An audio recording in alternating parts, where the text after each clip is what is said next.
From the stillness, a lotus begins to bloom. Sound awakens. The flames rose, consuming the world in ashes.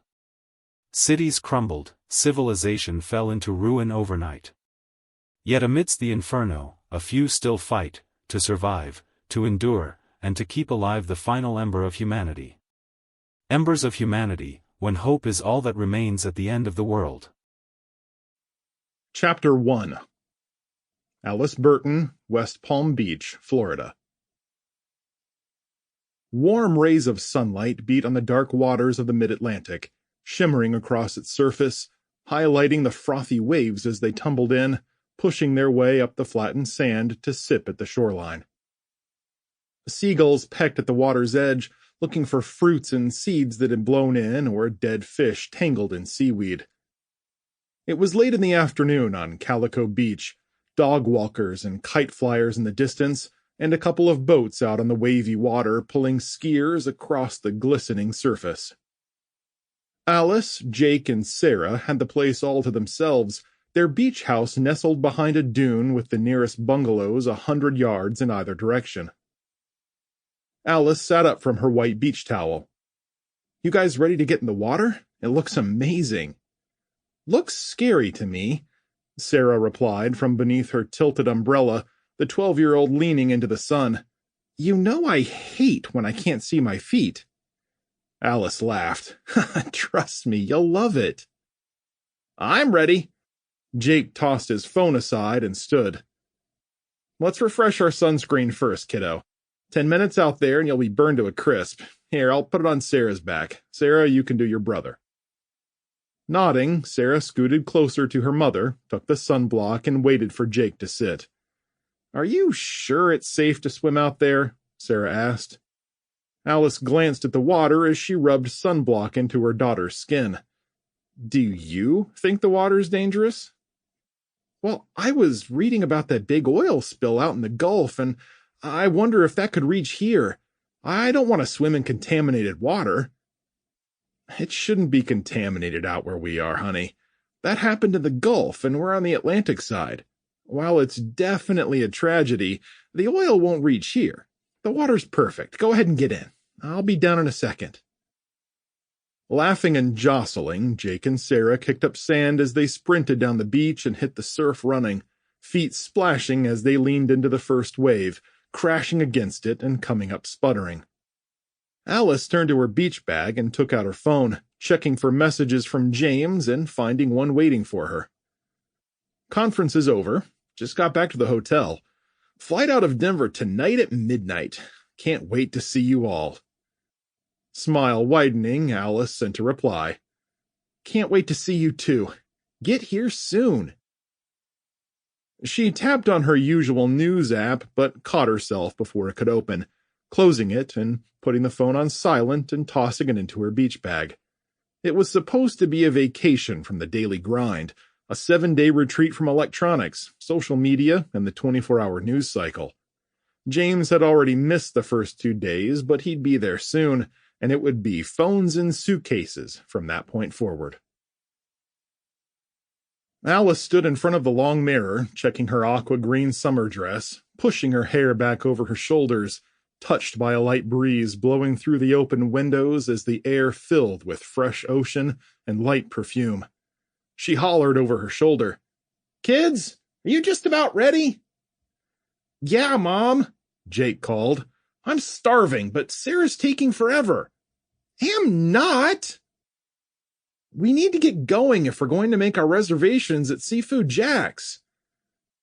"How does a place with a name like that even have reservations?" Jake yelled back. Alice chuckled as she closed and locked the windows, then she met the kids downstairs, locked the front door, and guided them along a paved walkway that ran parallel to the beach. They moved north past vibrant beach houses as the surf roared nearby, the kids in their light summer clothes and tennis shoes trotting along beside her. The smells of seafood hit them as they approached a row of restaurants on the right, with wide canopies above open dining areas, and they climbed wooden stairs to the boardwalk with its timber framework and bright white railings, tropical-themed restaurant signs, and menus hanging in the windows. Reaching Seafood Jack's, Alice guided the kids past an older couple, the woman pulling her husband by the hand on their way out. She and Alice exchanged polite smiles before a hostess seated the Burtons at a table overlooking the beach. A waitress took their orders and returned with their tropical drinks, promising their food would be right up. While they waited, Alice looked through the glass storefront and into the parking lot where vacationers walked to their cars in their bright shirts, with bags full of sundries and souvenir cups. "Hey, when Dad gets here, can we go on a boat?" Jake asked excitedly. "I'm sure we will." "You guys go ahead," Sarah frowned. "I just want to sit on the beach and read my books. My e-reader is packed full. I have a new book about this girl who gets enrolled in this magic school and—" Sarah's explanation faded in Alice's ears as she spotted the older couple out on the side of the road, staring at their stalled car. The man was scratching his head, gesturing, while the woman held her phone up, tapping on the screen before putting it up to her ear. Several other cars drifted by, losing power, their drivers angry and pounding on their steering wheels, and even more were stalling as they were pulling out, drivers getting out and cursing as some of the vehicles swerved around and into each other. "Mom! Earth to Mom!" Sarah was waving her hand in front of Alice's face. "I was telling you about my book." "Oh, I'm sorry, honey." A nervous twitch drove Alice to her feet. "Can you guys stay here a second? I'll be right back." Alice left the table and wove through the crowd, letting the hostess know she'd be back in a moment, striding to a short set of stairs and down to the parking lot where she rushed over to where the older couple was standing by their car, looking confused. "Hey there," Alice waved as she crossed the street. "What's going on? Car trouble?" "That's right," the man huffed. "It started fine, but as soon as we tried to hit the road, it died." "That's a rental, right?" "Yep, it ran great all week. Looks like other people are having the same issue. Oh, weather, maybe?" "What are you going to do?" The man shrugged and circled to the driver's side. "I'll give it another try. Maybe it's flooded or something." "Modern cars don't flood like they used to, hun," the woman said, sighing but getting in. "Nah, I'm gonna try it anyway." The woman flashed Alice a friendly smile through her open window.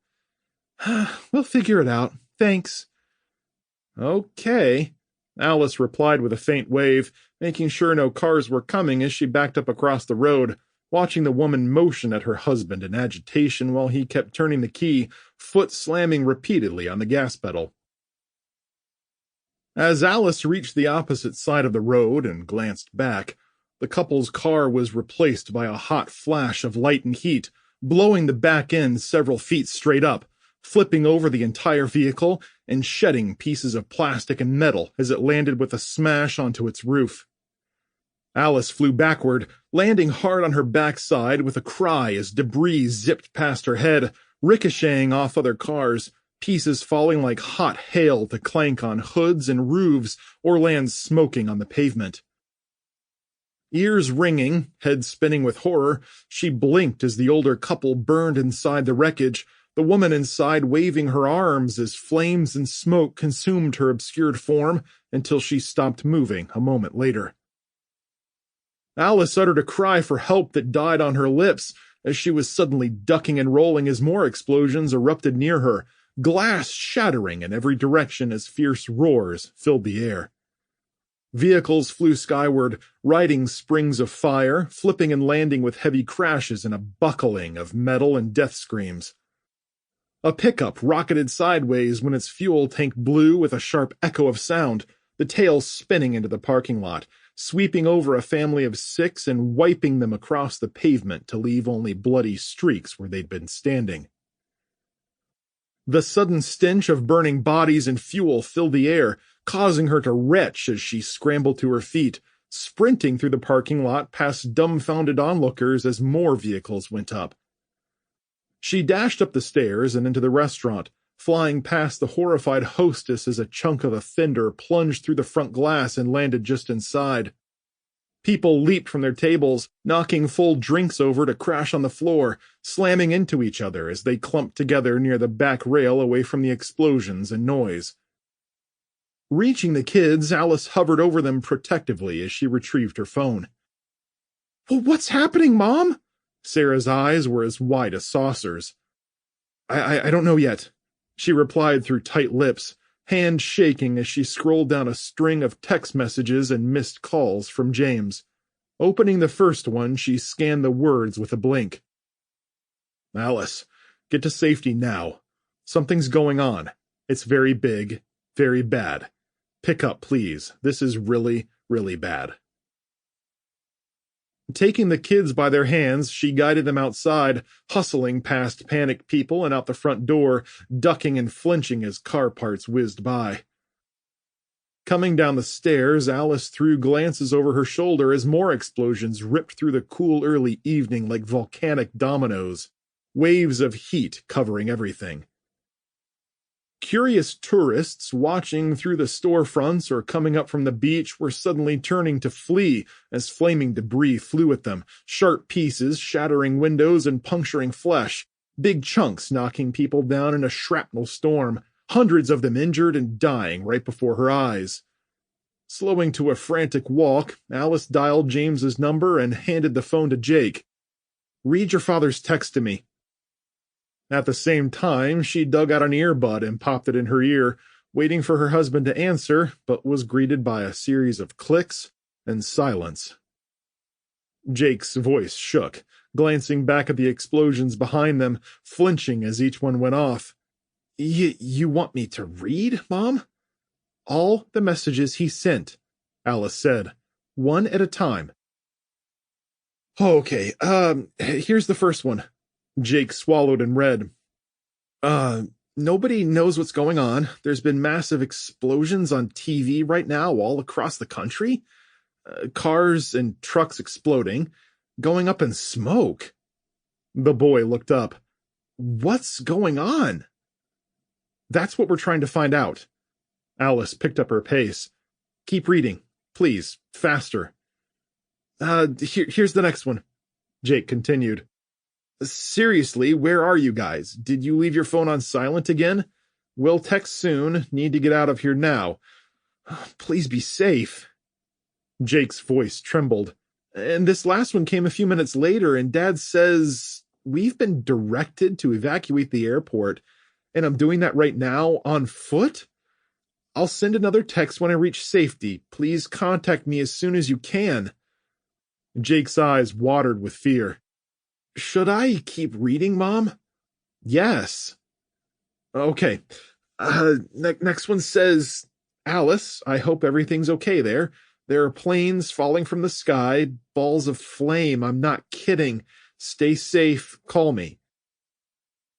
With every message, Alice's frown grew grimmer, yet she hustled the kids along, glancing back to where even more explosions were ripping off deeper inside the resort town, coming not just from the vehicles, but from the buildings as well. Flame and black smoke curled upward into the afternoon sky, painting a swath of darkness across the fading blue that joined other billowing clouds in a nightmarish tapestry. "Mom, what does Dad mean?" Jake asked, jogging to keep up with her. "I don't know, but something bad is happening. Don't worry, we're getting out of here right now." They gave the bungalows and driveways a wide berth as more cars and buildings caught fire, charred debris everywhere. One economy van with surfboards strapped to the top had been launched forward through a beach house door, left perched at an awkward angle with the front end buried in the living room. Flames curled up from the inside, licking out from the windows and catching in the bungalow's rafters. As they approached their own beach house, Alice spotted their rental car lying on its side, the entire thing roaring with flames, fingers of scalding heat baking their faces as they walked by. "Are we going to be okay in there?" Sarah asked as tears streamed down her face. "The flames haven't spread to the house," Alice responded. "We'll be safe for now." Letting them in, she said, "Go upstairs and get all your things packed.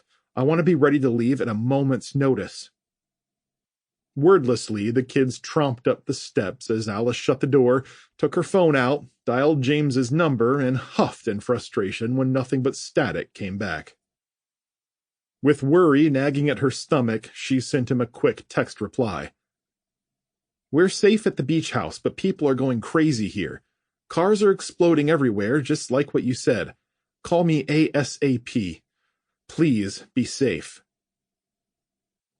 Moving into the kitchen, she placed her phone on the breakfast bar, arms folded as she stared through the rear window at the setting sun.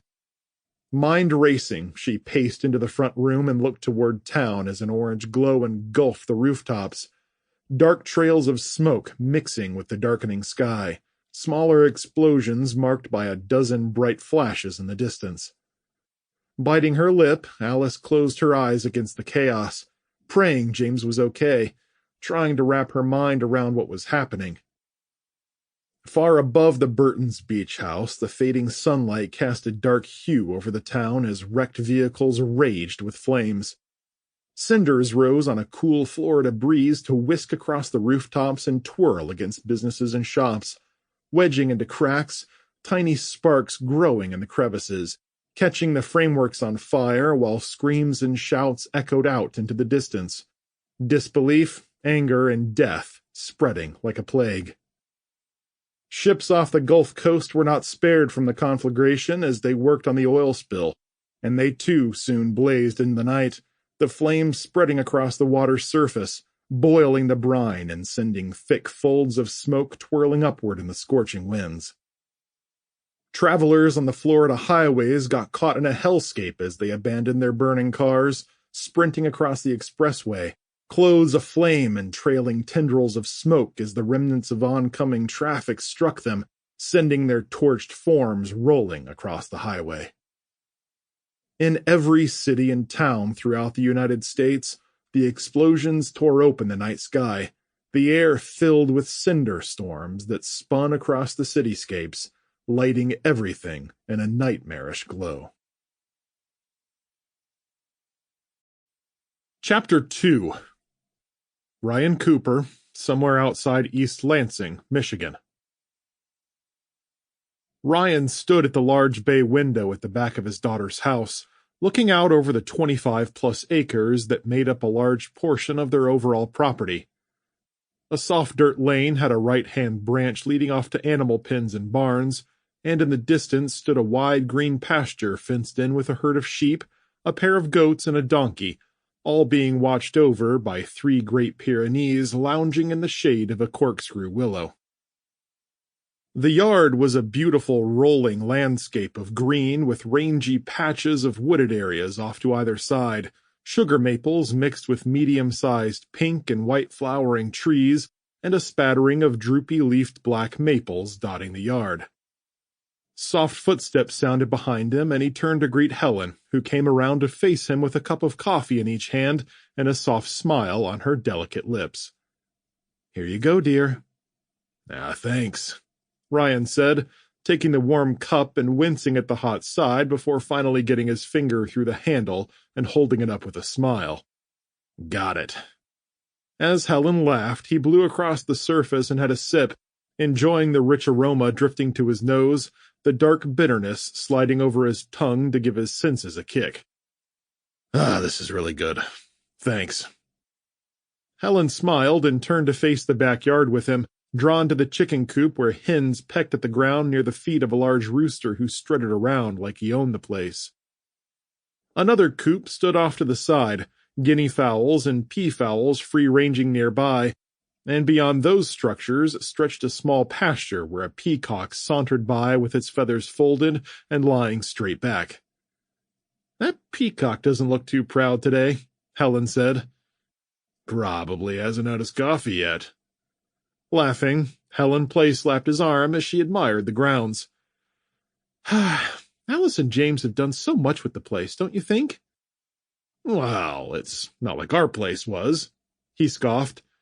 "But I have to admit they've done a great job." Slipping his arm around her waist, he looked off to the side where a bed of flat black panels sat turned up to the sky, soaking up the sunlight as the afternoon waned on.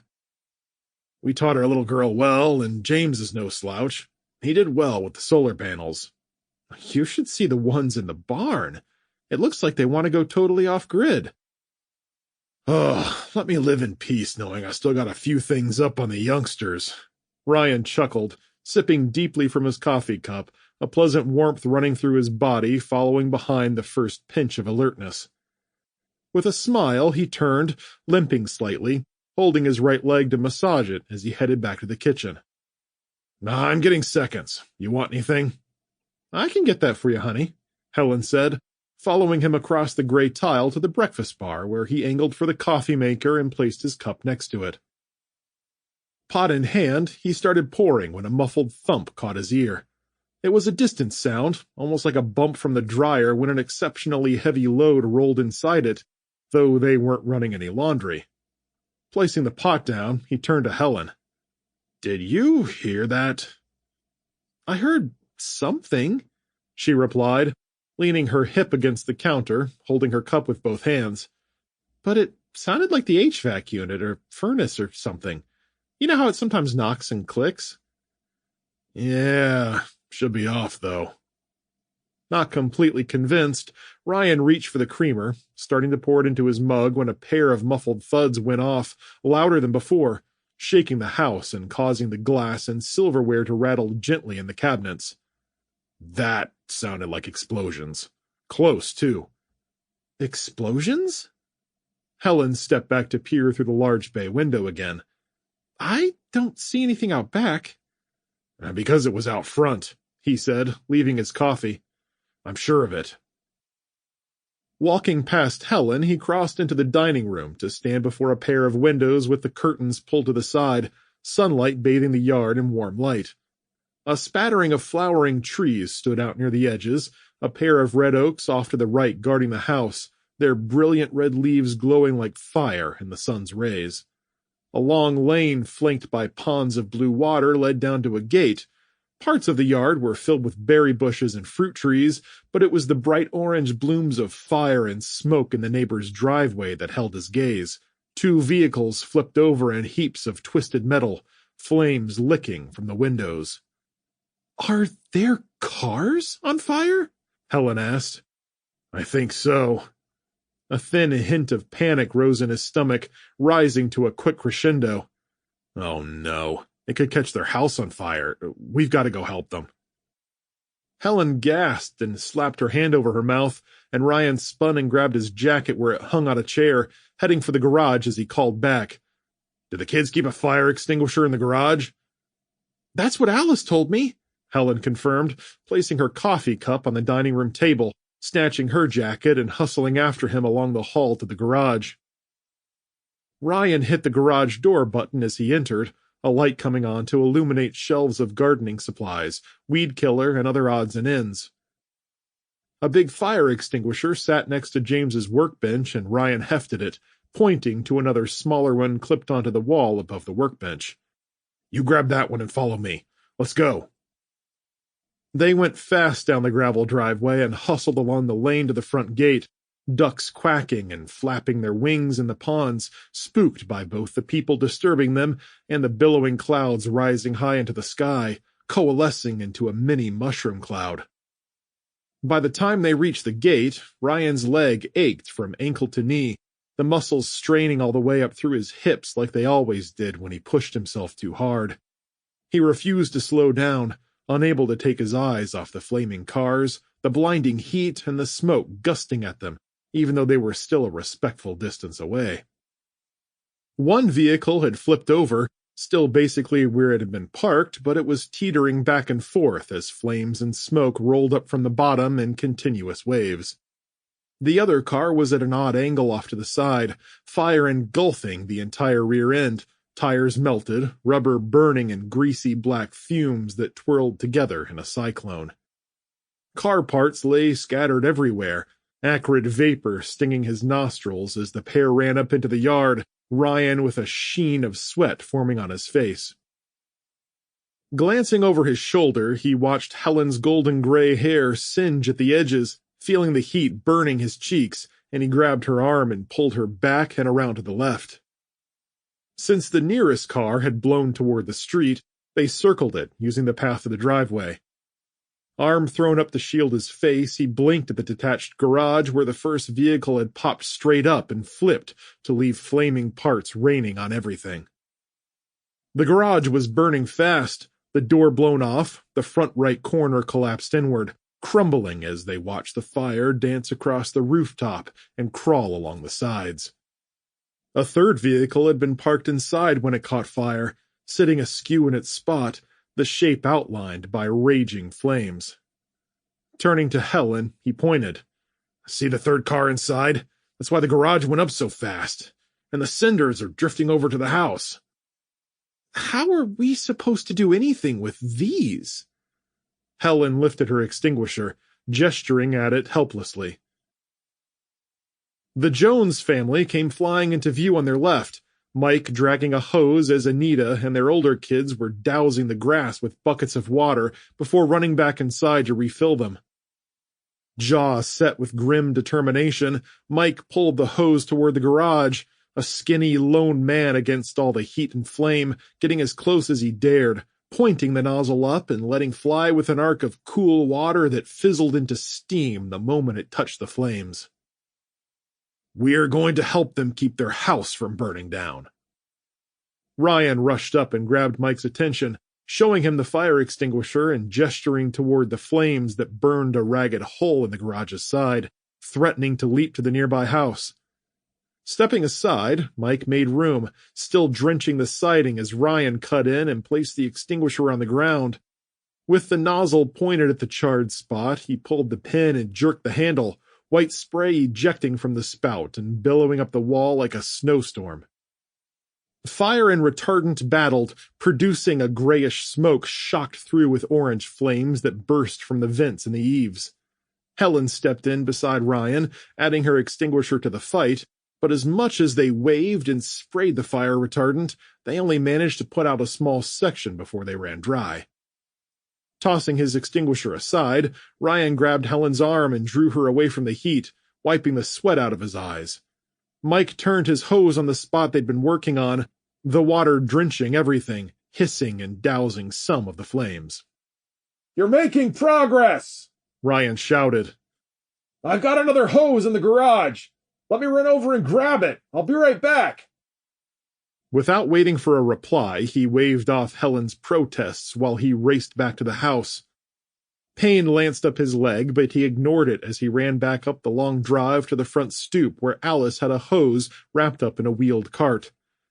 Detaching it from the spigot, he dragged it along the long driveway, pulling it across their neighbor's yard and up to the house, the wheels rattling against gravel and grass.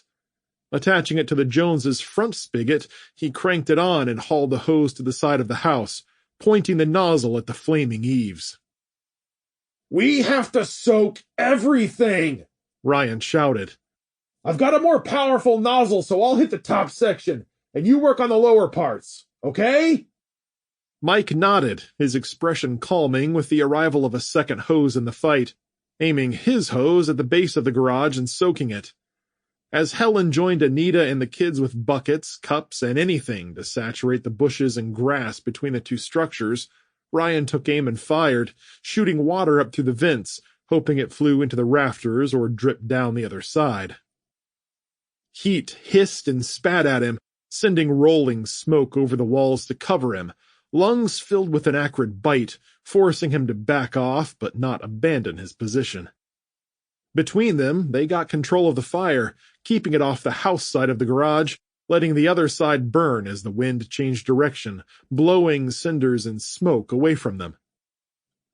When it became clear that they had gotten the inferno under control, Ryan took Mike by the arm and pulled him back. "What in tarnation happened here?"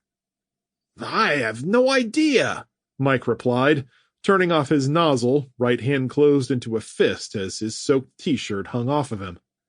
He shook his head at the destruction, then shifted his attention toward the cars. "My Toyota just exploded, followed by Anita's Mitsubishi." With sudden realization, he slapped his thigh and winced as he stared into the garage.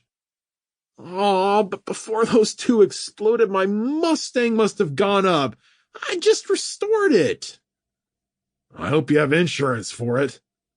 I do, but what in the world am I going to tell the insurance company? What are any of us going to tell them?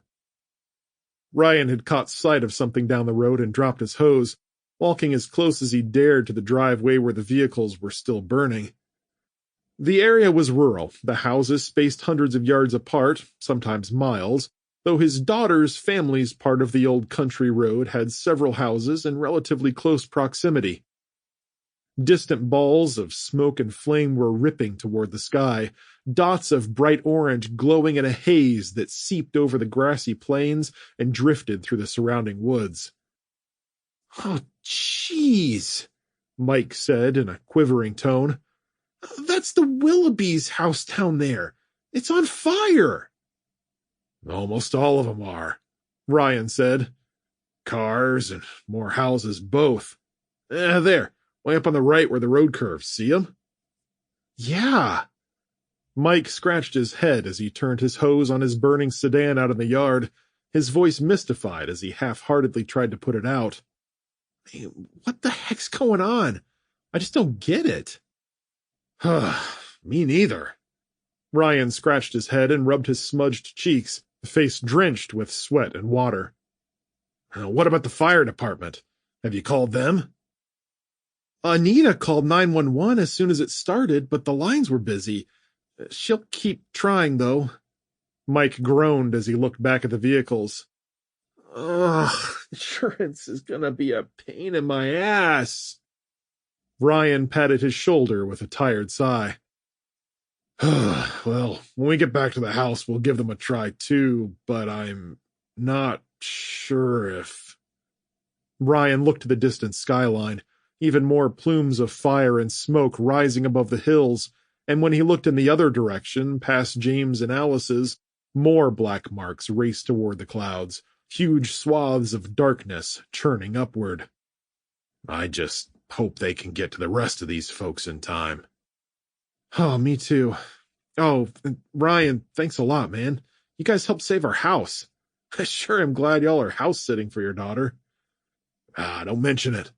I'm just happy we were able to keep the damage to a minimum. You all need anything else, just holler." Ryan turned to see Helen hugging Anita and the kids as he walked over with a smile. They gave a last wave and circled around the smoldering vehicles, heads turned away from the smoke, and made their way back to the gate at the end of the driveway. Slipping inside, Ryan closed it and let the latch fall, throwing the padlock through the loop and snapping it shut. With a tired smile at his wife, the pair slowly headed up the gravel lane back to the house, Ryan rubbing his leg the whole way. Sensing his discomfort, Helen locked her arm through his, offering support, and he leaned on her, letting her take some of his weight as they moved up the drive. The ducks had settled back down, and if he ignored the billowing smoke on the horizon, the farm looked beautiful, the red maples standing on either side like guardians heralding their return. When they reached the top of the driveway, Ryan stopped and stared at their car where it sat unblemished, still in one complete piece, the shiny maroon paint glinting in the sunlight. "What is it, honey?" Nothing. Just wondering, that's all." Lost in his thoughts, Ryan let his arms fall around her waist and guided her up into the house. Chapter 3. James Burton, Denver, Colorado. Sitting at Gate 42, getting ready to board his plane, James Burton put his book aside and picked up his phone, looking for some mindless news to distract him from the exhausting engineering conference he'd attended. The panels had been demanding as the competition was growing exponentially more challenging, putting a lot of pressure on him and his associates to make airtight presentations with sales quotas constantly in the backs of their minds. Sitting in the hard blue chair in the middle of the row, James watched people as they milled around or got a last-minute coffee.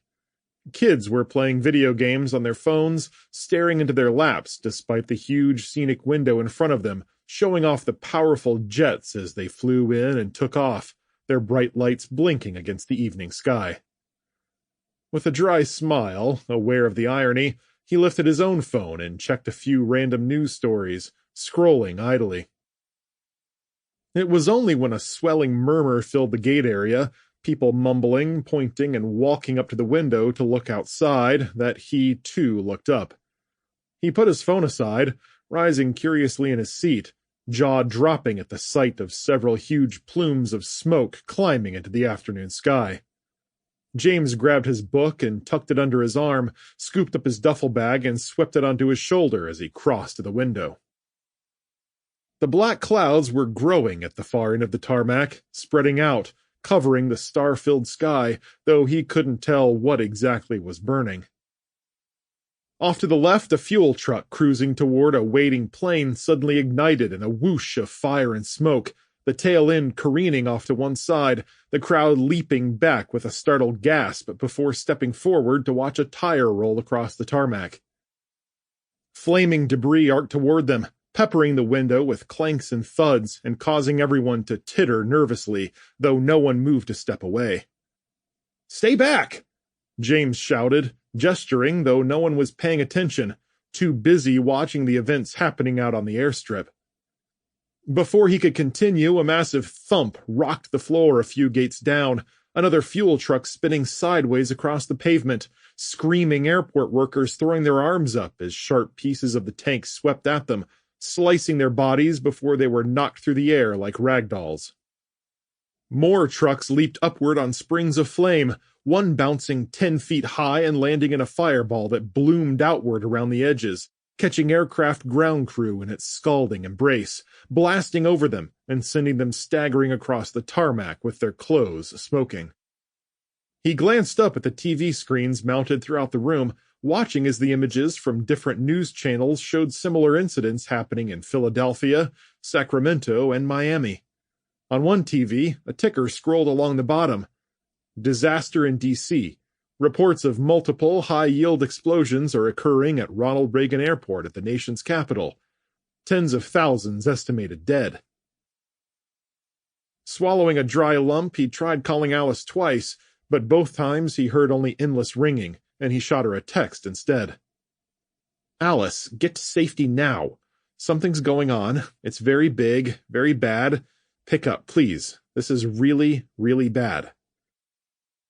The crowd surrounding James began breaking off, mumbles and groans beginning a slow climb into panic as more flowering explosions and scorched bodies reflected off the tinted glass. A fire truck on the way to assist went up like a firecracker, pieces of ladder and its bright red sides punching outward to scatter over the pavement in a wave of flying glass and metal. Around James, members of the airport staff pushed everyone back, but people were glued to the scene, frozen, one woman arguing with a staffer who tried to turn her away, shoving back, getting aggressive with a snarl on her face. Shrapnel from the explosions continued peppering the glass, a sizable chunk of metal striking high on the edge, the impact with a weak point sending a lightning bolt-shaped crack shooting to the bottom of the massive window. More smoking pieces struck hard and fast like a heavy hailstorm, creating a sprinkle of tiny breaks and spiderweb marks in the glass, showing the passengers how vulnerable they were.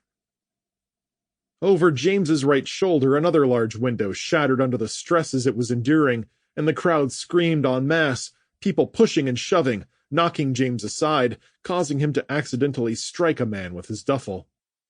The throng moved like it had a mind of its own, thousands of pounds of humanity flowing in one direction before shifting unpredictably in another random direction. Reeling, heart kicking up another notch, he plunged into the crowd, working his way along the gate lane and wincing as something heavy hit the roof of the building, followed by more pieces that sent dust trickling on their heads as the tiles above rattled and the metal groaned.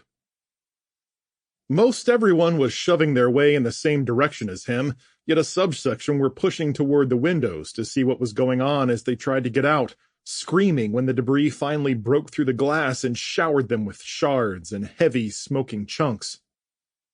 Turning sideways, James squeezed past them all, throwing himself into the clusters of carry-ons and backpacks people had on, tripping over a dropped handbag, causing him to stagger and almost fall. The shrieking crowd suddenly parted, and he cut briskly through the throng, alarm bells ringing in his head, yet he kept himself calm and breathing as steadily as he could, ducking and weaving to avoid panicked travelers shrieking past him to find their loved ones. The far end of the gate was a long way off, and he broke into a slow jog, hopping, twisting, and dodging as he tried to avoid knocking people down.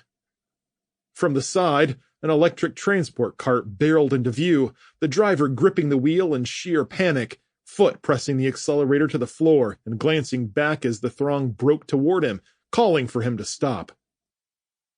James was closer to him than most, though, and he lowered his head and sprinted after it, almost running a woman over, spinning and lunging, grabbing the vehicle's back rail as the cart fishtailed and swerved, nearly jerking his arm from its socket as he hauled himself aboard with a mighty grunt. Scrambling to hold on as he glanced at the red-faced runners too slow to copy his motions, James crawled to the front and climbed over the divider, landing in the passenger seat next to the driver. "What's going on here?" he shouted as he grabbed the support bar on the dashboard and hung on. The panicked driver looked over and locked eyes with him in surprise, shrugging and shaking his head. "No clue, man. I just know the whole damn place is going up in flames. I need to get out of here."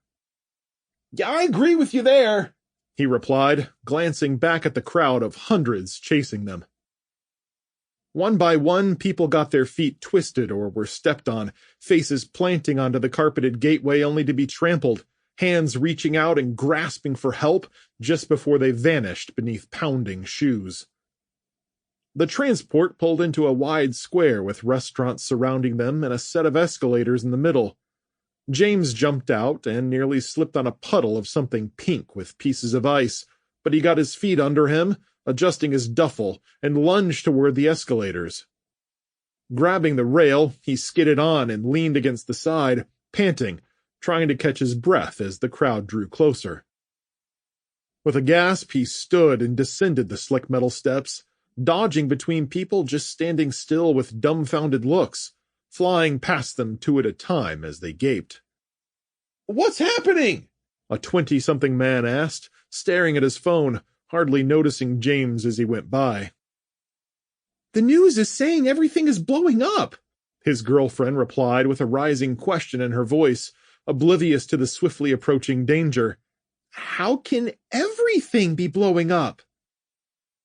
James reached the bottom and stepped off to the side, glancing at the televisions on the walls as they displayed destruction on every screen, anchors babbling in panicked voices and gesticulating wildly as lists of cities rolled across the bottom of the screens. Pausing for a moment to catch his breath, he frantically sent another text to Alice. "Nobody knows what's going on. There's been massive explosions on TV right now all across the country. Cars and trucks exploding, going up in smoke." He dashed into the middle of an open area with signs everywhere, causeways and stairs, escalators, and a set of elevators at the far end. He searched for the nearest exit as more explosions rattled the terminal and debris flew past the windows and clattered off, glass shattering, the panic spreading to all floors as people pushed and shoved, trying to get to their baggage or the exits. Sweaty faces gaped at him as they ran by, one line of people clinging to each other's shoulders, the lead man a massive brute who'd put his head down and was charging ahead and bowling people over indiscriminately. The air reeked with perfume, sweat, body odor, and the unmistakable scent of fear, and from the loudspeakers came a woman's monotone voice ordering everyone in all terminals, gates, and restaurants to make their way to the nearest exit in an orderly fashion. Someone slammed into him, almost knocking the phone out of his hand, yet he held onto it and spun away as he shot Alice another message. "Seriously, where are you guys? Did you leave your phone on silent again? We'll text soon. Need to get out of here now. Please be safe." Turning in a full circle, he glared at the sea of humanity that was growing more panicked by the second, their frantic energy fueling his own fear. James had been to the Denver airport many times and usually knew his way by heart, but in the confusion, all the signs blurred together, arrows pointing to the different terminal pickup and drop-off zones, the obvious exits still packed with people.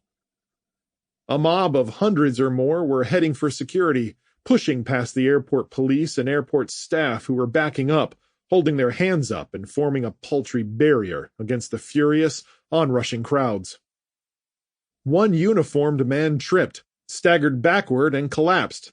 Not a single person trying to help him, feet stomping over him as he curled up and held his hands up to defend himself, finally disappearing beneath the mindless throng.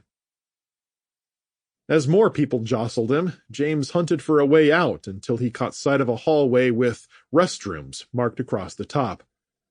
Putting his head down, he rammed forward, shouldering one man aside, dragging his duffel bag over a woman who was on her knees and trying to climb to her feet. With a glance at her terrified face, he turned to help her up when the crowd shifted, pushing everyone in the opposite direction and sweeping her out of his sight.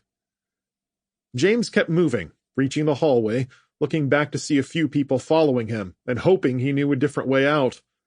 While the restrooms themselves didn't have exits, there were sometimes employee doors in such side halls. When he got clear of the crowd, he spotted the steel door with employees only emblazoned on its placard and grabbed the handle and flipped it open, entering a short landing with a storage room off to the left and a metal stairwell leading down. "Bingo," he muttered, clutching the rail and swinging himself around, thumb flying over his phone screen to send another text to Alice.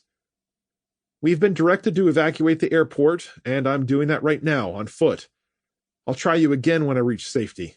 Please contact me as soon as you can."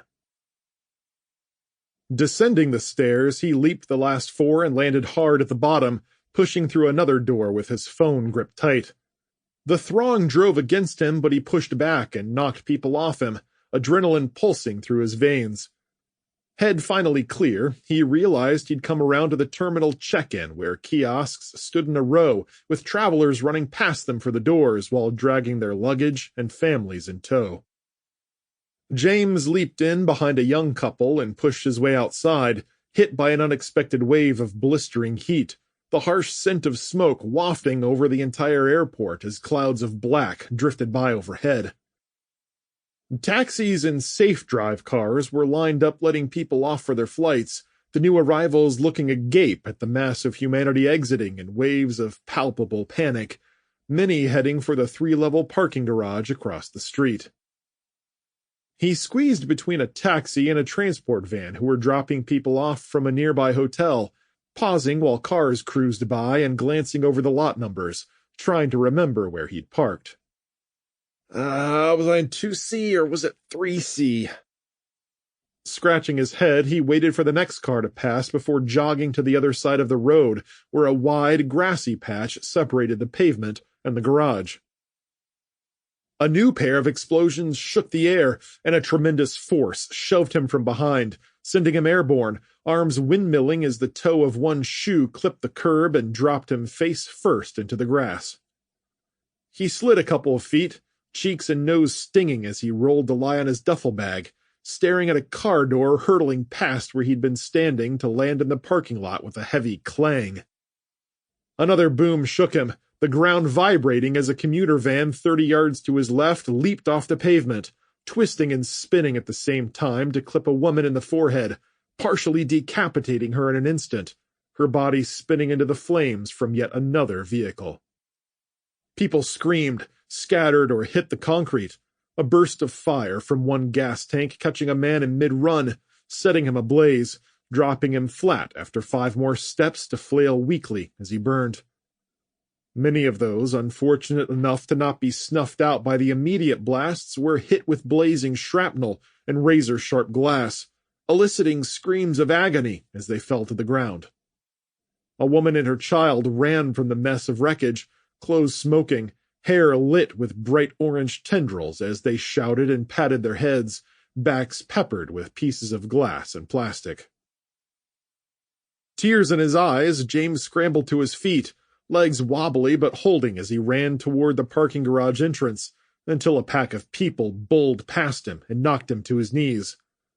Up on the 3rd deck, a pair of cars leaped high in the air on waves of heat, slamming into each other and plunging straight down to split on the upper rail, spilling slowly over the edge before plummeting downward in a blazing torrent to crash on the heads of the people who'd knocked him down.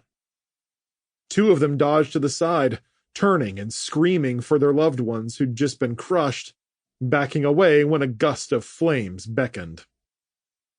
With a desperate cry, James rolled to his feet, lowered his head and ran as more vehicles inside the parking lot burst into flames in the dark recesses, clouds of soot and smoke squeezing between the layers, along with the pieces of hot steel and glass to flick across his skin, cutting his upraised arm and face as he fled down the road.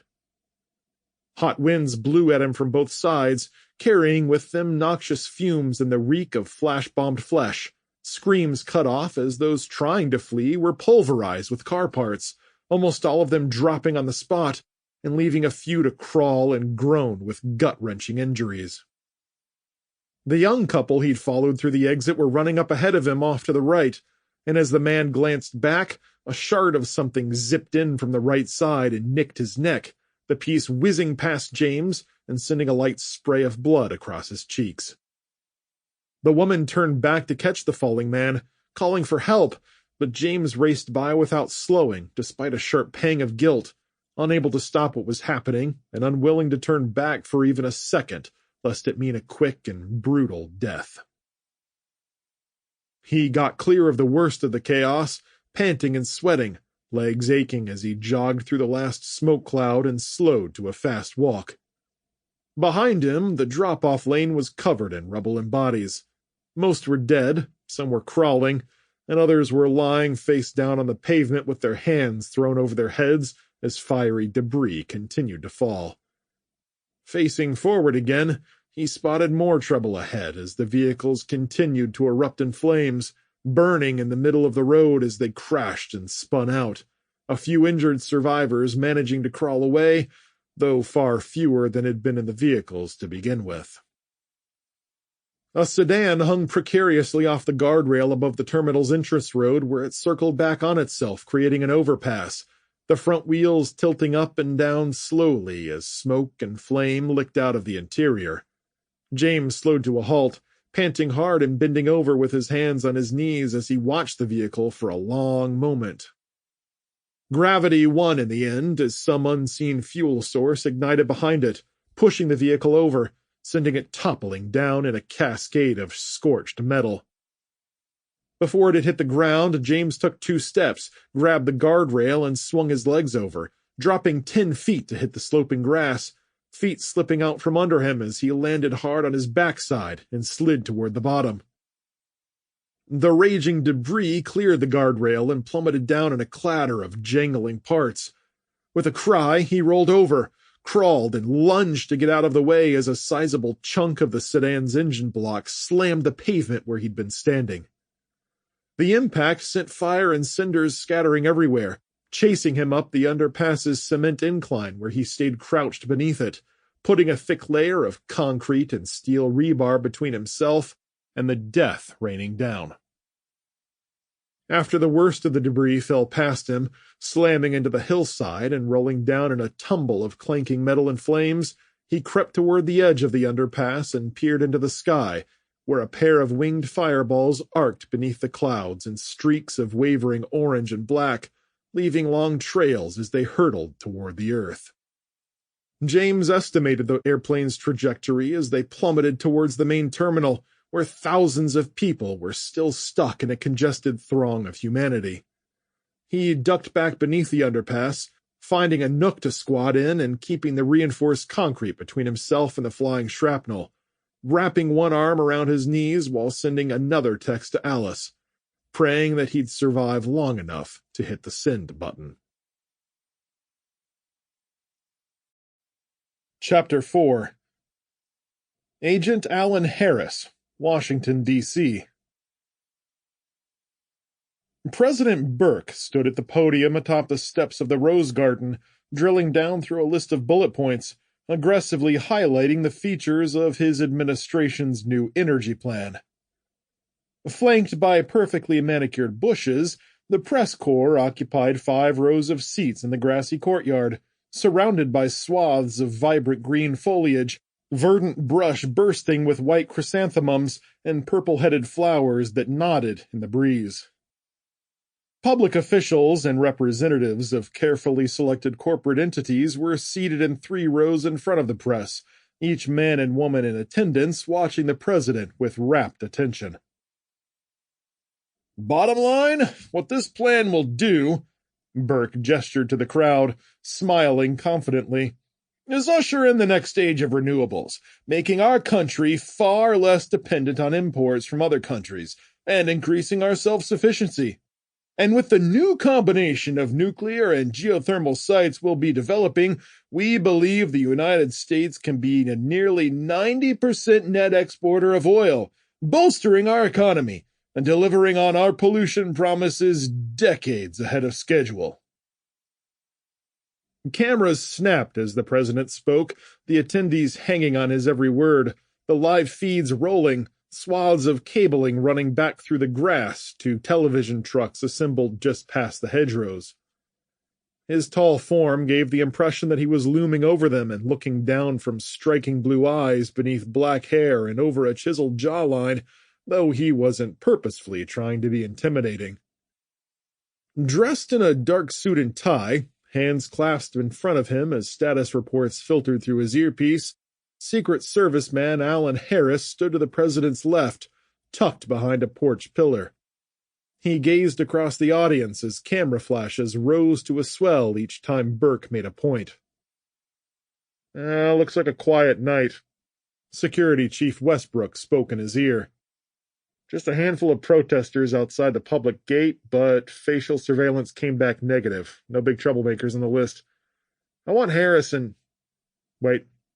Stand by, security team."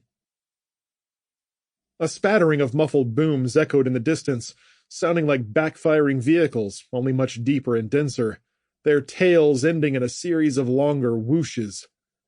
The noises caught Harris's attention enough to look out over the public grounds, gaze shifting to the west wing, noting 3 other agents with their fingers pressed to their earpieces, at least one of them with a cocked eyebrow as he glanced upward.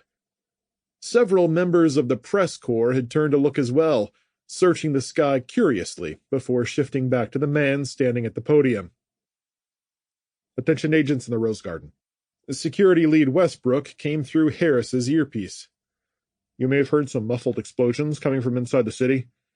We're checking on those now. Please stand by."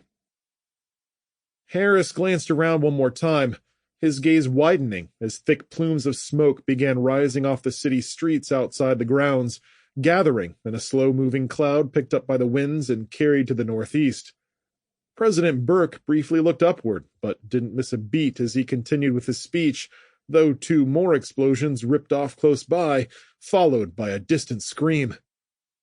The agent instinctively moved toward the podium and searched the crowd, alarm bells hammering in his head. A threat could come from anywhere, the sky, the ground, or even the gathered media, and it was his job to figure out what that was, when it was going to happen, and become the wall between that harm and his charge. Protocols flashed through his mind as he waited on direction from his security lead, eyes and ears sharp, shoulders tense beneath his coat as he kept his hands at the ready position. The detonations grew louder, sounding like they were coming from the public parking lots, where lingering visitors were heading back to their vehicles after the Rose Garden's recent closure.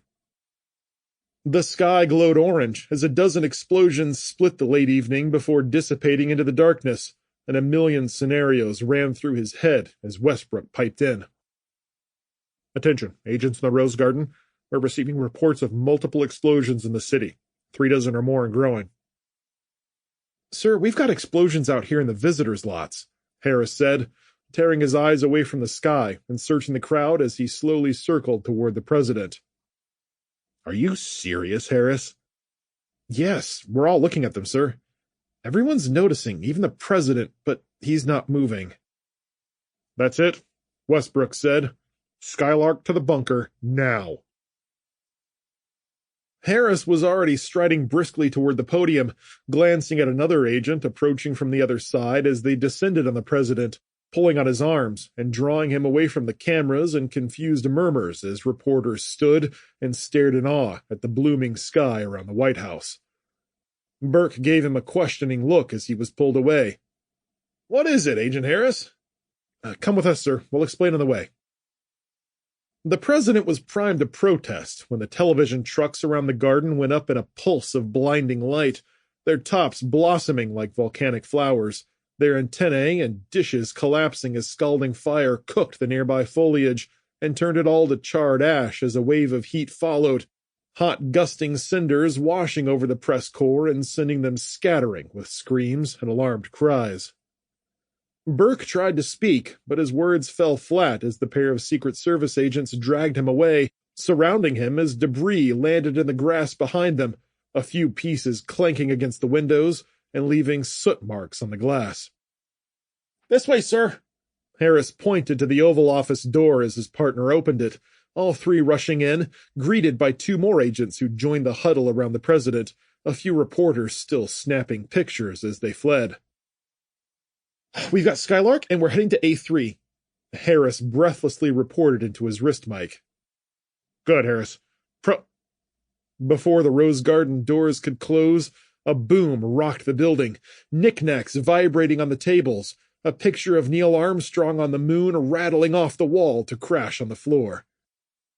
Harris snapped his head around to catch a huge fireball rolling upward into the night sky and lighting it up like a sun, bits of debris pattering against the windows to send cracks through the triple-reinforced glass.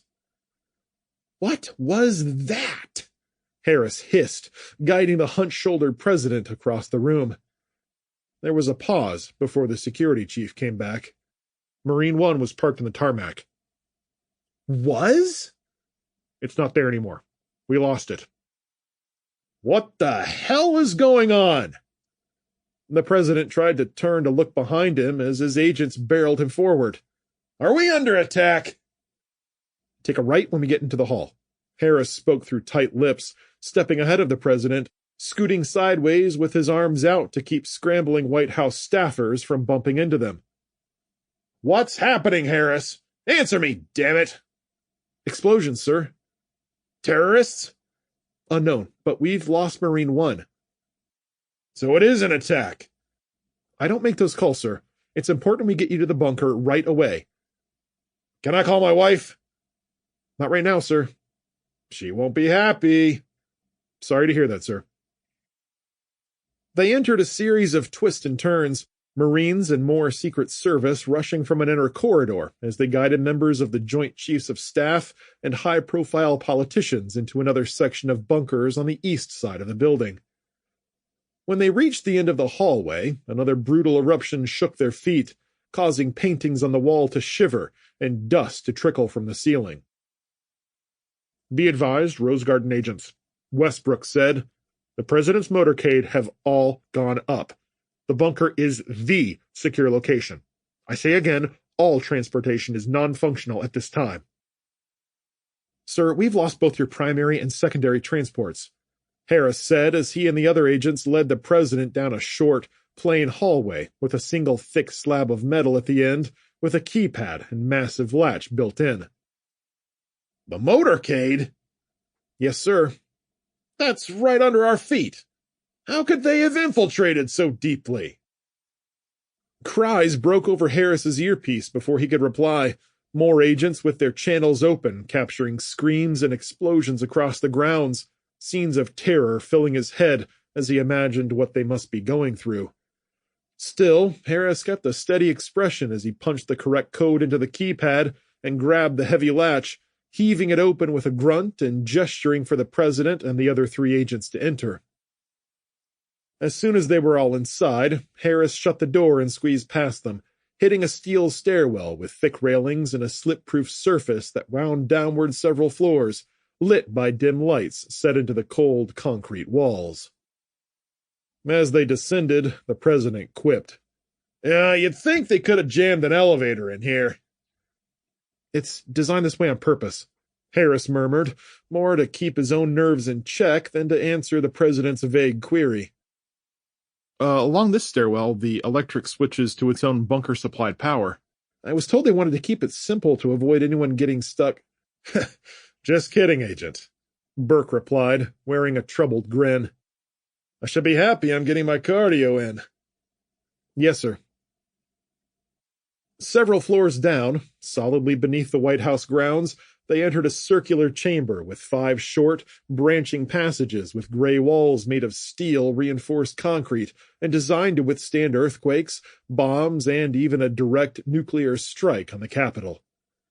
Running on its own separate power and air filtration systems, each passage led to a different part of the facility, complete with a kitchen, recreation room, and sleeping quarters for 3 families, giving the residents an extended survival time should they be forced underground. Harris nodded for 2 of the agents to stand guard at the bottom of the stairs. Then he picked a passage, half turning as he swept his arm to indicate where Burke should go. Their pace still quick, but the need to huddle around their wards somewhat lessened due to their location. This way, sir. With the signal to his earpiece buzzing with static, he tapped it once, saying, Chief Westbrook, we've got Skylark in the bunker and are taking him to the command center now. Good. We'll remain in total lockdown until the emergency protocol is lifted. Is that clear? Yes, sir. Burke allowed his smile to grow slightly wider. I'll bet you didn't expect to be doing this your first week on assignment with me, did you, Harris? No, sir.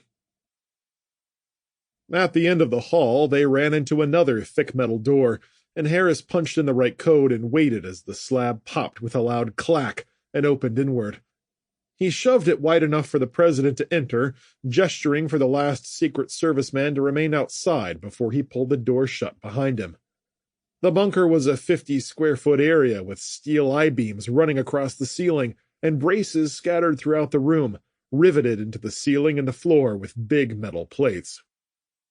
In the far corner was a plain door leading to the restroom, and dead center stood the president's desk, carved from a massive slab of steel with the presidential seal emblazoned on the front and facing the door.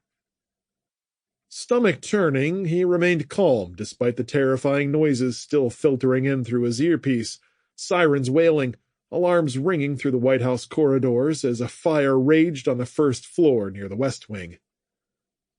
Harris interrupted the line. Be advised, Skylark is now fully secured in the command center.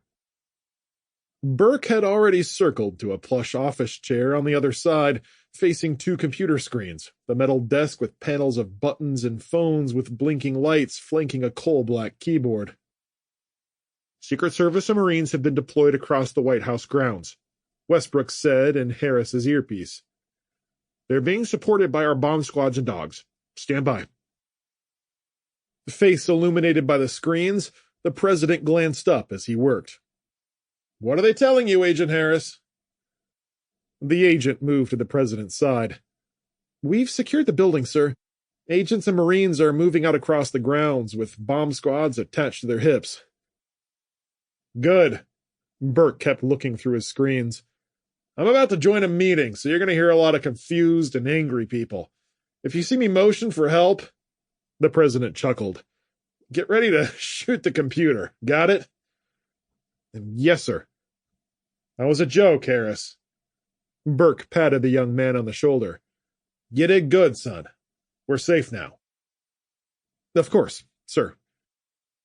Harris moved to the front of the president's desk, standing stock still with his hands clasped at his waist, eyes narrowed and looking at the floor as he listened. Voices filtered in through a speaker sitting in between the monitors, some of them muffled like they were calling in from cell phones or had spotty connections. Harris recognized the voices of top commanders, members of the Joint Chiefs, and the Secretary of State, all expressing disbelief and incredulity as the banter grew raucous. Burke finally pressed a button on his keyboard and leaned closer to a gooseneck microphone on the side. Okay, everyone, settle down. Just FYI, I'm locked in the bunker. He glanced up at Harris. And I'm well protected and safe. We can get on to the business of figuring out what's going on. Robert, what are you hearing from Canada and Mexico? Toronto's been hit. Mexico City, too. Burke's shoulders sagged with morbid relief. So, it's a bigger situation than a direct attack on the United States or the White House? It seems that way, sir. Moscow called 30 seconds after you were whisked away, demanding to know why we were attacking them. You straightened that out. Yes, our diplomats are working hard. It took a few minutes to assure China we hadn't just started World War III with them. I've personally got my counterparts from the UK and France on the horn. The casualty reports coming in are staggering. Paris is burning. They're estimating tens of thousands are dead or missing, and those numbers are skyrocketing. Support services are overwhelmed. It's the same in London and, well, everywhere, sir. Thanks, Robert. What about us, General? A baritone voice punched through the line so loud it vibrated the speaker. Sir, this is General Pulaski. Whatever is happening, it's in every major U.S. city and every active military base. Every base? Burke asked, one eyebrow arched as he leaned forward with the beads of sweat on his brow glimmering in the monitor lights. That's right, sir. I've got hundreds of thousands of vehicles burning. Tanks, troop transports, or jets. Fuel storage, too.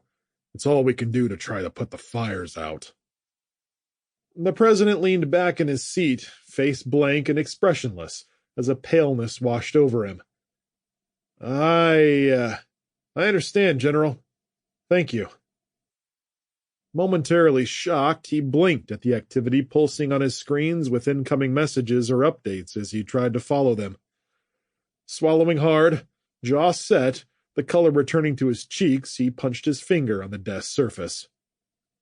Okay, people, we need to figure this out, and we need to figure it out now. On the east side of the Potomac River, Washington was awash in flame. Massive clusters of detonations rocked the pavement as civilian vehicles, city buses, delivery trucks and vans, and government vehicles alike erupted in flame.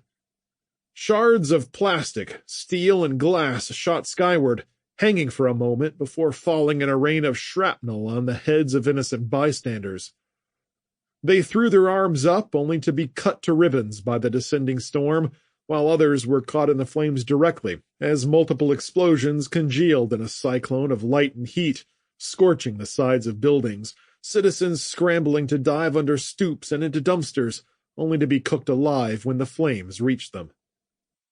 A Dodge Charger zipped between screaming traffic and slammed into an ambulance, the entire thing going up in an orange blast, the car's shiny black finish crawling with fire as the driver was charbroiled alive. A bus pulling away from the National Gallery of Art exploded, its windows blowing out and cutting into a group of college kids on a field trip waiting for the next bus to come in. Their screams and wails rose in a furious chorus, many falling where they stood, hit by flying debris, while others stood gaping with deep furrows in their cheeks and foreheads from a dozen cuts, blood seeping into their eyes before they could even fathom what was happening.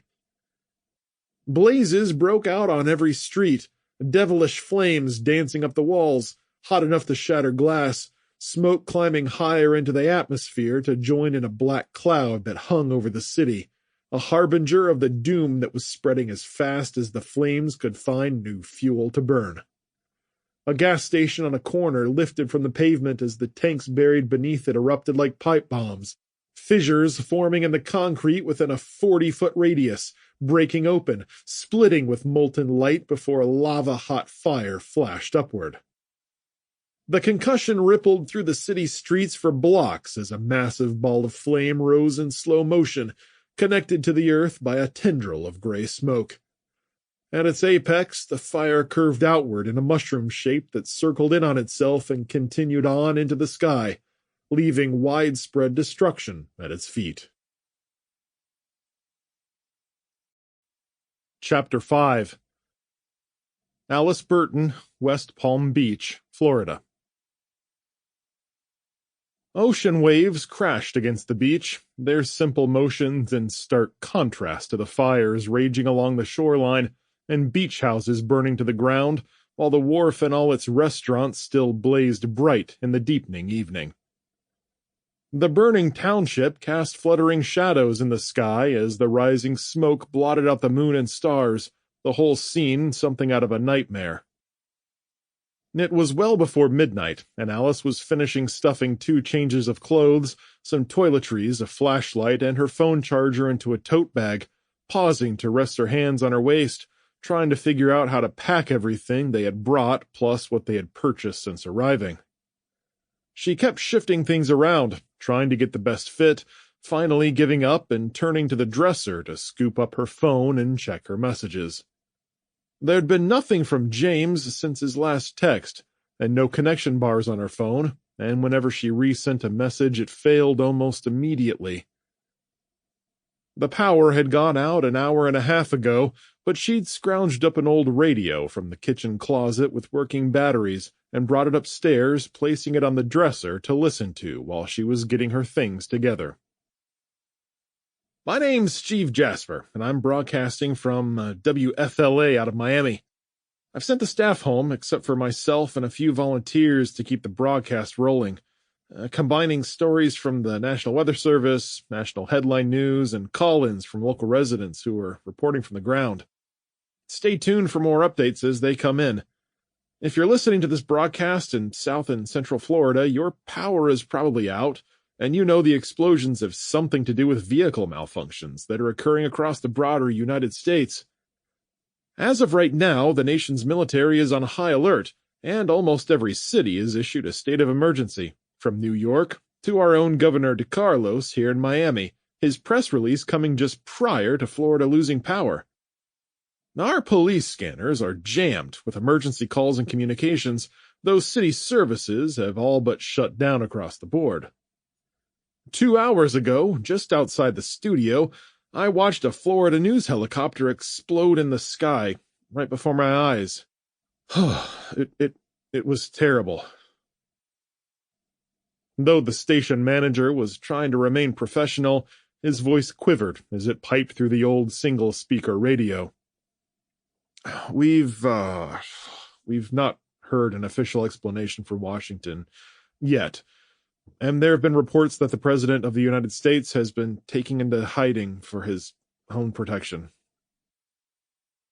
Alice stopped shifting things in her tote bag and shook her head, chin falling as her eyes watered with tears, the disaster so incomprehensible that she could barely wrap her mind around it. Her parents were back home house-sitting, and James was trapped somewhere in Denver where his status was unknown. As far as we're aware, the government's emergency channel is urging citizens to stay indoors and avoid populated areas. They also advise everyone to stay away from motor vehicles of all types, as the reports of spreading fires continue to roll in. The police lines are busy and, well, to be frank, there's no way they can get to you. So stay safe out there and keep an eye out for looters. We have limited battery power here at the station, so I'm going to sign off to conserve energy. I'll open the channel once again in 1 hour, so don't forget to dial in for the latest news and information about the disaster. This is Steve Jasper, reporting from WFLA, Miami, Florida. The reporter's brutal honesty was both shocking and refreshing given the situation. Stuffing her phone in her pocket, Alice exited her bedroom and called down the hall to the kids. All right, guys, I've got everything I can carry and I'm heading down. You've got 5 minutes.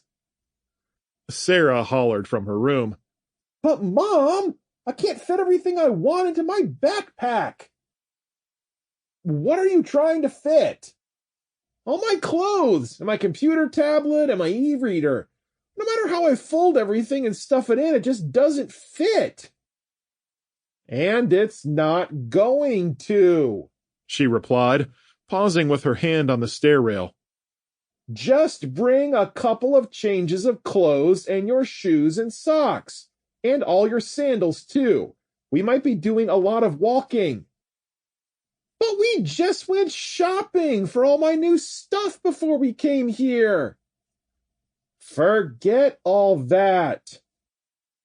Alice gave the girl's bedroom doorway a pointed look. Just bring shoes, socks, and a couple sets of clothes. If you notice a flashlight up there in any of the drawers, grab that too. Okay, Mom. I'll see what I can do. 5 minutes, Sarah.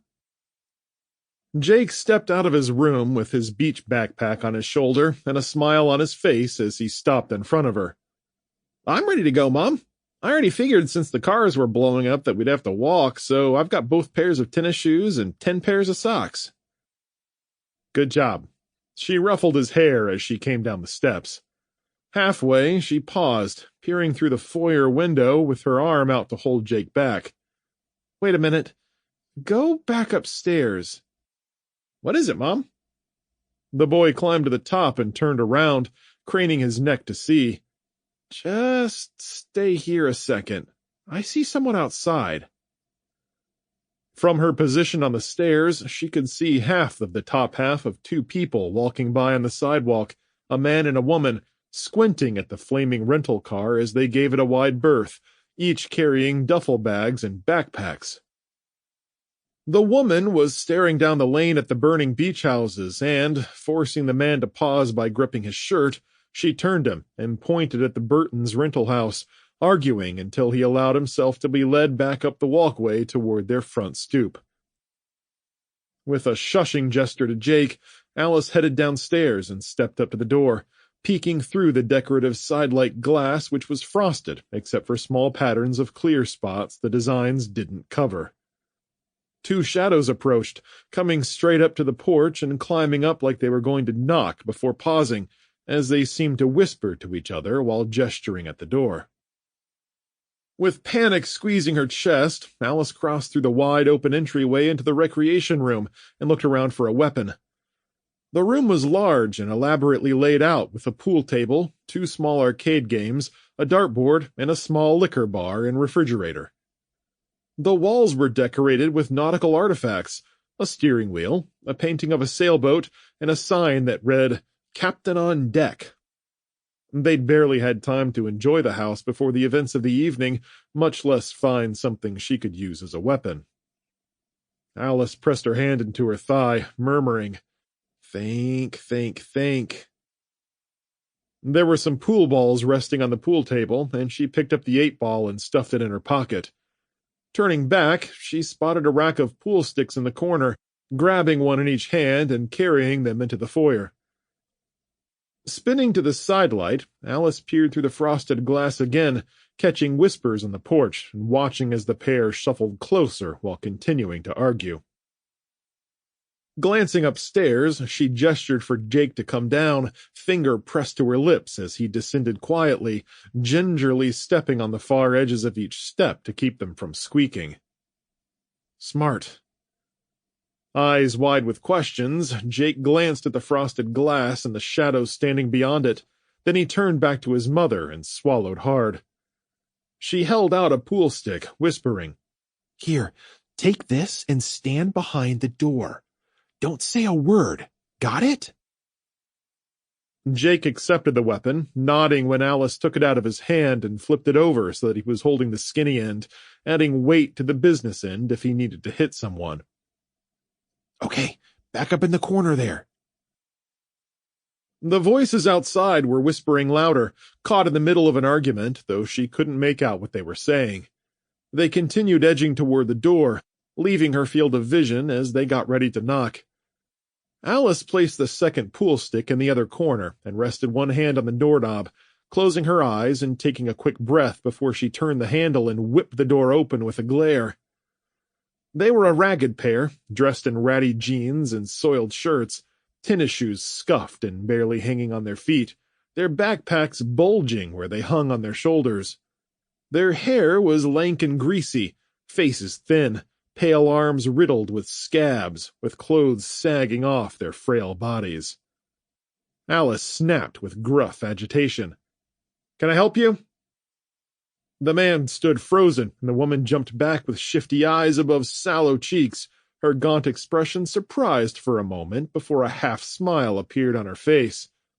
Stepping hesitantly forward, she glanced past Alice to peer into the house. Yes, sorry to bother you. But we were just down by the wharf earlier. Saw you and your kids come back up here after all that stuff blew up down there. That's right, the guy added, his voice rough, his chest full of congestion. We were down there and we saw you." The woman shot him a dark glance before smiling wider at Alice.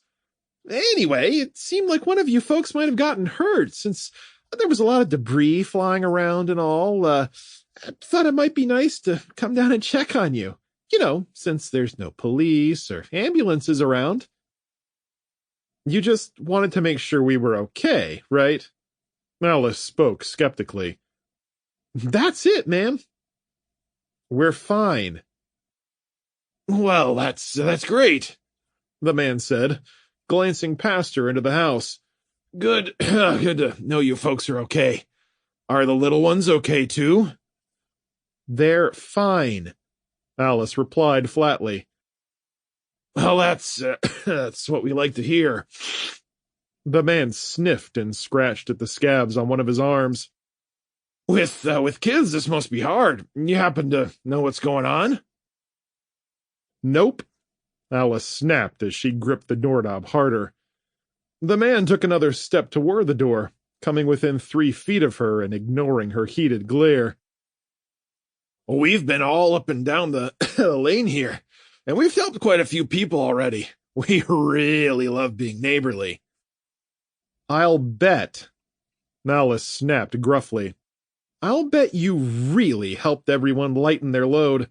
Good citizens, that's what you are, but we don't need your help, so you can just go somewhere else." The man glanced past her again, stepping forward a little more, the woman giving Alice a hungry glare as she pushed in next to him. "Hey, why do you have to be like that?" she asked. "If you'd just give us a chance, we could show you." A slow grin spread across her face, revealing an upper row of missing teeth and a few yellowed ones lining the bottom. Alice tightened her grip on the doorknob and shouted, "No! Leave now!" With a quick jerk of her arm, she slammed the door shut, pressed her foot against it, and twisted the deadbolt home with a sharp clack. Backing away, she wiped sweat off her forehead and shot a glance at Jake as he stood with the pool stick in his hands, shoulders tense as the piece of wood quivered in his grasp. He glanced up the stairs, and Alice turned to see that Sarah had come halfway down, blinking with a frightened expression. "Come on," Alice whispered, gesturing for her to join them. Taking both kids by the arms, she guided them into the hallway between the foyer and kitchen, where they stood in the shadow of the steps. "What's going on, Mom?" Sarah asked. "Who are those people?" "I saw them in the sidelights," Jake said. "They look like druggies." Alice shushed them both, whispering, "I don't know why they're here, but it's not for anything good. Now here." She grabbed the other pool cue out of the corner and handed it to Sarah, bringing the kids around to the stairs and gesturing for them to go up. "I want you guys to go about halfway up where they can't spot you through the sidelights." Both children turned to go up, but Sarah paused and looked back. Are we going to have to fight them, Mom?" "I don't know, honey. Just go upstairs and stay out of sight. But be ready if I need you. Go on, do as I say." The kids flew up the stairs, briefly illuminated in the firelight from outside, the bright orange glow casting shadows across the ceiling and chandelier. Close to the top, they turned and crouched behind the rail, partially hidden in the darkness as they peered at her through the spindles. Pivoting back to the door, Alice pressed her ear to the thick wood, squinting and listening to the junkies' shuffles and whispering voices. "We can't just leave," the woman was saying. "They've got to have some good shit in there." "Yeah, but that didn't go like we thought it would," the man snarled his reply. "She's not going to open the door for us." His voice went even lower. "What if we just go on in? What are they going to do to stop us?" "It's just a woman and 2 brats," his partner agreed. "She doesn't look tough, and the kids look like pushovers." Alice glanced over her shoulder to see both her children scooting down the stairs, Jake holding the pool stick higher. She threw up her hand, shaking her head, making gentle pushing motions to show that they should stay right where they were and stay quiet. Alice watched the shadows flit around outside as the pair whispered and put their hands on the cloudy glass. The man tromped through the flower beds along the front of the beach house, tearing up the mulch and cursing as he tripped over the bushes. Alice peered around the doorframe at the window, glancing over her shoulder to keep both looters in view. "There's got to be some good stuff in here," the man said, jerking on the window, trying to get it open even though Alice had shut and locked them before they left the house earlier. "Looks like some games and pinball machines." "We can't carry that stuff back," the woman shot back. "We need computers and phones. Money and jewelry, too, if we can find it." The woman's shadowy face moved down the decorative glass, shifting from one eye to the other, and looking through the clean spots as Alice hugged the wall and kept out of sight. "Wait, I think I found something," the man said, and Alice edged around the doorframe to see him staring at the bags the kids had left over by the pool table. The woman's shadow straightened and turned toward him. "Well, what is it?" "Looks like a couple of bags, like they're all packed up and ready to leave." "Maybe we should relieve them of their burdens," the woman replied with a chuckle, coming off the porch and staggering over the flower bed to stand by his side. A moment later, both faces were staring at the bags through the glass. "Oh, man, score!" "Now let's break the glass," he grunted excitedly. The woman turned around. "Get the thing out of my backpack." "Where'd you put it?" He rooted inside her bulging backpack, objects clanking as he moved them around. "Should be right at the top. Hey, quit pushing me around." "Oh, yeah, here it is." The man held up a bulky black flashlight, the kind with the heavy rubber coating that was supposed to be indestructible, with a glass breaker on one end. He smashed it through the glass, breaking a big section before sweeping up the sides and top to knock out the jagged shards. Alice fell back into the foyer with the pool stick clenched tight in her sweaty hands. Waves of fear ran up her arms, giving her goosebumps as adrenaline pulsed in her veins. The man boosted his partner up to climb inside as her ratty coat caught on the sharp glass still stuck in the pane. Bent over the windowsill, she squirmed and strained, finally landing hard on the floor with a grunt. The man jumped up behind her, grunting and wiggling until he fell through with a heavy thump that shook the walls. "Shh!" The woman hissed into his ear as she helped him up, Alice's cheeks turning hot as she watched them from around the doorframe. "What are you talking about?" the man snapped. "You are twice as loud as me. Come on, the bags are over there." A stale reek wafted off them as they shuffled to the pool table, each taking a piece of luggage and placing it on the green felt. The woman glanced into the foyer just as Alice pulled back, gripping her weapon harder but waiting to attack. The man unzipped Jake's suitcase, flipped open the top, and exposed some clothes, his sandals, and a handheld gaming system. "Bingo! This is worth a couple of $100. Let's look around in the other rooms." Glancing up the steps at the kids with a fearful shudder and sweat beading on her skin, Alice experienced a moment of indecision. If she tried to get the kids and run out the front door, the junkies might chase them. Worse, they'd lose all their supplies and be helpless in a world of danger. Jaw clenched, Alice looked up at the kids. Then she turned and charged into the room with a few silent, broad steps, sweeping the pool stick in from the side and striking the man in the face with a sharp crack, rattling her hands and nearly knocking the cue out of them. The blow stiffened him straight, screaming in surprise as blood rushed from a wide cut across his forehead and ran into his eyes. "Ah!" The man took one step back and crumpled to the floor, head cracking against the edge of the pool table on his way down. Alice danced away, waving the pool stick threateningly as the man moaned and rolled around while the woman stared at him for a moment, then lifted her gaze slowly as she bared her teeth. "You hit my baby!" she shrieked, stepping over him with her clawed hands up and ready to strike. Alice backed up and waved the pool stick, pointing to the window they'd come through and screaming at the top of her lungs. Get out of here now! I already called the cops! The woman's glare was piercing, nostrils flaring as she crept forward. Cops ain't gonna help you now, lady.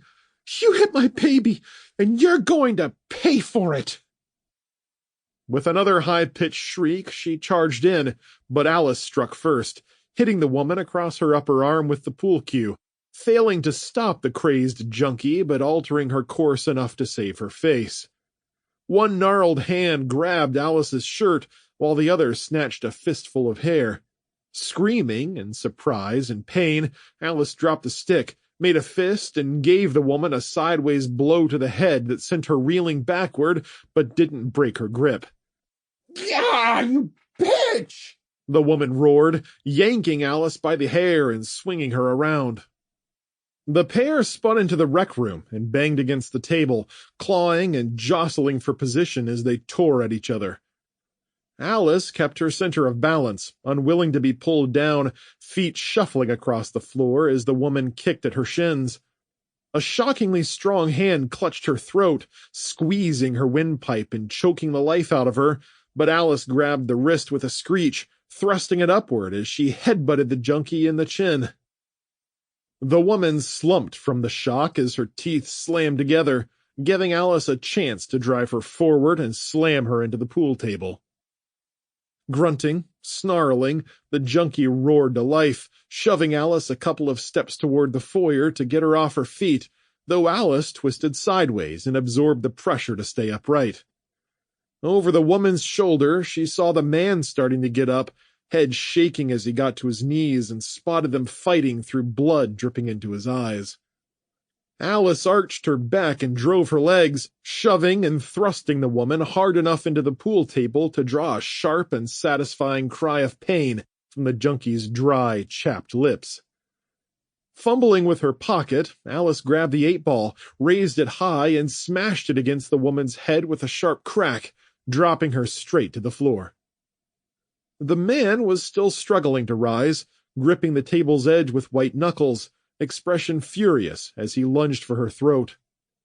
Gasping and coughing, Alice scrambled around the pool table as the man chased her, staggering and half-walking himself around the table's edge on his hands as blood dripped from his chin. In her haste, Alice slipped backwards and caught herself on the edge of the pool table, giving the man a chance to snatch her wrist and jerk her upright as he raised his fist to strike. A pool stick cracked the man across the back, the wood splintering with the force of the impact as the man released her and fell back to the floor with a heavy thud, to reveal Jake standing behind him, eyes wide and frightened as he held the fractured stick. "Get back, Jake!" Alice's hand was stinging as she scrambled backward, crawling, gripping the edge of the table and straining to rise. Sarah had come the opposite way and grabbed her mother's arm, helping her to her feet and holding out a fresh pool stick. Alice took it and waved it threateningly as she guided the children past the bedraggled woman and into the foyer, arm thrown out to keep the kids behind her. Once in the hallway, she unlocked the deadbolt, grabbed the handle, and threw the door wide. Body stiff with rage, she pointed outside, screaming, "Get out of here now!" Her voice sounded like a stranger's, riding a wave of primal energy from somewhere she couldn't explain. Heart pounding, her breaths shallow and loud, Alice pointed at the open door and bellowed, "Come on! Let's go! Out!" The dazed pair struggled to their feet, their nasty expressions wiped clean from their faces, the woman turning to wait for her man as she eyed the menacing pool stick. Holding each other up, they shuffled by with groans and mutters, bumping against the door frame and almost falling. When they were outside, Alice grabbed the doorknob, slammed the door shut, and locked the deadbolt with a clack. Snapping around, she put her face to the sidelight and watched as the pair staggered along the walkway to the street, holding each other for support as they turned left and moved along the sidewalk. With the immediate danger averted, Alice put her back to the door and slowly let herself sink down to the floor, breathing heavily while the kids fell to their knees next to her with horrified expressions on their faces. Jake still held the broken pool cue, the piece quivering in his hand as he touched her shoulder. Are you okay, Mom? Alice blinked at him dazedly, though when Sarah leaned in and rubbed her mother's forehead, she snapped awake. Yes, I'm fine, I think. Are you two okay? Both nodded, but Sarah barely held her panic in check. What just happened, Mom? It seems like people are getting crazier a little faster than I thought they would. Alice peered into the recreation room. Hey, it looks like they left some bags behind. The man's backpack had dropped to the floor and spilled its contents everywhere. Guys, come on, help me up. Each child grabbed an arm and got her to her feet. Then Jake walked over and fell to his knees next to the backpack, spreading the top open as he peered inside.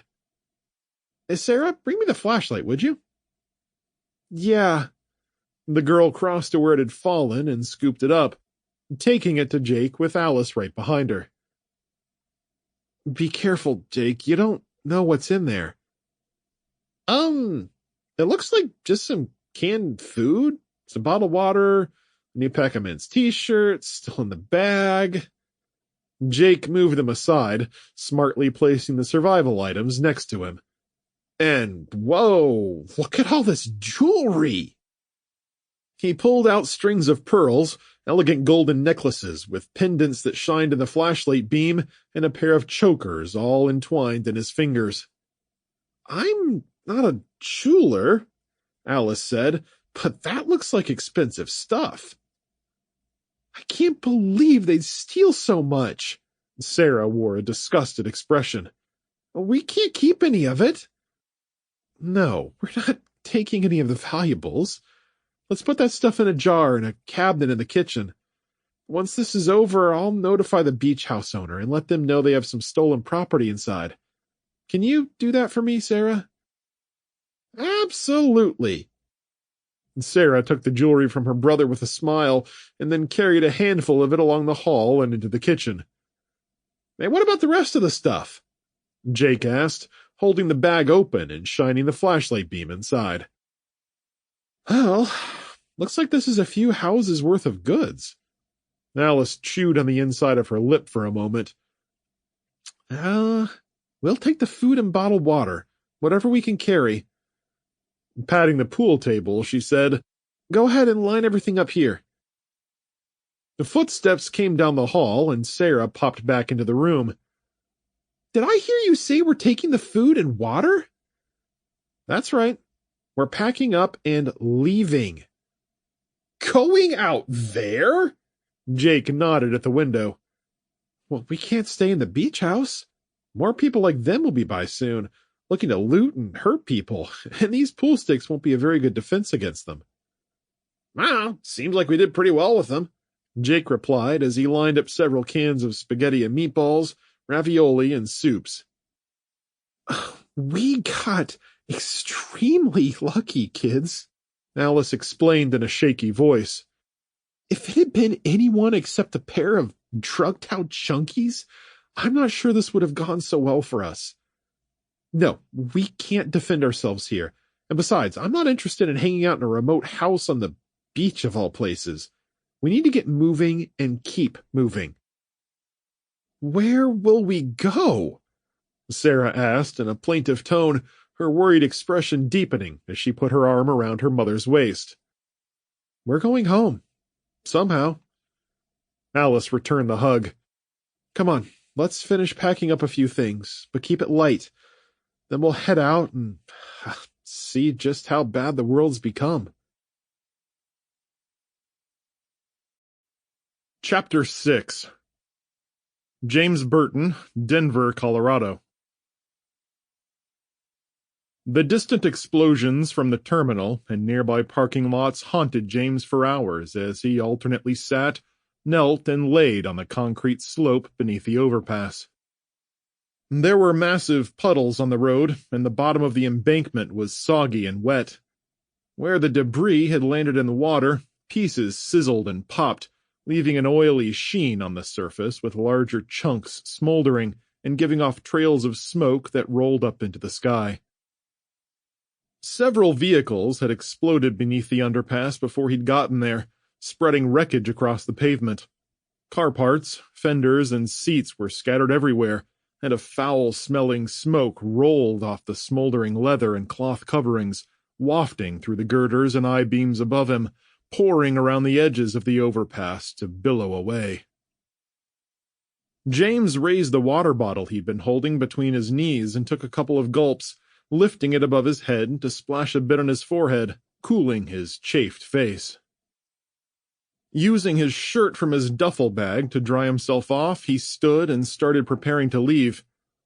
He'd been waiting for the worst of the disaster to be over, hoping there'd be less of a chance of having flaming debris rain down on his head before setting off. Still, every hour of inactivity that passed brought a gnawing anxiety and the desperate need to reach his family that fueled his anxiousness to get moving once again. His inability to reach anyone via phone or text didn't help either, and sitting still for hours had pushed his fears and paranoia to new heights. With a heavy sigh, he swung his bag on his shoulder and started down the concrete slope. At the bottom, he turned a full circle, looking away whenever an especially thick cloud of smoke drifted by.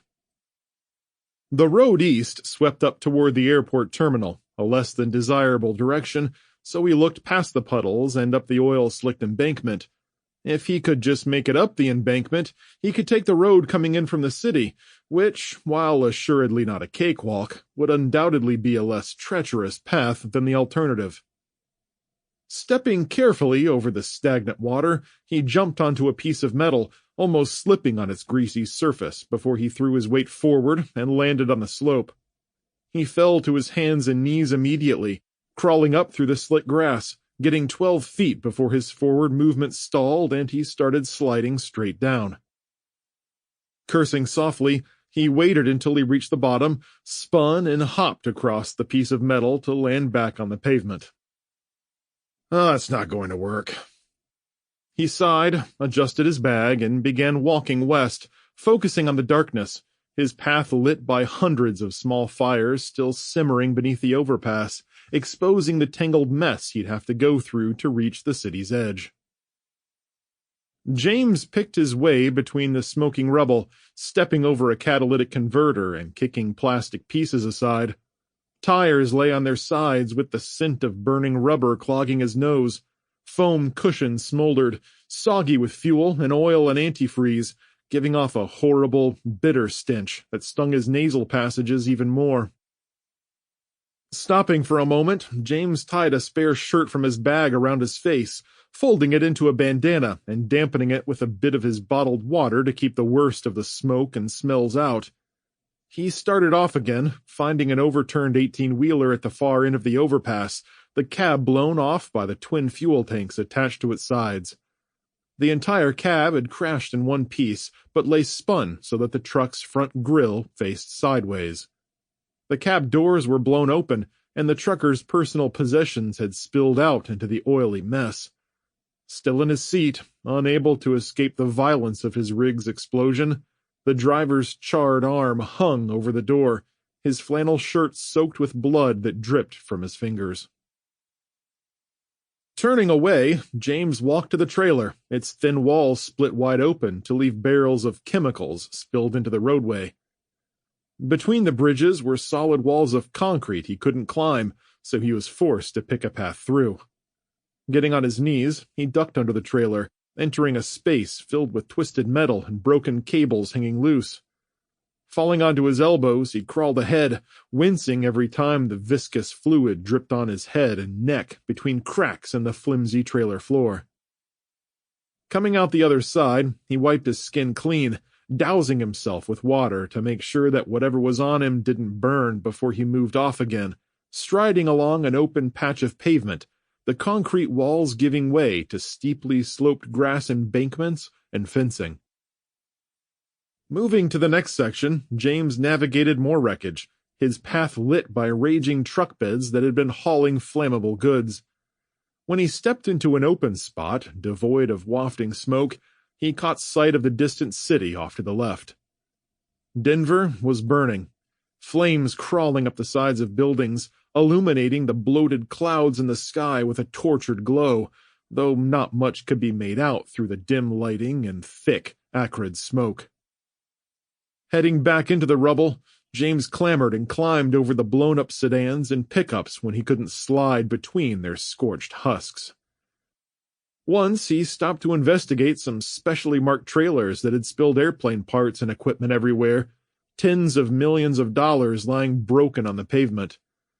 He moved on, stepping over dead bodies lying in the roadway, giving each mangled and twisted form a brief nod of respect as he passed, trying to see them more as things than people, lest his rising nausea overwhelm him. As the road swung him farther to the north, the congestion grew thicker, mostly traffic that had been entering the terminal area and catching fire at the same time. Pieces of aluminum hung from the highway rails, forcing him to skirt an entire pickup truck balancing up there, half hanging on and looming above his head. A small part of him expected to hear cries for help from around the area, though the silence was nearly complete, except for the crackling flames and ticking metal, nauseous vapors making him dizzy with their fumes as they penetrated his makeshift mask. Puddles of oil and other chemicals coated the pavement, dripping from the wrecks above as they seeped through the cracked concrete. Brick dust trickled on his head, and he was forced to dodge larger pieces that smashed around his feet. After an hour of crawling and ducking through the dangerous debris, James stepped from beneath the last overpass, leaving the mess of crushed shapes behind, their twisted metal forms ghoulish in the firelight. Out from the smoke and noxious vapors, he took a deep breath of cleaner air, saying a silent goodbye to the hundreds of corpses still stuck in their vehicles or shredded into pieces by flyaway metal and parts. James turned back to the road, walking north over an open stretch of pavement with fewer pile-ups and less destruction, letting out a long, deep breath of relief for having made it through the gauntlet.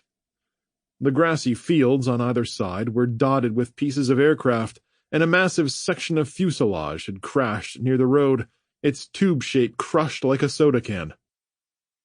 Behind the windows were the vague forms of passengers, still locked in their seats where they slumped forward in death, blood dripping from their pale and soot-covered faces.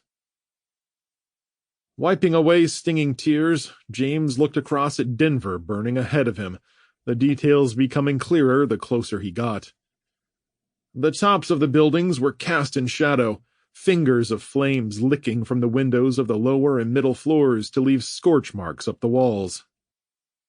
The streets shimmered like the coals of a massive furnace, glowing even brighter when a gust of wind blew through the narrow channels, coaxing the furnace to a feverish intensity.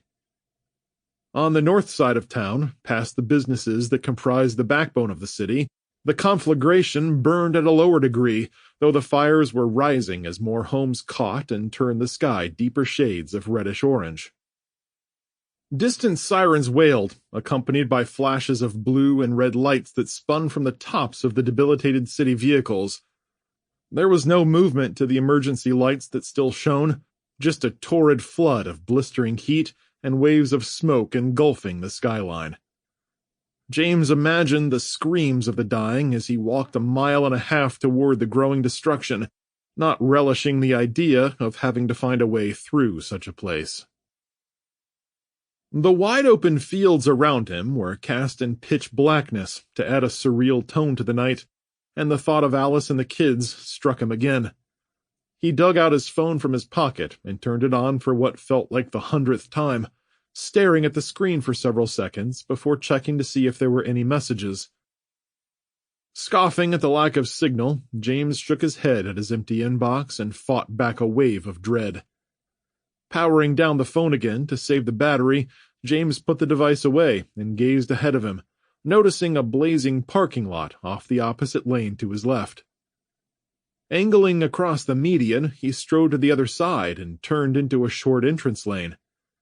At its head was a guard booth, check-in kiosk, and a big sign that read Long-Term Parking, Lot B. Gazing out across the lot and its smoking vehicles, he wondered if there was something left that he could drive.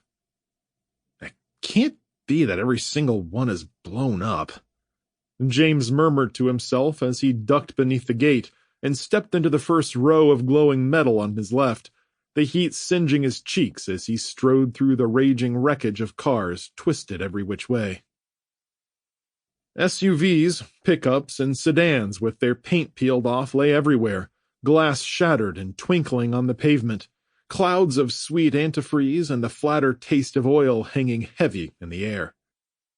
There were areas in the center of the lot where the flames were simply too hot to approach, vast swaths of vehicles that had detonated at the same time to land in a pile of tangled steel.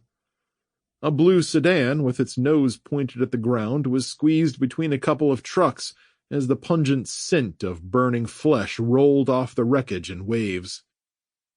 James pressed past a white town car and a sporty Civic whose front ends were crushed together, left unburned as the rear parts spouted flames and smoke. Beyond those hulks, the west lot came into view, but as he strolled past the wrecks, he couldn't spot a single car or truck that wasn't damaged beyond repair, nothing that would get him on the road and out of danger.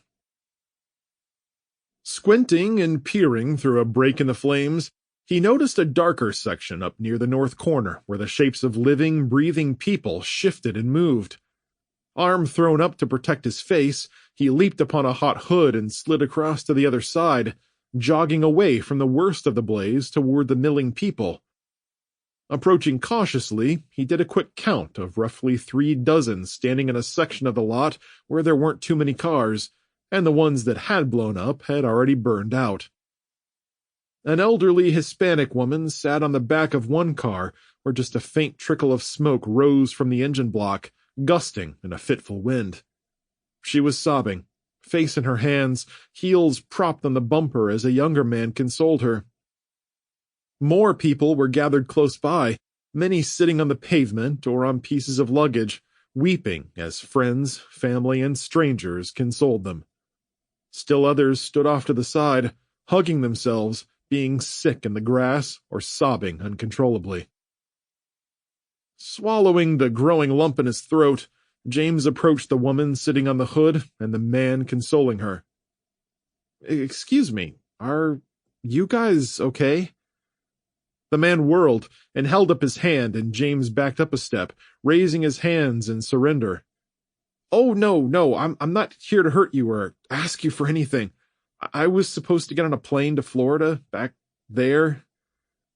Voice wavering with exhaustion, he pointed over his shoulder at the still flaming terminal.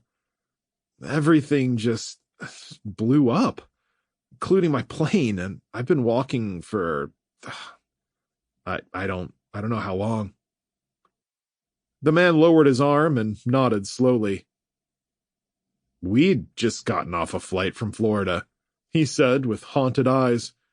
"We were disembarking when our plane exploded. It took out the entire gate." He swallowed and shook his head, his face illuminated by the fires to show a bevy of smudge marks and tiny cuts on his forehead and chin.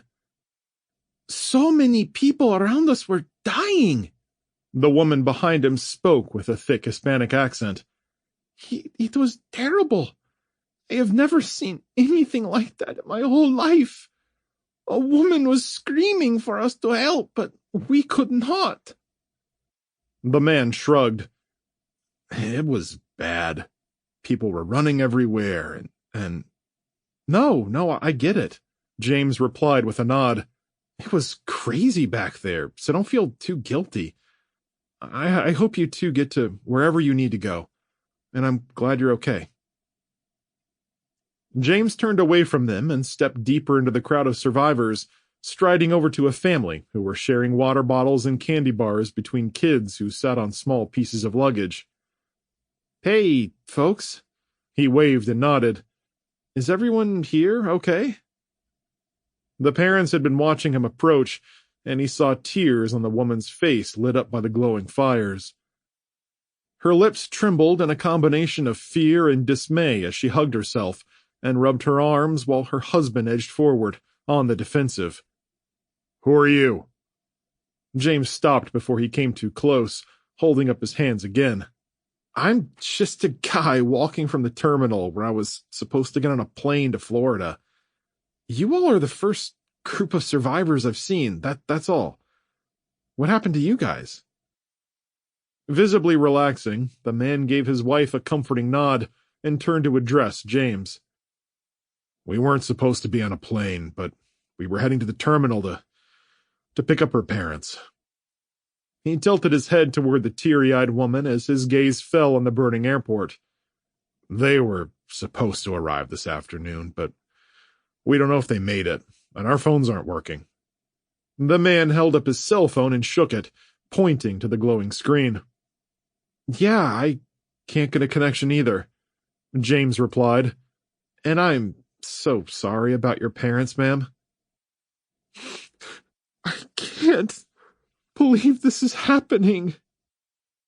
Her voice was barely more than a croak, and she coughed to clear it as she wiped tears from her eyes. "I just talked to my mom this morning, and she was so mad at Dad because he was making them late. I thought it was so funny at the time because he's always been that way, waiting until the last minute to pack." She started to say more, but broke down, face pulled into a grimace, cheeks red as she sobbed and accepted a hug from her husband. "I'm really scared for Grandma and Grandpa," one of the kids said, a little girl no older than 8, her tiny legs crossed in front of her as she colored in a book with ragged, scorched corners. "I saw a plane fall out of the sky, but I think it crashed." James crouched down and gave her a comforting smile, the expression hard to hold as his own inner turmoil raged inside him. "I'm sure they're both going to be fine. Maybe they hadn't even left yet, like me." The girl's expression was hopeful. "You really think so?" "I'd say there's a great chance they're okay." James smiled and stood, locking eyes with the girl's mother. "Thank you," she mouthed at him, wiping at her eyes again, and leaned into her husband, gripping his arm as she continued to cry. James gave the man a pat on the shoulder, squeezed it firmly, and nodded before he walked away. As he turned, he nearly ran into a young couple who were rushing up with excited faces. "I'm sorry, sir," the young man said, taking his wife's arm and drawing her back a step. "We heard you say you came from the terminal, and we rushed right over." "That's right," James said with a tired sigh as he pushed aside the recent memories of the underpass walk, the fiery wreckage, and charred corpses that were burned into his vision. "I was supposed to get on a plane to Florida to see my family." He gestured helplessly. Clearly there was no plane to get on. "That's what we were going to ask you," the woman said in an excited voice, her light brown hair held back with a clip to keep it out of her face so it wouldn't brush the burn mark on her left cheek. "We were supposed to meet our friends coming in from Cincinnati. This was supposed to be a reunion vacation of sorts. We thought it would be cool to do it in the state capitol." The woman laughed and gave a sad headshake, her voice cracking as she continued. "There's just so much to do with all the memorials and statues and stuff. I really miss my friends." The man leaned in with a pinched look. "What we really wanted to ask you was if you'd seen any planes land. Did anything come down without—" He glanced at his wife. "Blowing up?" James stared at them for a long moment before shaking his head. "I'm sorry. No. Everything I saw went up in flames and smoke. Didn't seem to matter if planes were on the ground or in the air." "That's what we thought," the man replied with a sincere frown. "Thanks." The woman was instantly crestfallen, her eyes watering, bottom lip quivering as quiet tears rolled down her cheeks. The man seemed uncomfortable for a moment, his own sorrow buried deep beneath his stoic face. "Hey, do you want some of our water? You look pretty tired from your walk." "Oh, no, thank you." James waved a hand. "I've got some in my bag, and if I were you, I'd save every bit of that you can." "Why do you say that?" James nodded toward the city, where the fiery color scorched the sky. "And judging from the damage, there won't be any emergency crews coming out to help anytime soon." The woman shared an uncertain glance with her husband. "You really think it's that bad?" "Unfortunately, I think so. It's been hours since it happened, and, well, no sign of anyone yet. I was coming over here to see if anyone else survived. And I gotta say, I'm happy to see some other folks made it out." James raised his voice.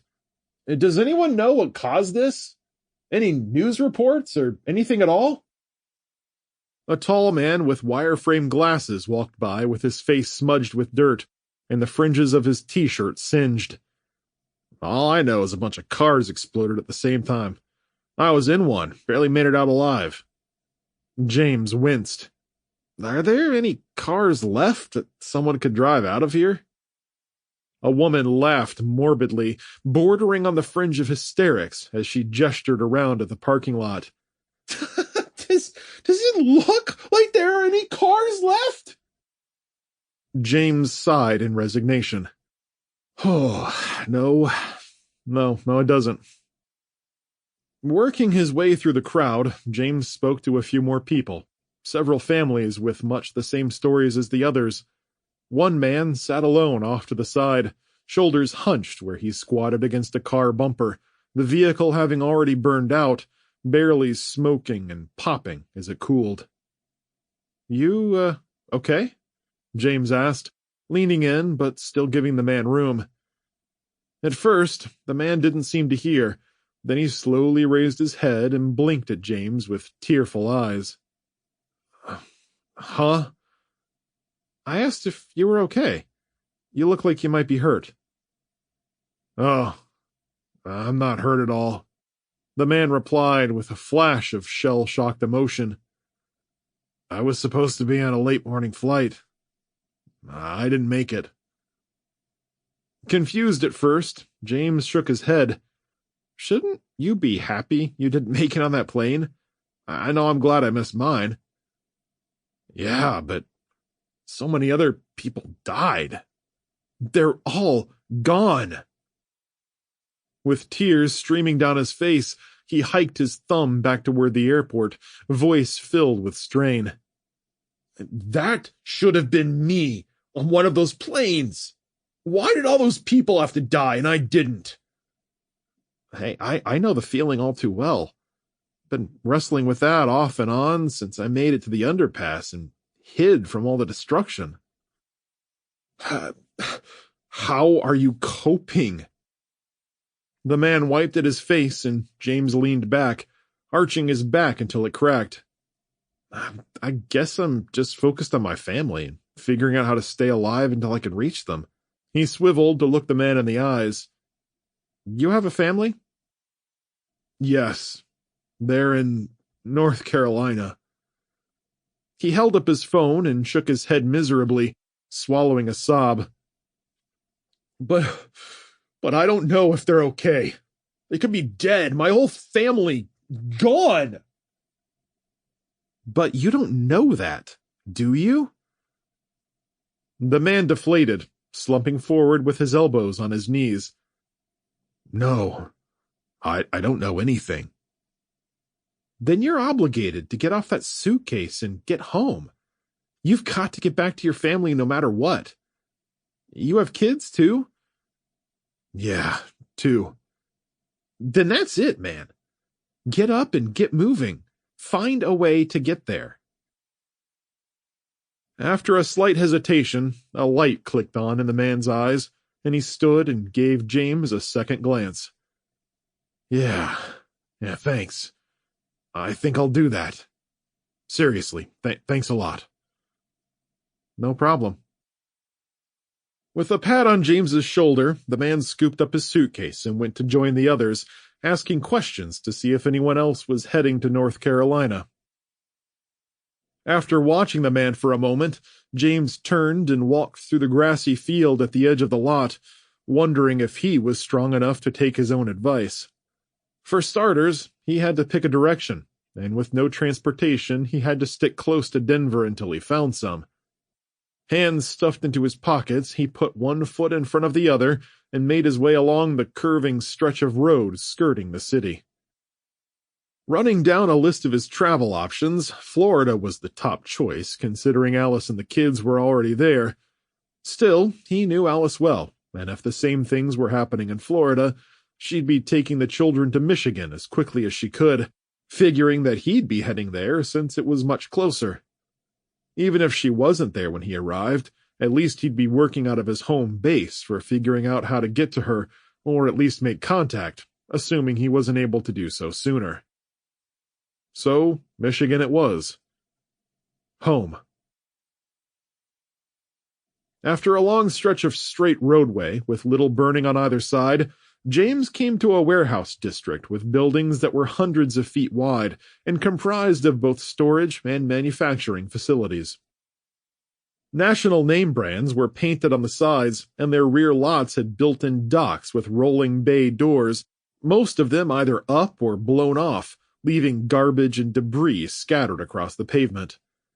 Their lots were filled with cars, 18-wheelers, and heavy machinery, all of which had succumbed to the same fate as every other vehicle James had seen. The explosions looked like a mix of car parts and commercial products, from office chairs and shelving to charred cereal boxes with cornflakes strewn everywhere. Among the destroyed materials and cars lay a spattering of corpses, many wearing burnt clothes, while others were trapped in truck cabins, locked inside like human remains thrown into a barrel fire, the blazing orange tendrils torching them to the bone. Almost every building had been set ablaze or had received fire damage thanks to the vehicles parked at or near their dock doors, though James was far enough away that the flames didn't seem to pose an immediate threat. Sharp crackles and groans of metal echoed across the parking lots, and heat from the blazes came in waves to assault him, causing sweat to bead up across his brow and trickle down his back. Smoke wafted toward the street, not just from the fires themselves, but from whatever chemicals the warehouses had been storing, the acrid stench burning his eyes and nose, forcing him to put the shirt back over his face to keep out the worst of the fumes. Gasping, coughing, and choking, he jogged down the center of the road through the hellish landscape and up a gently curving slope to stand at the top of an overlook. Below him, the street wound downward into some woods and a spattering of subdivisions that surrounded him on all sides. Off to the west, he gazed at the approach to Denver, where every field and forest was caught up in the raging fires and forming a blazing line across his vision. The flames crawled over once verdant trees and brush, racing through parks and grassy areas to consume everything in its path. Back the way he'd come, the warehouses were an inferno of light and heat, the collective smoke flowing inward in a massive gray-black funnel that swept upward into the night sky. Gauging the wind, he realized it was blowing in from the south, pushing the fires behind him in a tight, impassable line that would consume him if he stayed where he was. Picking up the pace, he moved down the center of the road at a slight jog, slowing to a fast walk when he grew too tired, periodically glancing over his shoulder at the orange glow as it drew closer by the minute. Approaching an intersection with several roads leading into various subdivisions, James stopped, took the shirt off his face, and spat a wad of foul-tasting phlegm onto the pavement before having a look around. The streets in every direction were littered with wrecks and burnouts, though he spotted more congestion to the right and left, making his best option to keep heading north. Caught between encroaching walls of heat, James moved forward, where there weren't as many distant fiery lights, and the woods seemed clear of conflagrations. Dropping his duffel bag for a moment, he removed a bottled water, took a swig, and swished it around in his mouth before spitting it onto the pavement. Then he wet a second shirt and wiped his forehead and eyes clean of soot and dirt. His throat was on fire, rough and raw from his jog through the warehouse district after inhaling who knew what manner of chemicals. Survival first, he chuckled to himself. Mitigating long-term lung damage second. Putting his water bottle back, James slung his duffel bag on his shoulder and took a deep breath of what might be the last pure air he'd find for a long while. The road slanted at a downward angle where the open fields turned into a forested area with cool air that had a touch of woodsy green, and he followed it downward, sticking to the left-hand shoulder. He skirted a burned-up van with its inside smoldering away, more blackened husks behind the wheel and in the passenger seat, forcing him to turn away and go around through the woods for a brief detour. Rejoining the road, he pressed on, angling to the right to avoid another cluster of scorched cars that had run up onto the bank and exploded, slinging car parts across the pavement and into the woods. Puddles of oil and other fluids burned, and barbecued flesh stung his nostrils and turned his stomach. Several long driveways leading to houses sitting farther off the road passed by next, with smaller blazes in the yards and trees showing some signs that the fires were growing out of control after catching in the dry brush, though they hadn't yet grown to fully fledged infernos. Finally, he came to another intersection with roads sweeping to the left and right, likely to other subdivisions where the fires were brighter, so he jogged to the one straight ahead and stopped to read the corner placard. Cherry Ridge Estates.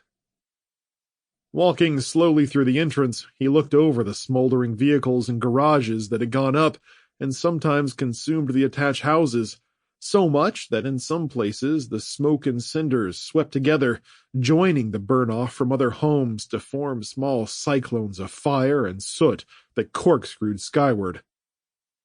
"Oh, this isn't the greatest idea I've ever had." His voice came out as a croak, as a shiver of danger ran up his spine. When he glanced over his right shoulder, all he saw were clusters of woods and a wall of gray smoke underlined by the deadly orange glow.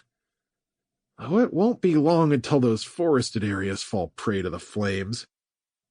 Any direction I go will be dangerous. James sighed. Lovely. Doing another complete circle, he saw that his way back had turned into nothing but gray haze with flickering shadows playing in the smog.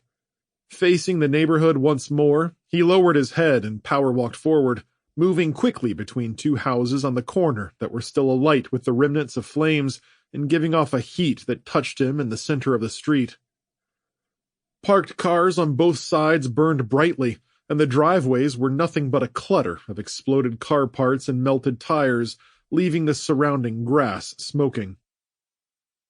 Taking the first street on the left, James searched for pockets of clean air, spots where the wind swept away the fog because of the natural configuration of homes along the shallow slopes and valleys. With sweat dripping from his brow and his shirt and mask both soaked through more with sweat than water, he wove within the smoke and wrecks, his path forward often cut off, forcing him into side yards where he climbed fences to other streets. Still, he continually worked his way north, moving toward an area where the damage was lessened. One sedan stood alone in front of a dilapidated house, both untouched by the flames. James jogged up to the vehicle, his hopes quickly dashed when he saw it was an older model car, a fixer-upper that hadn't been touched in what looked like years, with rust spots on the fenders and two flat tires with grass growing up past the rims. I find one car that hasn't exploded, and you're just an old relic that hasn't been driven in years. A sardonic grin struck him. I'll bet the neighbors love this piece of junk, sitting out here devaluing the neighborhood.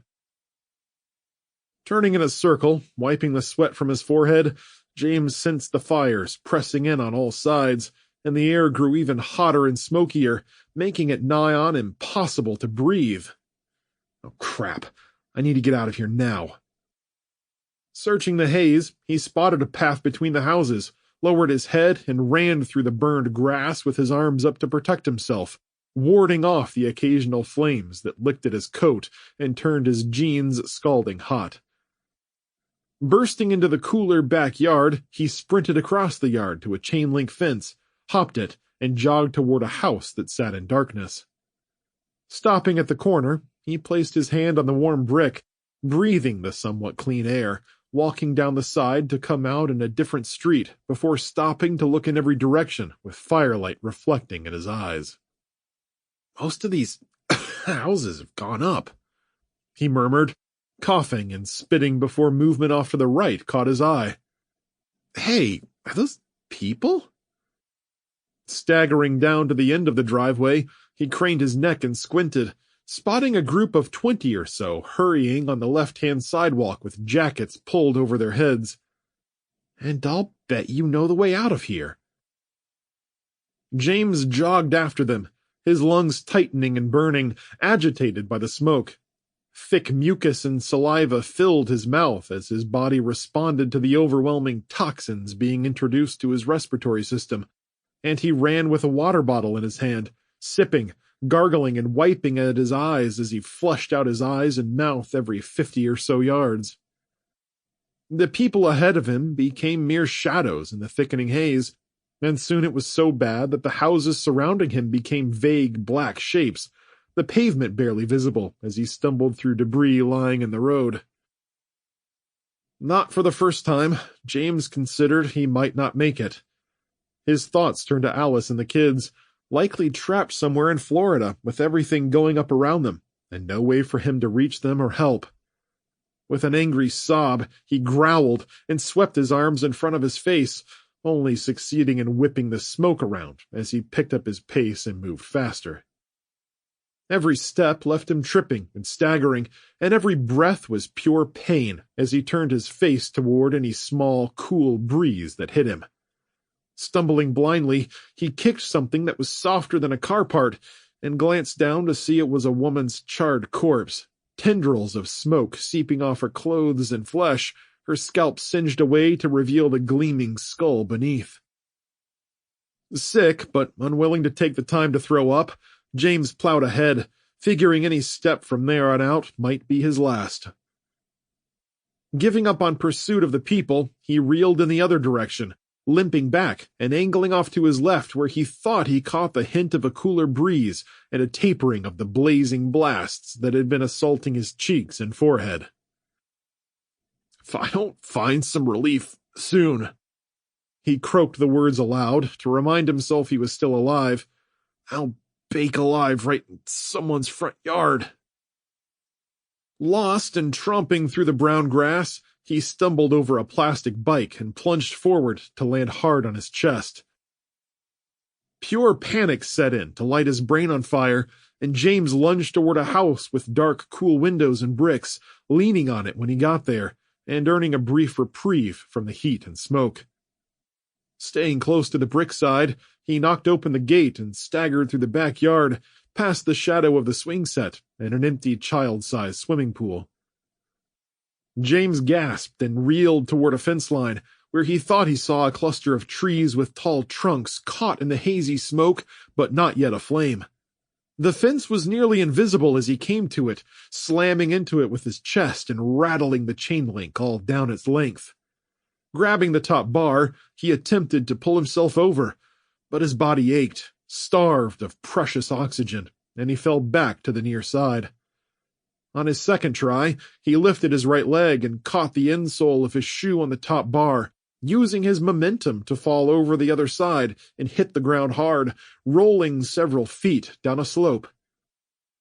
The landing hurt, though he breathed his first fresh air in several long minutes, the cool breeze that slid over the grass bringing a touch of fall air with it, temporarily protected from the heat and smoke by the small rise he had crossed. Rolling to his stomach, James crawled into the woods, ignoring the sharp twigs and branches littering the forest floor, and holding his face high as he searched for even cooler, fresher air. Climbing to his feet, he staggered through the brush with no trail in sight, just his arms sweeping sticker bushes and brittle saplings aside, crunching on piles of dead leaves as he angled for the darkness and kept away from the blazing light. It was pitch black again, so he took out his phone and turned it on. A quick glance showed he had no network connection, and there were no messages from Alice, so he flipped on the flashlight function and used it to light his way. With exhaustion dragging him down, James fell to his knees several times and clutched trees to stay upright and catch his breath before plowing ahead once again. With a gasp and a burst of energy, he broke through the tree line and entered a wide park, which was only a carpet of scorched grass, giving off thin drifts of rising smoke. The space was littered with blackened swing sets and trail entrances with signs that had already burned off, leaving just cinders and coals on the ground that glowed with a wavering intensity. Glancing up through the gray dinginess, James spotted a soft twinkle of starlight, barely visible beneath the vaporous fog pouring in from the city outskirts and suburban areas. There was a nearby restroom facility, and James held his shirt to his nose and angled in that direction, staggering against a bench corner and taking a sharp blow to his hip. Holding in a cry, he kept moving, tripping and throwing himself forward onto a water fountain near the building.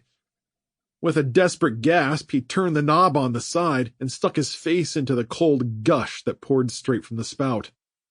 Blinking into it and ripping his shirt aside, he gulped mouthfuls of it, swishing it in his cheeks and spitting it out, sticking his eyes into it again and opening them wide to chill the burn. Glancing in every direction, exhausted from his run through the hellish streets, James straightened and staggered to the restrooms, pushing inside the men's door, sighing with relief when he found it unlocked. After pulling the door shut behind him, he placed his right forearm against the wall and used it to support himself as he shuffled to the sinks, testing the faucets to see they still worked. He dropped his duffel bag on the floor, reached beneath the spigot, and splashed cool water on his face again, gulping it down, his joy fading to despair when the flow began to taper off. "No!" he gasped. Before the pressure could disappear completely, he took out every bottle he'd collected from the airport and quickly filled them up, placing them in a neat row atop the sink. With the spigots off, he leaned against the wall and slid to the floor between a pair of electric hand dryers. Then he drew his knees up and placed his elbows on them, shutting his eyes as he listened to his buzzing limbs. His thighs quivered and his arms shook, but the worst part was his aching lungs and his raw, burning throat, cursing him with a shortness of breath that no amount of water could fix. But I made it. I survived. Remembering that he hadn't turned off his phone, he held it up and stared tiredly at the screen, not surprised to see that there were still no messages from Alice and no connectivity. After turning the flashlight function off, he powered it down to conserve its battery life. With his phone clutched in his hand and his head thrumming with an intense ache, James rested his forehead on his arms and slipped into a frenetic dream of neighborhoods throttled with fire and shadows screaming toward the sky, choking as they died. Chapter 7. Ryan Cooper, somewhere outside East Lansing, Michigan. "Ryan, what's happening?" Helen paced across the dining room, lifting her coffee cup and taking a nervous sip as she ineffectually pushed buttons on her cell phone. "I don't know." Ryan was standing in the foyer, one hand on his hip, the other holding his own phone to his ear and frowning at the series of beeps and squeals he was getting.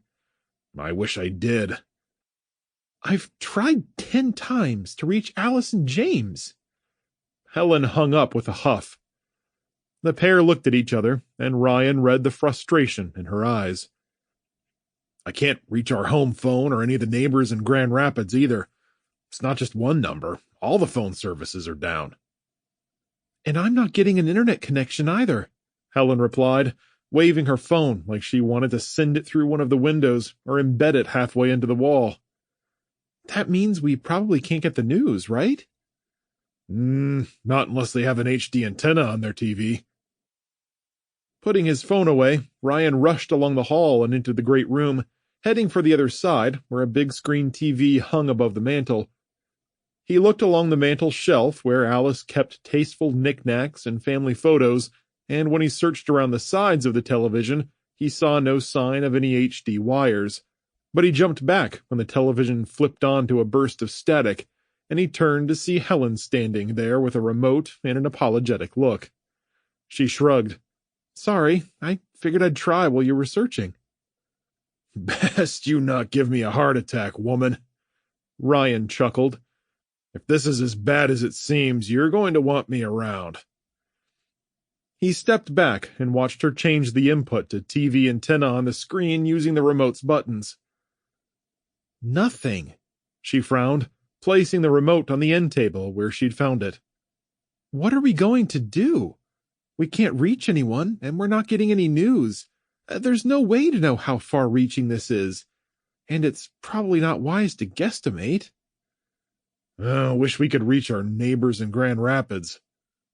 Ryan was dejected as he rocked back on his heels. We're cut off, at least communication-wise. Helen read his twisted expression and added flatly, You're wanting to go to Grand Rapids and check on the house, aren't you? Maybe not right away. It's not that far of a drive, but we've got a farm full of animals to take care of here, and we're late feeding them as is, so they'll be ornery. It's bound to be stressing them with all the explosions and all that smoke up in the sky. Ryan swallowed dry. Let's go outside and get them fed before it gets too dark. We'll think about what we're going to do while we work. Helen gave him a nod, and the pair grabbed their jackets and headed out, strolling arm in arm along the dirt track to the first shed off to the right, a newer wooden construction with fresh red paint and a flower bed on the side facing the house. Using a thick ring of keys Alice had provided, Ryan opened the shed door and led Helen inside, greeted by the hearty aroma of feed that was kept in big tin cans along the back. The inside of the shed was quaint and functional, with a window on both sides, rows of shelves on the walls, and racks of basic garden tools and other implements everywhere he looked. Ryan held up his finger, as if remembering something. I'll go pull the wheelbarrow up if you can fix up some pails of feed. I can do that. Helen reached for a pair of leather gloves on a shelf to the right and slipped them on. After receiving a quick peck on the cheek, Ryan left the shed and went around to the side where he'd parked the wheelbarrow after the previous day's feeding. Grabbing the handles, he brought it to the shed door, but kept it parked a few feet away to give them enough room to work. He went inside, where Helen had put together a pail of wheat and canola meal for the chickens, 2 pellet pails for the sheep, and a bundle of high-fiber barley straw for the donkeys. To top it off, she added a smaller bucket of dog food for Duke, Duchess, and Diana. Ryan helped her finish filling the last couple of pails, glancing at her as she worked, drawn by the angle of her jaw and neck. She caught him looking. Ryan Cooper, just what are you doing? Just appreciating the woman I've loved for over 50 years, he chuckled. And I'm not embarrassed that you caught me. As well you shouldn't be. Her smile grew wider as she turned with the last 2 buckets in hand, cocking an eyebrow at him before carrying them to the wheelbarrow. With a light chuckle, he shook his head and brought some garbage bags and fence-mending tools with him. They'd packed the bed full, forcing Helen to rearrange things while spilling a bit of feed onto the ground. After getting the buckets situated, Helen gazed at the sky, the worry deepening on her face as the growing clouds thickened and bloated above them. The sky looks terrible. It's just getting worse. While going for the wheelbarrow, Ryan had avoided looking up, part of him hoping it was just a localized event and emergency services would be coming in to help at any moment. When he faced toward the neighbors' houses, a sense of dread turned his already nervous stomach. From way down the road and to the south, The skyline was filled with dark clouds that lay thick over everything, fed by the smaller fires lifting from the surface. Shifting his gaze to the north, the township beyond the farmland and the highway just to their north was covered in black and gray, the dense fog barely stirred by the wind as it climbed higher into the atmosphere and threatened to block out the setting sun. And all the traffic has stopped too. He pointed toward the highway, just barely visible through the distant trees on the north end of the property, where there were no cars or trucks visible on a day when traffic should have been heavy. "I didn't even think of that," Helen said with a pinched look. "I'm starting to think this isn't just local. No, well, this is spread incredibly far, as best as I can guess." "What should we do?" "The only thing we can do right now is make sure these animals are fed. My gut tells me this won't be over in a day or even a week. These animals are depending on us right now, so let's do what's within our control. Then we'll figure out what to do next once we're done with that." "That sounds like a plan." Ryan wheeled the wheelbarrow north across the pasture, following the dirt track that wove out toward the chicken coops where the ground had been pecked to dust by the fowl. Several large wooden hutches covered in chicken wire stood beneath the shade of a pair of maple trees, and he pulled up and set the wheelbarrow down and gestured to the feed pails. "You can do the feeding. I'll clean and mend the coops." "Always the gentleman," Helen replied with a smile. Helen grabbed a pail and walked off to the side as the chickens clucked and strutted around her feet. Ryan took his tools and garbage bags over to the hutch door, the cool fall air worming inside the gaps in his coat to chill his sweaty skin. Before he went inside, he gave his wife a dubious glance as he caught her looking upward again. "Stop worrying, Helen. You're making me nervous." Helen was tossing feed as she backed up, followed by the multicolored chickens and their bright feathers, who were in turn being pushed around by the larger guinea fowl and their spotted plumage, the entire lot clucking as they pursued her in a circle. "I can't help being worried, Ryan. That we can't get a hold of Alice or James or anyone from home has me really worried, and I just can't shake it." With a dejected sigh, Ryan started scraping out some of the old hay at the bottom of the pen, disturbing the cranky hens who were sitting on their eggs. After filling one bag, he brought it outside and set it next to the door, tossing down his scoop and striding over to her. Taking her in his arms, he squeezed until she was forced to quit feeding the chickens and let the pail hang loosely in her hands. "You just wipe that frown off your face, ma'am." With a kiss on her head and another hug, he held her at arm's length and fixed her with a firm look. "Alice and James are both extremely capable people. They'll be fine. We just need to make sure everything is okay on our end, and trust that they'll know what to do." "I know, but I just can't help it." Helen shook herself free from his arms and resumed her task, the chickens breaking around Ryan's feet in a wave of agitated feathers. I'll tell you what. When we're done here, we'll hop in the car and head home to Grand Rapids to check things there. Then we'll come straight back. I am sure things are fine over there, even if the phones are down. Maybe if we take a little action, we'll feel better." "Do you think that's smart?" It's just a thought for now. Something of a plan, I suppose." "Sounds good to me." Helen glanced up again, gazing from one side of the horizon to the other, frowning at the shifting colors that blended with the late afternoon sky. The distant fires were only growing, casting a tainted glow as greasy black smoke rolled upward to coagulate in the lower atmosphere. "Come on, let's finish feeding these ornery animals." Ryan patted Helen on the back. "All right." Ryan got back to work with a renewed vigor, cleaning up the pens, checking the hen house, and ensuring all was in order before he fixed a couple of spots in the mesh fencing where it was coming loose from its staples. Finished with the fowl, Helen put the pail away, and Ryan drove the lighter wheelbarrow out to the hutches and farmyard where the sheep were bleating and edging toward the gate in a jostling cluster. They were kept at bay by James and Alice's 3 Great Pyrenees, who barked and herded them back, their tawny coats ruffling along their well-muscled bodies as they stood guard.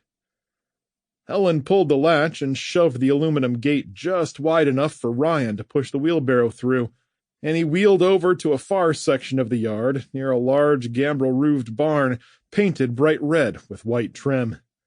He stopped and grabbed a bucket of feed, turning as the cluster of sheep and goats crowded in after him. Scooping up handfuls of food pellets, he backed up in a circular pattern across the front of the barn, tossing it left and right and drawing the animals out in a long line. As Ryan worked, Duke and Duchess each took a side, lingering around the edges of the herd, keeping the cluster tight and voicing deep barks to make sure no one strayed. Duke was the more aggressive of the 3, leaping and bounding after the sheep and goats, while Duchess remained in a sitting position and only moved when an animal got out of line. Diana stayed near the back, being the youngest and still learning from the older dogs, sniffing at the sheep and watching as the other 2 corralled them. Helen took a larger bucket inside for the donkeys and the cow, Bessie, leaving the door open as she worked. Once Ryan was done and the goats and sheep had quieted down, he moved to the water trough and used a nearby scrub brush to clean algae that was growing along its sides. Once done, he returned the plunger and filled the trough with fresh water from a rain-catcher holding tank that was set up by the building. By then he was sweating and panting, clutching and massaging his leg as he hauled the hose to its holder and wrapped it up without leaving any tangles. As Ryan walked back to the barn door, he rubbed Duke's shaggy head, the Great Pyrenees licking his chops proudly. "That's a good boy, Duke. Very nice work, though I do think Duchess is working a little smarter." The dog gave a woof and patted by his side as Ryan peeked into the barn where Helen had fed the larger animals and was doing some cleanup with just an electric lantern for light as the sun faded. "How's it going in there, honey?" Helen glanced up as she finished raking out one stall into a pile of manure and hay. She placed the rake against the wall and dusted off her hands. "I'm pretty much done here for now. We can take this out to the compost pile tomorrow." "Oh, good." He rubbed at his leg again, trying to work out the muscle pains. "I'm wanting to get back to the house and sit down for a few." With the sheep calmed down considerably, they fed the dogs, left the barnyard, and took the dirt tract back to the storage shed. Ryan pushed the wheelbarrow ahead of them, with Helen right behind him, grabbing some feed and tossing it to the peacock who'd spread his feathers and seemed less nervous about the gathering darkness above them. As Ryan parked the wheelbarrow by the shed, he caught himself glancing upward, blinking at the distant bursts of orange that reflected in the clouds and sky, still intense even hours after they'd first started, giving Ryan a sensation of being hunted by a looming evil. By the time they got back to the house, he was moving with a limp, face coated with sweat, his t-shirt moist with a salty ring around the neckline. "I'm going to take some of these smaller tools into the garage in case I need them later. I'll meet you inside." Helen nodded and entered through the back door as Ryan circled to the side of the house, pausing at the open garage door to stare at their electric vehicle where it was parked in the driveway, untouched by flames and smoke, with no signs of overheating, the white sedan sitting peacefully with its EV emblem on the edge of the trunk. With a narrow-eyed stare, Ryan murmured, "That couldn't be it. Could it?" When Helen had first approached him about getting an electric vehicle, he'd been skeptical, a view that had changed over the past year as he grew more impressed, not so much with its efficiency, but with the lack of maintenance he needed to put into it. Putting a hammer, screwdriver, and wire cutters back on James's tool bench, he entered the house, noticing the hall lights were dimmer and some rooms were completely dark. "The main power is off," Helen called, "and we've switched to solar and battery backup power. They had it set to switch automatically." "That's what I figured," Ryan replied as he entered the kitchen and met her at the breakfast bar where she'd poured herself a glass of ice water. Do you want one, honey? Absolutely. I'm dying of thirst. He removed his jacket and plucked at his shirt to cool down. James must have the refrigerator and furnace hooked to the backup power. Alice didn't get into specifics with me, but I'd assume so, yes. He always was very gung-ho about that sort of thing. Helen opened the freezer and got him some ice, using the water dispenser to fill the glass with a crackling sound. Turning, she met him back at the counter. I'm just a little worried about the power output. He accepted the drink with a nod of thanks. With those clouds overhead, there may not be a lot of sunlight over the next few days. You're thinking we might want to disconnect some of the unnecessary appliances? Yes, but I haven't had the time to look at his setup yet. Striding over to the sink, Ryan leaned in and washed his hands. Hot water. That means the water heater is on. I think the heater's on propane. The weather may get pretty cold over the next few weeks, so it's a good thing they've got everything hooked up. But I'd be worried about running out of propane. That's what I'm thinking. Drying off, he turned to Helen. But we could get by without hot water. The furnace, not so much. Space heaters are great for us, but a frozen pipe would be bad news. Back at the counter, Ryan took a long drink to quench his parched throat, smacking his lips as he set his glass down and walked into the great room to have a look around. Well, we've cleaned the house and fed the animals. That's about all we can do here for now. So, you think it'd be a good idea to go to Grand Rapids? It's an hour there and an hour back. We should have enough juice in the car. But do you think it's safe? I can't imagine things are too terrible right now. And everything will be fine here in the interim with those pups they've got to keep guard. I promise, it won't take long to just do a quick check. I'll put together a little travel bag with some snacks. Helen gave a prim smile and went to the dining room to grab a carry-all, bringing it back to the counter where she filled it with small packages of apple pouches and raisins. While she did that, Ryan placed bottled waters into a small cooler, using ice from the freezer to make sure they'd stay nice and cold. Are we ready to go? He asked. Helen slung her carry-all on her shoulder. Well, we're armed with snacks and bottled water, and I threw in some travel pillows and blankets in case it gets chilly and we end up getting stuck somewhere. I think we're ready to go. Gathering their things, they loaded them into the car before getting in and buckling up. Ryan started the electric vehicle with the push of a button and pulled out of their driveway in a smooth, noiseless motion. Even after a year of driving it, he still found it disconcerting when they moved without the ebbing and flowing thrum of an engine. At the end of the entrance lane, Helen got out and opened the gate while he slipped through and waited for her to lock up.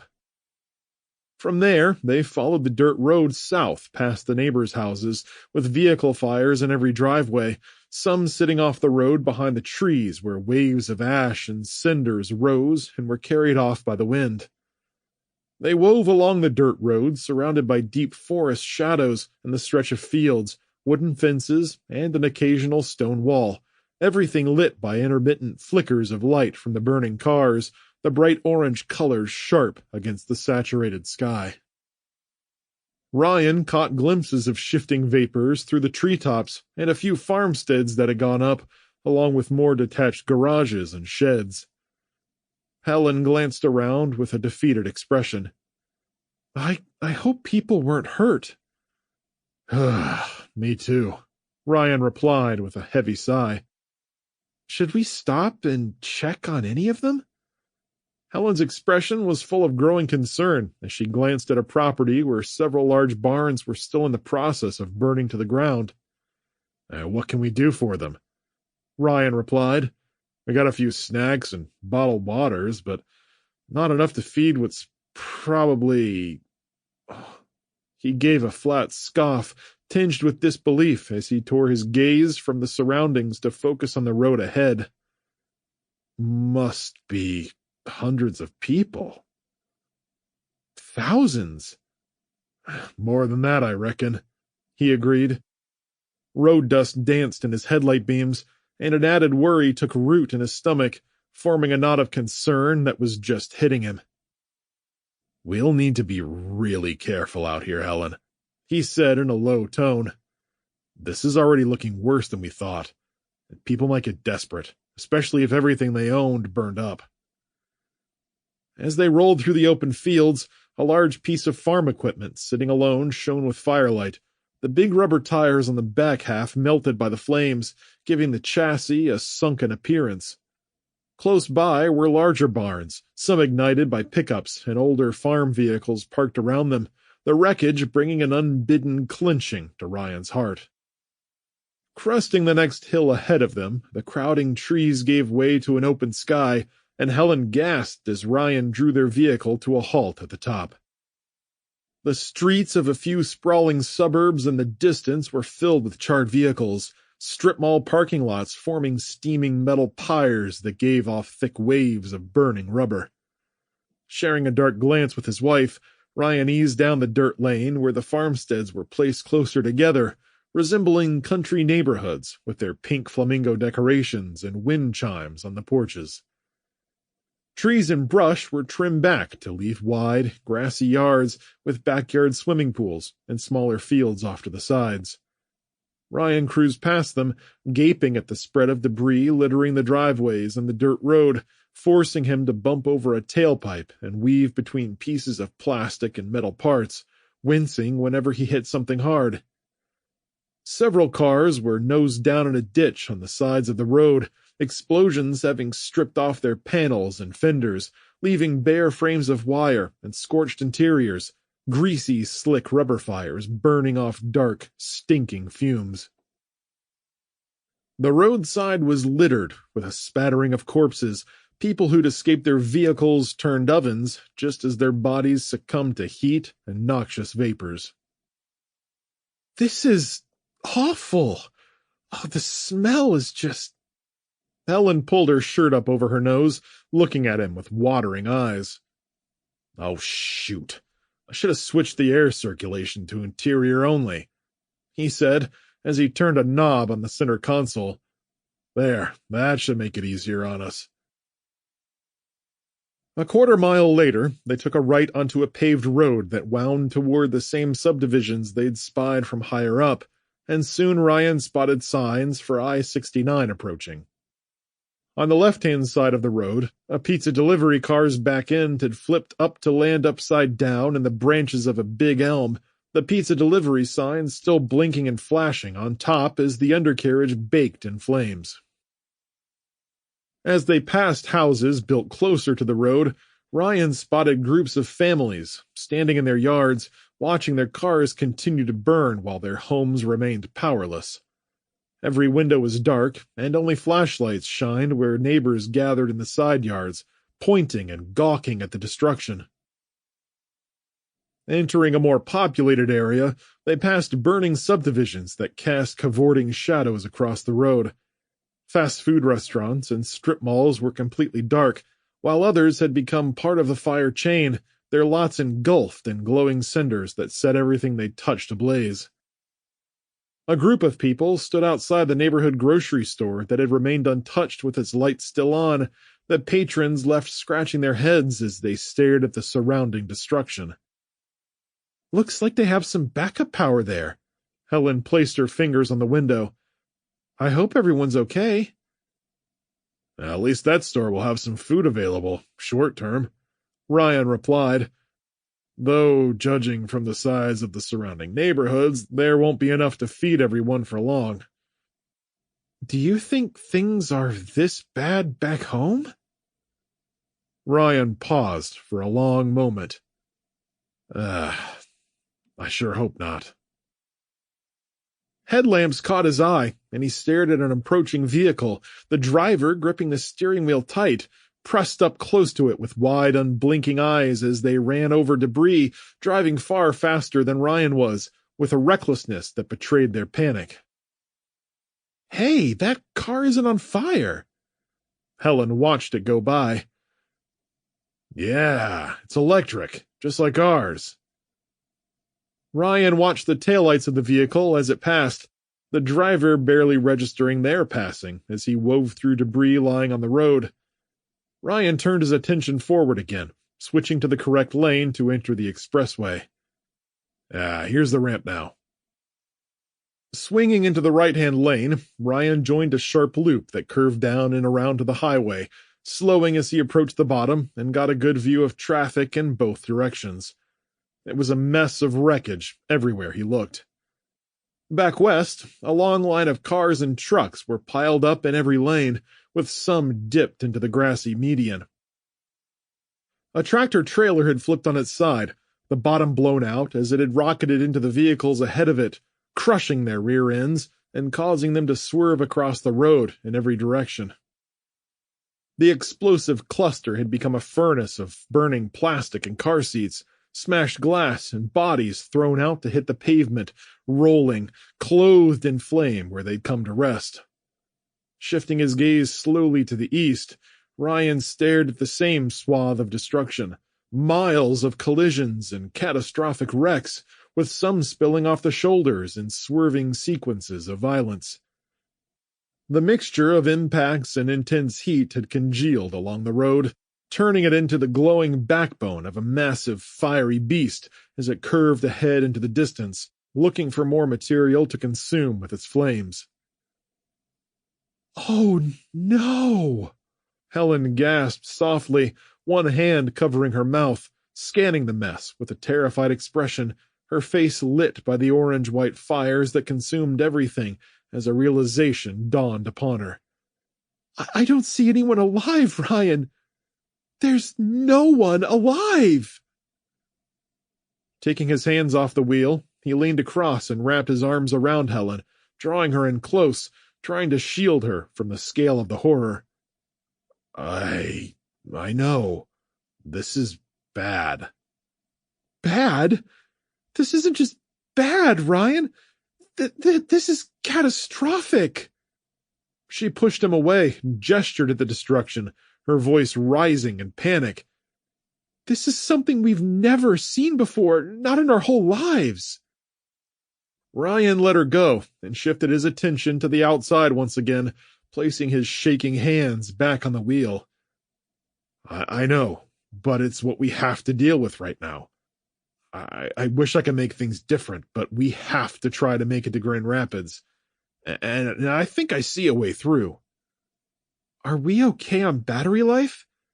I'm pretty sure. We've got 75% left, and that should definitely get us there and back. But we'll use our generator to charge the car before we head back, just to be safe. We just need to try to get there first." Helen placed her hands in her lap and gave a firm nod. "Okay, if you think we can make it, I trust you."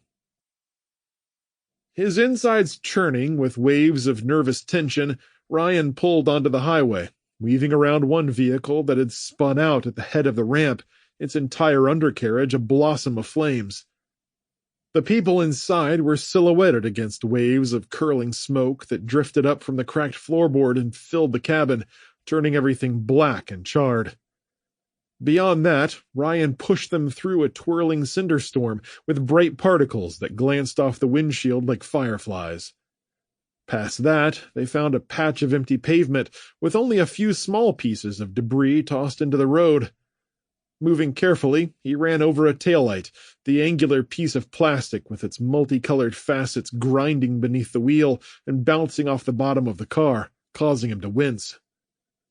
They passed over the cleared area quickly and began swerving between the cooking traffic, baked-off paint flickering away, swept upward by hot winds that roared across both lanes. Next, they faced an 18-wheeler that had jackknifed in the road, the cab having imploded from simultaneous fuel tank explosions, pressed in as if two fists had crushed it, forming an eye shape of the sleeper section and engine block. The hood was flipped up and smoking, with the charred driver sprawled on the dashboard, and the trailer had split along the middle, the front part shredded to pieces with black scorch marks, while the rest of it had burst open, unrecognizable except for the writing toward the rear, the name of a national furniture store chain. Tables, chairs, and desks lay spilled to the sides. Pallets of product sat wrapped in melted plastic. The wooden pieces it had been holding together forming a bonfire in the middle of the highway. Ryan stopped and blinked. Wow, this is insane. I thought you said you saw a way through, dear. I thought I did from back there, but it's worse now that we're right in the middle of it. Putting the car in park, he turned it off and looked over at Helen. Give me a second. I'm going to check it out. Be careful. Popping the door, he got out and shut it quickly to keep the smoke from entering. Then he turned toward the burning furniture, scanning the wreckage for something easy he could shift out of the way to let them pass. The rig had pushed into the shoulder, so he went left toward the trailer, giving the heat and flames a wide berth. Ryan found that some of the spilled furniture wasn't on fire yet, and he grabbed a mahogany desk that was fully put together and still partly strapped to its skid and dragged it to the side of the road, dumping it off into the grassy median. There were more pieces he had to move, some disassembled and boxed up, heavier than they looked as he hauled and shoved them to the roadside and left them. As he worked, swaths of smoke attacked his face, stinging his eyes and assaulting his nostrils with the acrid scent of burning chemicals, plastic and wood, and the underlying stench of a barbecue that chilled him to the bone. Is that really surprising? He chastised himself, grumbling as he worked. You're basically standing in the middle of an oven, and it's not cookies that are baking. Once he had cleared a path, Ryan walked back to the car and got in, shutting the door behind him as Helen waved her hand in front of her face. You smell awful, she said. I feel worse, Ryan chuckled, putting the car into drive and angling toward the opening he'd made.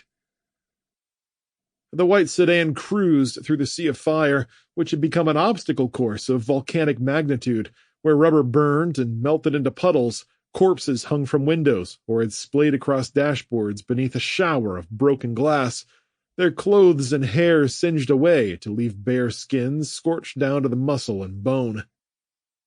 The whole scene would have been more macabre had the bodies not been burned beyond recognition, a fact Ryan was silently grateful for as they passed a wreck where 4 consecutive vehicles had rear-ended each other, the entire thing shoved to the left-hand shoulder, with the first 3 cars angled into the sloping median. Blackened forms smoldered in the front seats, with smaller ones in the back, all barely recognizable. Ryan cursed softly and squeezed his eyes shut, while Helen watched with a horrified expression, cheeks drained of blood, eyes glassy, gasping at every new horror she saw. Their only relief came when the highway opened up, providing some breathing room for Ryan to pull off to the side and lower the windows so he could push back the overwhelming sense of panic. The fresh Michigan breeze blew through the cabin, cooling his nervous sweat and allowing him to regain his focus, and he quickly turned to driving again, onward to the next cluster of wreckage, which came none too soon, forcing Ryan to pull to a stop 30 seconds after they'd started. A moving truck had flipped on its left side, the flaming front end lying to the right, with the rear split open and splaying its contents across the pavement. The amount of debris on the road forced them both to get out and start clearing a path through, dragging off tables, pieces of furniture, and a box of children's books with singed pages fluttering open in the breeze. Helen stopped working as she held a pile of the books in her hand, staring at them, thoughts of her daughter and grandchildren coming unbidden, and tears began to fall. Ryan dropped what he was doing and went to her, wrapping his arms around her and holding her close amidst a sea of fire. I don't think I can take this much longer, Helen whispered, gripping his shirt as she wept. Me either. Let's try just a little bit more before we give up. With a brief nod, she wiped the tears off her cheeks, straightened her shoulders, and got back to work dragging a box of plates and silverware to the side of the road, where she dumped it into the ditch with a clatter. With the major obstacles out of the way, they returned to the car and picked a path through for the next 45 minutes. Ryan sometimes got out to clear debris, growing hopelessly tired, gasping and gripping at his leg as he gazed east into the hellish curve of firelight. When there was a lot of rubble, Helen got out and helped, though she too was fading fast as the evening stretched on and the sun drew lower in the sky. Her hair, normally light, had turned a dingy hue from the smoke and ash that had settled in it. Face smudged with soot, Ryan cleared his throat, coughing up phlegm and spitting it off to the side. I think we're done trying to do this, Helen. We're both so exhausted, and there's only 37% battery life left on the car. Yes, I'd say that about does it for us, she agreed, following his gaze over the impossible obstacle course set before them. This isn't ending any time soon. Let's head on back. Behind the wheel, Ryan made an arcing turn and followed the path they'd taken to get there, still hot and smoky, but faster going since it had already been cleared. He tried not to look at the destruction surrounding them, though it was difficult to do when the carnage and raw gore were spread out before them like a nightmare come to life. What do you make of all these cars being destroyed, but ours hasn't? Helen asked. And neither was that one we passed before. It seems pretty obvious to me that it's the internal combustion vehicles that are affected by this, but whatever it is. Other than that, I'm clueless. Could it be some malfunction of the fuel tanks? Or a terrorist attack? I'd say the most common denominator would be the fuel itself, gasoline and diesel. But diesel isn't as explosive as gasoline is, not normally. And with no evidence... He shrugged and kept both hands on the wheel, moving faster as the vehicle's power trickled to 35%, giving him the first twinge in his gut, a warning to be very careful about their usage. Once reaching the expressway exit, Ryan drove down the ramp and descended, going the wrong way until they came back to the main road. From there, he took a turnaround lane, crossed to the correct side, and started for home with the scent of smoke coming with every breath. It was only when they passed the groups of people standing around the marketplace that he switched off the headlamps and slouched a bit lower behind the wheel. What did you do that for? Helen asked, squinting ahead. Now we can't see anything. It just struck me that we're the only car on the road, and some people might see that as an opportunity. Oh, they'd steal it from us if they could, wouldn't they? Ryan was already nodding. That's exactly what they'd do, so it's best we keep a low profile if we must be out driving.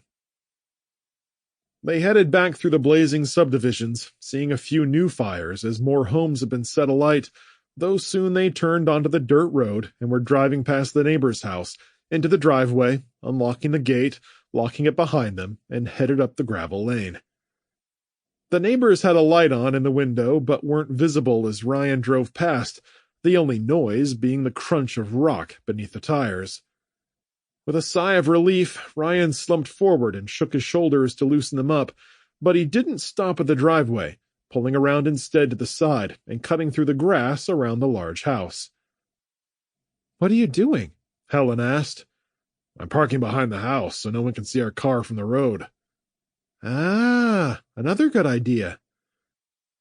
We should keep a low profile, Ryan continued, feeling some of his energy return as their surroundings became more familiar. If any more houses burned down, people will be looking to scavenge, and we'd be a perfect target out here by ourselves.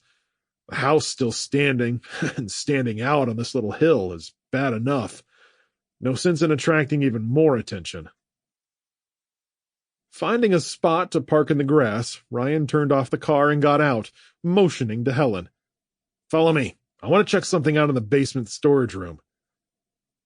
The outside basement door was locked, and he moved aside so Helen could unlock it before they both stepped inside, and he felt around in the darkness for a switch. Do you know where the light is? I haven't been in here in a very long time. It's gotta be over there, I'd think. Ryan searched the drywall, finally finding the switch lower than he would have expected it, and when he flipped it on, the room stayed dark. James doesn't have this room rigged up on the backup power, apparently. Taking his cell phone from his pocket, Ryan held it up and turned on the flashlight function, bathing the area in a stark white LED glow to show a well-organized storeroom with shelves full of goods.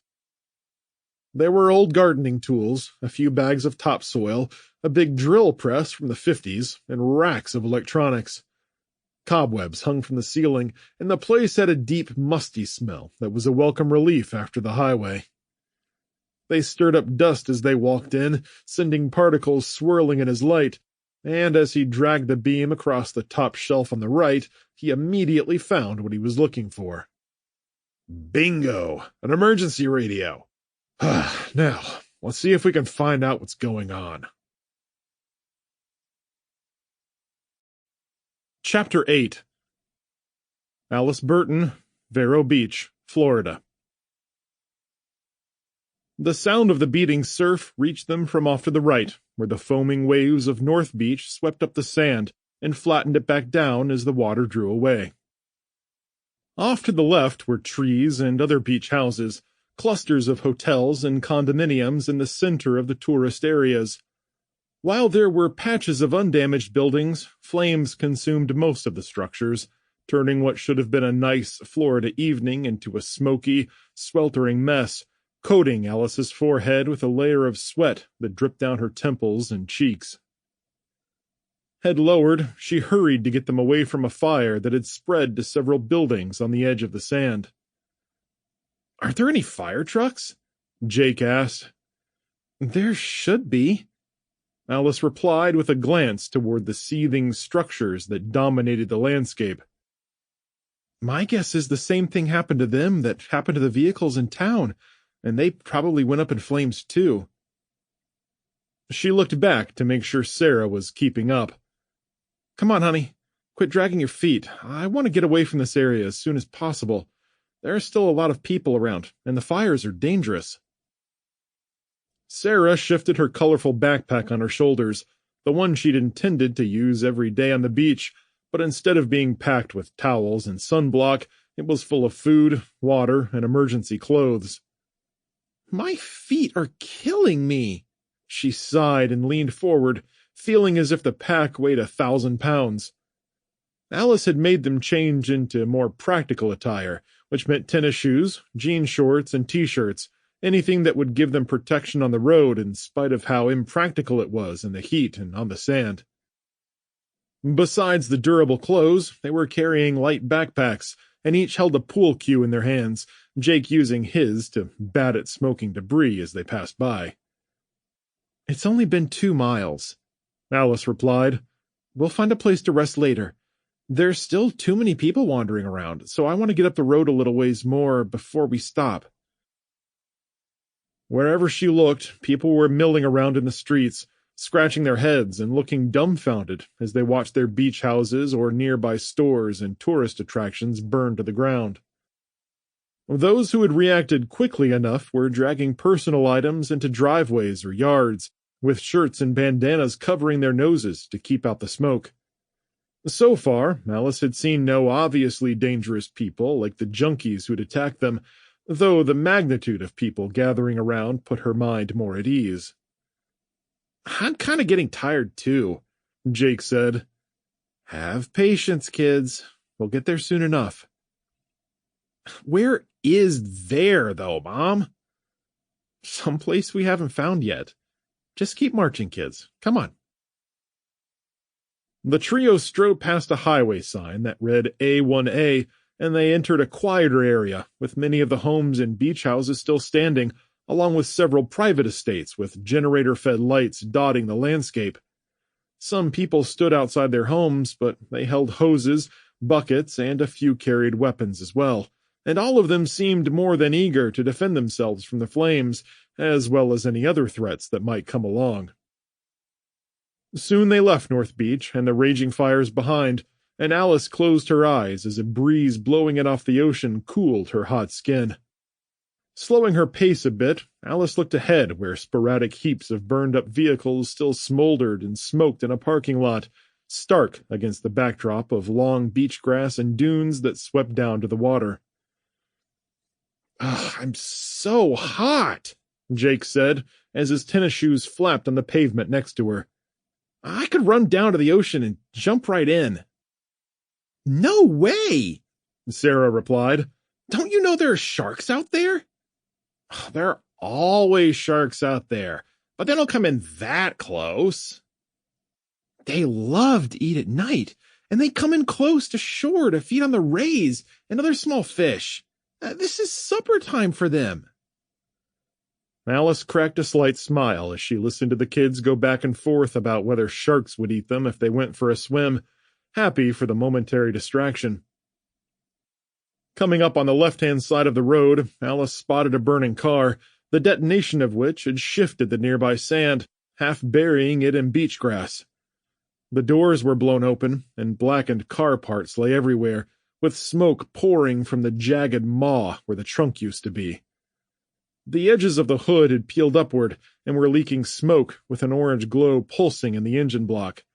Beneath it, antifreeze and fluid dripped down in a wide puddle, forcing Alice to look away as a thick cloud of sickly sweet vapor drifted by. Jake tugged on her shirt and pointed 15 yards up the road where a charred lump had been thrown from the vehicle to lie curled up and smoking on the pavement. "Is that a dead person?"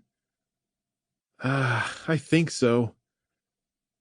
Alice hurried them to the right-hand side, using her body to shield them, though both kids tried to see around her, Sarah holding her nose as she grimaced. They walked through the night into the wee hours of the morning, the kids grumbling and complaining the whole time, dragging their feet more by the minute. Distant fires loomed just a couple of miles away, and out on the beach a pair of ATVs had flipped around, the riders' corpses illuminated in the fiery glow. With a sigh, she gazed out toward the deeper ocean, taking solace in the golden moonlight that spilled across the dark surface, a constant reminder that, no matter what humans did, nature would march on. The moon would still rule the night sky, and the sun would still rise in the morning in spite of whatever was happening all around them. After another hour of slow walking, and the kids' complaints growing to an annoying crescendo, Alice was forced to search for a place to rest for the night. "You've got our beach towels," Sarah said. "Why don't we just lay them out on the sand and sleep there?" "Oh, well, I'm sure we can do that," Alice responded. "I'd rather find something a little more sheltered." "Yeah, I want to sleep in a bed tonight," Jake said. "Not the sand." What's that up ahead?" Alice craned her neck and strained to see where a cluster of faint lights set off the highway to the left. "That looks like a hotel." "I thought all the power went out," Jake said. That might be true, but it's possible they could have a generator." "Are we going to check it out?" Sarah asked, dragging her feet. Alice guided the kids to the left-hand side of the road, where she got a better view of the hotel in a parking lot. As they drew closer, she saw it was a single-story, old-fashioned sort of place, with a row of around 35 rooms and a hotel office at the near end. A big sign out front read, "Majestic Beach Resort," and there were palm trees interspersed throughout the lot and in clusters at the corners, with gardens stretching to the back. More lights in the back illuminated a pool area and some rooms she couldn't see, and out front people had gathered in groups, discussing the catastrophic events that had transpired. Biting her lip, Alice said, "I have to admit, it looks safe." "Well, the only way we'll know for sure is if we walk up and see," Sarah said with a shrug. "Maybe, but an even better idea would be for me to go first while you guys stay just out of sight, and the beach grass." Without waiting for a response, she guided the kids into the tall grass, shrugged off her pack, and left them squatting with their pool cues in hand. "You know what to do with that if someone comes up, right?" "Yeah, whack 'em!" Jake held up the stick and gave it an experimental swing. Exactly. And I know you can do it, too. Ruffling his hair with a smile, she gave Sarah a squeeze on the shoulder and stepped out of the grass, where she straightened and strode toward the hotel. Hands at her sides, Alice walked in the general direction of the hotel entrance, angling toward the groups of people standing around. Beneath the light of the hotel sign, she saw a mix of tourists and locals in their work clothes, restaurant uniforms, and hospital scrubs. The visitors were easier to pick out, mostly families just like hers, with beach-style shirts and hats, and a nurse was applying bandages to a child's bumps and bruises while her family looked on anxiously. With a deep breath, Alice held up her hand and waved to a nearby family who had 2 small children sitting in lawn chairs. The father had a round belly and wore a loud, tropical shirt, holding a beer as he spoke to his wife. The woman was about Alice's age, but with blonde hair clipped behind her head, her skin tanned as if she'd been out on the beach over the past few days. She saw Alice coming and returned the wave. "Oh, hello there!" "Hi," Alice called back as the father turned to her. Hello there," he said with a warm nod. "Let me guess. Everything you own blew up, and you just walked all the way from North Beach, or thereabouts?" That about sums it up. Alice laughed, feeling instantly comfortable. "This seems like a friendly crowd. Have you guys been here long?" The resort where we were staying caught fire." He nodded to the north, where the distant fires burned bright. "We were so tired after a day at the beach, we ordered room service." The woman gave an exasperated sigh. "No sooner had we put in our orders when the fire alarms went off. Bob said he could smell the smoke, and since we were up on the highest floor, we got out of there quick." "Left everything behind," Bob confirmed with a nod. "Susan grabbed her purse, and I took my wallet so we could walk here and book a room with Mrs. Smith." "Thanks to her, we have a place to sleep tonight," Susan said with a nervous chuckle. "Otherwise, we'd be sleeping on the beach." Alice held out her hand, shaking with the parents. "I'm Alice, and that's exactly what my daughter wants to do, sleep on the beach." "Daughter?" Susan asked, looking past her with a curious gaze. "Oh, I had them stay hidden for a minute while I check things out over here." With a glance at the friendly crowd, many of them grinning and laughing, Alice turned and waved toward the dune. Almost immediately, Sarah and Jake sprang up, carrying their packs and pool cues in a slap of feet and excited smiles.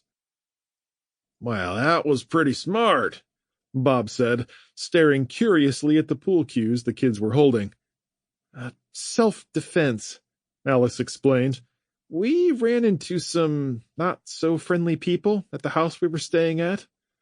"Wow, that's not good." Bob took a sip of his beer. "Oh, you poor babies!" Susan exclaimed, shaking her head at the kids. We're fine, Jake said, shifting a look between the two. "This is Bob and Susan," Alice gestured, "and this is Jake and Sarah. It turns out my son is quite the slugger." Susan introduced their 2 little ones, who were several years younger than Alice's kids, and as they talked, a woman she didn't know approached with an armful of bottled waters and handed them out. Alice thanked her and held the ice-cold plastic to her forehead with a pleased sigh. Bob nodded. "You folks going to stay the night?" "That's the plan," Alice confirmed. "But I can't imagine there are any rooms left." "Well, I haven't seen too many people swinging after us. I say most folks are either dealing with the fires or they're—" Bob let the word hang there as he glanced at the kids. "Oh, in that case, maybe we'll try to stay at least one night until the phones come back on and I can call my husband." "Oh, you should talk to Mrs. Smith right away," Susan said. "You may have to stay here longer than just one night, so I'd secure a spot now if I were you. I can't imagine that they'll have the phones up soon." And I'm assuming most power backups are down too, Bob said. Then he quickly turned when an older woman with clipped gray hair caught his attention. She approached with a comforting smile, wearing a Florida Gators t-shirt with tropical shorts and sandals fleshing out her attire. Bob gestured. Here's Mrs. Smith now. Hey, Mrs. Smith, these friendly folks here are looking for a place to stay. Well, is that right? The woman replied, coming up and looking over Alice and the kids with bright eyes. It's looking that way, Alice confirmed with a friendly smile of her own as she held out her hand. I'm Alice Burton. These are my kids. Mrs. Smith gave her a warm handshake in return. Very nice to meet you all.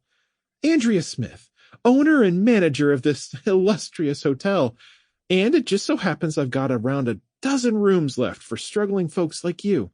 If you'll just come with me, I'll get you situated. Yes! Jake called, pumping his fist in the air while Sarah looked dour. Sarah wanted to sleep on the beach, Alice explained, but Jake's opting for a bed, and I agree wholeheartedly.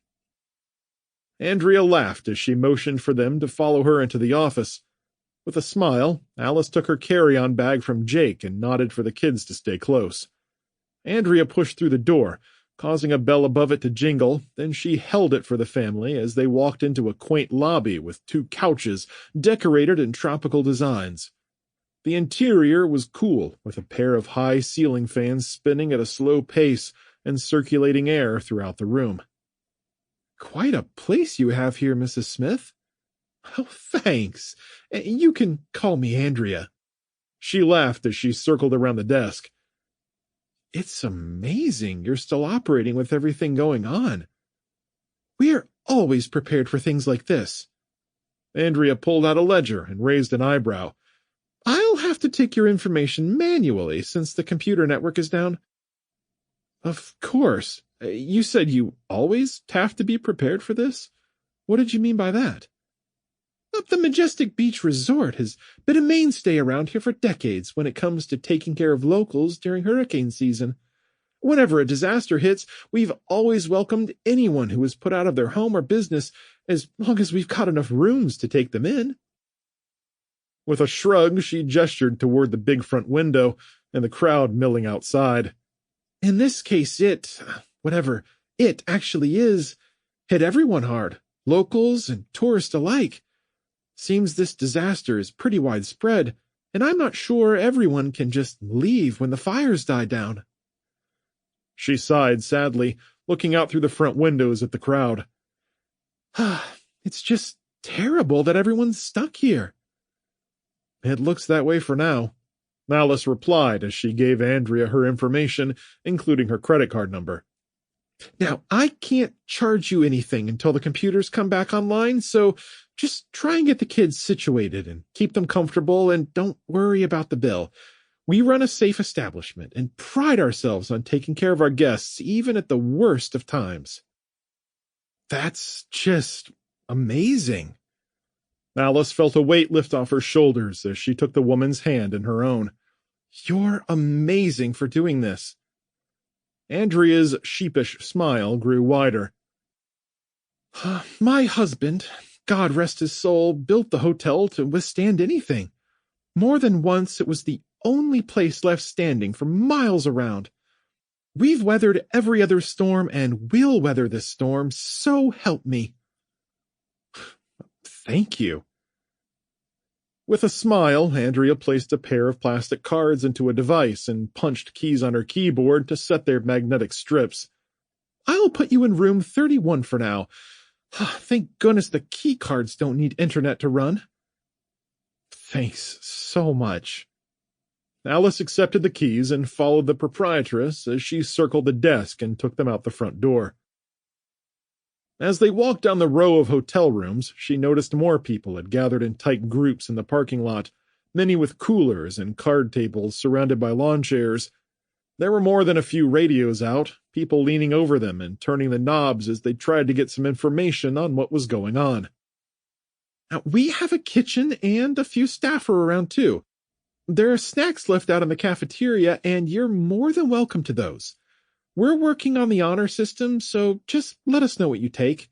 There'll be a simple breakfast served in the morning with fruit, bagels, and juice, stuff like that." "That sounds wonderful," Alice responded. "How do you power all this?" Andrea waved her hand. "My dear husband was wise enough to install 4 generators out back. We haven't had to use them in a couple years, but I pay someone to keep them maintained, and oh, good heavens, has that paid off every time a storm blows through." As the kids carried on and jostled each other in good spirits, Alice walked next to Andrea, and a man saw them coming and stepped away from his group to stroll beside them. "We finally heard an emergency broadcast." He spoke dejectedly. "After hours of trying. Looks like this thing will be more far-reaching than we thought." With a smile, Andrea turned to Alice. "Alice, this is Marty Ferguson, a local business owner. He's staying with us for a little while." Alice reached across her and shook Marty's hand. He was a thin man, wearing loose shorts and sandals and a shirt with cut-off sleeves. "Nice to meet you, Mr. Ferguson. I'm Alice Burton.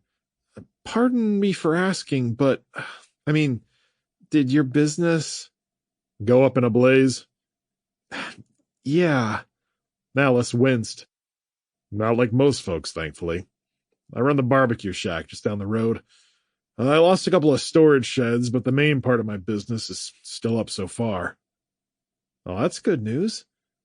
It's okay for now, but as we were pulling out, at least 6 other places pretty close to us were burning bright, and those flames were kicking off some serious heat and cinders.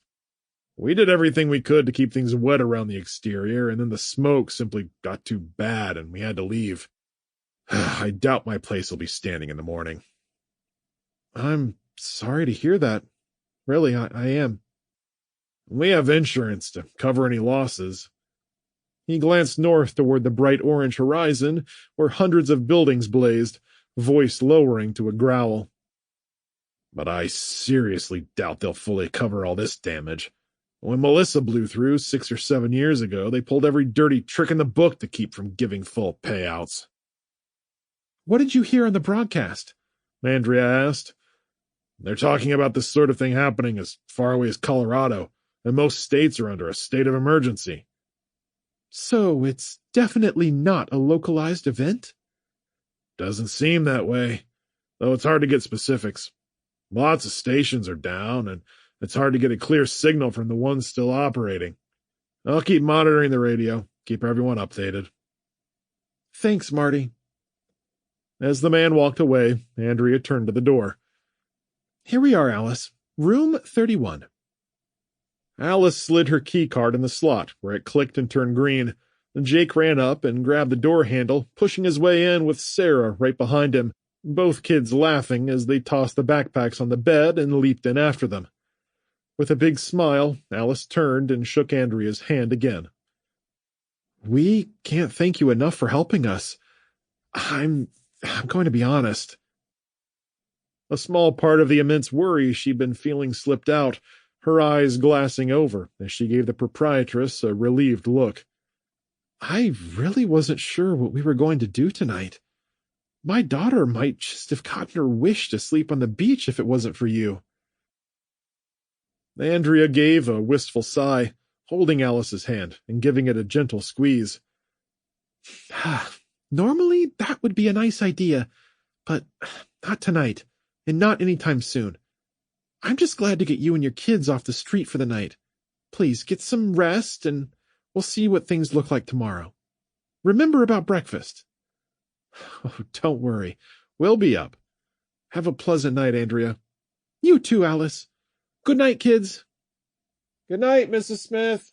The kids called back, Sarah giving a wave where she sat resting on her elbows with her feet hanging over the edge of the bed.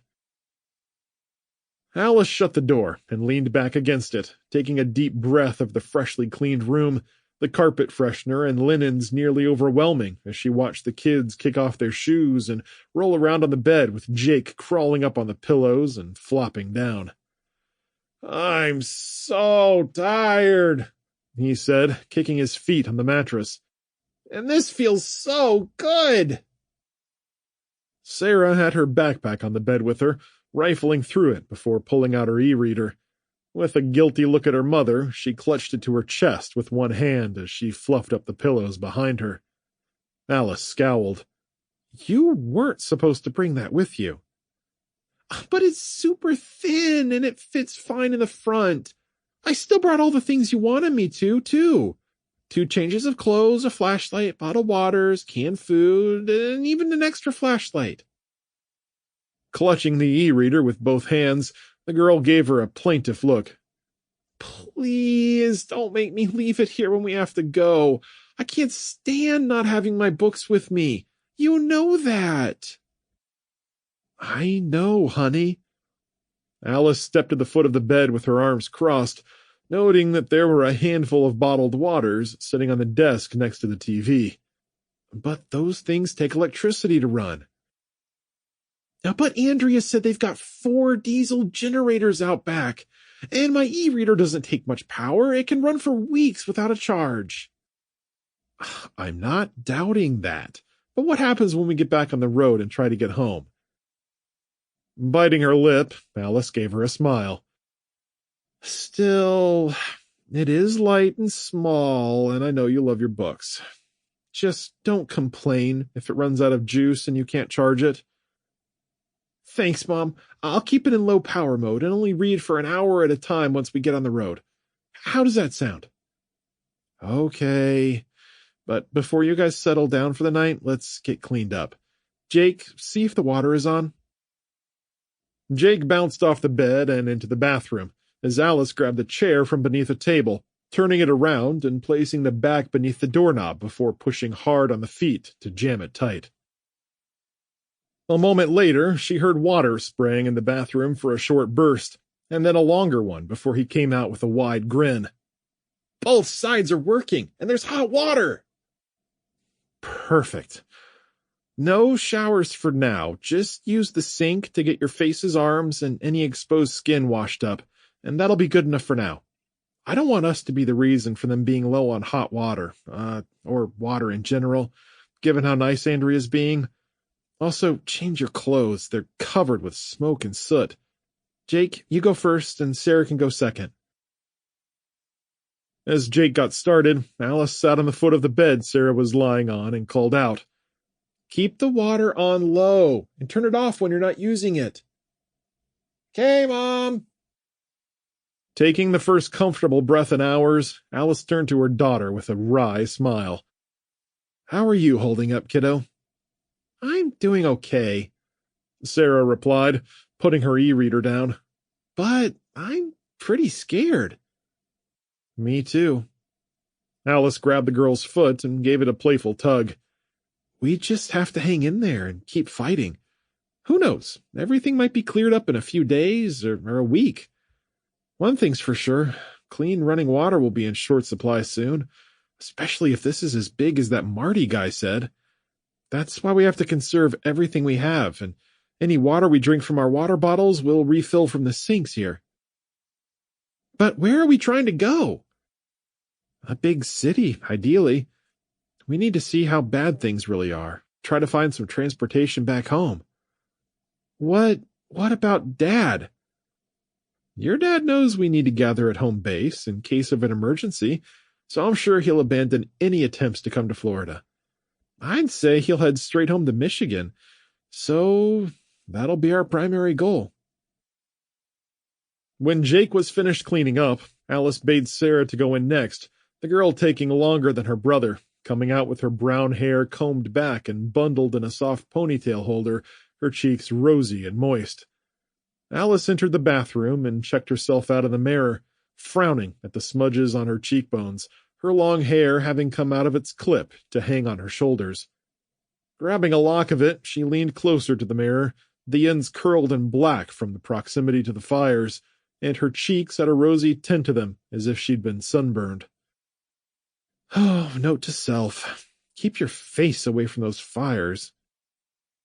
With that, she let her long brown hair hang down and patiently combed it out before putting it back in a ponytail holder.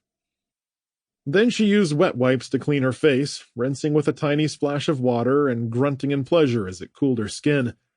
She did the same with her arms and legs, washing off a surprising amount of dirt and soot. Then she changed her clothes, tossing them in a pile with the kids so they could take care of them later. Coming back to the bedroom, feeling 100% more relaxed, she smiled at the quaint, tropical-style decorations in the room, the bamboo desk and calypso-themed wallpaper, the entire place neat and tidy, with a fragrant ambience that made her sleepy. Sitting on the edge of Sarah's bed, she looked over their meager possessions, thinking about what they left behind at the beach house, but trying her best not to get caught up in any negativity. They were alive and healthy, and that's all that mattered. Good book? Sarah was sitting with her legs together and her feet crossed, toes wiggling in a pair of fresh socks. She looked up as if knocked from a trance. Oh yeah, it's awesome. This is one of my favorite series. I'm rereading it since the ones I was working on are stored in the cloud. And you can't get those unless we have internet connectivity. Alice nodded. But that's okay. I've got dozens of books downloaded. Hours of fun-filled reading. They both shouted enthusiastically, mimicking an often-heard TV commercial as they broke down in giggles. Maybe you can let me read on that for a while, Jake said, head on his pillow and looking sleepy as he watched them. Oh, I know you're bored, Alice said. For now, just try to get a little sleep. Okay. Jake yawned, climbed beneath the covers, and settled in. Mom, you can sleep with me if you want, scooting to her right and patting the side of the bed. That sounds like a good idea. As Alice climbed beneath the covers, Sarah gave up one of her pillows, which didn't feel like a usual stiff hotel pillow, instead being exceptionally soft and large, and as soon as she put her head on it, the desire to sleep rushed in and pulled her to the edge of a tranquil slumber. Rolling on her right side, she watched her daughter for a while and appreciated how much they looked alike in the angle of their jawline and longish faces. They shared deeply shaded eyebrows and the same color eyes, a deep chestnut that gave their faces expressive appearances. Don't fight it, Mom, Sarah said. Just get some sleep. I'll be right behind you as soon as I finish up this chapter. With a wistful smile, Alice nodded and rested her hand against her daughter's arm, happy for the safety and being near her children. Still, as she faded from a doze into a deeper sleep, her dreams were plagued with hellish orange beds of flame, fingers of fire casting cavorting shadows through her mind. A hard knock on a door outside jolted Alice awake hours later, and she opened her eyes to come face to face with Sarah snoring lightly with her e-reader still clutched against her chest. The knocking came again, and Alice rose with a start, head turning frantically until she realized it was coming from a few doors down.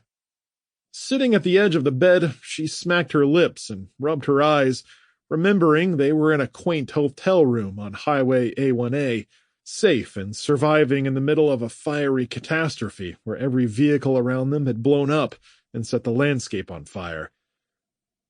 Oh, not the kind of situation you want to wake up to in the morning, she murmured to herself as she got up and walked to the window. Pulling back the blinds, she saw a rolling cart packed with baskets sitting outside the neighbor's door, and Andrea was conversing with whoever occupied that room. A moment later, the hotel owner came into view and waved to whoever she was talking to before the door shut with a soft bang. Then Andrea was pushing the rolling cart their way and smiling when she caught sight of Alice in the window. Pulling aside the chair and unlocking and opening the door, Alice stepped out and gave her a wave. Good morning, Andrea. What's going on? I like to bring around the morning's breakfast myself. The woman gestured along the row of rooms where several baskets sat outside the doors. A lot of folks aren't up yet, but I'm glad you are. Here. The woman handed Alice a basket with pastries wrapped in plastic, 3 pieces of fruit, and some juice boxes and bottled water. Thank you. Alice turned and placed the basket inside on the table. Jake, Sarah, breakfast. Before Andrea could move on, Alice stepped back outside and folded her arms as she looked across the parking lot, where a few people were already gathered with their radios to try and get a read on what had happened. It was a hazy, gray morning, and the air had a smoky tinge to it, reminding her of the times when neighbors burned their garbage.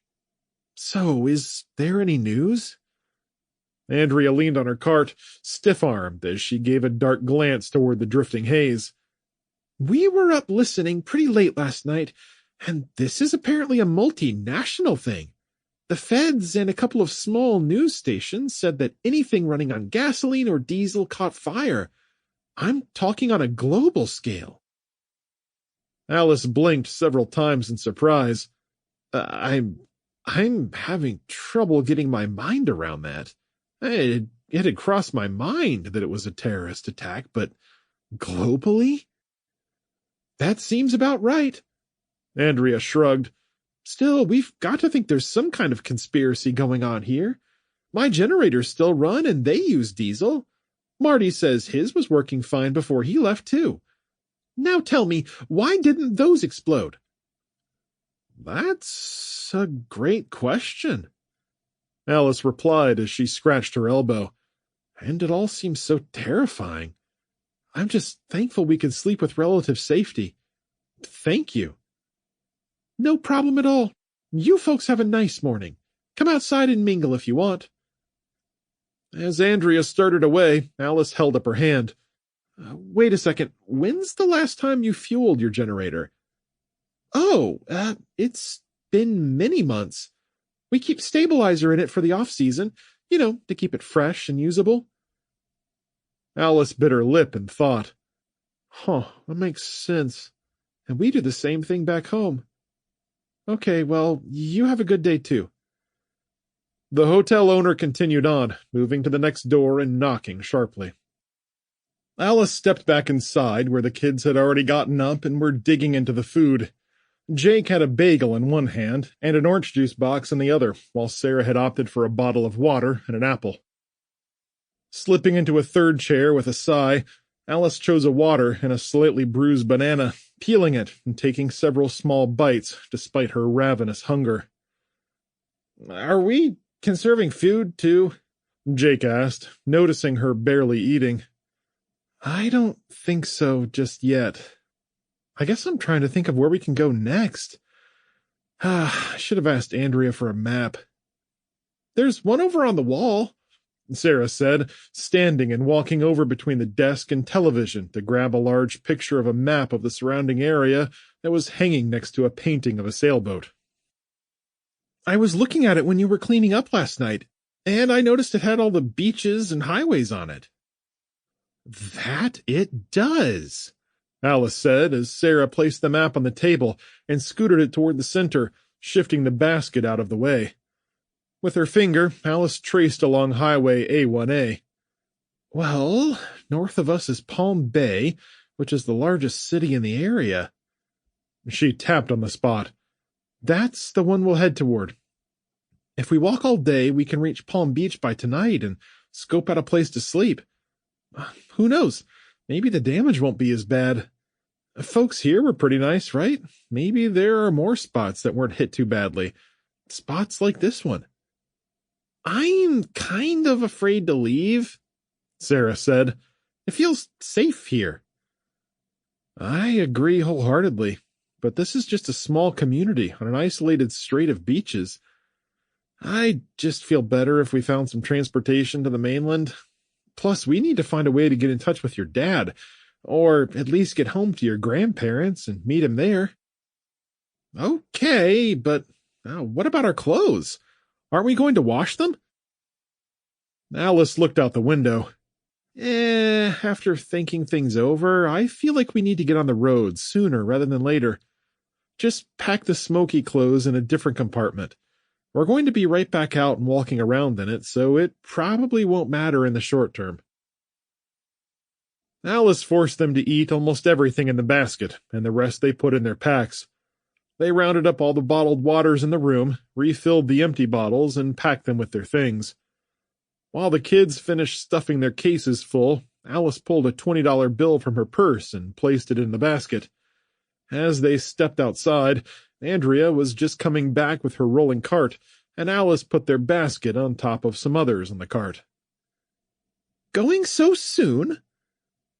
"The kids want to stay, but I really want to get going. We've got a long way to go, and I want to try to reach Palm Beach before the evening." "I understand," Andrea replied.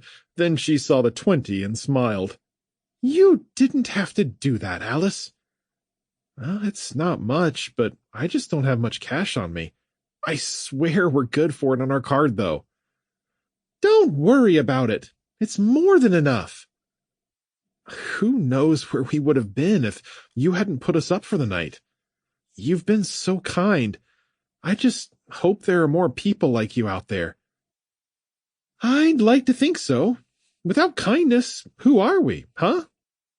"That's so incredibly true. Thank you again." Andrea gave her arm a gentle squeeze as she smiled warmly. "Have a safe journey, and look us up the next time you're in town. After all this is past us." "We will," Alice replied, eyes watering. She led the kids across the parking lot, glancing aside at people gathered around radios, sharing food, and generally being surprisingly peaceful, all beneath a thrum of nervous tension. As they stepped onto the highway again, Alice gazed north and peered through a heavy layer of fog and smoke that lay like a thick blanket above them. Despite it being morning, there was no sun visible in the sky, and the fires were just faint orange glows off in the distance, providing no other hints of what dangers lay ahead. Chapter 9. James Burton, Denver, Colorado. A loud sound started James awake, either the sharp retort of a weapon, or the snapping of a tree trunk, or just his imagination fleeing the deadly dreams he'd had all night. There was an intense charred flavor on his tongue, as if he'd put his face over a barbecue and breathed it for an hour, and a flood of memories came back to him. Staggering through the suburban streets, trying desperately to find a way out as the raging inferno closed around him on all sides, and he touched his cheeks, bringing a sharp, burning pain. A nagging urgency flicked at his brain, and he sniffed hard, coughing as he assumed the smoke had gotten thicker and denser since he'd entered the restroom, and it was trying to get in and suffocate him. Rolling to his left, he scrambled up and staggered on wobbly legs toward the door, bumping the doorframe as he threw it open and peered out into the pitch-black night. Slouching with relief, he saw there were no raging fires right outside the door, and nothing out in the woods either. In fact, the smoke hadn't actually gotten any thicker. If anything, it looked as though it had somewhat dissipated. Shutting the door, he went back inside and found his phone where he'd left it on the floor, powering it up and waiting to see if there was a connection, desperate for one line of text from Alice or even a hint of news. While the battery had plenty of life, the connection was still down, and there was nothing from Alice or any way for him to get information on what was going on. With a tired sigh, he flipped it off and stuffed it deep into his pocket. Going to the sink, he put his hand beneath the spigot and turned the water on, the trickle just barely enough to pool in his cupped palm so he could splash it on his face. Using towels from a dispenser, he wiped his face dry, wincing whenever he touched his cheeks. After tossing the wadded paper away, he packed up the refilled water bottles, shrugged on his duffel bag, then slowly soaked a couple of t-shirts in the sink to wear around his face, and exited the restroom. Standing outside in the charred grass, he gazed west and south where the raging fires dominated the landscape and infused a glow into the black sky. Still, there were no lights from ambulances, fire trucks, or rescue vehicles anywhere, not that he'd really expected to see any. Based on the position of the flames through the distant haze he saw, he'd been able to get ahead of the destruction just long enough to stay safe. "Oh, I was lucky to get out of that neighborhood," he mumbled, thanks to those brick houses not going up like tinder. Temporarily out of danger, but still threatened on every side, James turned and strode briskly out into the park, heading eastward as best as he could tell, and sticking to the city outskirts, in hopes of running across a vehicle to transport him back home. Trudging through the blackened forest, his feet crunched over charred grass as he went past scorched saplings with their branches burned to cinders, feeling like an intruder on some distant world. A foggy haze pressed in and around him, reducing the visibility to next to nothing, though the lights from the fire and flashlight on his phone kept him oriented. The moistened cloth protecting his nose and mouth helped a great deal, and soon he was making good progress, having fully woken up from his nap and feeling slightly more energetic for having had it. 30 minutes later, he noticed the crunchy grass growing soft again, and the trees looking less scorched, the leaves barely singed and still waving in cool breezes coming in from the north. Eventually, the smoke thinned enough to get a better view of his surroundings, and he blinked in surprise when he stepped out of a tree line and onto an empty, quiet street. In every direction, more neighborhoods burned, though he was far enough east to see plenty of cool, dark, unburned spots scattered around. He walked north a bit before the road swept him back east again, where he entered a commercial area with wholesale warehouses, fast food restaurants, and gas stations that still had enough material in them to be vigorously burning. On the left-hand side of the road lay a middle school where a line of buses were in a crumpled row, sunken in on themselves, their tops covered in smothering flames, and James sidestepped them, turning his head aside, certain his stomach couldn't handle what might be inside. Moving back to the right-hand side of the road, he stuck close to the sidewalk for a while, before angling right again into a lot where unburned apartment buildings stood, along with a few larger business offices and administration centers. The parking lots were filled with burning cars and delivery trucks, the road cluttered with fire-infused crashes. A tourist bus parked by a family restaurant had gone up, with the people still inside, every window filled with crackling silhouettes, shedding bands of smoke.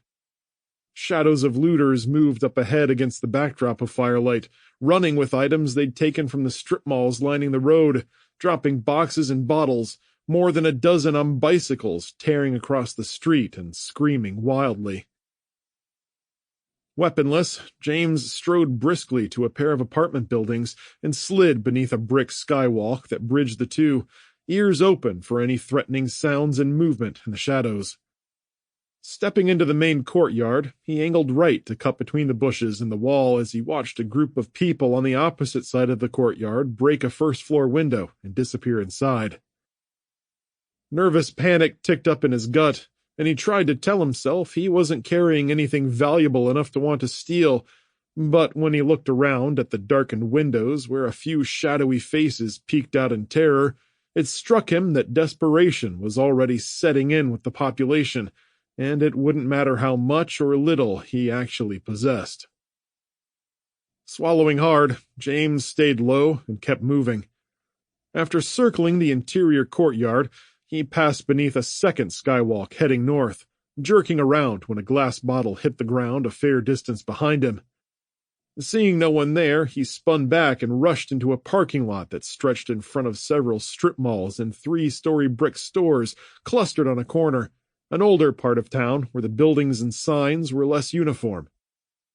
The tall lampposts were dead, and the shadows were deep and dark, though he saw openings between the buildings ahead of him, and he dashed across the lot, kicking fluttering paper and debris until he reached the other side and ducked into an alley. Creeping along the narrow alley with the towering buildings looming above him, he took his time so he wouldn't trip and fall or run into something hard. He moved aside a piece of office furniture and slipped past a mini dumpster with its top thrown up, the smell of rotting food pouring out of it, though it was a strange relief from the occasional wafts of charred corpses that sometimes struck out of the blue, carried by a fell wind. He came to a narrow intersection and stopped, leaning forward to check the alleyways in all directions. With no one to his left or right, he continued straight across, stepping over debris and around stacks of garbage cans piled in his way. James expected to come out on a northbound street in hopes it would take him back to the main road heading east again so he could bypass any further dangers, A trash can fell over behind him with a clatter, but when he looked back, no one was there.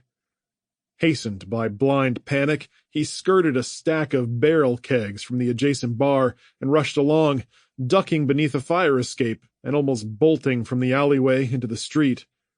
He held back just in time, throwing his shoulders against the right-hand wall and taking slow, careful breaths. Edging forward, he peeked around the corner to see a dozen people sauntering down the middle of the street from the east, wielding baseball bats and crowbars with sharp, practice swings. Their flashlight beams swept back and forth across the street, lighting up torched vehicles and side alleys as they went along. Behind the main group, a few men and women were pushing grocery carts loaded up with food and water, while a couple of others pulled wide, flat handcarts with big-screen televisions, industrial-sized coffee makers, stacks of bakery boxes, and a host of other goods. There was a small dumpster in the alley with him, and he crossed over to it, putting his left shoulder to the side to stay out of sight, watching as the group approached. Across from him was a neighborhood hardware store with a beige brick storefront and a dark sign hanging above the door. Several individuals from the main group broke off and jogged over, using their weapons to break the wide front window, climbing inside with gleeful shouts as they continued with their raid. One man brought out 2 sets of power tools and threw them on a handcart, while another took an armful of something he couldn't identify. A woman exited with a chainsaw and swung it around wildly before she tossed it into one of the grocery carts with a clatter, earning her a curse from its driver. Once they were done with that store, they pointed to the one James was standing by, forcing him to shrink into the shadows as they sprinted across the street, smashed the glass, and ran away with canned goods, boxes of cereal, and gallons of water. Must be a grocery store, he mumbled to himself, watching as they returned another 2 or 3 times to fill their carts to overflowing.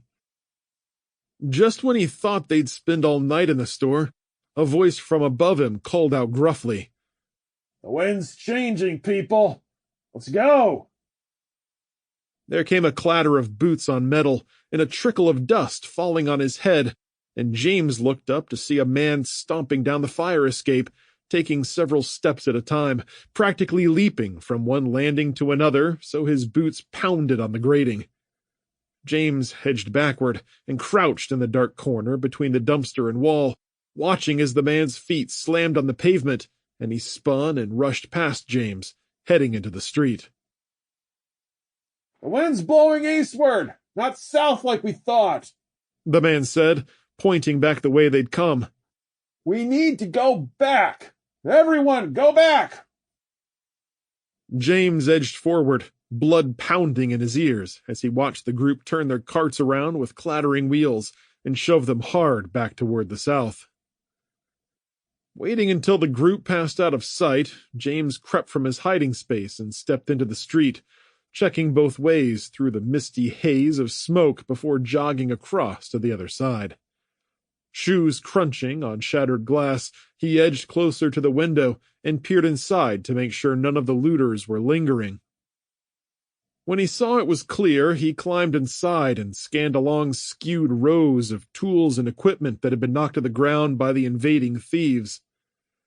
Their looting strategy had been amateurish at best, leaving piles of useful items behind while taking things they couldn't use, like power drills and battery-operated chainsaws. "It's not like the power will be back on soon," he chuckled darkly. Carrying his duffel bag in front of him, he eased along the middle aisle, stepping on boxes of spilled nails and screws, paintbrushes and pans, and sandpaper discs that scratched the tiles under his shoes. At the far end of the first row were regular hammers and larger sledgehammers, neither of which were worth taking. Instead, he grabbed a 5-pound mini-sledge from its U-shaped hook and placed that into his duffel bag, lifting it to judge its weight, trying to keep from overburdening himself. Around the next corner, he stopped and stared at the wall with a widening grin. It was a small section of fishing poles, lures, hunting vests, and other basic sporting goods, and along with those items were a set of light hiking backpacks with double-stitched straps and plenty of pockets. Taking one off its hook, he placed it on the ground next to his duffel bag and began transferring everything over, grinning even wider when he slipped it on and the soft, cushioned straps gripped snugly around his shoulders. Ah, this'll make things much easier. Still need to keep it light, though. From there, he circled behind the counter at the back of the store to see if there was anything on the shelves below the register, but he found nothing but rolls of receipt paper and signs that someone had been looking for any small safes or hidden cash they could abscond with. Stepping to a doorway in the far back, he leaned both hands on the doorframe and peered into a small office with a couple of vending machines with their fronts broken open and cleaned out of anything edible. With a soft curse, James turned and was about to go back to the floor when he stopped at the counter, cocked an eyebrow at it, and walked back around to stare down at the messy shelves. He leaned over and started feeling around through all the clutter, shuffling around pads of paper, boxes of pens, and other clerical office supplies. Up near the register, he spotted a folded pile of newspapers with a jacket bundled on top. Curious, he slid the jacket aside and lifted the newspapers, giving a chuckle when he saw what was beneath it. A shiny, stainless steel revolver with a polished wood grip was tucked into a leather holster with an attached belt, and when he pulled it out and held it up, the engraving on the side read Python. Behind the gun, against the back of the counter, was a box of .357 cartridges. Oh, boy, you guys missed out on a gift. While he was far from being what he'd classify as a gun nut, he'd lived in the country most of his life, and a 2 a.m. wake-up call that coyotes were trying to get into the chicken coop was enough to make anyone get a feel for a revolver or double-barrel. The cylinder was already fully loaded with 6 rounds, and he stood and wrapped the belt and holster around his waist, buckling it tight and shifting his hips until it rested comfortably. Stepping through the hardware store rubble, James made his way to the door, looking back into the street, noticing a slight increase in brightness coming from where he thought was west, though the taller buildings blocked his view. Glancing both ways as he adjusted the new, more comfortable backpack on his shoulders, James jogged across the street and up to the front of the grocery store. More glass was scattered around, and the doors were broken open and hung loosely on their rails. Jugs of milk and a few dozen broken cans of soda and beer lay splattered on the entryway, forming a fizzy, creamy mess. Stepping through it gingerly, he pulled out his phone and entered a pitch-black store, using the flashlight function to find his way to the back where a sign read Pharmacy. How could you guys have left all this stuff here? He muttered as he scanned dozens of shelves still filled to the brim. Leaping across the counter, he slid across and landed with both feet down, approaching the shelves and shrugging off his backpack. He turned along the row, dropping in bottles of painkillers and a few broad-spectrum antibiotics, whose names he recognized before heading back out onto the pharmacy floor, where he entered an aisle full of nutritional drinks and snack bars, as well as an entire row of first aid kits. Taking some things out of his pack, he made enough room to stuff more supplies inside, making sure everything was organized before he flipped the flap shut and buckled it tight. His next deep breath stung his nose, and he glanced toward the front of the store where the gray haze had thickened to the consistency of soup. Breaking off his supply run, and with his backpack full to bursting, James slipped it back on his shoulders and crunched through the debris, stepping on snack bags and kicking aside crushed fruit juice bottles to come to the front of the store where he stood and listened, trying to remember what the man on the roof had shouted before he came down the fire escape. He didn't want to follow the gang south, or was it east? Confused, he shifted the backpack and turned to what he thought was north, marching past the storefronts with their broken windows and dark interiors. A deli, an insurance company, and a cell phone store passed by in rapid succession, and as he crossed the next intersection, he found himself surrounded by thick walls of billowing gray smoke that hung in the air, creating an impenetrable haze that started to obscure the storefronts just a short distance away. He kept to what he thought was a northerly direction, staying in the shadows of the storefronts while his footsteps made soft echoes in the dense quietness.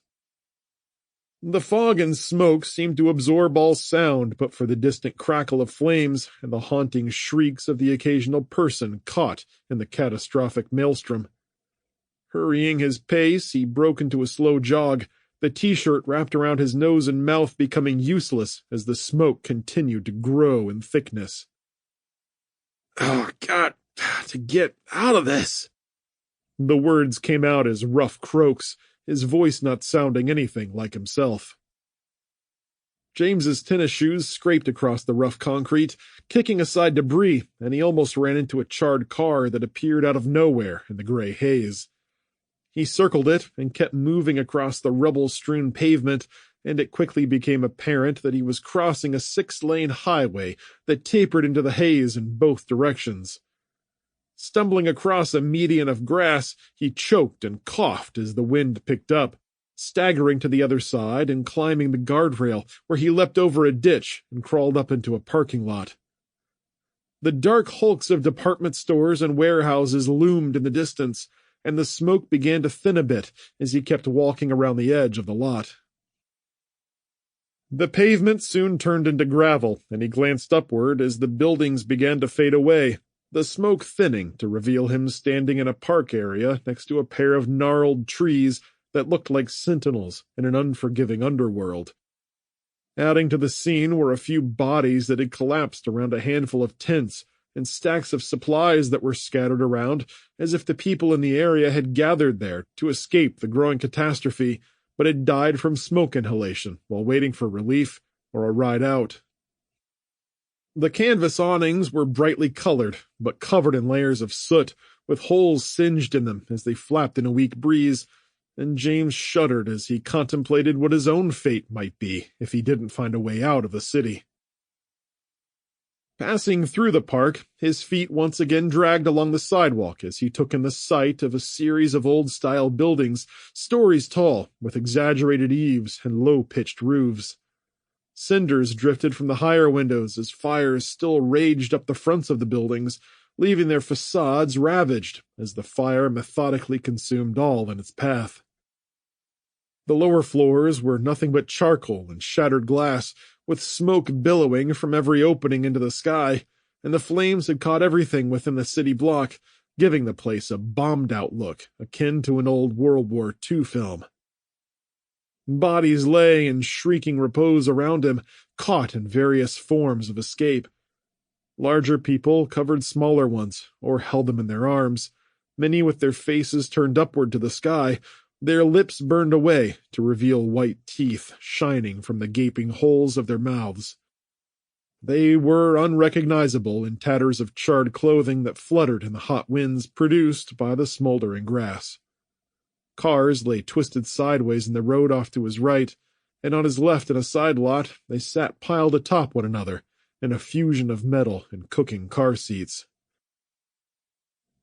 "Oh, must have been some kind of flash fire." James coughed beneath the shirt covering his mouth. "How did I end up here? I must be going west, not north. Damn." James angled right across another main road with only 4 lanes, the median just a thin strip of grass littered with wrecks and bodies tossed around in the smoking debris. When he reached the other side, he found himself standing amidst a long row of shops, and he ducked into an alley between a blackened grocery store and a city administration building to come out in a back parking lot.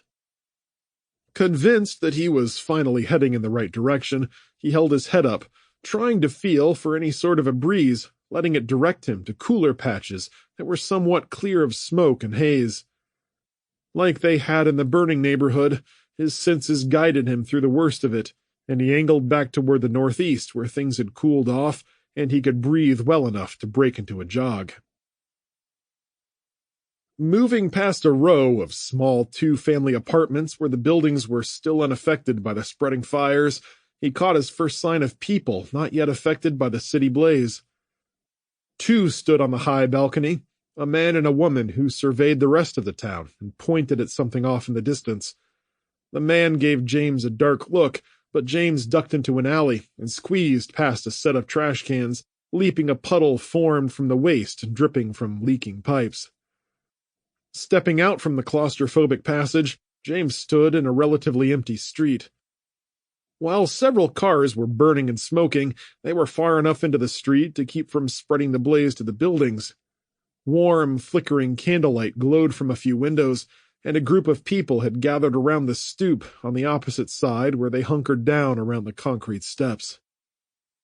James turned left and walked past them, giving them only a slight glance to see two men sitting on the metal step, nursing their wounds. One man wore a white bandage around his head as a woman leaned over him and inspected his arm, wrapping it in gauze that was stained a deep crimson. The air grew clearer with each block he walked, and the growing fires faded behind him.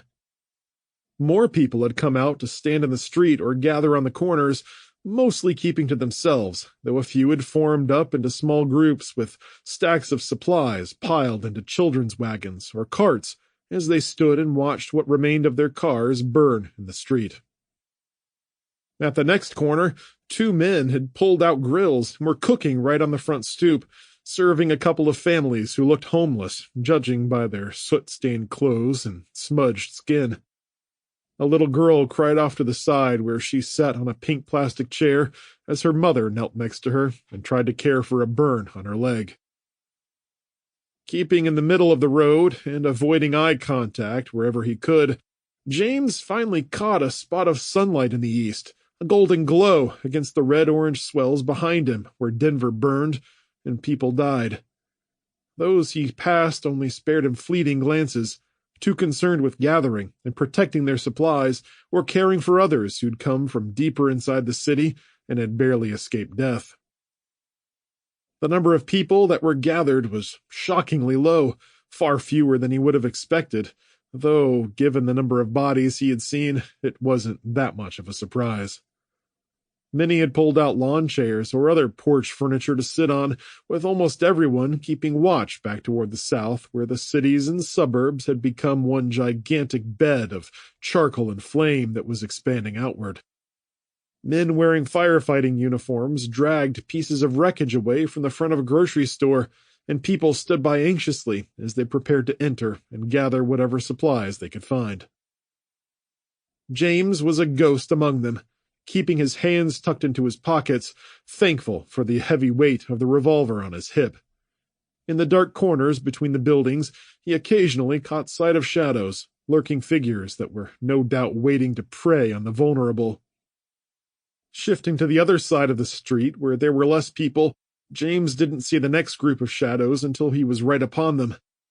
In an alley on his right, hidden in dark recesses, 3 men and a couple of women lingered in the shadows cast across the wall from a burning motorcycle, its frame twisted, the engine blown out.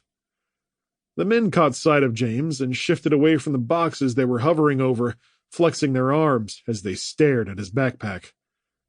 Before they could engage him, though, he cut back to the left toward a group sitting in chairs out in the open. As he crossed the street, he glanced back to see the men following swiftly behind him at first, until he reached the other side. Then they stopped to watch him with their hands on their hips, whispering to one another. He drew even more looks on the left-hand sidewalk, where families huddled protectively around each other, though being eyed with suspicion was better than the feeling he'd gotten from the group in the alley. Cutting back to the west and hoping he was far enough north to avoid the worst of the incoming fires, James ducked into a side street with cobbled pavement and tall apartment buildings crowding in on both sides. A handful of vehicles had exploded in the enclosed space, blasting the walls with scorch marks and leaving chunks of metal and polymer in his way. He leaped over small pieces of molding and plastic, circling the burning hulks and turning his face away at the potent scent of melted rubber. The alley opened into a narrow lane with off-street parking and a row of backyards on both sides. At least one garage had been consumed by flames, though it was far enough away from any homes that the twirling cinders didn't reach them. Garbage littered the yards, and even more people sat out back with radios and grills, a few pulling resources together while one man stood guard over stacks of canned goods with a shotgun. James passed by the last of the people without incident and crossed over into a warehouse district with long, quiet buildings and just a few trucks and cars smoldering in wide parking lots where the open space gave way to cleaner air. James pulled his moist shirt beneath his chin and took a long breath, the smoke still present but greatly lessened. As he passed the buildings and circled the outskirts of what had once been Denver, a strange sound reached his ears. He stopped, turned in a circle, and tilted his head to the sky as a whistle blew a long and sorrowful note. It sounded again, louder, and when it stopped, there came the grinding of a massive coal-fired engine and dozens of boxcar wheels clicking over their tracks. Chapter 10. Ryan Cooper, somewhere outside East Lansing, Michigan. A heavy night descended over the farmstead, the evening made darker by the rising smoke clouds and dense layers of haze that blotted out the starlight in nearly every direction. The fires from the township and neighborhoods gave the horizon an opaque sheen with a billowing belly the color of burnt tangerine, and Ryan stood at the bay window, peering through the blinds at the property where the road curved north along the fence line before disappearing into the distance. Pshaw.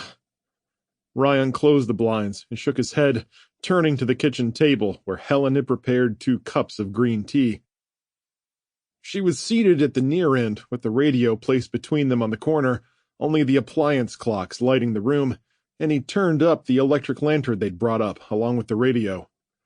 While the batteries had been dead on both of them, there was a stash of new and rechargeable ones in a kitchen drawer, enough to last them months if necessary. "Do we really need to shut all the blinds?" Helen asked as she fiddled with the radio knob and tried to find a station. She wore a towel around her neck, her freshly washed gray hair falling around her cheeks. "I think so. We're high enough on the rise to be perfectly visible from the highway or the road out front.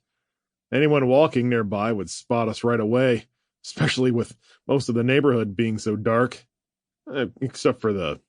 He nodded toward the window where the firelight shined through the blinds. "We'd be like a lighthouse beacon out here." "At least we have the dogs to warn us if someone gets too close." Ryan scoffed. "That would be all right if they didn't bark at just about anything that moves out there. They were going on all night last night." "Well, have a seat and help me find something to listen to." Ryan eased into his chair at the head of the table, holding his warm tea mug while patting the residual moisture off his face with a hand towel. Their clothes and skin had been covered in smoke after their adventure on the highway, and Helen had suggested they shower and change into some clean clothing. After scrubbing the layers of fumes off his skin, he'd put on a fresh pair of jeans and t-shirt and towel-dried his full gray head of hair. "Oh, I feel 100% better after that shower," Ryan said as he released a long breath. "Well, I'm glad I suggested it then." She smiled. "I wanted us to be good and refreshed after all that business on the highway." He gave a nod to the radio. "So what have you found out there so far? Anyone talking?" "I can't seem to find anything." Helen leaned in and listened as the static faded in and out with sharp squelches and squeals. "I'd imagine a lot of the radio towers will be out right now. Plus, anything that uses a backup generator is probably dead too, based on what we saw on the highway. Here, let me try." Helen turned the radio toward him, leaving off with a shrug. "I've been up and down the tuning band. I can't find anything." Towers might come back online at any time if they have battery backups and someone switches them over." He increased the volume, rolling the tuning knob slowly with his ear bent to the speaker, listening for a voice buried beneath the static. He moved past 1,000 on the AM dial and kept going higher, hitting the jackpot at around 1,500 when a man's robotic, monotone voice burst from the radio in a loud, clear tone. Glancing at Helen, he turned up the volume a little more. Emergency broadcast system. Please be advised a national emergency has been declared for what is believed to be a targeted bioterror attack against the nation's fuel supplies.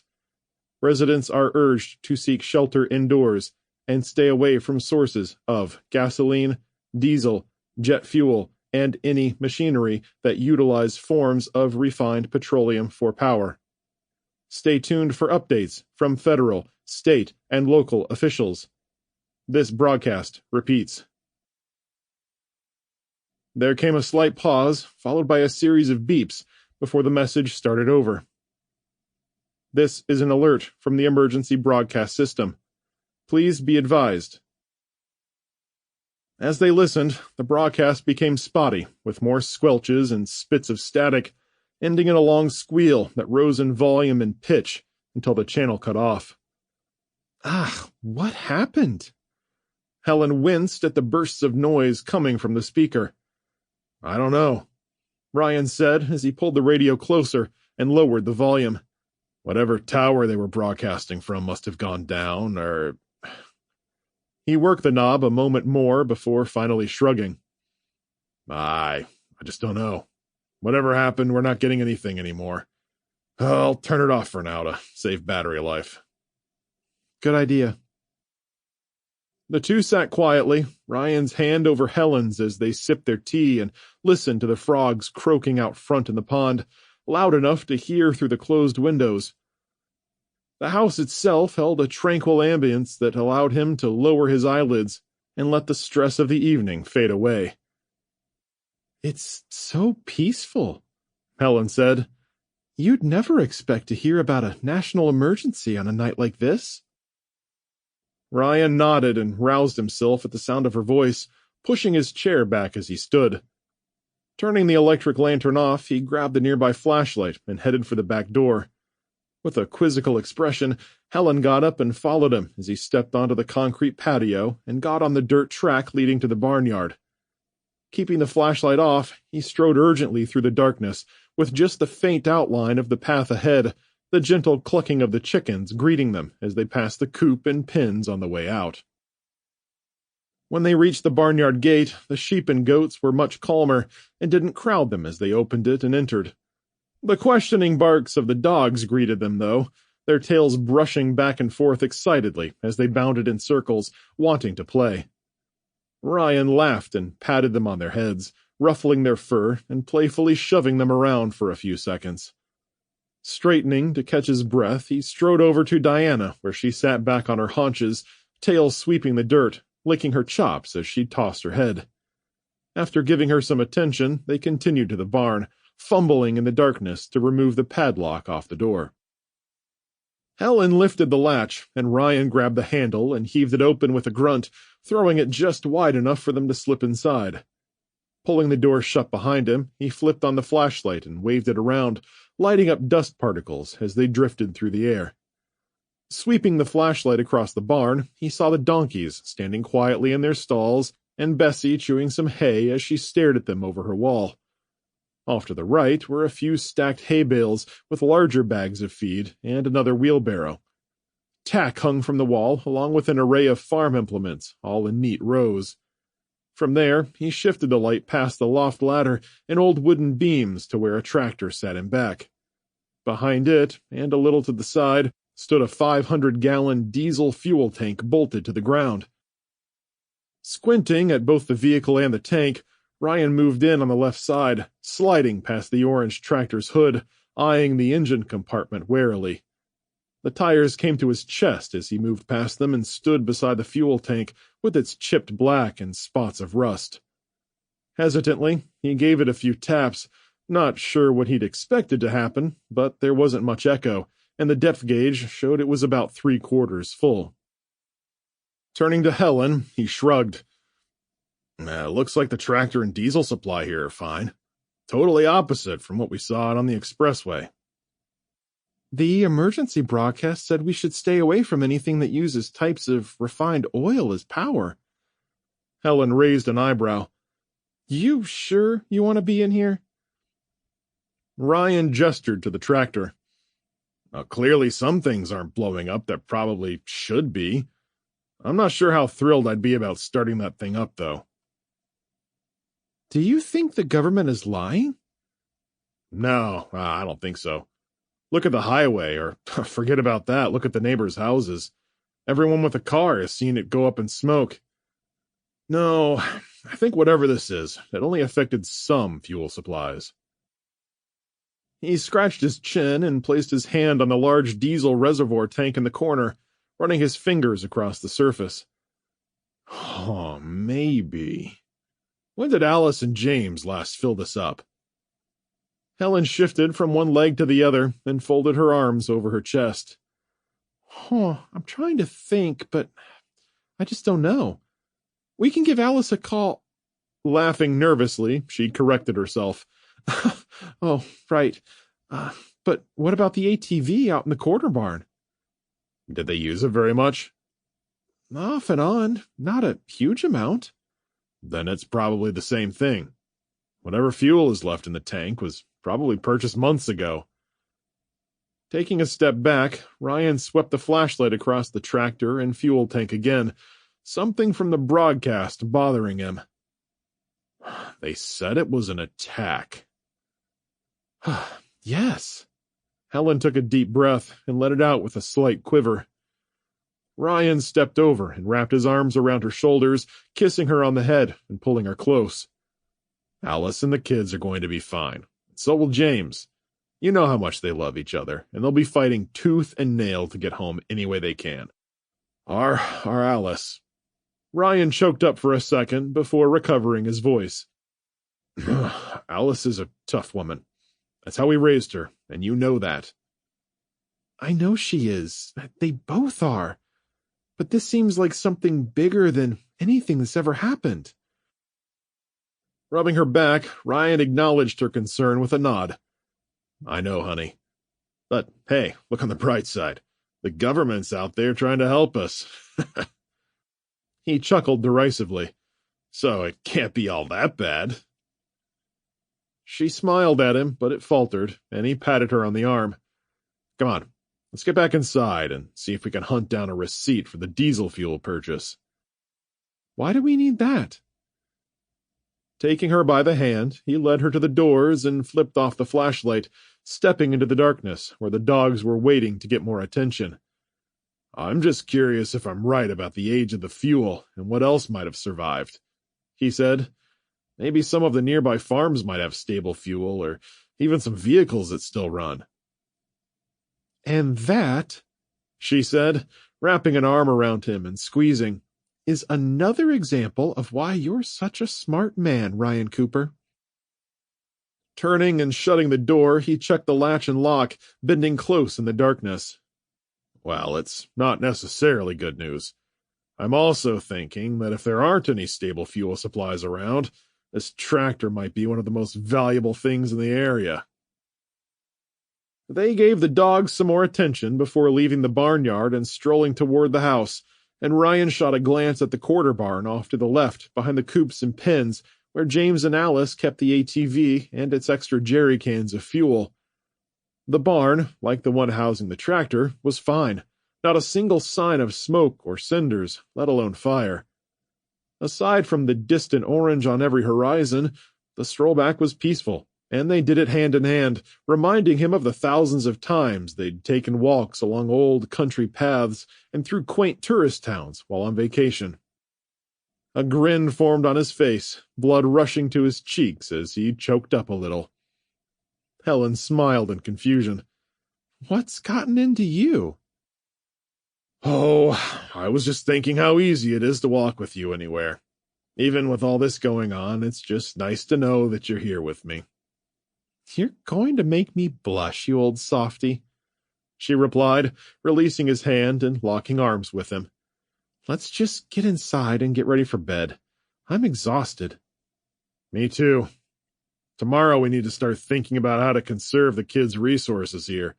Everything, even the well water, needs to be stretched to the absolute limit. I'll get some jugs from the pantry, and we'll use those to keep tabs on how much water we use for things like hand washing and brushing our teeth. That's a great idea. We won't have to use them long term, but I'd like to see how much water we use every day so I can figure out how much the well pump's going to have to run to keep us supplied. They entered the house and got out of the cold. Then Ryan helped Helen fill 2 plastic jugs with water, and they carried them upstairs into the guest bedroom. They used the double basin sink to wash their hands sparingly, and after changing into their soft pajamas, they fluffed their pillows and climbed into bed, lying shoulder to shoulder, holding hands as they stared at the ceiling. "I was thinking," Helen said, "when we were driving to the highway, we saw a lot of houses on fire." "Yes, probably due to them having vehicles in their garages." "Sure, but there were some houses with no garages and no cars anywhere near them. They were on fire too." "Generators, I'd bet. The fact the kid's house didn't catch on fire is probably because they installed a solar and battery-powered backup instead of a gasoline or diesel generator. That was a smart move in more ways than one, I've got to say." "Well, you've said it before yourself. They're capable people. I just wish they hadn't taken that stupid trip of theirs." "You and me both. The timing is not good. But for better or worse, I'm glad they had us house sit for them. Can't imagine the state this place would be in without folks here to watch over it." "You just like getting back on the farm, don't you?" Alice poked him in the side with a smirk. "Yeah, I'll admit it's been enjoyable." Ryan chuckled. "And to make matters even better, James has that tractor and all that diesel out there. We're just lucky they didn't use it all that much." "And now we'll have plenty of fuel for a while if we need it." "Exactly. It'll also make us a prime target. If we were to start up the tractor or ATV, people could hear that and come to investigate. We have to be super careful, and if we use either of them, we'll have to do it as discreetly as possible." "What if people come up asking for help, like the neighbors?" Helen hesitated. "Shouldn't we try to help people, if they really need it?" "We'll burn that bridge when we come to it. But first and foremost, we have to defend ourselves and this property." Ryan took a deep breath, relaxing his shoulders as he exhaled, his mind still racing from the events of the day. "I'll look for some extra locks in the basement and sheds tomorrow, and I'll install them on the barn doors. We'll make sure the gates are doubly locked up, too, and we'll let the dogs roam at night, just in case." Helen nodded next to him, her eyes closed, already starting to fall asleep. Propped up on his pillow, shoulders and back still sore from all the rubble and debris he'd moved earlier, Ryan tried to calm his mind and relax against the soft mattress. As he stared out the window at the continuous streams of smoke pouring into the sky, and the fiery glow seething on the horizon, though, a pit of worry swirled in his stomach. Chapter 11. Agent Alan Harris, Washington, D.C. The convoy of 4 Humvees tore through the D.C. streets as fast as the old pair of snowplows leading the charge could push debris aside. The vehicles at their disposal had been quickly assembled from a military salvage yard, with the president ushered aboard the second one in line, Agent Harris sitting to his right, with another agent on the opposite side. The driver was a Marine, and a White House staffer named Cindy Strode sat in the front passenger seat. The other trucks in the convoy were locked and loaded with .50 caliber machine guns in their turrets, and armored Marines clinging to the sides, sweeping their carbines across the shadowy streets. They bounced along with the rough ride, running over car parts and pieces of buildings lying in the road, the detritus of the catastrophe that had consumed D.C. The rusty snowplows knocked everything aside, metal and glass exploding over the plows as they shoved the burnt-out cars and trucks out of the way in a crash of scorched parts, not stopping for anyone or anything as they pushed toward the Mount Weather facility. Harris watched the president glance from the right-side windows over to the left, listening to the ear-bending sounds of squealing metal scraping across the pavement as they swept wrecks aside. Pieces of buildings fell in chunks of smoking brick and wood, clumps of it rattling off the roof and hood, smaller bits falling like fiery hail. Scorched insulation and plastic gave off a dizzying reek, but what made him sick to his stomach were the charred corpses of people trapped inside the burning high-rises and apartments that were slowly collapsing. The plows often knocked a car or truck aside so hard that it jostled loose the passengers, spilling blackened bodies onto the roadway in their twisted and agonized forms. "Sorry about this, Mr. President," Harris said as he picked up on Burke's discomfort. "It's a bit of a bumpy ride, and the scenery isn't too nice." "Stop apologizing, Harris. We're damn lucky to have anything to use for transport, and I'm grateful for it." They hit something hard in the road that shook the Humvee and rattled its suspension, tossing Burke and Harris around. "On second thought," the president joked, "maybe walking would have been better." From the passenger seat, Cindy Strode turned and handed Burke a tablet computer, the woman appearing exhausted, her sandy blonde hair stained with dirt and tied up in a bun. "Mr. President, here's some of the information you requested." "Thank you, Cindy." Taking the tablet, Burke rested the device in his lap and began scrolling down the page and scanning through the material. "It looks like the National Intelligence Agency is confirming this is some sort of biological agent," Cindy said. "A biological agent?" Harris's eyes widened as he watched the city streets, alert for any direct threats to their Humvee. Cindy continued. "They're saying it's probably a bacterium that was introduced into oil refineries at some point." "That isn't good," Burke sighed. I'm not an expert in that, sir." Harris spoke hesitantly at first. "But wouldn't the refinery engineers have caught that? Or a better question would be, why did everything go up at one time?" "Good question, Harris. Cindy?" "The working theory is that the biological agent must have remained dormant until something set it off. A biological alarm clock is one proposed method, but we're still in the early stages of figuring all this out." Burke had been given a thick military flak jacket before he got in the Humvee, and he wiped the heavy sleeve across his forehead as he gazed at his screen in disbelief. "It feeds on petroleum and crude oil in a wide variety of forms, both refined and raw to multiply. It's extremely exothermic to where virtually any fuel reaches its flash point within a few minutes. And because we keep oil and fuel in enclosed space..." Burke trailed off. "Boom," Cindy said. "Exactly." The president gave a heavy sigh of relief as he read the next part. "Oh, well, it's good to know we're not the only country that was hit, I guess." Cindy was nodding. "China, Russia, and several members of the NATO alliance, as well as Germany and a few Russian-aligned satellite countries, are all suffering as much or worse than we are." "Are we sharing information?" "Everyone's waiting on your input on that once we reach Mount Weather. DHS wants to give their recommendations, too." "Of course." Harris was still watching the road as they broke from the thickest city congestion to enter the suburban areas where the detonations had occurred on a far smaller scale. Parks and woods were alight in the glow of spreading fires, and the shadowy figures of a few surviving residents ran through driveways and yards with buckets of water and hoses, desperately trying to tame the flames.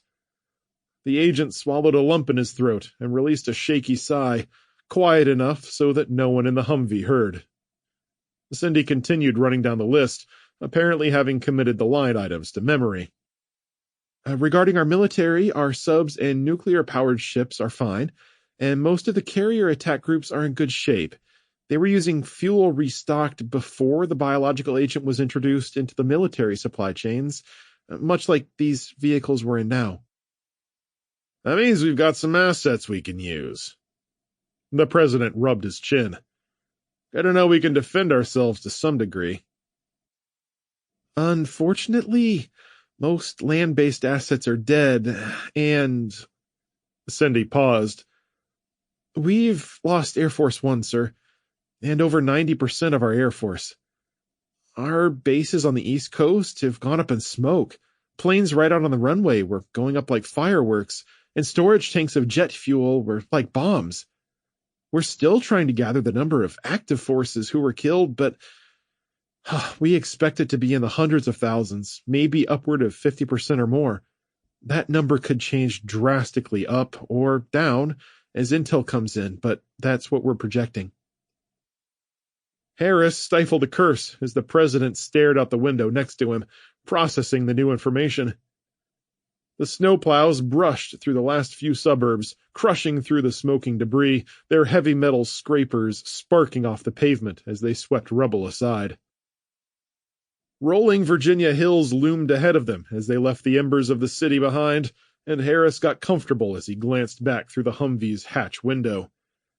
They'd pulled up the older model from the Marine salvage yard, where it was very nearly ready for decommission before things had gone to hell in a bobsled. It was nowhere close to combat ready, much less fit to carry the President of the United States. The tires were bald, and the paint was flecked off the sides of the few bits of armor left, and it was out of alignment, forcing the driver to work with the wheel to keep them on the road, a whistle of wind blowing through a crack in the floor and adding to the chill inside the cabin. Still, it was the best of the 4 Humvees they'd found, so the president had been loaded inside and whisked away as fast as humanly possible. Cindy continued. As I was saying, most of our land-based assets are dead. You say most. Any numbers on that? About 85%, sir. The worst part is that our generators and backup systems were also hit hard, though thankfully we have enough in renewables so that small, isolated parts of the grid are holding up. We don't know how long that will last, though. The U.S. power grid is a piece of crap. Yes, I know. Burke finished scanning the information on the screen. How many congressional members have been contacted so far? It's not looking good, sir, Cindy replied with a glum expression.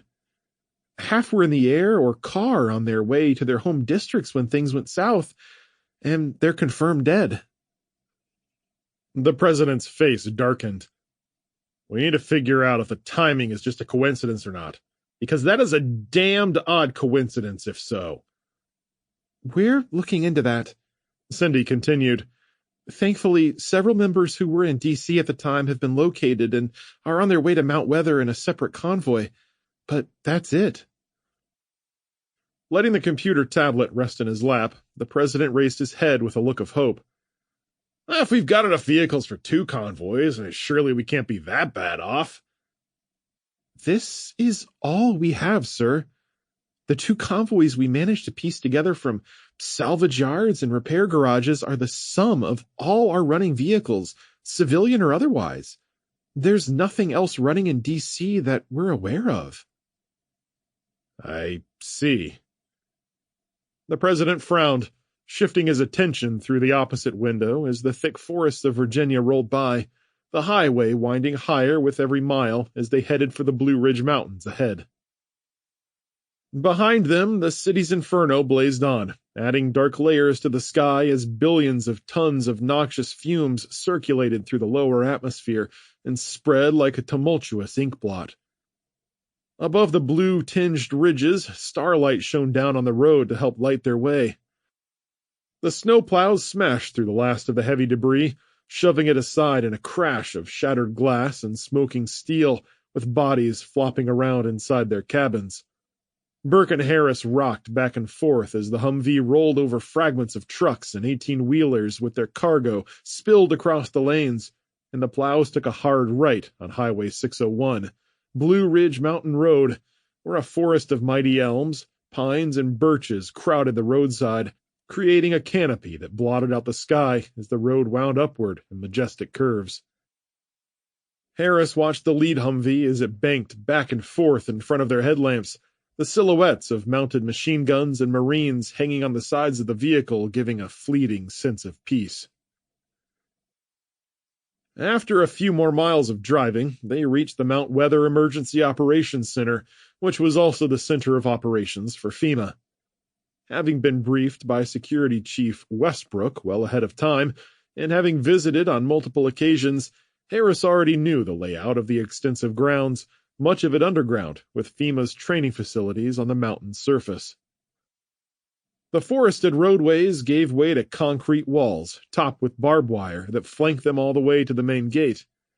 Behind the walls, gun towers guarded the road, with Marines standing at the top and peering down with stony stares. The convoy roared through the massive iron gates, and less than 20 seconds later, the doors swung open, and the plows and Humvees trundled inside, where a cluster of Marines descended on the vehicles as the gates closed with a heavy clang. Harris popped his door and got out, holding it for the president and sticking by his side as Burke walked to meet other members of his staff. People from the president's cabinet and members of the Senate and Congress got out of the second convoy, which arrived a few moments later, and Burke shook hands with everyone. Harris activated his earpiece microphone. Westbrook, this is Harris. Skylark is on the mountain. Repeat, Skylark is on the mountain. Confirmed. Make sure he gets into the bunker ASAP. Understood. Harris pressed in behind the president and leaned in with a whisper, interrupting Burke as he was speaking with the senator. Sir, we need to get you inside right away. Harris gestured to a concrete building straight ahead where 4 Marines flanked another steel door.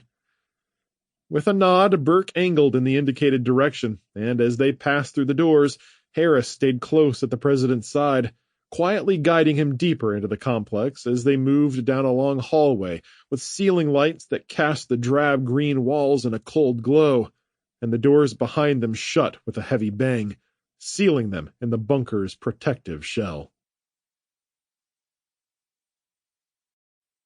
Chapter 12. Alice Burton, Palm Bay, Florida. Every footstep drove a wedge of pain up through Alice's ankles and shins, leaving her knees sore and even her hips aching as the trio closed in on the outskirts of Palm Beach. They'd been walking beneath the canopy of pitch-black smoke for hours, the flat layer of clouds blending in with the sky as nighttime approached yet again. As Alice and the kids trudged along, Highway A1A grew more littered with wrecked vehicles blown apart haphazardly across the pavement.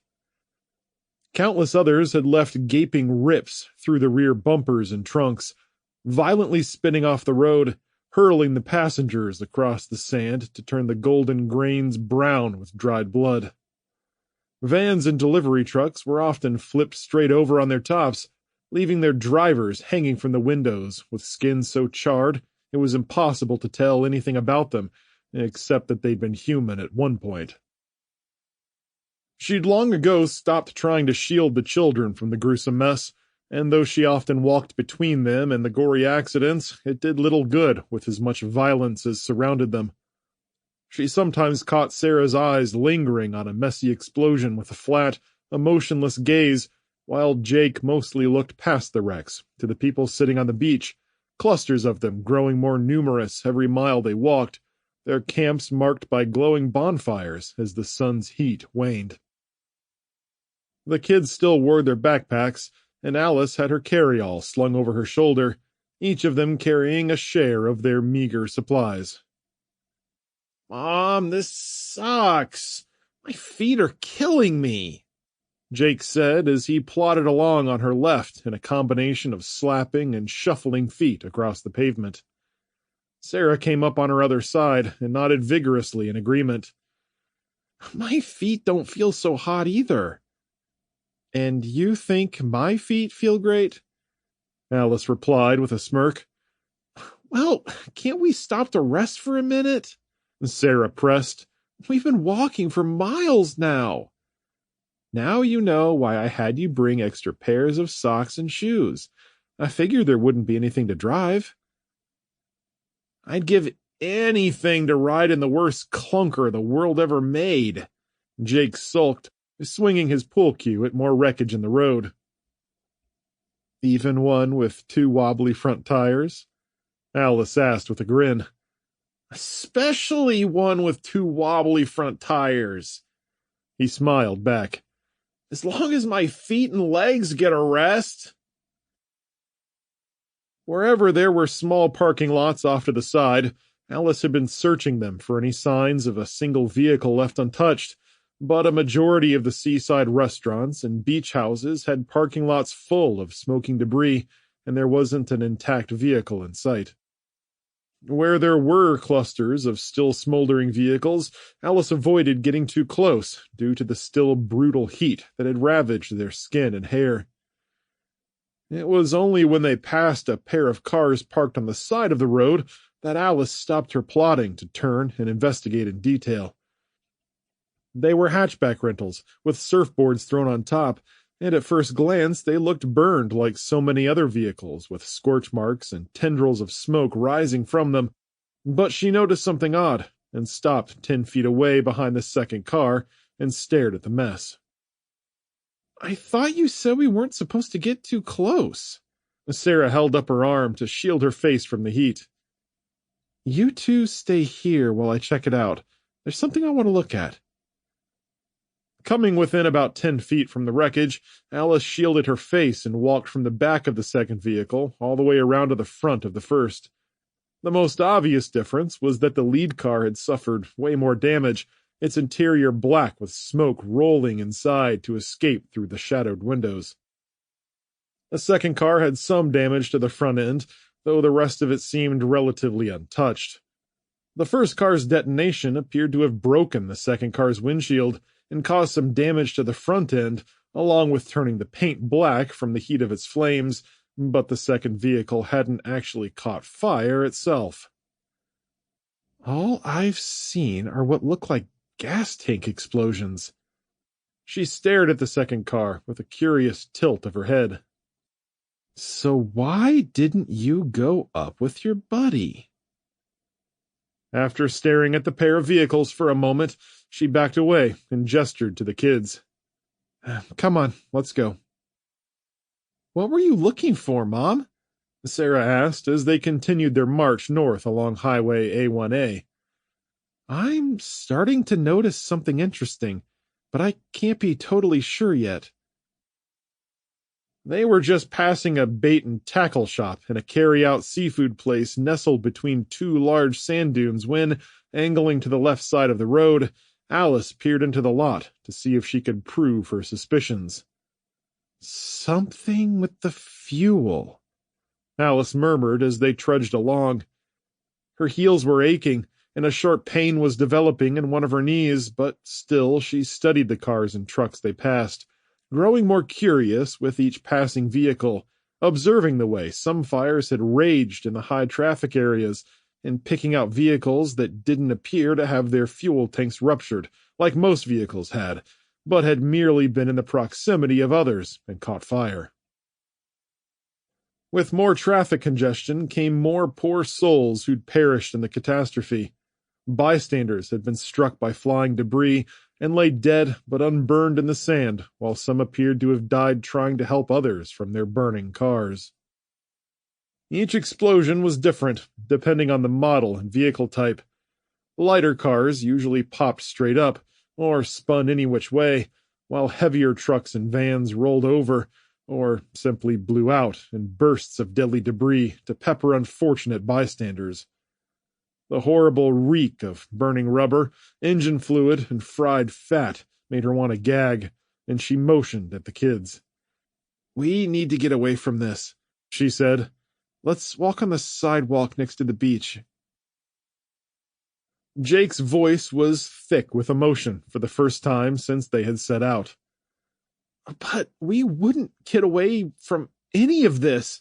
Look, it's everywhere.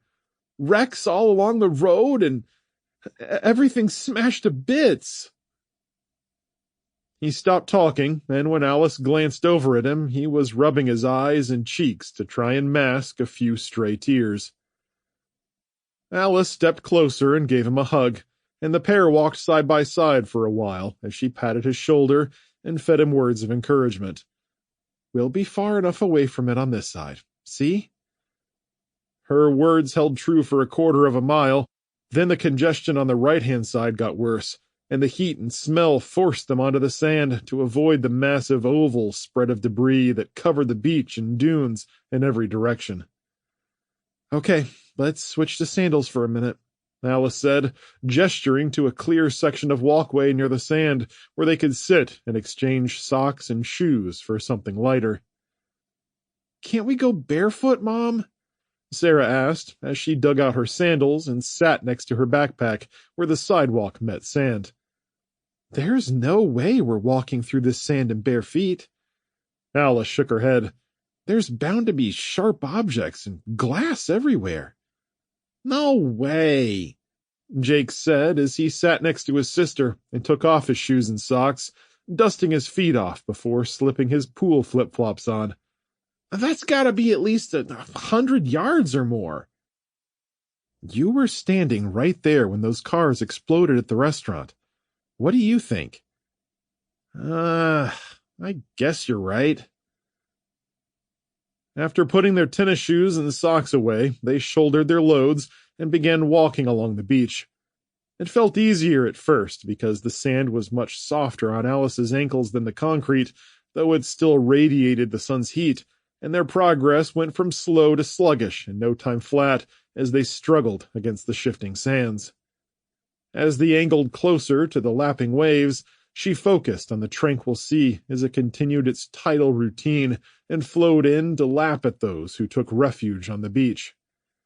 The number of people had tripled since they'd first started seeing the bonfires, and Alice tapped Jake on the arm with her pool cue, giving her weapon a wave to remind him he needed to use it if anyone bothered them, and he nodded and grinned in reply.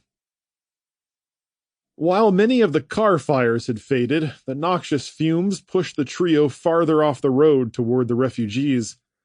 They caught snippets of conversations as families pulled together the supplies they had managed to salvage, or listened to radios that blared that same emergency message repeatedly. Most of them ignored Alice and the kids, though others gave them sidelong glances, either bordering on friendly or downright sour. There was a healthy mix of tourists and locals, judging by the number of backpacks and pieces of luggage lying around in the sand. Clothes were strewn everywhere, and propane camping stoves were set up on card tables, and one man took meat from a cooler and cooked it on a charcoal grill like it was any old family beach party set against the peaceful backdrop of the ocean. Alice kept the children to her left so she'd be between them and the refugees, though she caught a glance from one friendly woman who was sitting on a lawn chair with a half-consumed bottle of wine in her lap as she stared into the flames of their bonfire. Her husband was a burly man, wearing flip-flops and swimming trunks with an old T-shirt beneath a button-up tropical print, and he was walking around the campfire, tossing in pieces of wood and furniture they must have taken from one of the beach houses on the other side of the road. After he'd fed the fire, he used a stick to stoke the flames, jumping back with a grunt when the wind carried the smoke in his direction. The woman looked up, struggling to focus on them at first before she gave them a wide smile. "Hey there, folks! Welcome to our little part of the beach!" "Hello there," Alice called, keeping her distance as she waved. "You all from around here?" "No." Alice and the kids stopped walking. "We were just coming from South Beach when everything went up in flames." "Our place was right over there." The man pointed back across the road with a sad smile. "Our car went up like everyone else's, and then our house did too. I salvaged a lot of furniture so we could have a fire tonight, though. Why don't you guys join us?" "No, that's okay." Alice forced a friendly smile. "Do you know of any places to spend the night, though?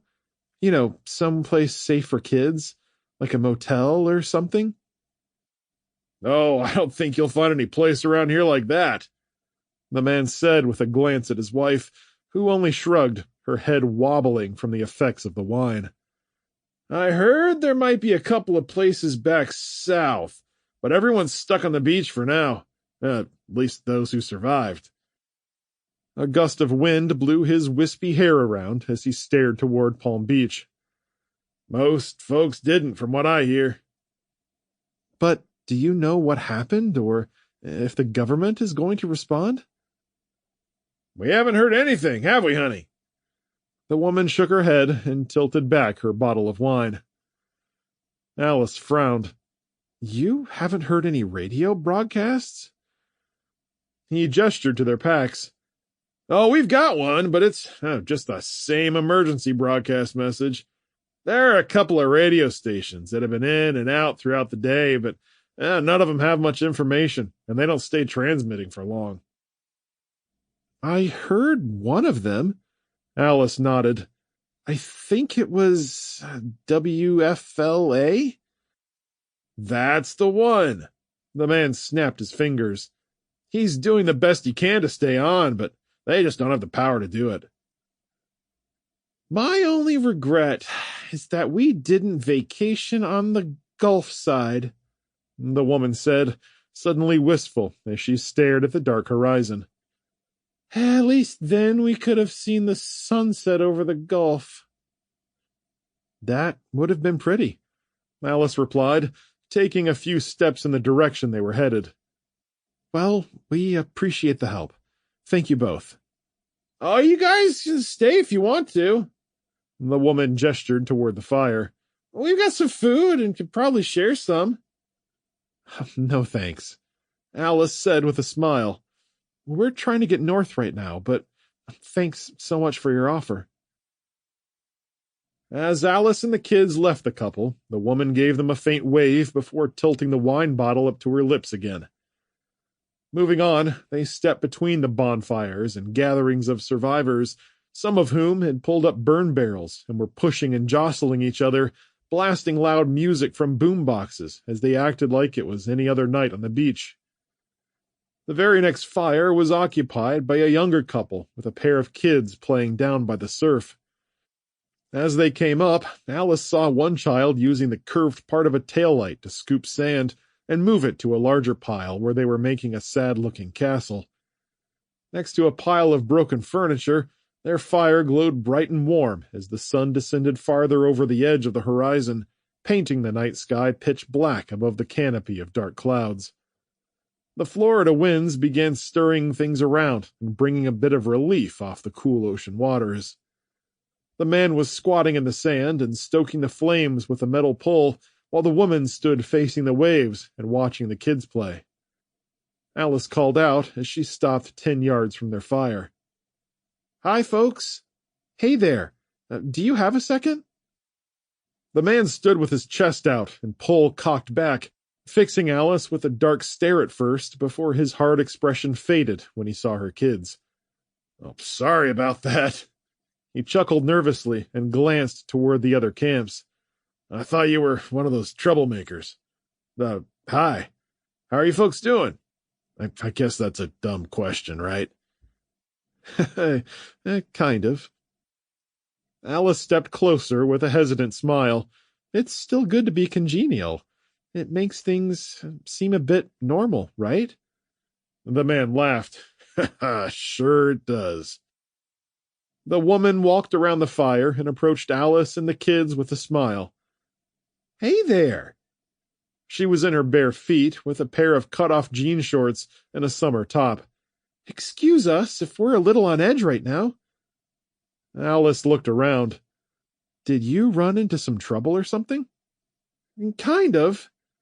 The woman gestured down the beach to the myriad of bonfires and laughing teenagers. Some of the teens are getting too rowdy for us, especially since we have a couple of young kids. My name's Jeannie, by the way. My husband is Bernie. Alice introduced herself and the kids before turning to glance up the beach. They threaten you or anything? Not exactly, but they're acting like this is just a great big party and not a major disaster.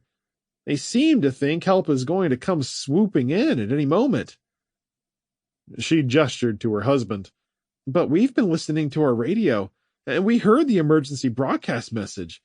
It doesn't sound like a minor emergency. Alice nodded. And it's definitely not a party. Exactly, Jeannie agreed. That's why we've been staying away from them and keeping to ourselves. We've got a couple of suitcases of supplies, but We don't think it's going to last very long. Bernie pushed his metal pole into the sand and leaned on it. And judging from the state of Palm Beach, we're not seeing much help on the horizon. Were you staying in Palm Beach? That's right. We've been staying in town when everything just started. Yeah. Every car in our motel lot just exploded. The place caught on fire pretty quick. Bernie shook his head in exasperation. We and a few other folks barely got out in time, but our rental car had gone up too. All we could do is jam anything we could into our suitcases and roll them down the road to get away from the fire. It would have looked comical if not for other people doing the same thing. It was worse for a lot of people, Jeannie said sadly. We saw so many people burning up and dying left and right, but we couldn't stop to help. The words came out in a sudden rush of emotion. We wanted to stop, believe me, we did, but we had our kids to think about and had to get them out of there. I'm sure you did. What about the police and fire department? Were they helping anyone? Cops? Firefighters? They're in the same shape everyone else is, I reckon. Bernie replied with an offhanded wave. It's not like they could have helped anyway. The man shook his head and glanced back at the smoldering city, his eyes hollow as his voice dropped to a near whisper. I've never seen or smelled anything like that. It was like a nightmare. I'm sorry you had to go through that. Alice looked at Jake and Sarah. We've seen our share of horrors, too, and we walked a pretty long way to get here. The number of places that are actually intact is pretty low. Not to mention those pair at the house who tried to rob us, Jake added, using his pool cue to swat at the sand. Aren't they afraid people will start looting businesses and stuff? Alice asked. I've always seen reports on the news when hurricanes hit the coast, and it seems like that's one of the biggest problems. Bernie gave a sigh. Hate to tell you this, Alice, but there's nothing really left to loot. And it seems most people are just happy to have a little food, water, and space on the beach for now. He shot the groups of younger kids a dark glance. Except for a few people who have nothing at all. Those are the ones I'm watching out for. Otherwise, I guess there hasn't been any real need for law enforcement yet. Well, thank heavens for small favors, I guess. Heaven seems to have gone up in smoke with the rest of it, Bernie said, and the group stood in silence for a moment, watching the flames of the couple's fire. You folks have a good night, and stay safe, Alice said. We're going to keep walking. You too, the couple replied almost simultaneously. Stay safe out there, Bernie added. As Jeannie turned back to her kids to check on them, Alice gestured for Sarah and Jake to keep up as she moved on, picking her way past more bonfires and burn barrels, heading for the lapping waves that reflected the orange flicker amidst their vast darkness. They got close enough so the cool waters washed across their feet, rinsing off the sand and heat of the day. As they moved up the beach, Alice fell into her own thoughts, staring at the sea of camps and fires along the shoreline, though the city's burning brightness was dimming fast in the coming night. It was only when Sarah came up and leaned against her that she snapped out of it. Can we rest, Mom? The girl asked. Jake is lagging behind. Alice turned to see her son had fallen 15 or 20 yards back, and she stopped and gestured for him to come over. Yes, kids, I think it's time to find a place to settle in for the night. Not this close to the water, though. We need to find somewhere sheltered. Picking a path between the bonfires and groups of milling people, Alice guided the kids up the beach toward a row of sand dunes nestled together in a bed of tall beach grass. Delving into the nooks and sandy furrows, they searched for anything they could use to build a camp. Alice was drawn to an area where a few small families had gathered, the kids playing by the fires with their parents hovering protectively around them. Without bothering them, Alice used her pool cue to poke around in the tall grass and loose sand, calling for Jake and Sarah when she hit something metallic. "Over here, kids. Help me." Between the three of them, they pushed aside tall grasses to expose a rusted-out barrel half buried in the sand. Jake used his hands and pool cue to dig it out, while Sarah found a curved piece of metal debris from a car door to help dig as well. After a few minutes, they had the barrel exposed and raised it onto its bottom edge, enabling them to roll it out of the tall grass and rest it upright. Alice dusted off her hands and nodded with satisfaction. "You guys walk around and try to collect some driftwood for the barrel, but don't go far, okay?" Alice placed her pack down, knelt next to it, and took out a bottle of water. "What are you going to do, Mom?" "I'm going to see if I can make a trade." Turning, she pointed to the surrounding dune. "I'm serious, guys. If you can't see me anymore, then you've gone too far." "Okay." Sarah took Jake by the arm and guided him toward the darkening sandhills to swim through the tall beach grasses. Almost immediately, they snagged a couple pieces of driftwood and tossed them closer to the barrel. While they worked, Alice turned away from the kids and meandered into the crowds of gathered families, glancing back at the kids as she went. Satisfied no one seemed to be bothering them or their things, she spun in a circle in search of a friendly face, finally spotting a 30-ish man tending to his own fire, with 3 young children under 5 years of age tottering around in the firelight. He wore bright red swimming trunks, brown sandals, and an old yellow t-shirt with a faded palm tree on the left breast. Every few seconds, he would stop to guide the youngest one off to the side to ensure she didn't get too close to the flames. Alice approached hesitantly and called out from a distance, "Hello, sir?" When the man whipped around with a dark look, she held out her hands in a placating gesture. "Sorry, I didn't mean to startle you, but I had a question." Don't worry about it, ma'am." His scowl faded as he tried to smile. "I guess everyone's a little jumpy with the world going up like it has." "Isn't that the truth? I was just wondering if we could get a piece of wood or some coals from you to help get our fire started." With a glance over at the kids where they were still searching through the beach grass, she gave him a smile. "We've walked so many miles today and could really use a break. I see your fire is going pretty well." Alice raised her eyebrows in question and held out her bottled water. "I can trade you a bottled water for it." Following her gaze over to the dunes where the kids had a decent-sized pile going, the man shook his head. "That's okay, ma'am. I'll give you a piece of wood, but I won't take your water." "Are you sure? We've got enough for now, and you must have put in some time gathering what you have there. Surely one of your little ones can use this." The man reached into his fire with his foot and kicked out a piece of dark driftwood that was burning on one end, and then he stooped to pick it up and hand it over.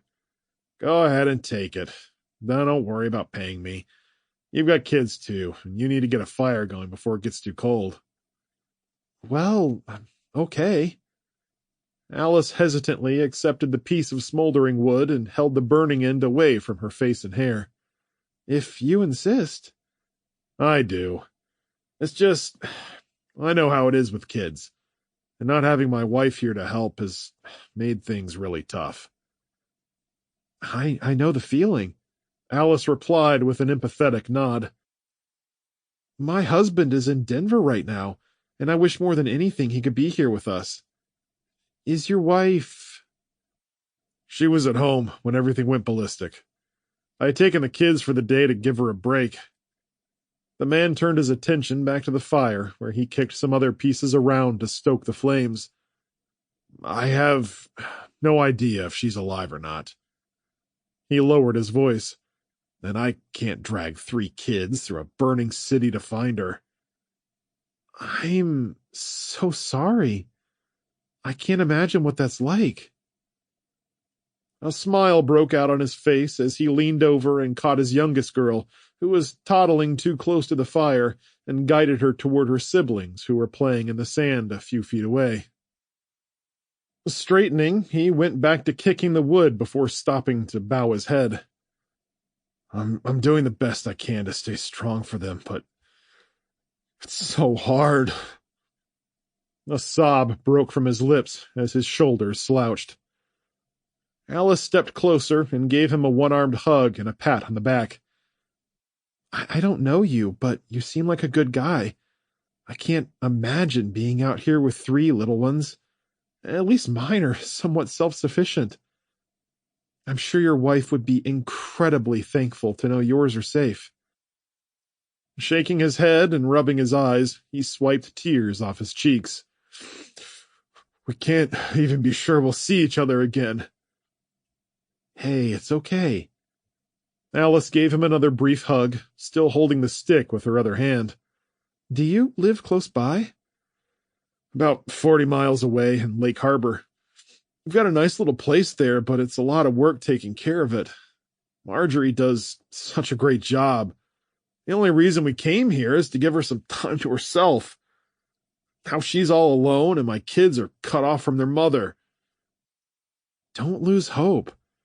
As soon as some of this clears up, you'll have a clear path home. You'll be back in Lake Harbor before you know it. Look at us.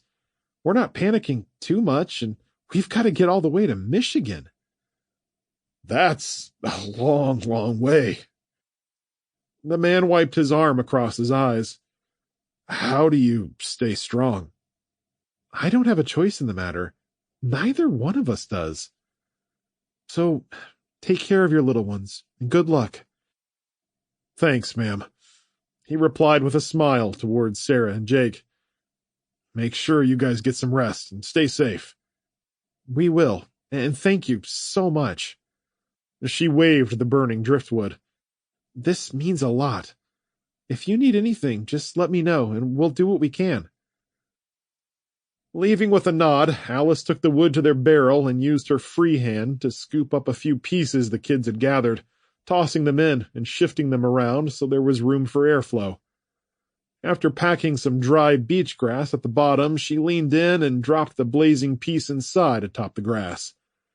Soon, flames began licking up the sides of the barrel as the fire spread from the grass to the driftwood, giving off a vibrant warmth. How's it going, Mom? Jake came up and stood on the tips of his toes to peer in at the glowing light. Pretty good, I think, Alice replied, using a longer piece to stir the wood inside the barrel a little more. You know, we could have just gone to one of the fires burning over there and gotten some wood started that way. Jake motioned further inland. But then we wouldn't have made a new friend to help watch our backs, now would we? She winked at him. Stepping away from the flames, Alice turned and inspected the pile of beach debris they'd collected, which included some nice thick chunks of driftwood and garbage. Nice work on gathering all this, guys. Everything I'm seeing here should burn nicely. Sarah stood from where she'd been leaning in the tall grass with a couple more pieces tucked under her left arm. Do you think that's enough for now? Yes, that's fine, honey. Bring it on over and we'll settle in for the night. Let's use some blankets from our packs to sit on. Jake fell onto his knees in the sand and flipped his backpack's flap up to take out 2 small blankets. With Sarah's help, he got them spread out as Alice removed 3 plastic-wrapped bagels and a pack of cookies from her bag and handed them out. The 3 ate in silence, Alice's attention drifting to the thick layers of clouds above them, gazing up Highway A1A to Palm Beach, where the horizon was nothing but embers and smoke. When they were finished eating, Alice had them wash down their food with some water before splitting a juice pouch with them. She gestured to their supplies, which Sarah had laid out. What are we working with here, guys? We've got 3 blankets and 2 of the smaller pillows from the beach house, but that's it as far as bedding stuff goes. We can probably bundle up some of our clothes to use as pillows, too. That'll work. Alice pulled her carry-all closer. As far as food goes, we've got quite a few bottled waters and a few snacks from the hotel. And the cans we took from those people who attacked us, right? Jake added. That's right, she replied. And I just found a side pocket in my bag with some candy bars and snacks I'd planned on taking to the beach today. Sounds like we're in okay shape then, Jake said. Alice frowned and rested back with her hands on her thighs. Well, for now. That's about it for the food, though. I've got a couple of battery packs to charge my phone, and we've got the pool cues for defense. We'll be okay, Mom. Sarah gave her a hug. Alice smiled and glanced at the faraway blazes before crawling toward the kids and hugging them close. I think so, kiddo. Are you two ready to hit the hay? I've been ready for a while, Sarah replied, packing their loose items into their backpacks and spacing the blankets out a little more to give them some room. Jake grabbed a pillow for himself and laid down between them, dropping back with a heavy sigh as he kicked his sandals off. Alice placed all their supplies at the edge of the blanket near their feet and close to the burn barrel, the sides of which were growing warm, helping to keep the night's chill away. All right, then. Alice rolled up a couple of shirts to place beneath her head and turned onto her left side with her pool cue between herself and Jake. This is it. Our first night on the beach. Not exactly how I pictured it, but it beats nothing, I suppose. Mom, can I read for a few minutes? I won't sleep otherwise. Alice raised onto her elbow and saw Sarah sitting up with her e-reader in her lap. Go ahead, honey, but just for a minute. I want you to be fully rested when we have to get up and start walking again. I will. I promise I'll be asleep in 10 minutes. Okay. Getting settled again, Alice stretched one arm above her head and draped it over Jake while curling her knees together as the soft sand shifted beneath the blanket. For the first few minutes, she couldn't stop her mind from racing through the events of the past 2 days.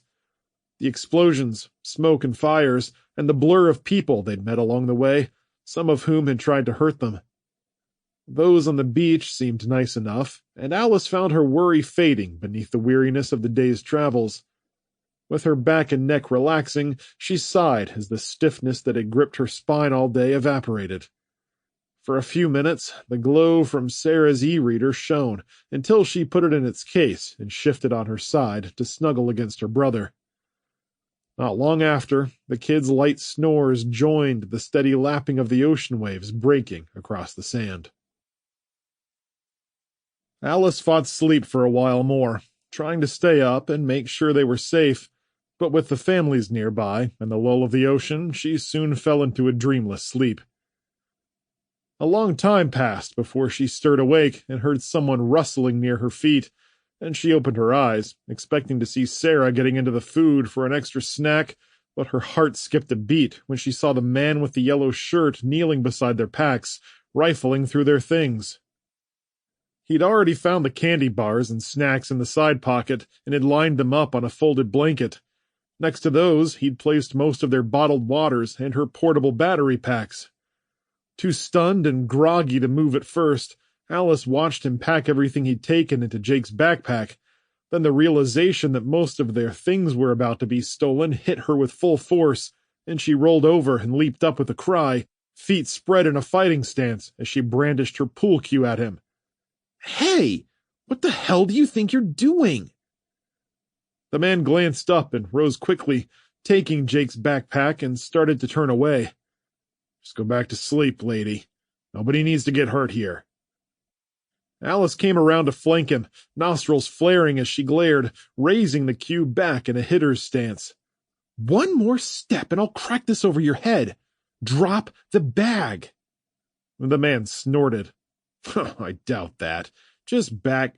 Alice lunged as he was mid-sentence, striking him in the upper shoulder with a loud crack. Staying on him, she hit him repeatedly, searching for soft spots and aiming for his legs. When he covered those, she struck high again, cracking sharp blows against his upraised arm and landing a few on his head as Sarah and Jake came awake with startled cries. Damn it, lady! The man howled with pain as he stumbled around, trying to protect himself. "Drop the bag!" Alice shouted, her blood boiling as she hacked at his unprotected body. The man danced back, twisting through the sand and kicking it up as he tried to ward off her blows, finally dropping Jake's backpack and hopping away. Alice pursued him for another 5 yards, driving him off with sharp swings, the muscles of her arms bulging with tension as she carried out her attack. With a frustrated snarl, he lunged at her and snatched at the weapon, but she retreated and kept herself between the man and their possessions. "We've already beaten 2 people halfway to the emergency room for trying to steal from us," she growled. When the man didn't immediately back off, Alice sidestepped, swung her hips around, and raised the cue above her shoulder. "Don't make us do it again." "I need that stuff for my kids." Alice's face contorted into a confused expression. I don't get it. I already offered you a water, and I told you I'd help you, and this is how you thank me? By stealing from me?" "Doesn't matter now." He spat the words as he rubbed at his shoulder, the skin already turning a dark purple. "You were right. I've got 3 kids to care for, and they're younger than yours."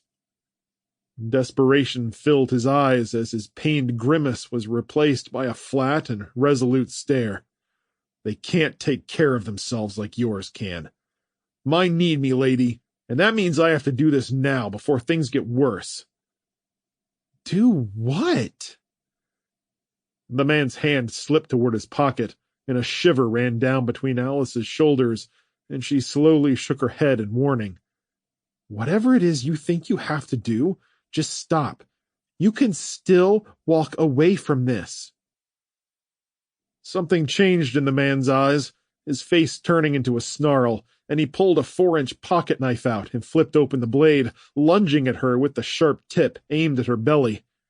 Alice began stepping into a swing, twisting her hips with every ounce of strength she had, but Jake flew in from the side and struck the man in the legs, bending him at the hip and buckling him in 2, sending him tumbling face first into the sand with his arms thrown wide.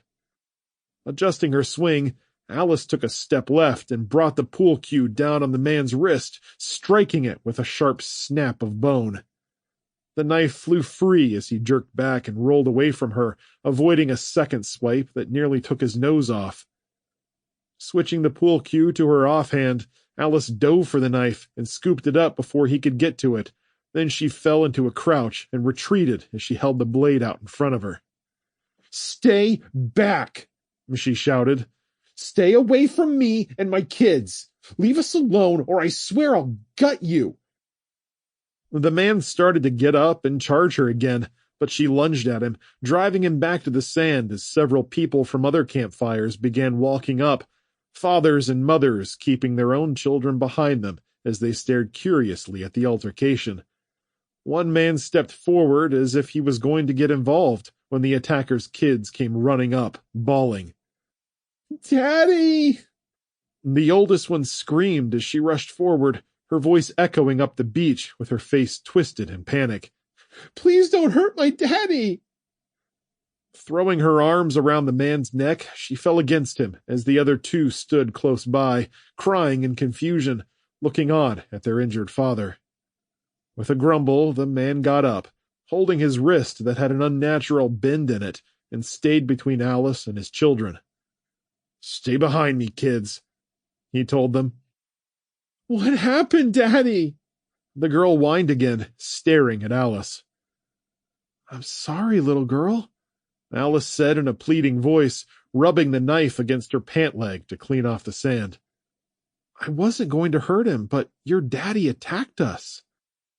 "I had to," the man griped, backing his children toward their campfire with a scowl. "I have to do whatever it takes to survive." Jake got up and dusted himself off, panting and out of breath from his takedown, ready to do it again if necessary. "That's true," Alice replied with a snarl, "but I'd never steal food out of your mouth or your children's mouths. You should be ashamed of yourself. especially after we offered to help you." "You have no idea what—" the man spat, but when he noticed a couple of fathers and mothers stepping toward him, he stopped, gave a final icy glare at Alice, then guided his kids back to his campfire as the other families watched. "What's wrong with him?" Sarah asked, coming around the burn barrel to stand at Alice's side. "Nothing. He's just desperate and afraid, and he picked the wrong people to mess with." Handing Jake her pool cue, she folded the knife and stuffed it into her pocket. Then she picked up the dropped backpack and carried it back to the blankets as the rest of the families returned to their own spots on the beach. Turning to Jake, she gave him a brief hug and a kiss on the head. "Thanks again, Jake." "No problem, Mom." The boy's eyes were glassy as his jaw worked back and forth. "There was no way I was going to let that guy hurt you. He was going to stab you. And you saved me." Letting him go, she turned and gazed out at the ocean, taking a deep breath as she watched the man get his kids settled in their own camp. "Are we still going to stay here now?" Sarah asked, coming to stand next to her. "Yes, we'll stay here for the night." "After all that?" "Pretty sure I broke his wrist, and he's not going to try anything again. Plus, we can't guarantee there won't be similar problems if we go down the beach.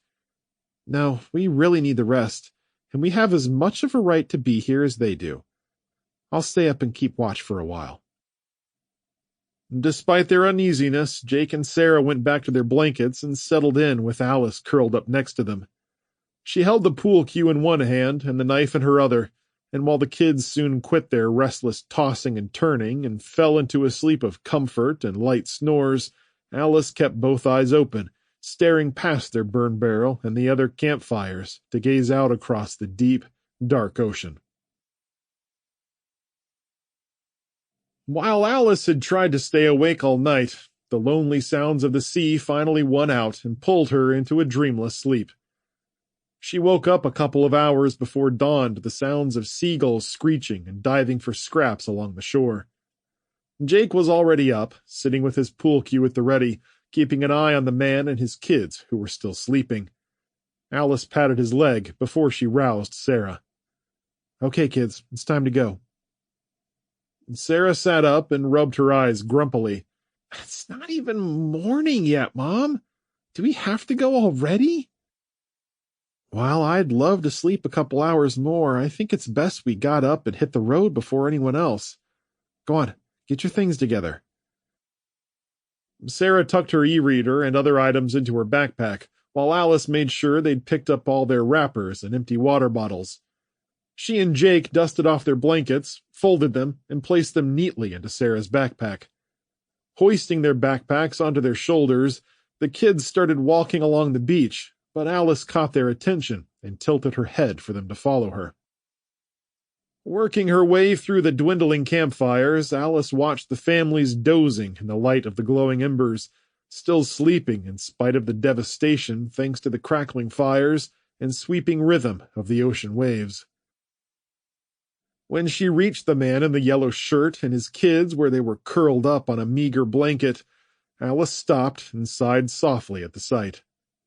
She took 4 water bottles from her carry-all and placed them in the sand next to the man before gesturing at Jake and Sarah to quietly follow her. Once they'd gotten a respectable distance away, Sarah kept pace at her mother's side. "What did you do that for, Mom? That guy tried to rob us and stab you. You didn't have to give him anything." "I know, honey. Sometimes people do desperate things, but, well, that doesn't mean they're bad people, at least not all the way to their core. I couldn't let those little ones suffer because of something their father did. As bad as what he did was, he was doing it for his children."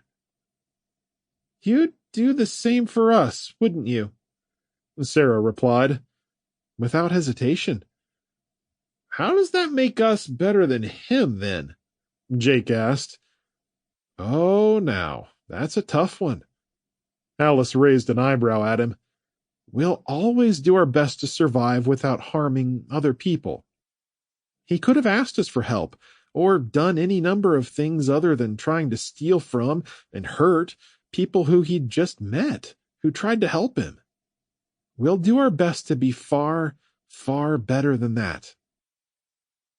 Jake nodded, both kids contemplating what she said as they continued on, walking a good distance down the beach before she bade them move closer to the sidewalk and switch from their sandals back to their socks and shoes. Jake and Sarah sat and brushed their feet off, and Alice joined them, using a washcloth to get the grains out from between her toes and passing it along to the kids to do the same. "Make sure you clean your feet completely," she told them. "If you don't, you'll be grinding sand in your socks the whole way." Once changed, they got started again, keeping close to the beach to avoid burned-out cars and people lingering on the road in the pre-dawn haze.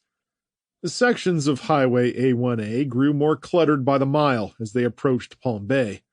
The road was littered with strings of accidents Alice was certain were caused by gas tank explosions, though many engines were smoking and blown out with a haze still rising from the hot metal. As dawn's light fell across the landscape, the golden rays barely pierced the pitch-black clouds of smoke, a few meager sunbeams managing to break through and make shapes on the pavement that shifted as the smoking clouds above roiled. The long road leading to the city was nothing but smoking dunes and refugees on the beach who were rising to start a new and dreary day. On the road, the charred bodies grew more numerous as they walked, and Alice steered away from them as much as possible. The once gorgeous highway had been changed in the blink of an eye, transforming from a beautiful parade of beaches into a roadway of nightmares, death, and wreckage as far as the eye could see. Still, there were exceptions to the wanton destruction, all seeming to depend on how many cars were parked near buildings and which way the wind had been blowing when the fires were raging full tilt. Some blocks had caught fire for as far into the city as she could make out, and other buildings were still standing, miraculously spared from the destruction due to a change in the wind or their relative isolation. Finally reaching a clear spot of beach off to the right, Alice took a deep breath of clean ocean air as a breeze came in and blew her dark hair off her shoulders.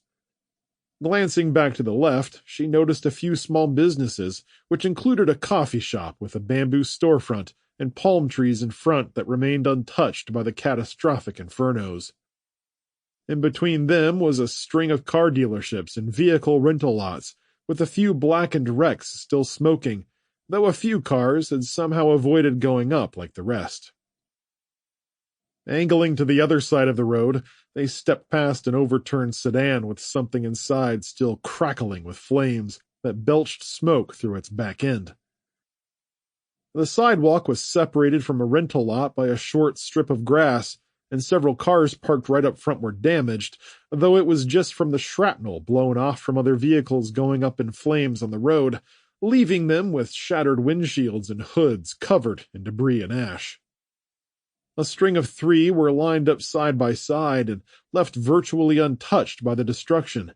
2 sedans and an SUV with a small frame, their paint still shining and new.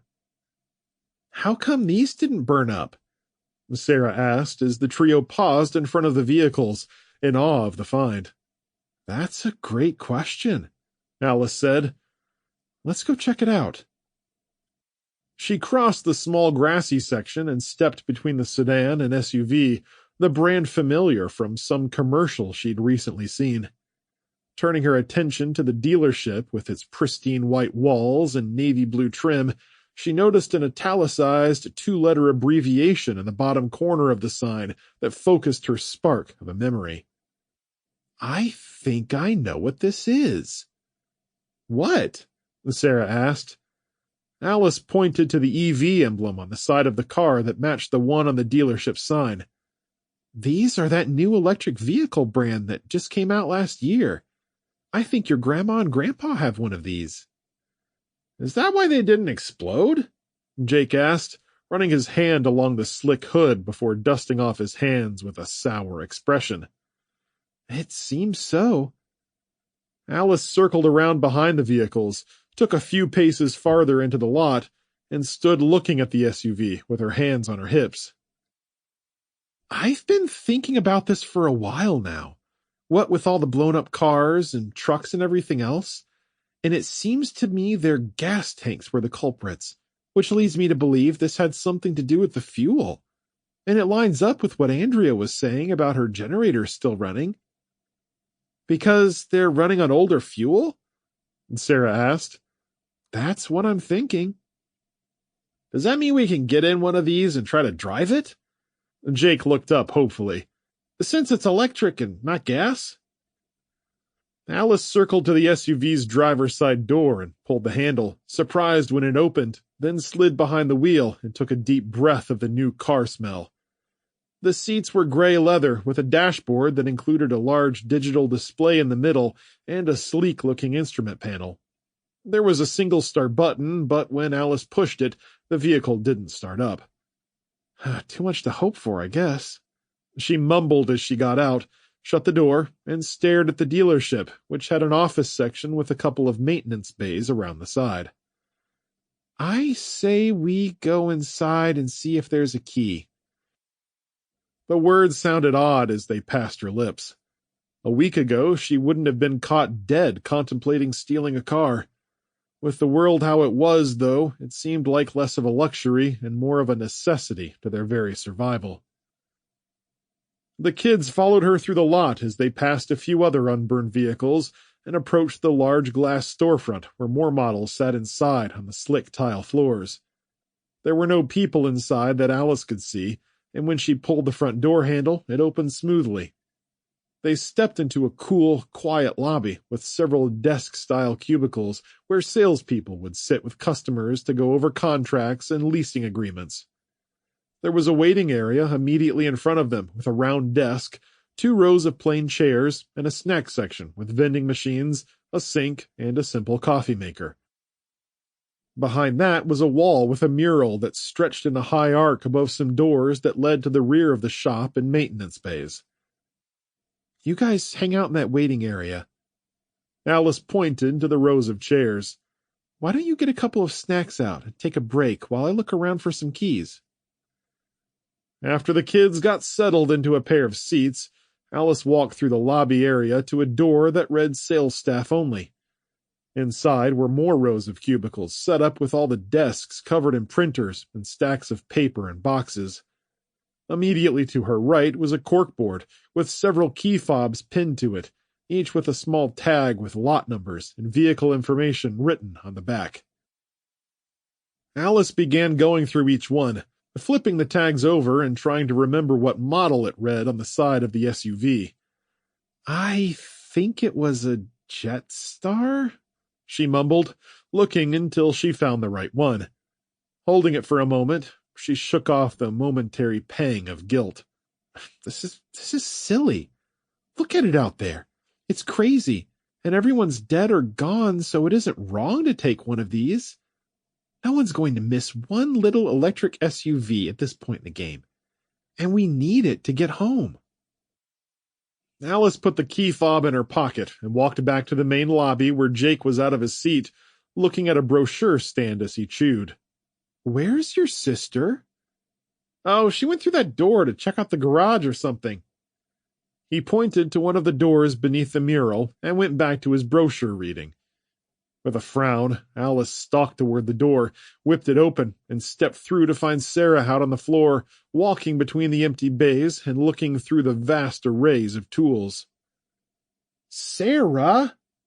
Her daughter flashed a smile. Oh, hi, Mom. I was just out here trying to find something we could use. Alice came up to her, sighing heavily. I appreciate that, but you can't just wander off alone, okay? Oh, right. Sorry, but I found something cool. Which is... Alice quashed her annoyance over Sarah's disregard for basic safety for the moment as her daughter pointed at a squarish-looking device about as tall as Alice's knee, with a big handle on the front and wheels in back, its gauges and plug-ins built in next to a starter button. I think this is some kind of generator or something. Like the kind we took camping that one time so we could charge our phones. There are some solar panels to keep it charged up, too. Leaning closer, Alice read the specs on a white sticker on the side, which showed information for amps and wattages. Oh, no. This is even better than that. This looks to be a charger for these cars. Probably some kind of emergency kit or something they use off-road.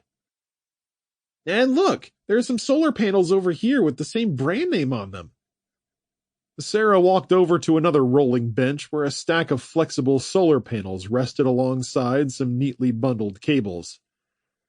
The slim panels were about as thick as a notebook, with one side filled with shiny solar cells and a cable coming out of their left and right sides.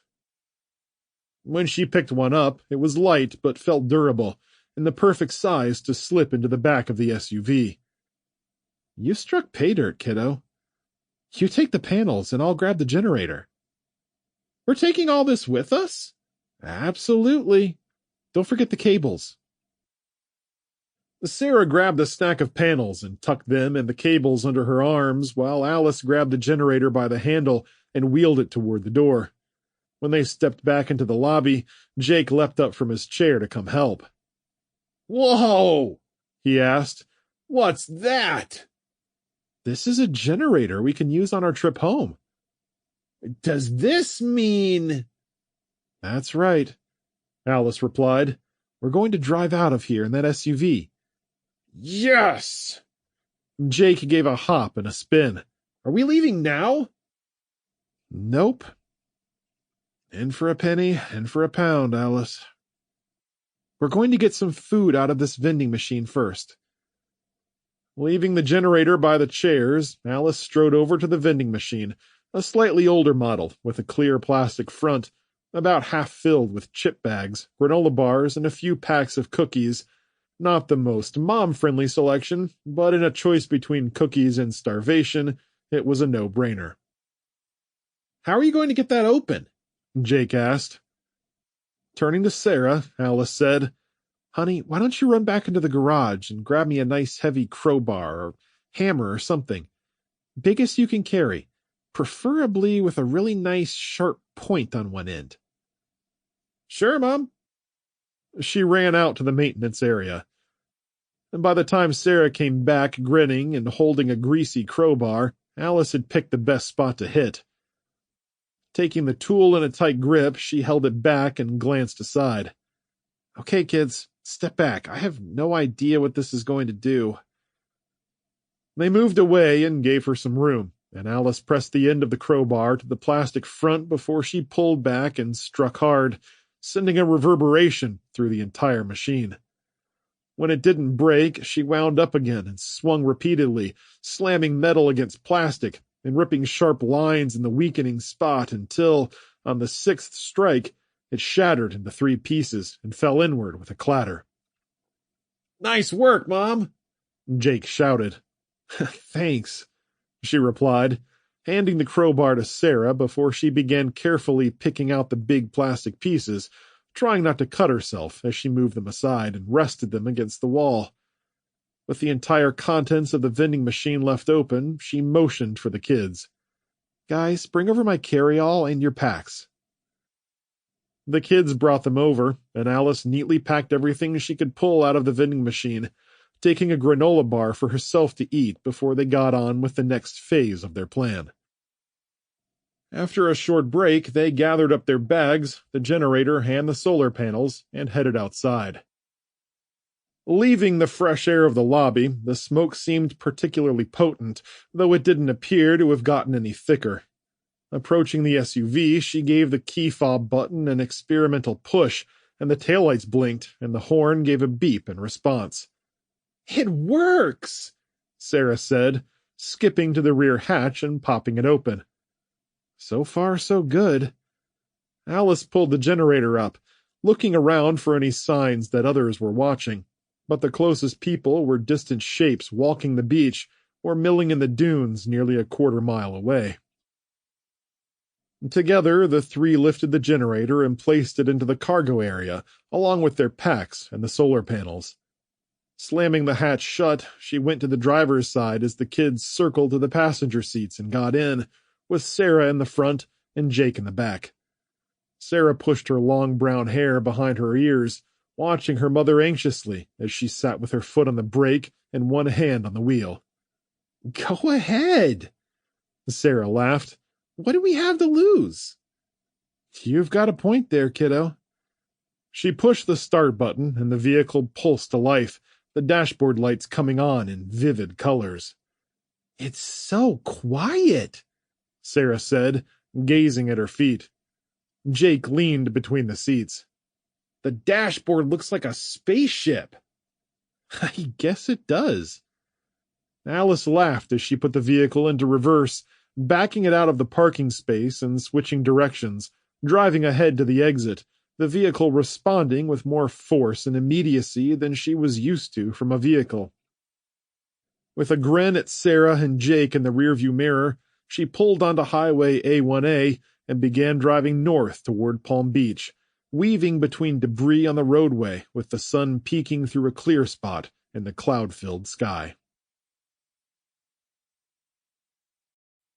Chapter 13. James Burton, Denver, Colorado. On the outskirts of the suburban Denver streets, James hurried forward as fast as he could stand, his hands jammed into his pockets and his shoulders pushed forward to hold the weight of his backpack, glancing and turning in every direction to watch where he was going. There was never a more enticing beacon than the train's lonely whistle that guided him through the fiery night. Houses were lit in orange glows that cast eerie shadows into side yards and forested areas that were spread between the neighborhoods, the light making long shapes of mailboxes and light poles, casting their eerie shadows across the pavement and scorched grass. There were few survivors, a handful here and there that had gathered together in front of burning homes, quietly mourning the loss of property and life. Occasional droning messages from the emergency broadcast system echoed out once in a while, piped in from old radios people had pulled from their basements, the signals mixed and filled with static. As far as he knew, he was moving west and a little north through an older part of town where the homes were made of brick and mortar and not vinyl siding like most new subdivisions. The brick exteriors had helped protect some of the homes from the raging fires out in the streets, but their roofs were still susceptible to embers that were starting to rain down with more intensity as the firestorm on the other side of the city approached in an unstoppable wall of flame. James ignored all except the sound of the train, homing in on it like his life depended on reaching it. The horn cut long through the darkness due north of him, and James abruptly changed direction, cutting between a pair of houses where a dog barked unseen from behind a chain-link fence covered in rusty pieces of sheet metal. He soon reached a patch of woods filled with elms, birches, and ashes that had remained unscathed, and came out of the woods heading downward on a slope, which turned from dirt to gravel at the bottom, where it then angled upward to meet a set of train tracks running from east to west. Stepping sideways down the hill, he glanced westward, where a train was moving at a good clip, the last boxcar disappearing around a bend in the woods. "Oh, damn." Shoulders slumping, James climbed up to the tracks and stood watching as the last light from the rear end of the train faded from view. It wasn't going my way anyway. But at least something out there is running. Turning east, he walked the tracks, listening to near silence and hopping from one sleeper slat to the next as orange light continued to flicker through the treetops. To keep his mind off the distant wails and gunshots that snapped off like crackling wood, he counted slats by the hundreds, deep into the night, until the cold light of dawn illuminated the torrid sky in a pale underglow. After passing dozens of wilting neighborhoods and counting thousands of slats, an overwhelming exhaustion overcame him, and he stepped between the twin rails to catch his breath. With a heavy sigh, he climbed off the tracks and squatted at the bottom of the bank, dropping his pack and resting back with his head on the gravel. He breathed into the moist shirt around his face as the faint chirping of birds reached his ears, and lulled him into a light sleep, and it was only when the tracks began to rumble and a train's shrill whistle split the morning light that he started from his sleep and sat bolt upright. Turning groggily one way and then the other, squinting into the pale sunlight, he rolled to his feet and stepped back to see a huge coal-driven train creep by in a slow squeal of metal on metal. James bent and grabbed his backpack, shrugging it onto his shoulders as cars rolled past him. He waved to the engineer, who was watching him from the locomotive's window, though the man didn't try to stop the train. Boxcars and massive flatbeds filled with crates and supplies rolled by. All along the tops of the boxcars, National Guardsmen peered down at him, though many gazed past him and into the distance at something he couldn't see. They sat on the edge of the cars with their rifles resting in their laps and their slack-jawed faces emotionless and blank. James started climbing the rocky bank with his ankles twisting and knees buckling as he looked for a spot to jump on. Reaching the flat area next to the rails, he tried to snag a handhold but missed, tripping forward as his shoulders bowed beneath the weight of his pack, head leaning in close to the squealing steel wheels as they slowly rolled by. With tremendous effort, slipping and sliding, he hauled himself upright and broke into a jog along the railway ballast, turning to look over his right shoulder as the next car approached. "Hey!" One of the guardsmen called from a boxcar roof as he walked along the edge to stay roughly even with James. "Just wait until the end. Somebody will help you back there." A woman in uniform with light brown hair pulled loose from its bun agreed with her fellow guardsman and waved tiredly toward the rear of the train.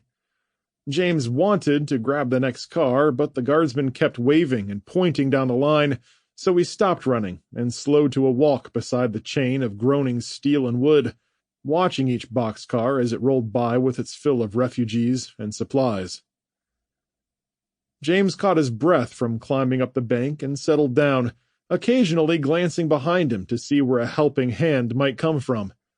While most of the boxcars up front were painted army green or camouflage colors with big white labels on the sides James didn't understand, the cars toward the back were old flatbeds and rusted-out boxcars with their doors thrown open.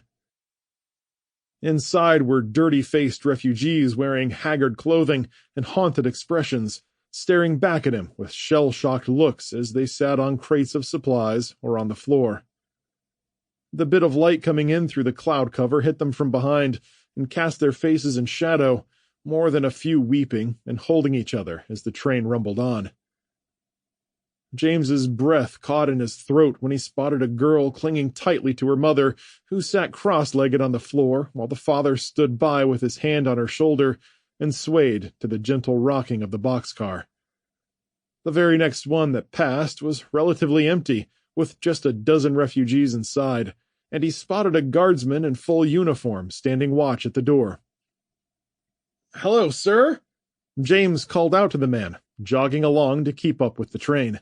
"I'm looking to hitch a ride. Can you lend me a hand?" The guardsman shouldered his rifle and hustled over before James was passed by. "Thanks, buddy." James reached up to clasp the man's hand. Just swing your feet up and catch one of those footholds," the man grunted, "and I'll pull you up." Feeling his body already swinging in that direction, James kicked off and threw his foot up, catching his instep on the edge as the man stood and dragged him up so that he rolled onto his stomach on the dirty floor. James spat dust as he pushed himself up and brushed off his front with a nod. "Oh, thanks a bunch. I'm really glad to see some friendly faces." "No problem." The guardsman nodded at him. "You can have a seat anywhere in the train car, but don't bother anybody." "Hey, don't worry," he replied. "The last thing I want to do is bother anyone. Hey, if you don't mind me asking, what's your mission here?" He shrugged. "All I know is that I'm guarding this train and helping anyone who looks like they're worth saving." With that, he took his rifle off his shoulder and returned to his former position guarding the door. James nodded and rolled his own shoulder to work out a kink he'd gotten from swinging onto the boxcar deck as he slowly looked around. Finding a spot off to the side to get out of the way, he exchanged nods and friendly glances with those few people on board. Up in the front of the boxcar, a large man guarded a family of 5, the mother doting over her children and changing their youngest girl's shirt, which was covered in blood and dirt. James spotted a white bandage on her upper arm before the mom pulled a fresh new shirt over her head. When the little girl gazed his way with a lollipop stuck in her mouth and tears glistening on her cheeks, James flashed her a goofy smile, hoping to make her laugh, but a dark glare from the father made him turn the other direction with a wince and an inward groan. As the boxcar shook and rattled its way along the tracks, James spotted a man in his mid-20s with short-cropped blonde hair and an athlete's build. The man was on one knee, wearing fatigue pants and a black t-shirt as he dug around inside a military-style backpack. James approached, but hesitated as the man glanced up with a scoff. "I don't have anything to give," he said. "I've only got enough for myself. Sorry." I don't need anything," James replied. "I was just wondering where this train is going, and if anyone has any news about what's happening." The man gave him a second glance and saw his light backpack and rolled-up sleeves, and he shouldered his own backpack and stood. "I can't tell you much about what's happening, except that it seems to be some kind of fuel malfunction. That's what I heard them calling it anyway.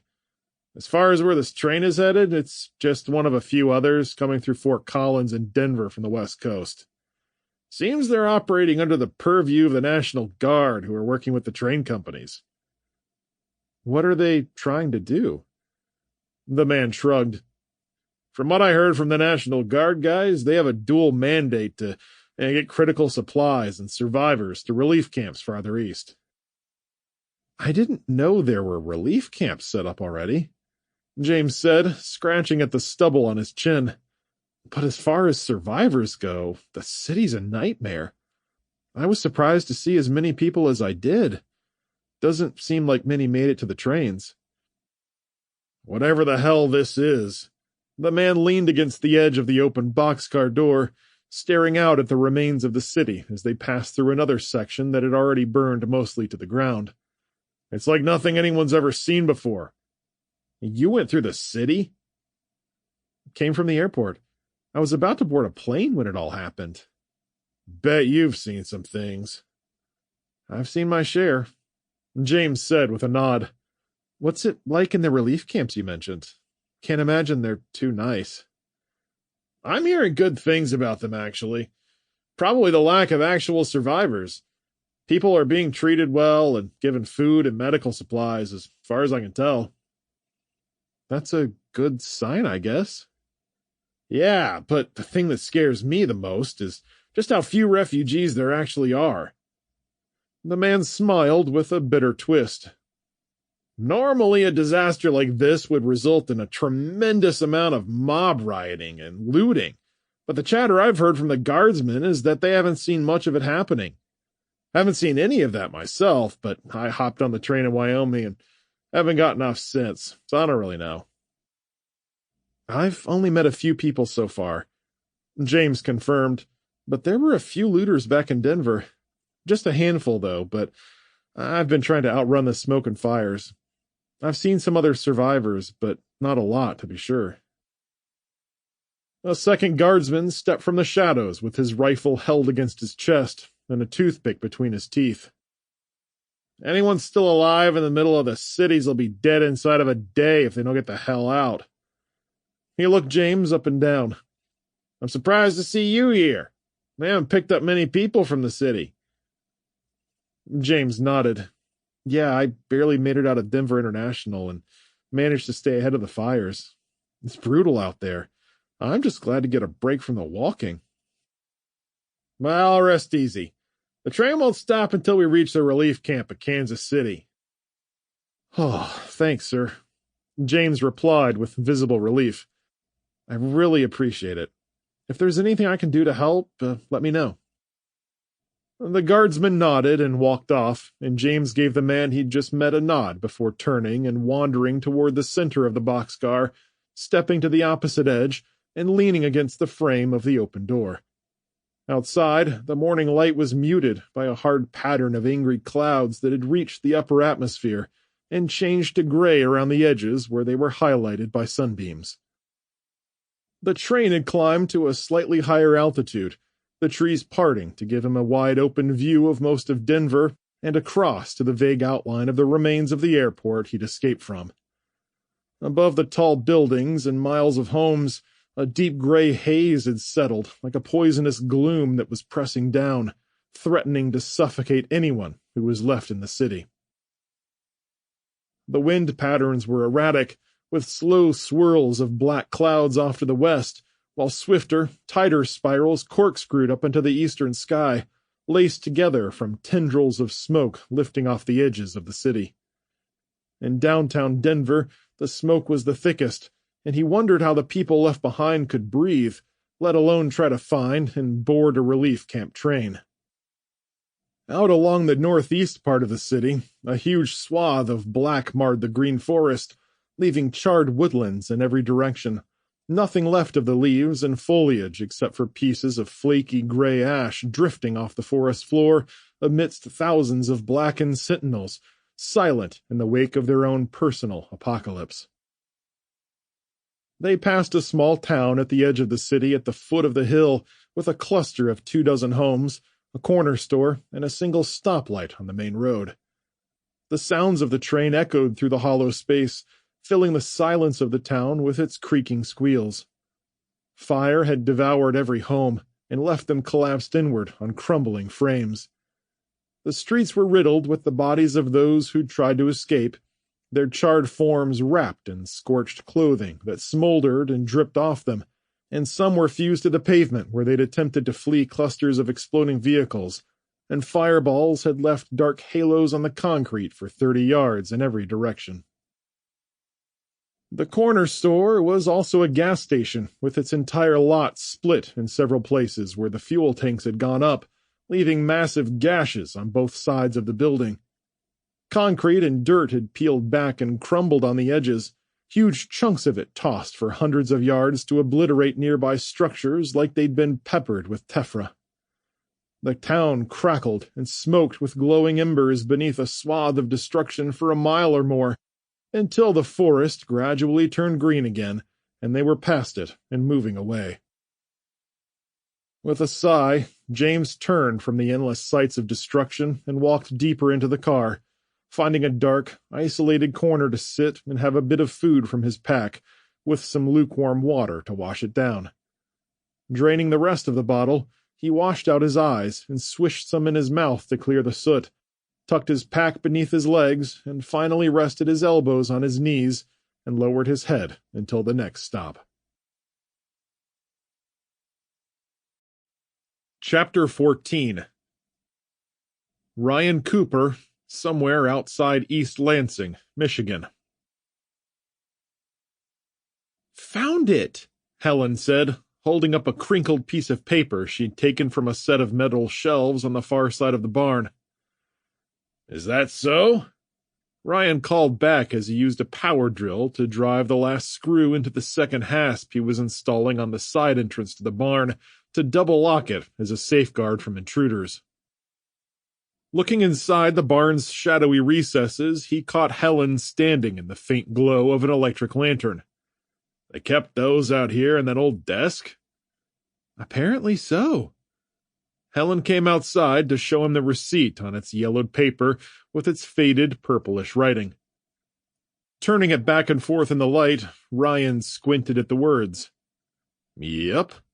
Says right here they purchased the tank refill a little over 6 months ago. Oh, I guess that settles it then." He handed the receipt back to her. "That means they avoided whatever was put in the fuel. That's a really nice find, honey." Helen grinned. "Why, thank you, dear." Taking the paper to the desk, she returned it to its spot in the metal drawer on the shelf and shut it with a soft clang. I figured they must have put the receipts out here since I didn't find them in James's office. Ryan tested the hasp and saw it was secured well, and he went inside and crossed to the big rolling door in the wall near the desk Helen had been looking through. He'd already attached one extra lock on each side, and he gave them a tug to see that the padlocks were secure. "Now that's about it for out here," he said. "It'll take any burglars a little extra time to get in, at the very least." Helen came up and admired his efforts, locking arms with him and giving him a hug. "Now that we know we have some of the only running vehicles for miles, it's really good you got the barn locked down." "I'll add more locks on the other sheds later today." He rubbed his leg. "But I need a break for a bit." "We've still got that tea I brewed up a few days ago," Helen replied. "Sounds great, honey." Ryan gave her a hug and took the electric drill over to its case and placed it inside, putting all the bits into their proper slots. "Let's lock up first, then we'll head back up." They stepped outside to the excited barking of Duke, Duchess, and Diana, the enormous dogs jumping around as they played with each other. Helen and Ryan laughed as they shuffled toward the gate, trying to avoid their bumping bodies as they leaped and ran around them. "Okay, fine," Ryan called, enticed by the Pyrenees' playfulness. When they reached the gate, he placed his drill case on the rail and turned to kneel so the dogs could get to him. Using both arms to hug them in, he wrestled them from side to side as they messed his hair up with their pawing and licking.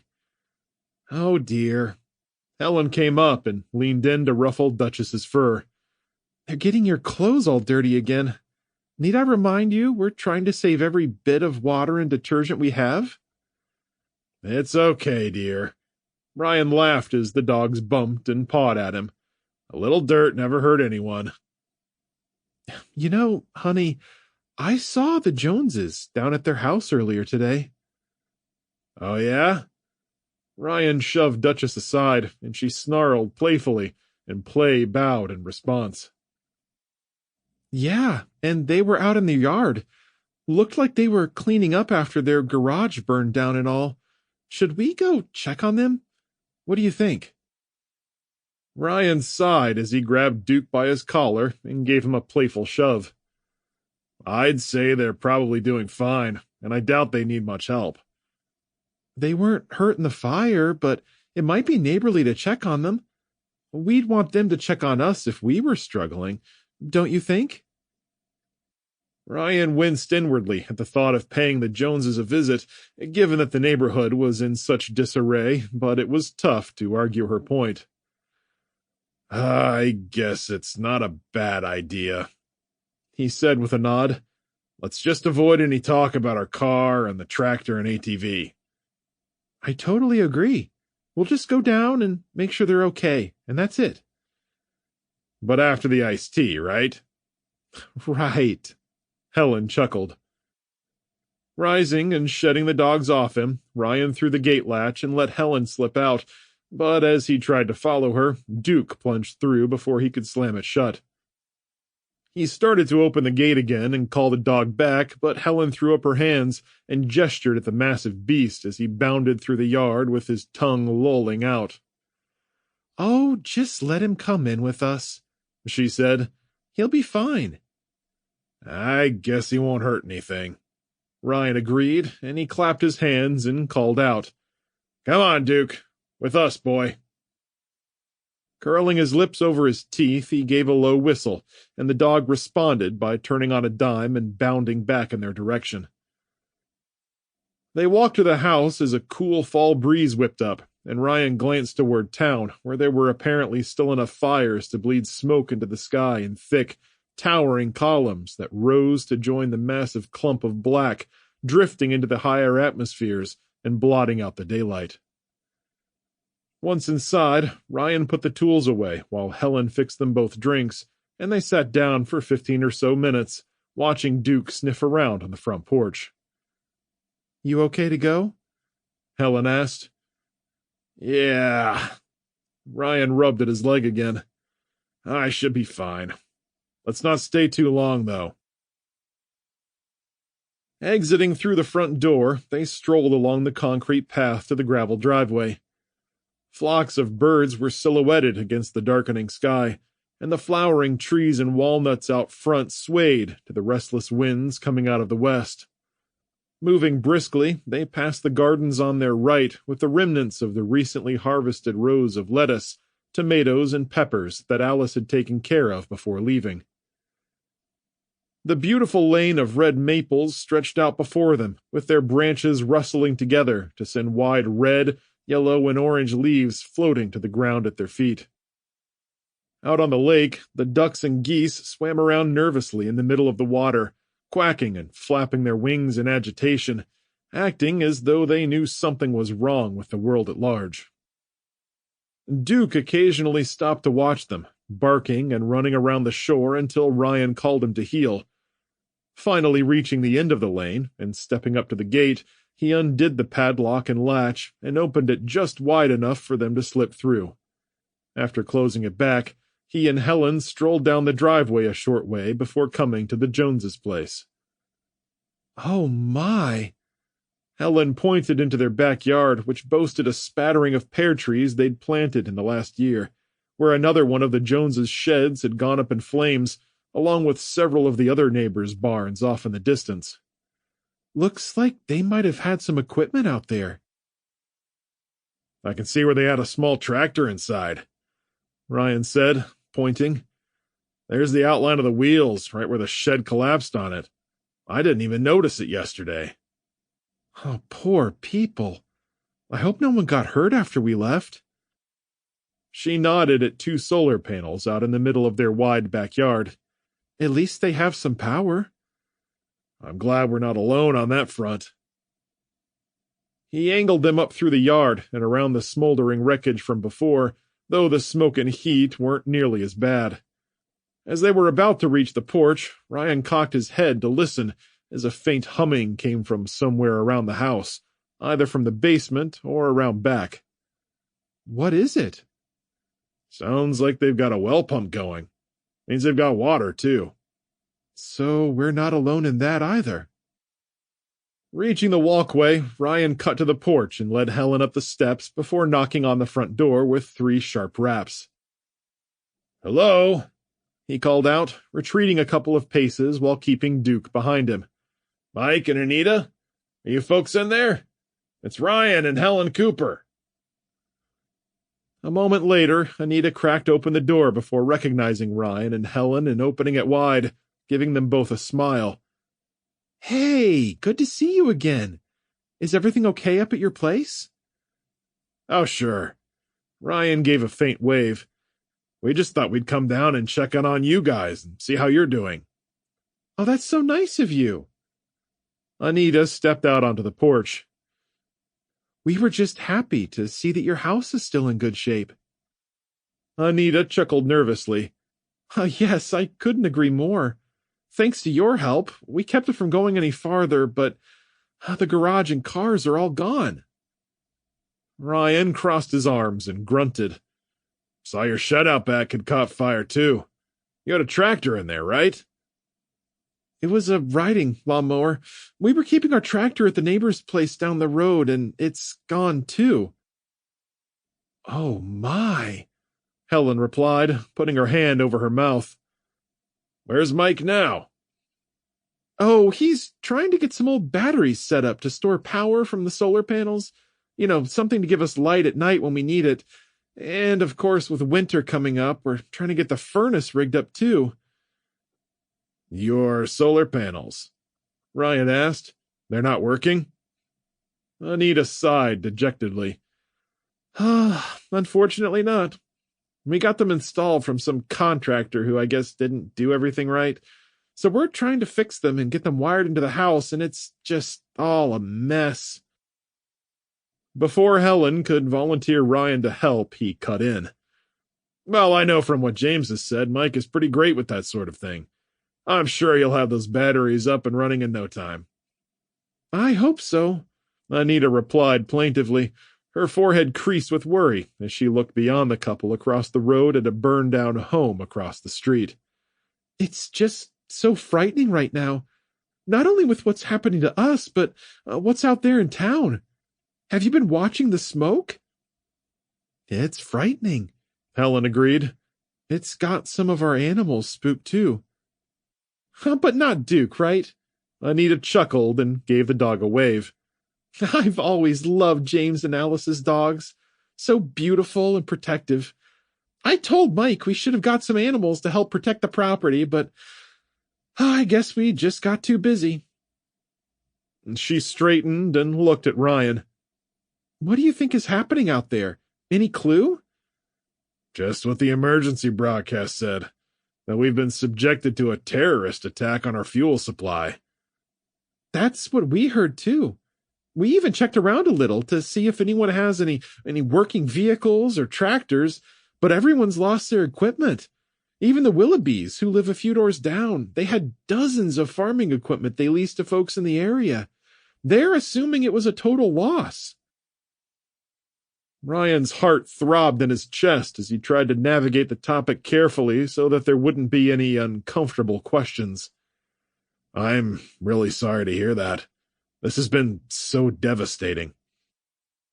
And it's going to be a nightmare for the insurance companies, Helen added. Anita pointed to her and nodded. I can't imagine how people are going to claim damage when everything's gone up in smoke.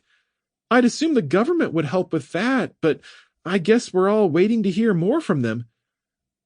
That we are, Ryan agreed, glancing at Helen as he leaned down to pat Duke. If they can just get power back on, that would be a blessing. Helen gave a sympathetic nod. It's like we're living in the Stone Ages.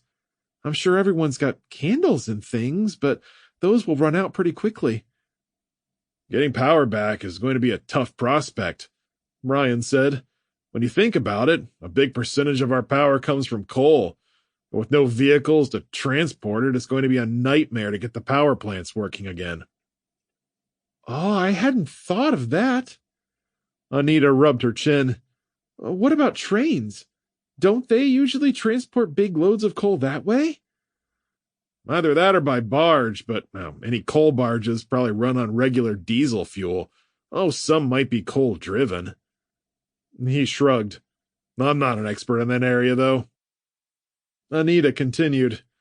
It just feels so strange, being stuck here in our house with no way to go anywhere and no idea of what's going on in the bigger cities. I imagine if it's this bad here, Ryan gestured out beyond the porch, it's bound to be 10 times worse in the urban areas. If it was a terrorist attack on our fuel supply like they say, just think of what it must look like in downtown New York and Chicago or even Lansing.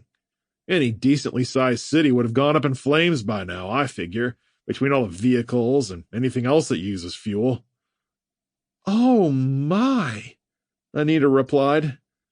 I wonder when they'll declare martial law. It'll be tough for the military to get around, too. Ryan rubbed his neck as sweat beaded up beneath his collar. What are they going to do? March everywhere now? Hey, folks! They all turned to see Mike coming around the house with his dark hair streaked across his sweat-soaked face, wearing an old greasy t-shirt and jean shorts. There he is, Ryan called, shaking Mike's hand as he walked up onto the porch. Anita told us you were working on batteries to store energy from the solar panels. How's that going? Mike nodded. I'm almost there. Should have them all set up and filling with juice by the end of the day. Oh, that's wonderful! Anita wrapped an arm around her husband. You folks want to come in? Mike gestured to the door. We can brew up a nice pot of coffee if you're up for it. Oh, thanks, but no, Mike. Helen replied before Ryan could. We need to get back and tend to the chickens and other animals. I can't stop taking care of our kids' animals just because the world's falling apart. Don't we know it? Mike stepped back and gave Duke a pat on the head before placing his hands on his hips. What about you folks? You must be okay on power. I wouldn't say that. Ryan chuckled dismissively. Oh? I'm pretty sure James set up solar panels on the property. At least that's what he told me he was going to do last summer. Yeah, we do have some lights working, but I don't think it's enough to run the big appliances. I'm not sure James knew what he was doing when he set those up. I don't know. Mike wiped at the sweat trickling down the side of his neck. James seemed pretty capable. And your daughter, too, of course. I'll look into it a little more tonight. Ryan chuckled and shrugged. But I'm not really an expert in any of that stuff. What about food and supplies? Are you guys stocked up on everything?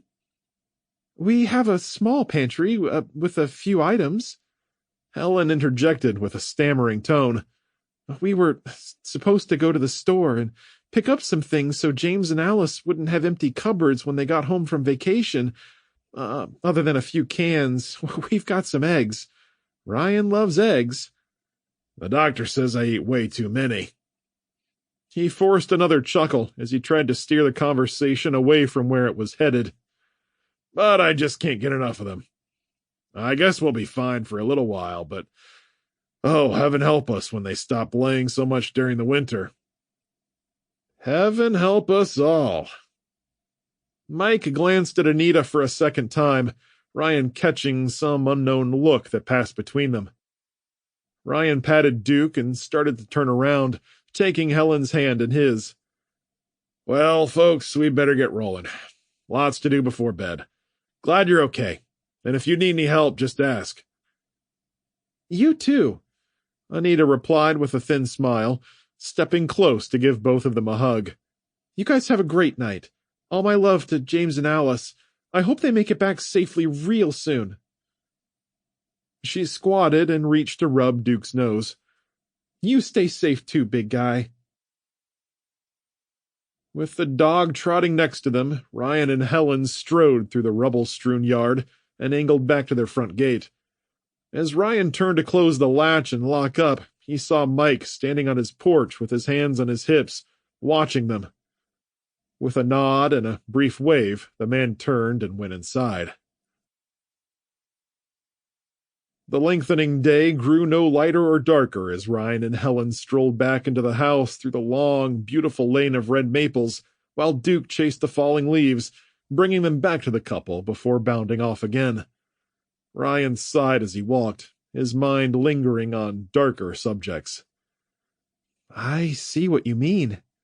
Helen spoke softly as she strolled to his left. Seemed to me Mike was acting a little strange. More than a little strange.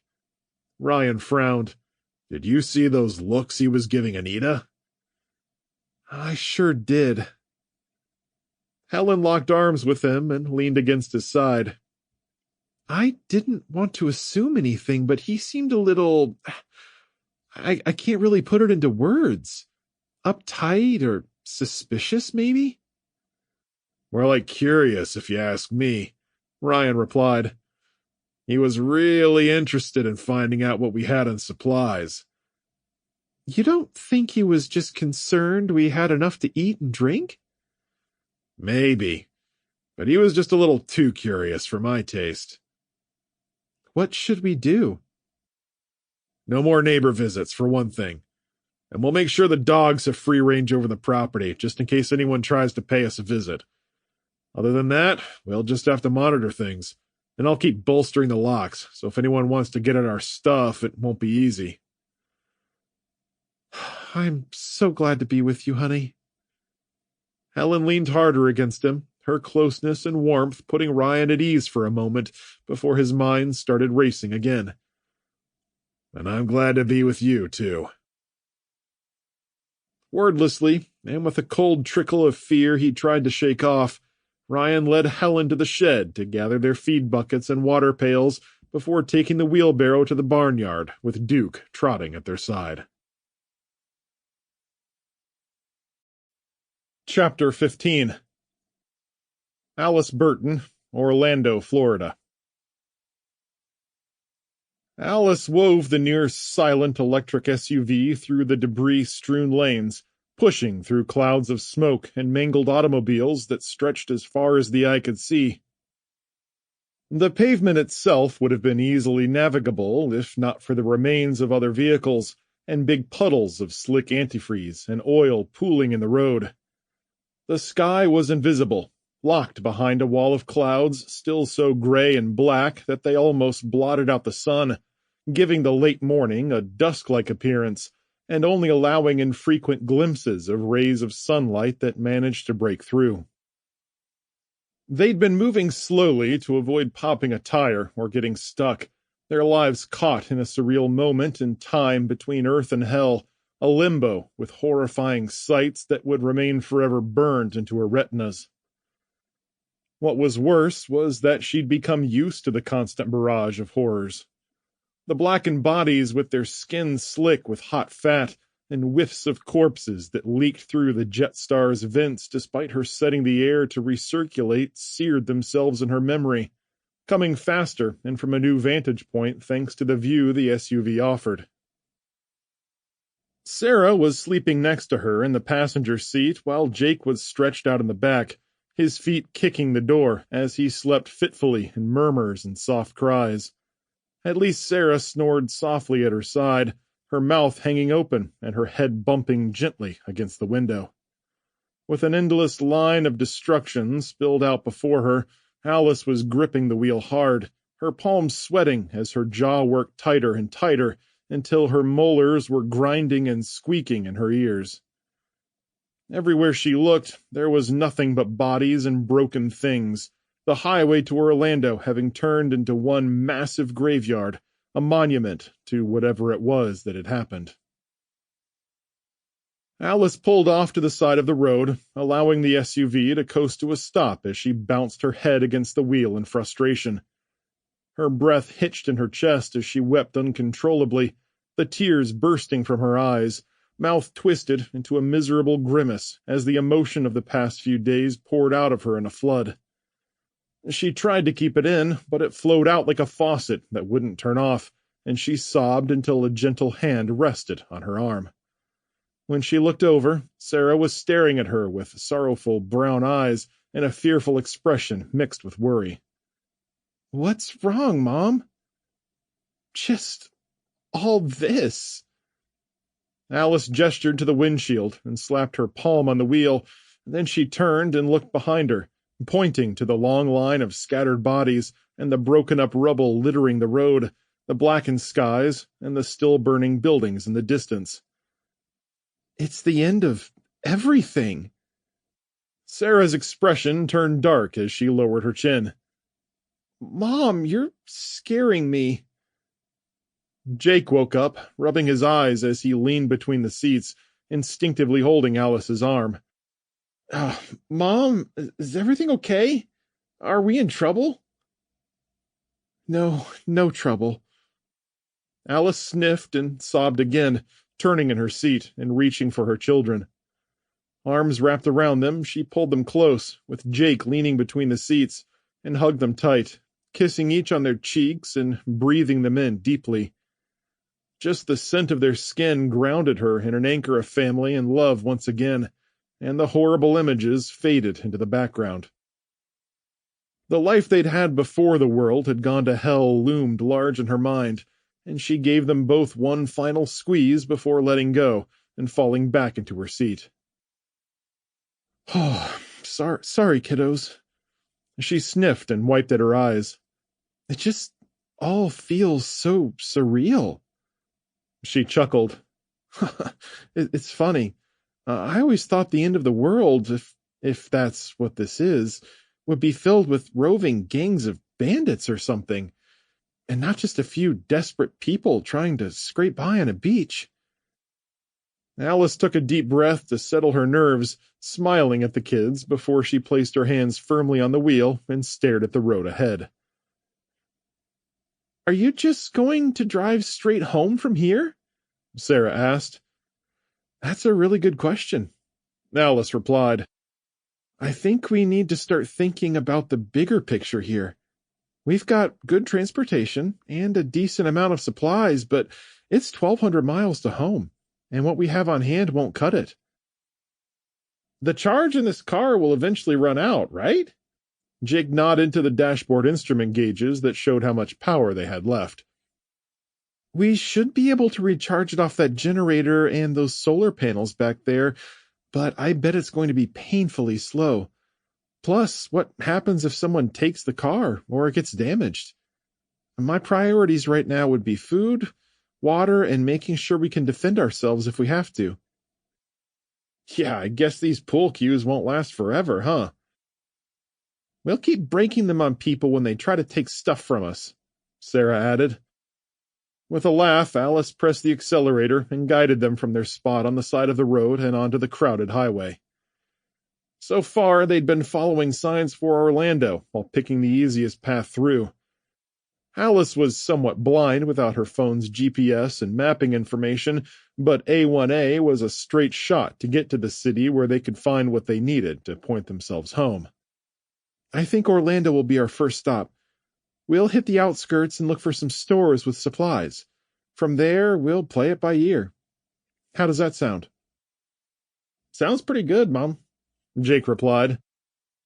They hit a piece of plastic in the road, rocking the SUV and drawing a wince from Alice. The roads are hard enough to drive as it is, but if we get a flat or run into any trouble, we need to be prepared. Is there anything we can do until then? Sarah asked. Just keep your eyes open and let me know if you spot any stores that are still standing, okay? Sarah nodded and turned to her window, scanning the businesses just off the exits they were passing, gazing beyond the horrible wrecks for something that looked like hope. In the back seat, Jake did the same, sitting on the left-hand side of the SUV and peering into the deepening haze. With her 2 scouts on point, Alice squinted at the rubble, trying not to hit any sharp pieces of metal that could flatten a tire and stop them in their tracks. Beneath the smoke still drifting from the smoldering wrecks, though, Alice couldn't always see what she was bumping into, and from the number of dead lying in the road, that was probably a good thing. Hours later, she flexed her hands on the wheel, trying to loosen them from the tension of paying such close attention to the road. It was the constant turning and twisting through the haze and smoke that kept her shoulders tense and her brain on edge, giving her no opportunities to relax, even for a few seconds. She was sweating from the effort, beads of moisture trickling around her eyes and down her face, unwilling to turn on the air conditioning due to the extra juice it would pull from the SUV's batteries. At one point, Sarah handed her a dry washcloth from their pack, and Alice took it with a smile and patted her forehead dry. As they approached Orlando along the Florida Turnpike, nothing changed on the road or in the air, and the landscape was a painting of destruction through her windshield. The amount of smog created by the fiery scenery had left it looking like a rotting wasteland, and the closer they came to the city, the worse the smells became, the sweet reek of burning flesh sharp on their nostrils and drawing constant groans from both kids. What kept her going were the constant signs for exits and stores, though whenever they got excited about a superstore coming up, they'd pull off only to see it was burned to the ground and trickling smoke into the sky, with nothing left for them to take. The SUV hummed dutifully along, slipping through the wreckage, and as long as Alice didn't hit anything, the ride was always smooth, its near silence providing them with a low profile as they moved into areas that were potentially more populated. The worsening congestion brought impossible crashes of scorched metal, with cars stacked up and fused together from the heat. Bodies had been tossed from front seats, or hung and burned strips of flesh from the piled-up steel like meat on clotheslines. They passed close to another SUV that had crashed into a smaller car, crushing it and then running up to settle on top. The impact had left a woman bent over the SUV's driver's side door, arms hanging down, and her blonde hair scorched and smoking as tendrils of fire crept through the wreckage to set off anything that hadn't cooked yet. "Sorry, hon," Alice said as Sarah caught sight of the dead woman and winced. "I should have gone the other way." "It's okay, Mom," she sighed. "We've already seen so much of this already. I just try to imagine it's one of those haunted houses Dad took us to last year. Yeah, that was pretty gross, Jake replied. Not as gross as this, though. I don't think your father expected that to be so scary. Alice chuckled. And so realistic. But I understand why you're thinking of it that way. It's better than believing it's real sometimes. Just keep in mind that these were people once, and I never want you guys to get numb to that. Yeah. Jake leaned between the seats and patted her on the shoulder. It's just so Brutal? Alice finished for him. He swallowed hard, his voice cracking for a moment. Yep, worse than any horror movie I've ever seen. Exactly how many have you seen? Alice asked with a cocked eyebrow as she glanced into the rearview mirror. And did you have permission to watch those? Don't worry, Mom, he laughed. They were all PG-13, just ghost movies and stuff when I was over at TJ's a couple of times. Uh-huh. Alice focused back on the road. I guess that's okay then. Especially considering we're in the thick of a, horror movie. Apocalypse, more like, Sarah added. Alice swallowed a lump. Right. Hey, is that something there? Sarah asked. Where? Alice glanced over to see Sarah pointing at a sign. It's one of the big chain sporting goods stores. I think Dad got me shin guards for soccer there. Can you see it from your window? Is it even still standing? Sarah shifted to peer through the glass from different angles before finally giving her an uncertain nod. There's no smoke coming from it, and the roof isn't on fire or anything. Well, that's the best news I've heard in a while. I say we try it. Alice pulled into the right-hand lane and drove along the edge of the road to the exit ramp. Jake slid across the back seat. I love that place. They have the best baseball equipment. Do they have guns or camping gear? Alice asked. Oh, I don't remember. I just know Dad took me there to get a glove and bat when I played for Summer League. Alice vaguely recalled going into the store occasionally to pick up a last-minute thing for the kids before dropping them off at soccer or baseball practice. Well, from what I remember, it's a pretty massive place, so I think they might have some survival supplies. It's worth a try, Sarah shrugged. It's the first really good place we've seen that might not be burned down, too, Jake added. Well, I don't see any people around, Alice said, and no one is driving on the highway, so I think it'll be safe. Consider us there. Alice angled onto the exit ramp and wove between crashed traffic, sometimes stopping to wait until a cloud of smoke passed so she could see.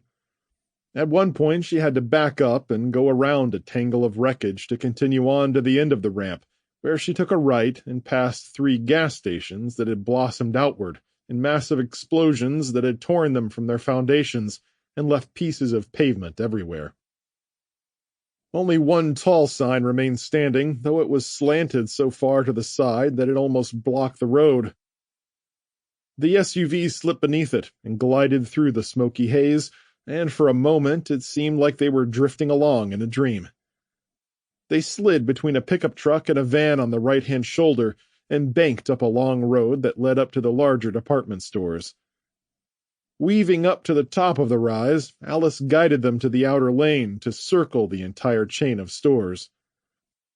There was a small garden shop and a picture-framing shop off to the left, with the larger sporting goods store on the right, its domed roof rising high above the others, with a massive sign hanging over the double-wide front doors. The lane was clear of large chunks of debris, though a scatter of glass, plastic, and metal lay everywhere, and the SUV's tires crunched over it as she looked for a way in.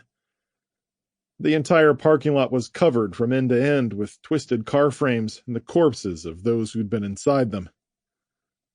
Other people had been driving out of the lot, or were walking to their cars when they were caught in the maelstrom and slaughtered where they stood. Thin patches of grass and ornamental trees protected the outer lane and had kept larger pieces of debris off it, though one vehicle had spun through the air and caught in the low branches of the tree, with its front end pointed to the sky and the rear end smashed into the grass. The entire lot between them and the store was a mess, the smoke thick and clinging close to the ground as it rolled in the listless winds. Phew! Alice shook her head as she scanned the destruction, driving halfway around the store and approaching the rear. It doesn't look like there's a good way to get in close. But look at the store, Sarah said pointedly. It's completely fine from the fires. I wonder why. Alice raised in her seat and peered through the gray gloom.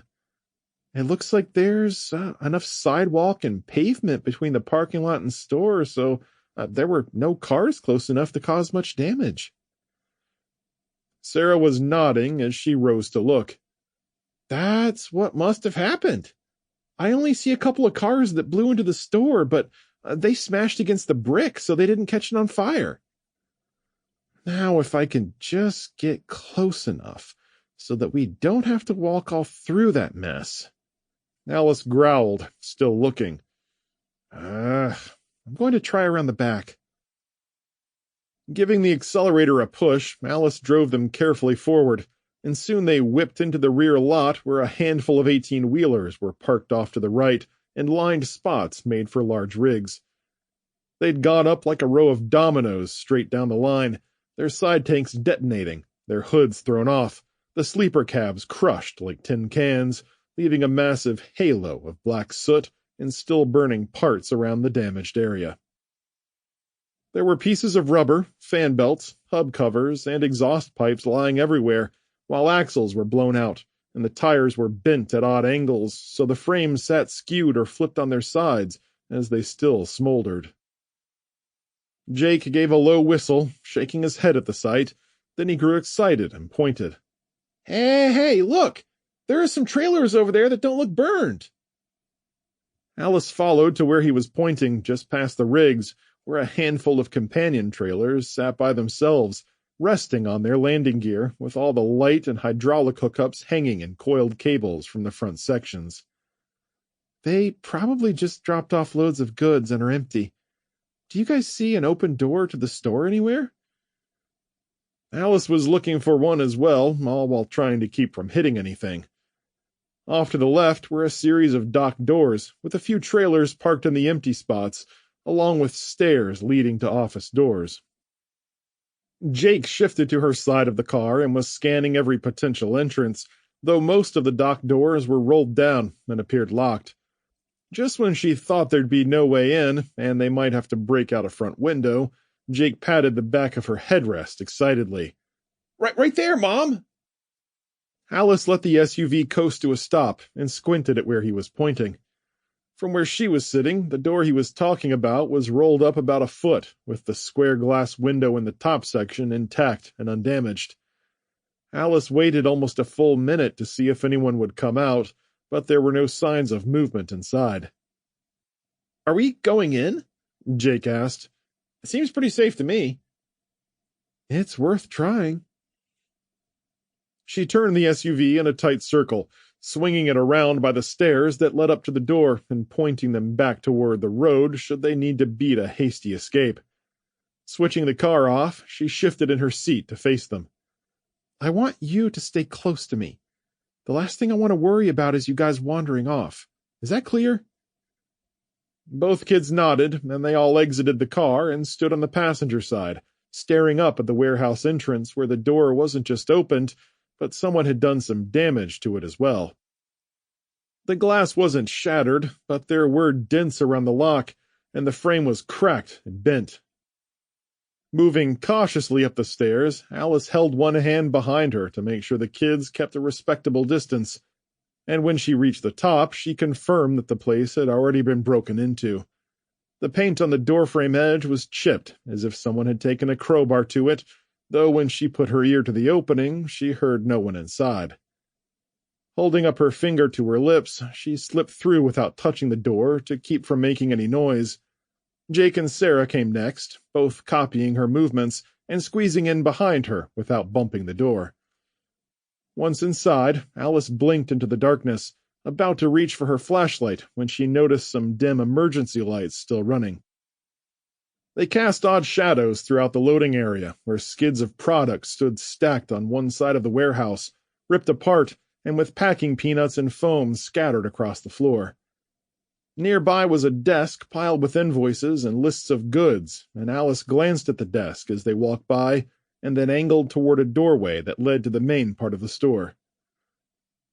When the trio came to the swinging doors, Alice gasped and stepped back. Smeared across the polished concrete floors were streaks of blood, swirls of boot prints, drag marks, and streaks of crimson sprayed on the doors. Swallowing hard, Alice paused and listened at the crack dividing the doors, staring through a small square window where the faint emergency lights filled the store's upper rafters and gave them just enough illumination to see by. Not seeing any bodies or hearing any noises, she glanced back at the kids and raised her eyebrows, gauging their expressions to see if they were ready to continue. Jake and Sarah nodded, so she went on through, pushing open the doors slowly and readying herself to retreat if they rattled or squealed, though they opened smoothly and noiselessly, and she held them and stood aside to allow the kids in before letting them swing shut. A few steps in, Alice found herself in the camping section, with the gear in front of her and a cash register and counter off to the left. Alice froze and gaped at the surrounding mess. Most of the tents and pop-up canopy gazebos had been taken, and those on display were stomped and ripped apart and leaning sideways with broken poles and dented-up cookware scattered everywhere. The sporting goods section was off to the right, and Alice spotted baseball bats, cleats, and deflated balls lying in the aisles, with random pieces of catcher's gear thrown into the mix. Off to the left, past the cash registers, racks of yellow hunting vests and camouflage coats lay on the floor, most of the stock cleared out with just a few jackets and hats left behind. "This way, kids," Alice whispered, nodding toward the hunting section and pointing at the debris on the ground as she stepped over it. Moving to the left, they passed the glass counter where racks of shotguns and rifles had been wiped clean, the displays shattered, with no weapons or ammunition in sight. Muttering in annoyance, Alice searched through the broken glass for something as basic as a knife, but everything had been taken, and not a single round was left anywhere. She turned Jake and Sarah in the other direction, and they walked toward shelves of miscellaneous goods, where buckets of MREs lay spilled on the floor, the tops popped off, and their contents looted. All that remained were a few plastic bottles, coolers, pots and pans, and random hunting gear. There was enough sporting equipment lying around to outfit a football team, though they had no use for any of it. They moved through the store, finally stopping beside one of the camping displays where the cardboard cutouts of a smiling family had been torn up and thrown on the floor. Alice turned a full circle and shrugged at the dismal pickings left for them to take. "I guess there's nothing here, right, Mom?" Sarah asked in a whisper, staying close to Alice's side as she gazed in disappointment at the trashed store. "Still no sign of survivors," she replied, "but judging by the number someone did on this place, there are some people left alive." "Are we going to leave or try to take some of this junk?" Jake asked with his chest out and his hands on his hips. "There's probably nothing here we can use, but we should take a minute to go through it anyway. Never know what we might find." "Should we still stick together?" Sarah asked. "It's safe enough to spread out a little so we can cover more area. Just stay where I can see you." The three broke apart and started going through the trashed store and what remained of the goods. After kicking some rubbish around, she found a large duffel bag and stuffed one hunter's coat inside it, as well as a few pairs of goggles. There was a small first aid kit she dug out from a pile of fishing lure boxes, and she tossed it in the duffel bag along with everything else. Sarah gave a low shout, and Alice looked up to see that she'd found a flashlight rolling on the floor and was holding it up to show her. Check to see if there are any batteries, Alice replied before going back to her own search. Jake wandered into the clothing section and returned with 2 pairs of track shoes and a pair of hiking boots, and she motioned for him to bring them over. What do you have there, buddy? The hiking boots are kind of big, but might fit you. But the shoes would be perfect for me and Sarah if something happens to ours. Alice held open the bag. Throw them in. They searched the rubbish for another 30 or 40 minutes, but didn't find anything else worth taking, and loading up the SUV with useless dreck would just add to how quickly they drained the battery. Calling off the search, Alice gathered the kids around her and led them back through the warehouse area to the docks, where they stepped outside into the smoky haze. All that work for just a few little things. Jake sat heavily on the edge of the dock and kicked his feet against the concrete while Sarah sighed and leaned on the office doorframe. Alice stepped to the edge of the dock. You guys want a snack? I could eat, Jake replied.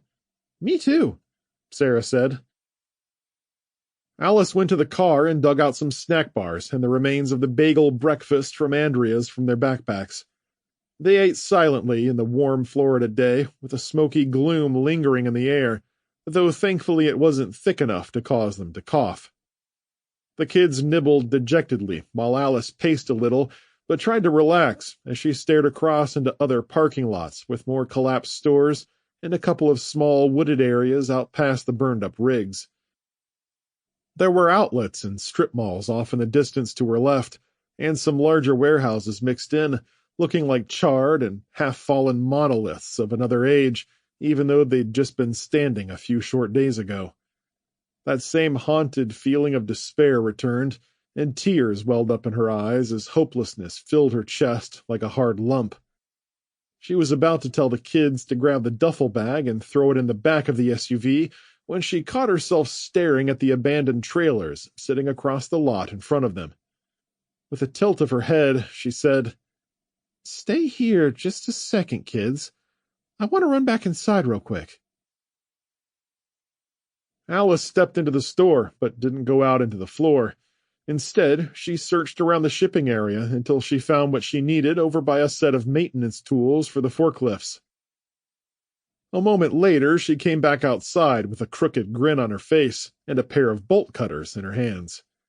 As she traipsed down the stairs and over to the nearest trailer, the kids came behind her, wearing curious expressions.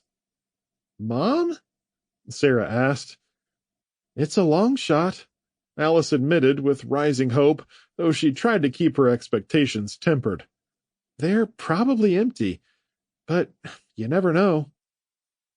Moving to the rear of the first trailer, she put the cutters to the lock and squeezed the handles, arms straining, tendons sticking out until the lock finally popped with the pieces clattering to the pavement. Handing the bolt cutters to Jake, she threw the latch open and grabbed both door handles, jerking them open and leaving the trailer's contents exposed. With a wide smile, Alice climbed up and stood on the edge. No way! Sarah stepped up to join her mother, with her eyes roaming over the skids of boxes and crates stacked almost to the ceiling. What is all this stuff? Jake climbed in on Alice's right, going straight for the first skid, and tugging at the plastic they used to wrap it all up. When he couldn't get it open, Alice took the knife she'd been carrying since the beach incident out of her pocket, flipped the blade out, and began cutting down the side. Jake pulled the box out to read the lettering on the side, and he squinted at it with his eyebrows wrinkled. This is chicken pasta? Not just chicken, honey. Freeze-dried chicken pasta in sealed bags. Stunned, Alice turned and slid into the center aisle next to the skid. And look, there's trail mix and freeze-dried fruit over here. Whoa! Sarah climbed on one of the smaller stacks and reached all the way to several square plastic buckets, stacked 5 deep, with assorted ready-to-eat meals stenciled right on the side. Are these the MRE things that are supposed to last forever? Alice laughed. Not forever, but for a good long time. She turned in a circle and then stared into the back of the truck, overcome with delight at their find. Handing her knife to Jake, she turned to jump from the trailer. "Where are you going?" Sarah asked as she tugged at the plastic around the MREs. "I'm going to open up the rest of these trucks.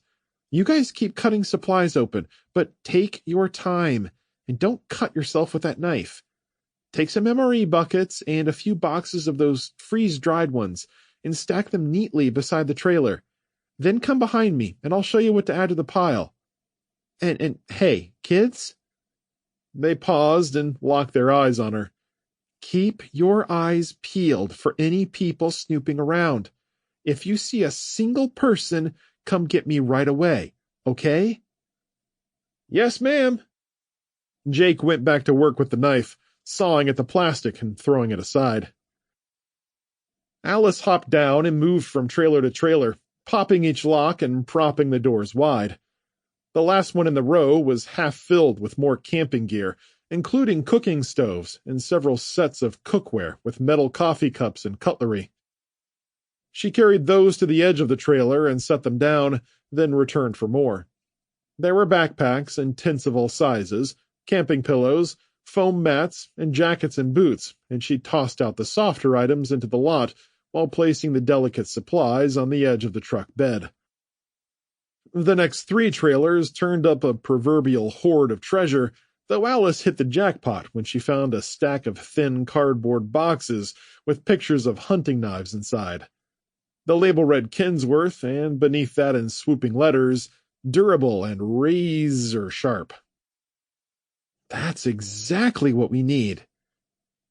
Heart racing in her chest with both relief and joy, she pulled off the top box and placed it on a shorter stack of goods. Peeling off the thick tape with her nails, she opened the cardboard box and pulled out an ornate wooden case with metal corners. She flipped 2 latches on the front and popped the top, revealing several light hunting knives ranging from 4 inches to 10. Closing the box, she tucked it under her left arm and carried it out, stopping Jake and Sarah where they were gathering the items she'd tossed out and were lugging them over to some stacks they'd made by the first truck. She jumped down and raised her hand to get the kids' attention. "I'm going to run back inside and check one thing, okay? But before I do, come here." "What's that?" Jake's eyebrows pinched with curiosity, then his expression lit up when he saw it was a box of knives. "The first thing we're going to do is get armed." She opened the box and handed a 6-inch knife to each of the kids before taking a 7-inch knife for herself. Inspecting it for a moment, she held it up and grabbed the lever that flipped the blade out. "Just be very careful opening and closing these, because they are way sharper than the ones you have at home. They'll cut your skin like butter." Both Jake and Sarah stuffed their knives in their pockets, and Alice continued. "Okay, take all the stuff we've gathered and start loading it into the SUV, but don't pile it too high against the windows, okay?" "Yeah, we don't need to advertise the supplies we've got," Sarah replied flatly. "Exactly." Alice patted her daughter's arm. "Don't worry, I won't be long, and we'll get right back on the road." The pair grabbed a couple of food cases and lugged them to the car while Alice followed them over and unlocked the hatch before traipsing up the stairs to go back inside, angling for the hunting section and the counter with all the smashed displays. While they appeared stripped clean, there was still a chance the looters might have missed something, and for the second time she scoured the counter case and used a piece of a broken fishing rod to stir the garbage and glass, hoping to score a box of bullets or even some shotgun shells. When the cases proved to be completely empty, though, she circled the counter and checked the shelves near the cash register, finding nothing but receipts, notepads, and cleaning supplies. Everything along the back wall had been wiped out, all the shotguns and rifles taken off the wall and hauled away, leaving the place seemingly empty. Standing there with her hands on her hips, Alice kicked around loose debris before turning and wandering through a door to the back that read "Employees Only," entering a dim room that smelled of gun oil and brass, with a series of lockers and workbenches along the right-hand wall. Alice headed over and stood in front of one bench, which had a couple of gun-cleaning mats with some disassembled pistols and revolvers on them. There were plastic drawers full of bore brushes, woolen blend mops, slot tips, cloth patches, and other gun-cleaning supplies, and cans of defluxer spray and bore cleaner stood in a line across the back of the table. "Looks like a maintenance area." She stooped and began rifling through the drawers beneath the benches, pulling out old, oily cloths and stained rags that smelled like chemicals and made her nose sting. Moving on from there, she found a box of gun cases off to the side and started going through them when a cry came from outside that made her heart drop clear down to her toes. "Help! Mom, help!" Chapter 16. Agent Alan Harris, Mount Weather, Virginia. The conference room was bathed in stark white light, the bright overhead lights casting everyone in a pasty glare while the old ventilation system rattled on in the background. Surviving members of various government branches and agencies had gathered together deep under the earth at Mount Weather to try and deal with an unprecedented time in their country's history. Burke spoke with the few high-ranking officials of other member nations they could still get in touch with, trying to get to the bottom of why the tragedy had happened. Harris normally wasn't a coffee drinker, though he kept a large mug of it near his right hand as the data crunching and plans continued well into the night, and accompanying him were members of the armed forces and security staff, as they took on multiple roles to fill voids left behind when the civilian staffers didn't show up. As for Harris, not only did he have his regular responsibilities as the president's personal guard wherever he went, but he'd also been assigned to work as the president's personal assistant. It was probably better suited to a staffer who knew more about data organization than weapons and tactics, though Harris was doing his best. It was hard to complain when men like Colonel Crow, who sat just to his right, had been delegated equally menial tasks, from aligning guard duty and marine provisioning to getting coffee for those in attendance in the secondary conference room. Even the president was no longer above getting his hands dirty, having helped a few Marines move crates of equipment out of a side room in the facility before working with them to set up a few dozen spare cots. To Harris's left sat Major Jasmine Spencer, who was reporting on casualty numbers that were pouring in while also taking direct orders from Colonel Crow once he doled out the assignments for the on-site Marine personnel, the light-haired, copper-toned woman wearing a serious, worried expression. "Tactical assignments are in," Crow intoned in a stern, deep-voiced monotone that contradicted his thin frame. "Did you get that, Major?" Major Spencer checked off things on her computer tablet with a matte black stylus. "Affirmative. Second detail will start at 1700 hours, including the changes you wanted to make." "Thank you, Major." Crow nodded, then shifted his hawkish gaze to Harris. "What's the status of the President, Special Agent Harris?" "The President is secure in Confé, sir. I believe he's moved on to speaking with members of the House and the Senate that haven't made it on site yet." "What about the President's family?" "We've yet to find them, but when we do, they'll be transported to a secure location nearest to their location."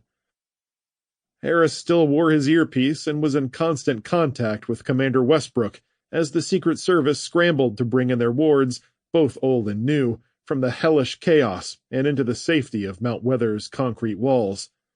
"I'll keep you posted if anything changes, sir." "Thanks, Harris." The man stood and leaned forward on the table with his long, thin fingers spread and the dark hairs of his arms standing out in the pale light. "We're just now getting in some real numbers, and we're piping them to your personal computer tablets now. Please take a look." Harris watched as his tablet updated with a new item, and he clicked on it and read through the numbers being loaded in from U.S. Northcom. His mouth fell open as the first figure crossed his screen, exorbitantly high and rising steadily as thousands of data points reported in from across the country, audible gasps filling the room. The leadership stared at their screens, whispering and sharing glances of shock and horror. Harris blinked at the impossible numbers as a heat grew in his chest and crawled across his skin with an itchy uneasiness. Swallowing a hard lump in his throat, the agent wiped beads of sweat off his face with a napkin as one of the congressmen excused himself, his face pale. New York Senator Rex Hernandez watched the man go before turning back to the table and falling forward onto his elbows with the computer tablet between his imploring hands, scanning the numbers on the screen before lifting his gaze to the colonel. "Are these accurate numbers?" "I'm afraid they are," Crow replied. The senator sputtered in disbelief. And this estimate you've given me, Major Spencer, it says 200 million lives lost. Is that an accurate number as well?" The sandy-haired major nodded, her expression grim as she blinked at her own computer tablet as if she didn't believe the figures herself. "That's right, Senator. And the number of injured is up for debate amongst the disaster response teams, but likely in the millions at least." "This is just—" The senator shook his head and placed his tablet on the desk in front of him with shaking hands, clasping them so hard his knuckles turned white. "How can that be?" Crow held his stoic visage, his voice remaining firm. "It comes down to massive fires sweeping through the major cities. As you know, petroleum-fueled machinery of all types cause these explosions. Any sort of engine that ran on refined oil fell victim to the bacteria. Of course, the damage is extensive." "Extensive?" Hernandez shook his head in disbelief. "This goes beyond extensive, Colonel. This is catastrophic. Over half the country is assumed dead because of fuel fires?" Again, we can't stress how dangerous this situation is, and how quickly the fires raced through the urban areas and even consumed many small towns. Crow strengthened his jaw as his eyes drifted across the room at the sickened expressions. "You must understand that while they were small fires, when spread out on a national and even global scale, they had the same effect of a weapon of mass destruction. The very machines we use to rescue people have been rendered inoperable, so our ability to respond to the fires has been wiped out. No one could have imagined this." The colonel's powerful voice finally cracked, and his breath caught in his throat. Then, with a deep intake of air, he propped himself up and stood straight again, throwing off whatever sudden weakness had consumed him as he stared into those in the room with a flat iron glare. While Harris was a graduate of the ROTC and had fought through hundreds of tests and trials to become a Secret Service agent, the numbers he'd heard filled him with anxiety that tightened around his throat and chest. Everything he'd trained to defend was vanishing in a massive storm of fire and ash, and the wound to his pride and sense of duty sent flashes of anger through his body. But there was nothing to hit, nothing to strike out at or take revenge on, leaving him helpless and weak. I don't understand," Harris spat. "We had no intelligence that pointed to anything like this. How could this have happened?" "That's what we're going to find out," Crow replied. "So far, most cities have become tombs with handfuls of survivors, and suburbs didn't fare much better. Smaller towns and rural areas fared much better due to lower population density, natural fire breaks, and less fuel-based machinery." With a growl, he punched the table, sending a shudder through it that Harris felt in his hands and arms. "We've got a duty to protect this president and to save anyone still alive out there. We're all going to buckle down, ignore how many commas are in these casualty counts, and get on with our damn jobs. Is that clear?" While those at the table still looked sickened and pale, they nodded as they looked at him. Harris straightened in his seat, taking the opportunity to jump in. "So, do we abandon the cities?" "Not necessarily," Major Spencer replied. We're currently pulling out some mothballed aircraft and drawing on our long-term fuel reserves that were old enough to avoid being affected by the bacteria. In combination with our electric drone fleet, we're flying recon missions in the cities, but we just don't have the numbers to cover a lot of ground. And as you know, there are some wheeled vehicles that are still operational, though they're not in the greatest of shape. Yeah, Harris shifted. I don't think the president's going to forget that ride anytime soon. Do you think the numbers will change the more information we get? Senator Hernandez asked. What I mean is, do you think those casualty numbers might go down? The major shook her head. Highly unlikely. IC's been bogarting the satellite infrastructure for defensive purposes, but we're working on a timeshare agreement with them, and they've carved off some analysts to help us look for any places that might have been spared, as well as plan supply drops and set up camps. That's a lot to chew on, Hernandez said. We're not just talking hurricane or earthquake relief. We're talking millions of people who may be homeless and in need of shelter and supplies. I assume the supply chain is down? Not just down, Senator. Obliterated. Crow replied. But the problem isn't the supplies themselves, because we've got plenty of those in reserve. The big problem is getting the damn things to anywhere.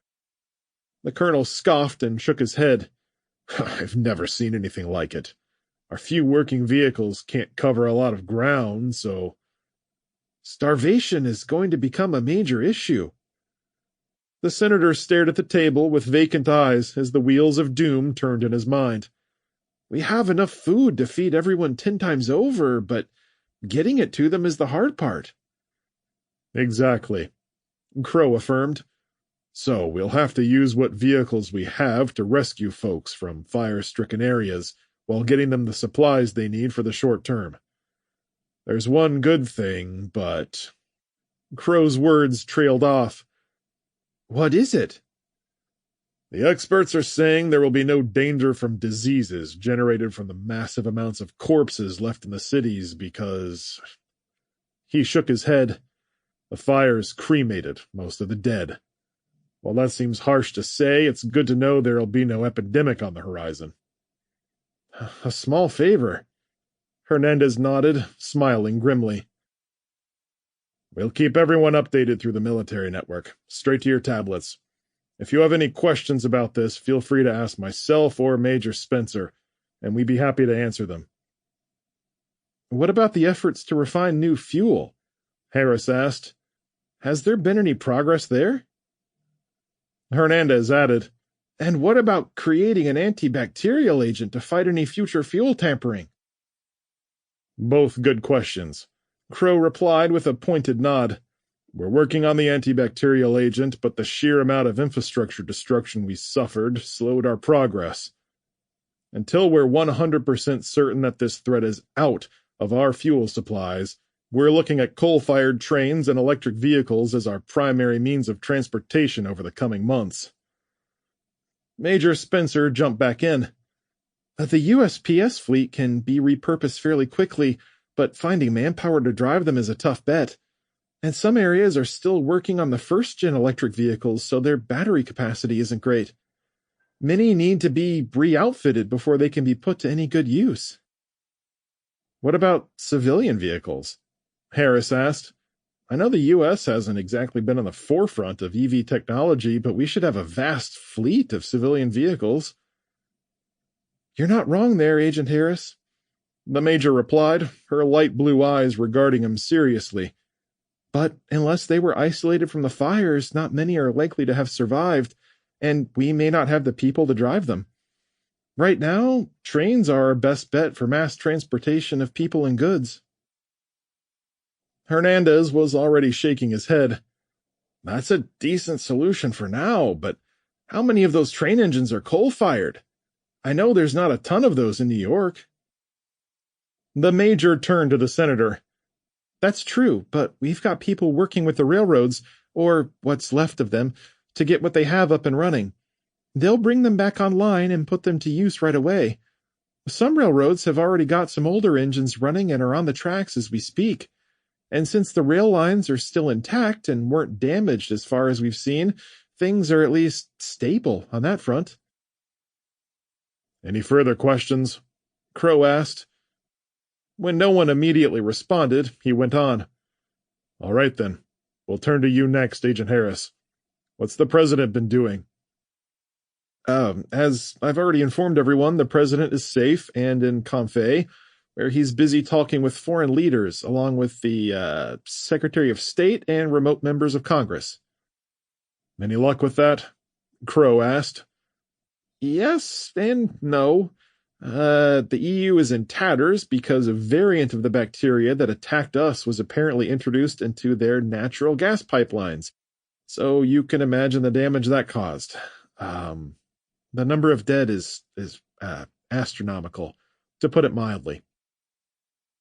Several at the table shook their heads, and another congressman sitting on Harris's right stood and excused himself from the room with a sickened expression, mumbling something about needing to try and make a call. In other news, Harris continued, we can't reach Moscow, and North Korea is being their usual insular selves. What about China? Crow asked. Satellite images have shown no major military movements, which is something none of us expected. We figured the Chinese might be behind this and would already be moving to make headway in Asia. I think it's safe to say they're experiencing a similar situation as us. Harris used his fingers to shift some things around on his screen, checking the data points he'd been given earlier. China has expectedly closed themselves off. Satellite imagery and leaks from our agents there confirm massive fires in their major cities, including Shanghai, Beijing, Guangzhou, and Shenzhen. Could it be a decoy of some sort? Crow asked. Something to make us think they're having the same issue. They can't fake smoke clouds that big. Harris shook his head. The explosions and subsequent fires aren't just for show, and much of the Chinese production capabilities and military strength have been debilitated.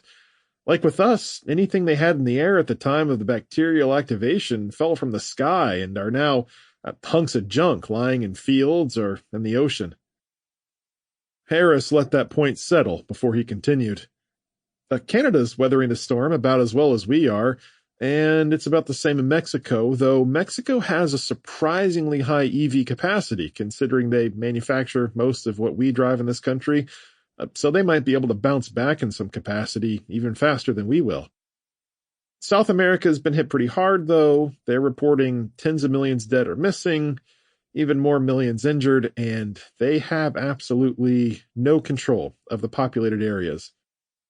Harris shrugged. They don't have much of an EV infrastructure at all to count on. Any word on the Middle East? Senator Hernandez asked. I'd imagine there are a lot of eyes focused there. Does anyone stand out as a potential perpetrator of this heinous crime? There's no evidence yet. They're about as bad off as South America. Worse in a lot of ways. No, the Middle East is not doing well at all. Dubai is in absolute shambles, and Amman is a bed of coals. Beirut, Cairo, Baghdad, and Tehran have all been devastated by this. As far as we know, every major military force in the world is at a standstill. Hernandez arched his eyebrows. Except for those of us who have nukes. Exactly. I just don't get how this can be happening. A red-haired congresswoman across the table from Harris spoke with barely restrained fury. Are you trying to tell me that someone could strike at the heart of every major nation in the world and cripple them with impunity, including us? That's what it's looking like right now, Congresswoman McMurphy.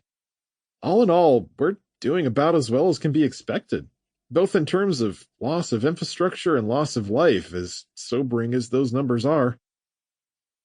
Setting his tablet on the table, he winced inwardly as he gave the next figure. Worldwide, estimates of deaths have reached upwards of 3 billion. That number is coming from Sharon Dougherty's group, who are heading up the disaster recovery. As you already know, Sharon is an expert on this type of data, which is why the president is relying on her numbers as a fairly accurate statement. The already dour expressions around the table deepened, and a sense of doom weighed on everyone's minds.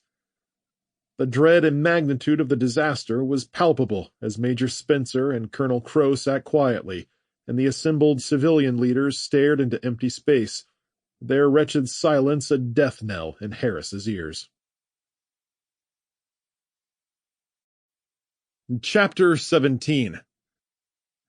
James Burton, Topeka, Kansas. James slouched in the boxcar's corner, the gently rolling train having lulled him to sleep over the endless miles that passed beneath their steel wheels. Images of Alice and the kids filled his mind, and he briefly imagined he was home, sleeping in on a Saturday morning and waiting for Sarah or Jake to get him up. Those comforting thoughts were overlaid by visions of endless black clouds that battled in the sky above him, their billowing shapes plunging against each other, shot through with lightning streaks the color of rotted oranges. He tried getting back to those images of home, the farmstead, the magnificent open space, and the barnyard where Duke, Duchess, and Diana watched over their flock of animals, and the gentle sway of their crops rustling in a soft spring wind as Alice's parents watched over it all for them until they returned. When a bullhorn blared and shattered James's dreams, his eyes flew open with a jolt, and he grabbed at his pack. At the same time, a hand shook his shoulder, and he reached up and grabbed the man's arm to find a pale, dirt-smudged face staring down at him with soulful blue eyes, recognizing the young man with the bug-out bag he'd spoken to when he'd first gotten on the train. "Sorry to wake you up like that, buddy," the man said. "I just figured you'd want to be up for this." "Oh, for what? Did someone try to take my stuff?" James was panting, heart thumping in his chest as he looked around frantically. His right arm fell across his backpack, fingers drifting over the revolver holstered at his side. "Nobody tried to take your stuff," the man replied, "but something's going on outside, so you better get up." The man backed away, and James shook his head, trying to orient himself. There were more people on the train than when he'd jumped on. The family with the injured little girl was off to his left, talking to others who had their backpacks and personal possessions hanging from their shoulders, while one father held a boy in his arms and a small girl clung to his legs. The National Guardsmen were standing near the doorway, leaning forward and peering toward the front of the train, while others were trying to edge closer to see what was going on. "Oh, thanks, man," James replied with a nod, accepting the man's hand and allowing himself to be lifted off the shaky hardwood deck. "Much obliged." As soon as he stood, the train gave a lurch, and the squeal of steel that reverberated through the boxcar sent him stumbling. The man caught him as he started to fall forward, and together they steadied themselves until the braking let off for a moment. He turned and grabbed his backpack, shrugging it on his shoulders before leaning over to look out the open door. While the train had been moving slowly before, it was grinding to a near halt as trees and electric poles crept by outside. There was nothing but woods and forests visible from where he was standing as people continued crowding forward, eager to see what the guardsmen were looking at, and James joined them, pressing into the curious throng, craning his neck to see between them or over their shoulders. The train was curving to the left, and the forest was giving way to patches of greenery and some hillsides in the distance. He squeezed past the family with the injured girl and finally got a good view of what was happening outside. They were rolling through an open construction yard with piles of gravel, concrete, and steel girders all around. A majority of the train had gone through it, though their boxcar was coming up on the railroad crossing where it met a paved road, and some of the National Guardsmen were jumping down to join several army troops standing in the yard around a few APCs and Humvees. The military vehicles weren't in the greatest shape, with dents in their armor, spots of rust, and pieces of plastic and duct tape on some of the windows. Army troops were greeting the guardsmen with waves and friendly shouts as the two sides conversed in the construction yard, and the man behind the voice he'd heard yelling through the bullhorn from beside the vehicles joined a handful of the National Guard leaders, and began gesturing to the train as it finally stopped. Someone jostled him from behind, and James turned to see it was the father who'd given him a dark look earlier. He'd left his family back in the boxcar and was shoving his way through the crowd to see better. "Hey, come on," James said. "No pushing." The man gave him a condescending scowl before leaning forward. "I'm just trying to see what's going on." Another woman standing nearby craned her neck. "Is that the army? Marines?" The guardsman who'd helped James aboard the train, Les Fraser, glanced over his shoulder at her. "That's the army, ma'am." "What are they doing here?" the man behind James asked. "Good question," Fraser replied as he continued peering into the construction yard. "This is the first time I've seen anyone from the army since all this started. And I have to admit, they don't look like they're exactly well equipped. Those Humvees look ancient. And those APCs aren't even in service anymore," one of the other guardsmen added. "Well, they definitely are now." Fraser squinted at the vehicles, but stayed calm. "What do they want with us?" the woman asked him. "What are we going to do?" "Nothing," the scowling man replied, "unless you want to go talk to them and give up your seat on the boxcar." "Does anyone even know where we are?" James asked as he stared out into the woods past the army troops for any sign of their location, but he saw nothing to indicate their whereabouts. "No idea," Fraser replied, and a few other guardsmen shook their heads. James could only wait with the others as he watched the two sides gathering to talk for a while before coming to a conclusion, and Fraser's radio popped to life with a muddled sound. Before James could hear what was said, the guardsman turned and split the crowd until he stood toward the rear, stooping as he listened to his orders and replied with something unintelligible. When Fraser was done, he stepped back through the crowd to stand near the edge of the deck, raising his hand and snapping his fingers. "Okay, folks, listen up." The passengers quieted down and waited with expectant expressions. "Everyone is to stay in their cars for now. The feds are commandeering the train." There were groans from the crowd, but the guardsman quickly added, "Don't worry. They'll still be taking you to Kansas City, where shelters are waiting. You'll still be given supplies and aid, but after that, the feds will take the train elsewhere to carry supplies, equipment, and manpower. They need it further east." Several passengers grumbled and complained, though there wasn't much they could do, and the National Guardsman turned and motioned for everyone to step away from the edge and be careful so they didn't fall off and get hurt. "Just be patient," Fraser shouted. "This shouldn't take too long." Soon after, the train started up again, but barely edged forward until they'd gone another 10 or 20 yards, and one of the empty boxcars ahead of them sat right on the crossing where most of the army troops had gathered with the National Guardsmen. James managed to squeeze through the crowd and sit on the edge of the deck, with his feet dangling over the side next to Fraser, and he observed the army troops as they drove their APCs and Humvees down a narrow lane toward the rear of the train, where there were empty flatbeds capable of hauling the heavy machinery. The rest of the soldiers, which numbered a couple dozen, stayed where they were, some of them forming a line in the construction yard to hand up massive packs of supplies into the empty boxcars. "I can't believe they made us stop." The angry father paced behind the crowd, sometimes leaning between people to look outside with a sour expression. "They're army guys, and we're just civilians. This isn't a battle. We should get precedence on getting through to safety." "Hey, why don't you sit down, sir?" Fraser shot a glance at the father, who merely crossed his arms and turned to the others in the boxcar in response. "Who here agrees that these jerks should let us through?" After receiving a couple of half-hearted nods and a faint shout of encouragement from the rear, he faced Fraser with an emboldened expression. "Are you guys gonna let those army pukes push you around?" "What do you mean?" "It's your job to get us to safety, but these guys can just stop the train because they want to hitch a ride." The father shook his head and stepped through the crowd to stand near the edge between James and Fraser.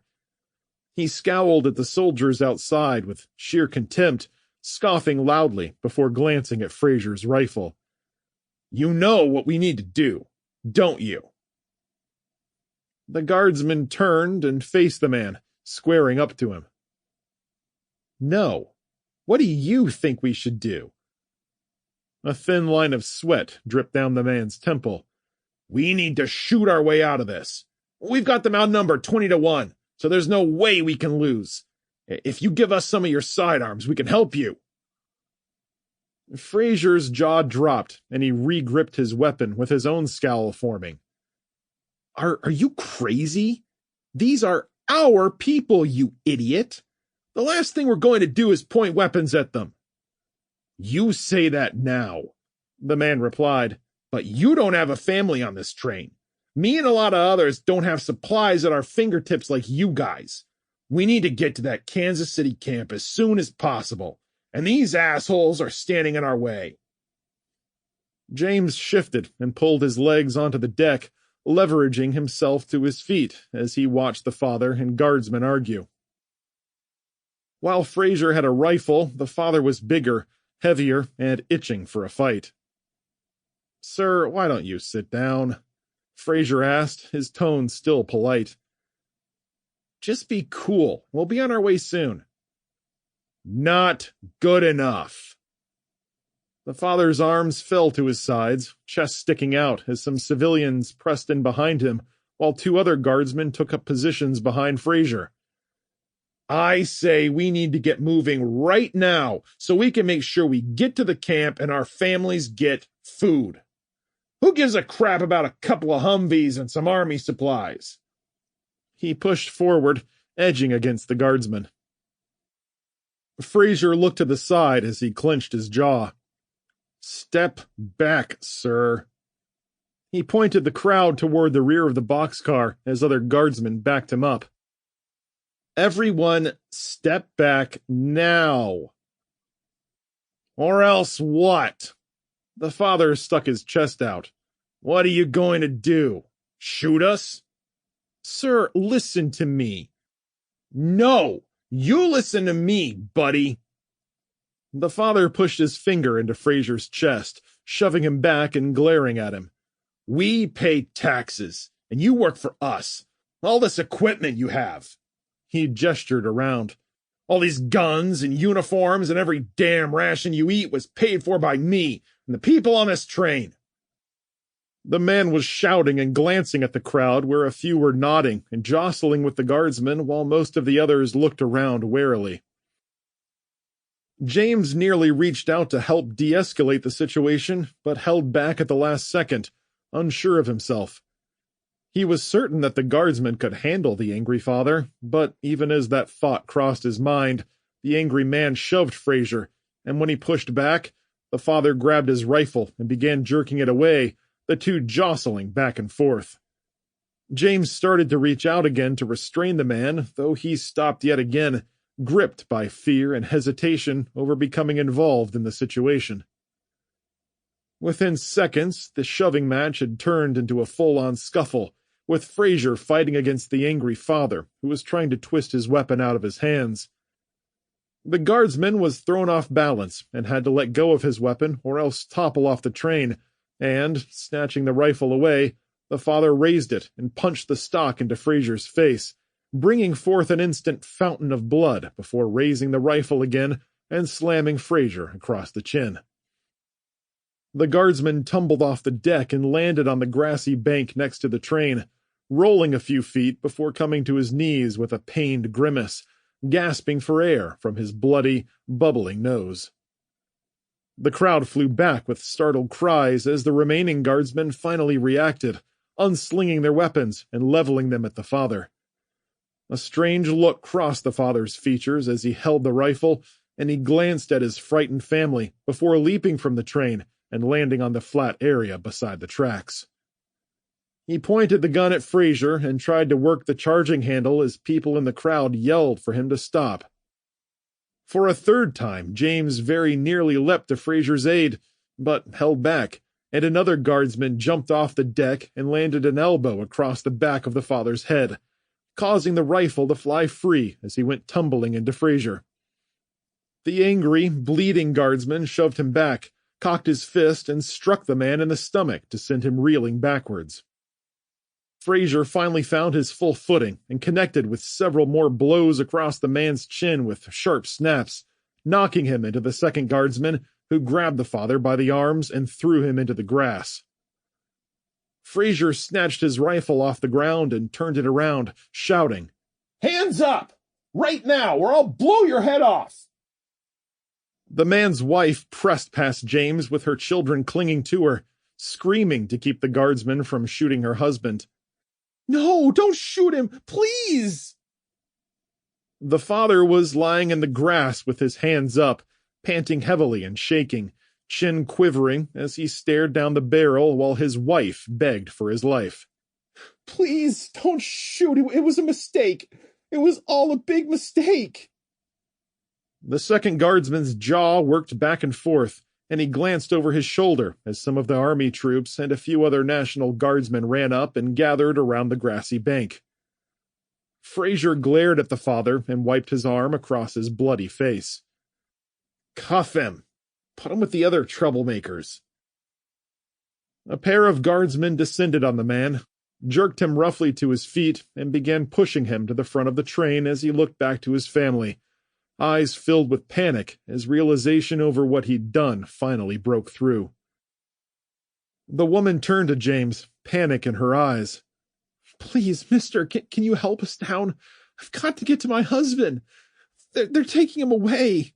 What are they going to do with him?" I don't know, ma'am," James said, his gut twisting with guilt over not trying to stop the altercation sooner. "But I'll help you and your kids down. Come on. You go down first, and I'll hand the little ones down to you." The woman was nodding as she sobbed, letting the children go so she could sit on the edge of the deck. James and another National Guardsman held her arms as she dropped safely to the flat part of the tracks. After that, James handed her a little boy, and then the girl with the wounded arm. Once they were off, the woman snatched the children's hands and hustled up the tracks, chasing the guardsmen who were carrying her husband away. Fraser was brushing himself off and approaching the boxcar to resume his duties, and James kneeled at the edge and reached out to help him up. Between him and another guardsman, they got him back aboard, where he stood touching his nose and wincing. Fraser turned to James and glanced up the tracks. "Thanks, man. What a jerk, right?" "That was a super-sized jerk." James nodded. "Here, let me help you get cleaned up." Taking off his backpack, he retrieved a bottle of water and a first aid kit he'd taken from the pharmacy back in the last town. After hesitating too long to help Fraser before he was assaulted, James felt obligated to at least get the blood off the man's face. He wet a clean piece of gauze and motioned for Fraser to hold up his chin while he wiped delicately at the man's bloody lip and nose. Is it broken?" James craned his neck to get a different angle. "I don't think so, man. It's not crooked or anything, so I think you're still handsome enough to charm all the ladies." Fraser chuckled, wincing at the pain. "Thanks. I'll take your word for it." James finished cleaning his face and started to open up his first aid kit when another guardswoman came up with gauze and bandages she'd retrieved from the rear of the boxcar, lifting Fraser's chin to get a better look at him. "I've got it. We'll just stuff some gauze up the old nostrils and you'll be good as new." She shot James a glance. "Your help is appreciated, sir. I'll take it from here." Nodding, James backed off and took his backpack with him, his blood still pounding in his ears from the fracas, wondering if his inaction could have gotten a man killed. In the end, though, it was the father who'd been lucky to avoid lethal repercussions. He could have easily been killed if not for his wife having come in at the last second to save him. James settled in the darkness with his back against the rear of the boxcar, sliding down the wall until he sat in a resting crouch once again, watching the others in the boxcar as they murmured and speculated. Do you think they would have shot him? A woman asked. When you act like a lowlife, another sneered, you deserve what you get. I guess so. Still holding his bottle of water, James tilted it up and took a long drink, watching others do the same as they settled in to wait for the soldiers to finish what they were doing. Shouts rang up and down the line, and the Humvee and APC engines revved high, followed by heavy bumps that reverberated through the boxcar's deck. Feeling suddenly crowded by the others pressing in around him, James rose and walked to the doors again, where the guardsmen were talking about what happened as they ribbed Fraser over the gauze packed up his nose. Standing at the edge of the deck, glancing toward the rear of the train, James watched as the troops used folding ramps to load the Humvees onto the backs of the flatbeds. They had already gotten one up, and the second flew up with its exhaust pipes spitting smoke into the air, the old vehicle's frame twisting and groaning, tires spinning and squealing as it got over the lip and hit the flatbed, turning sharply to nose in behind the first one. Not bad. James folded his arms and leaned against the edge of the door. I doubt they've practiced that move too many times. Fraser came up with a nod. It's not every day you load Humvees and APCs onto trains. Where do you think they're moving them to? James asked. I haven't the foggiest, but I'd say they're probably trying to save fuel by loading them up on those flatbeds and carrying them across the country that way. That makes sense. The soldiers moved the ramps to the next flatbed and positioned the heavy APCs to board. As they cranked up the big diesel engines and drove them up the ramps, James winced as they clanked and shook on their old frames, their massive tonnage bowing the steel bridges to the point he thought they might break. They held, though, and the enormous vehicles rumbled aboard the flatbeds, turning on their six wheels and positioning themselves nose to bumper where the troops could chain them to the deck. As they waited, a dozen more soldiers brought bins of rations and tossed them into the boxcars all the way down the line, responding to the shouts of thanks from the passengers with smiles and nods. James grabbed one left on the floor after everyone else had gotten one and sat on the edge of the deck, filled the heater bag with water, and slipped the hot pack into the pouch next to the bag of chili mac. Soon, the train horn sounded way up front, echoing through the construction yard and earning murmurs of relief from the waiting passengers. A short time later, the soldiers jumped aboard some of the first few boxcars along with the National Guardsmen, and, with everyone on board, the train began its slow, inexorable chugging, followed by the long groaning sounds reverberating up the tracks as the weight shifted and steel squealed. "Here we go, people!" Fraser called out, and the passengers settled in again, resting back against the boxcar walls or sitting in circles and whispering. As they pulled away, the low hills and construction yard gave way to wide open farmlands with rows of crops and the blackened remains of farm equipment. The fields stretched in every direction as far as the eye could see, and James caught himself thinking about their own crops and if Alice's parents had gotten the rest of the tomatoes and corn in before it got too cold. I wonder if the house is even standing.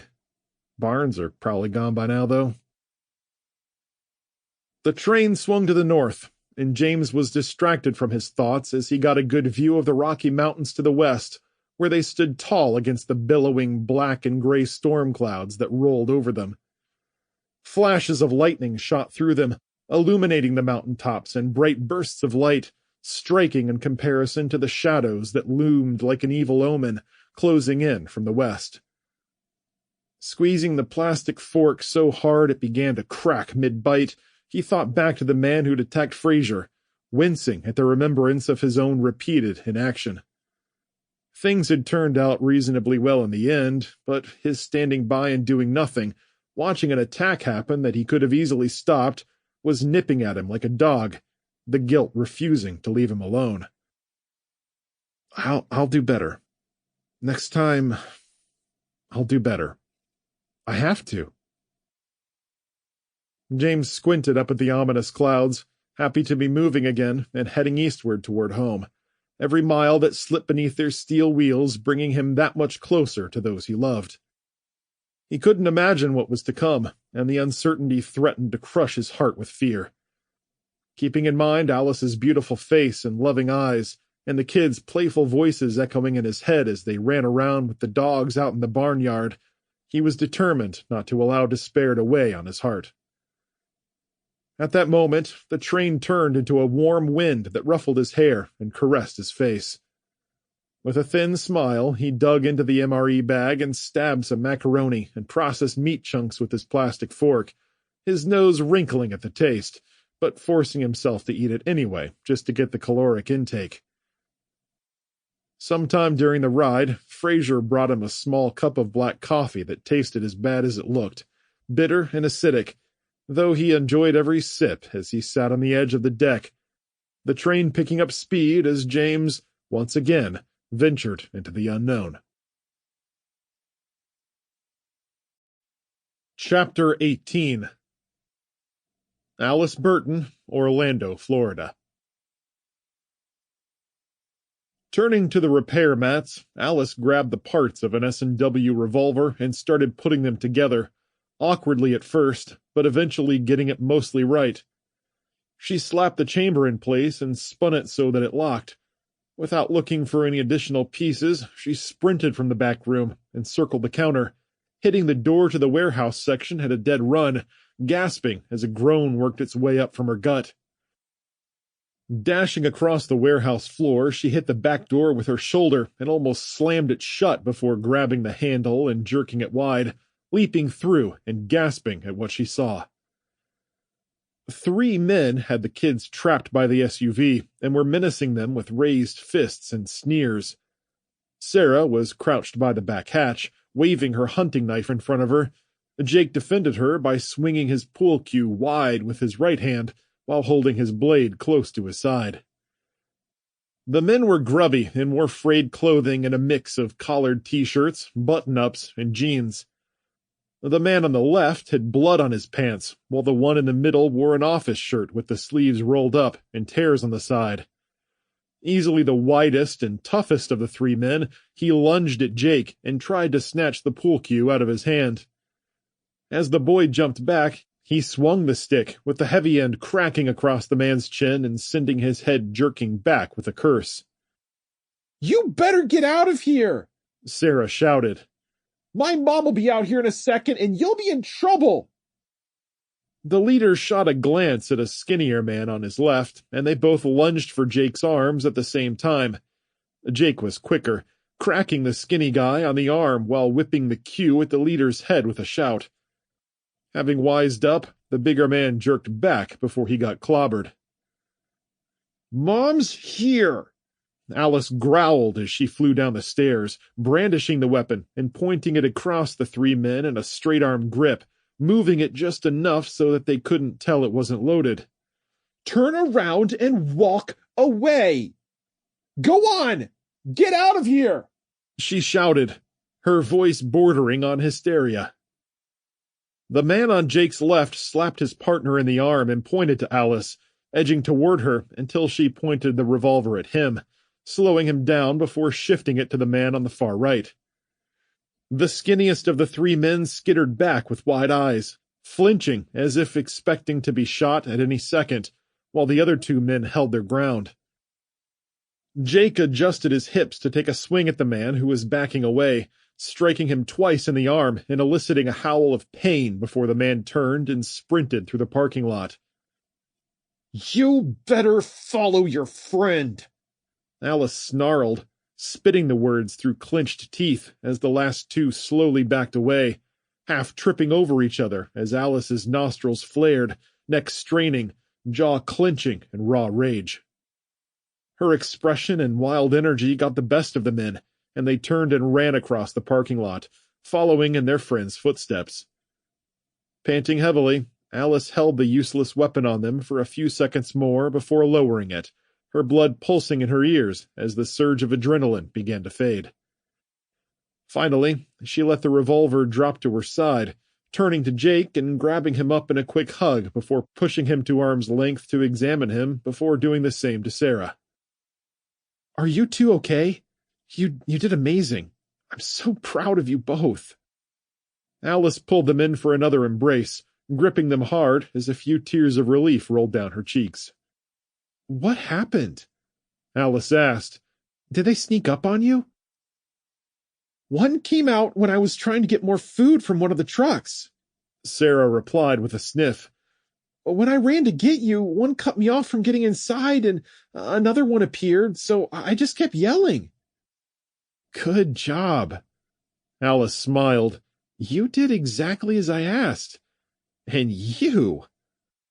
Switching back to Jake, she gave him another affectionate tap on the side of his head. You defended your sister like a champ. While Jake was still panting and shaking, a smile crept onto his face as his flushed cheeks drained to their normal color. He wiped the sweat off his brow and nodded, holding up the pool cue and staring at a new crack running along the side. Who were those guys? Sarah asked, gazing across the lot to where they disappeared into a cloud of smoke. Drifters, judging by their clothing. I doubt they were even locals. Alice ran her fingers through her hair. Come to think of it, that makes perfect sense. They probably wouldn't have owned a vehicle. Well, I hope we don't meet them again, Sarah said with a sigh. Alice laughed darkly and held up the heavy revolver she'd barely put together in time to make a show. They're just lucky I didn't have a working gun in my hand, or they would have been in real trouble. It doesn't work? Sarah gaped. Not at all. Alice chuckled. I just grabbed one from their repair shop that looked like it was mostly assembled. Sarah giggled. I'm sorry, Mom. I'm not laughing at you, but the looks on those guys' faces when you came out were something else. You were pretty convincing.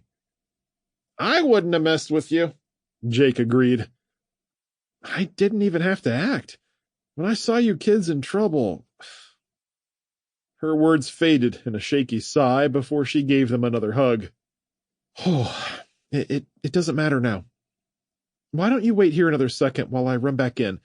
I know what I'm looking for now, so I'll be quick. Sarah nodded. We've got a couple more boxes we can grab. With a glance into the back of the SUV, Alice saw it was already filled with most everything they needed. No, just stay right here by the car. In fact, Jake, you get behind the driver's seat and Sarah, sit next to him. Here, let me show you how this works. Resting the pool cue against the door, Jake circled to the driver's side and got in. After he was settled and had adjusted the seat to fit his shorter legs, Alice leaned in and showed him how to work the starter button and gear shift. It's super easy to drive, just like you practice at home, except with a lot more oomph.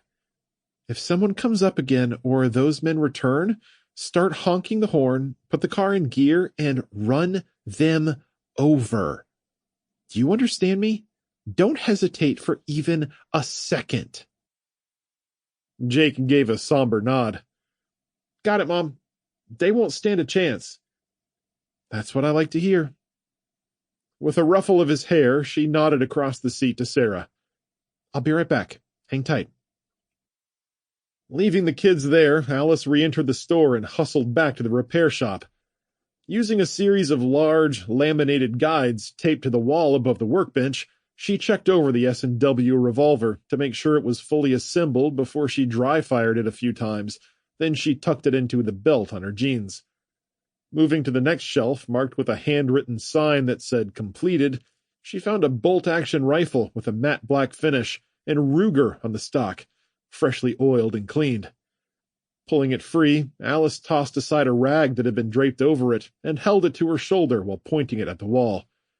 After a snap of the bolt, she dry-fired it as well, then looked for ammunition. There weren't any new boxes on the bench, but with the rifle in one hand, she reached across the back of the bench and pulled open more of the plastic drawers that held more odds and ends. Finally, she found an oil-smeared box of .357 rounds and a dozen loose .30-06 rounds that she scooped up. Weapons in hand, she went outside and had the kids switch their seats so Jake was sitting on the passenger side and Sarah was in the back. "Looks like you scored something."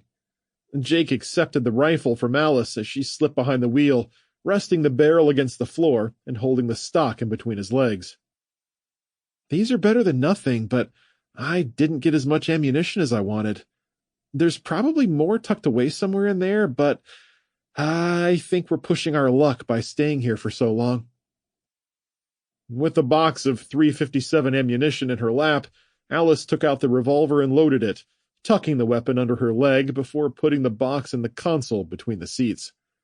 With a long, deep breath, she turned to Jake and Sarah. "Oh, are you guys ready to go?" "Yeah, let's get out of here," Sarah replied. "This place gives me the creeps." "We didn't see any signs of those men again," Jake added. "I think we scared them off for good." "Good for them," Alice said. With the SUV packed full of supplies and weapons to defend themselves, Alice settled into her seat and, putting the SUV into drive, pulled straight out to cruise slowly through the rear lot, past the blackened rigs, and around the outer lane to circle the stores. In the back, Sarah had turned to rummage through the boxes of supplies they'd loaded into the car. "This is incredible, guys," she said. "We went from having next to nothing to having enough to get home a couple times over."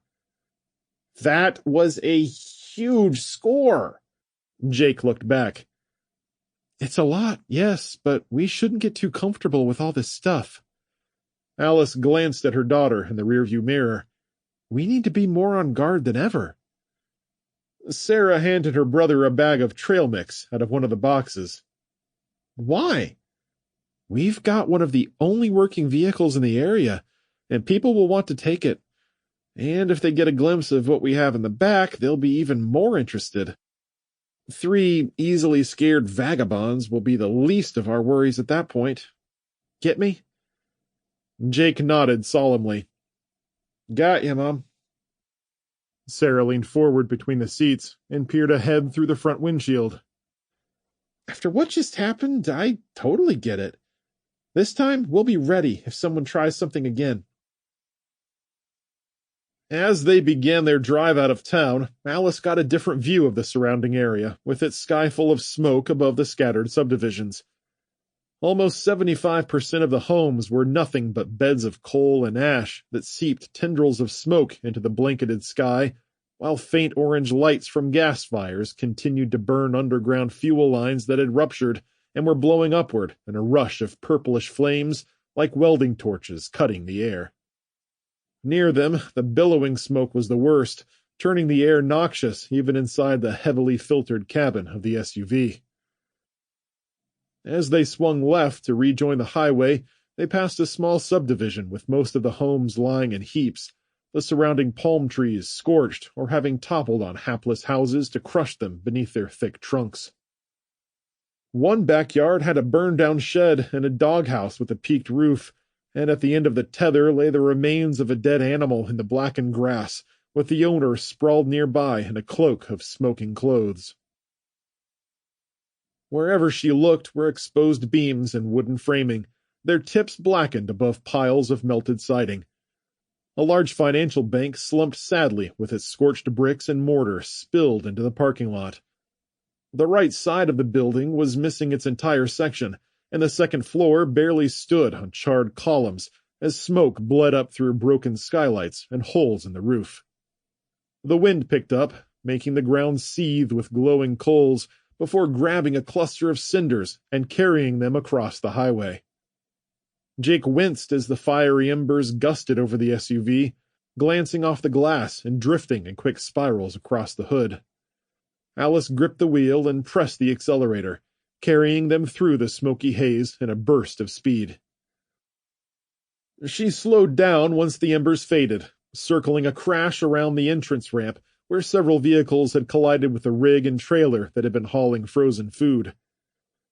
The trailer had jackknifed and sat atop 2 columns of cars, and Alice squeezed the SUV around the trailer as fluid from its refrigeration units dripped on their windshield.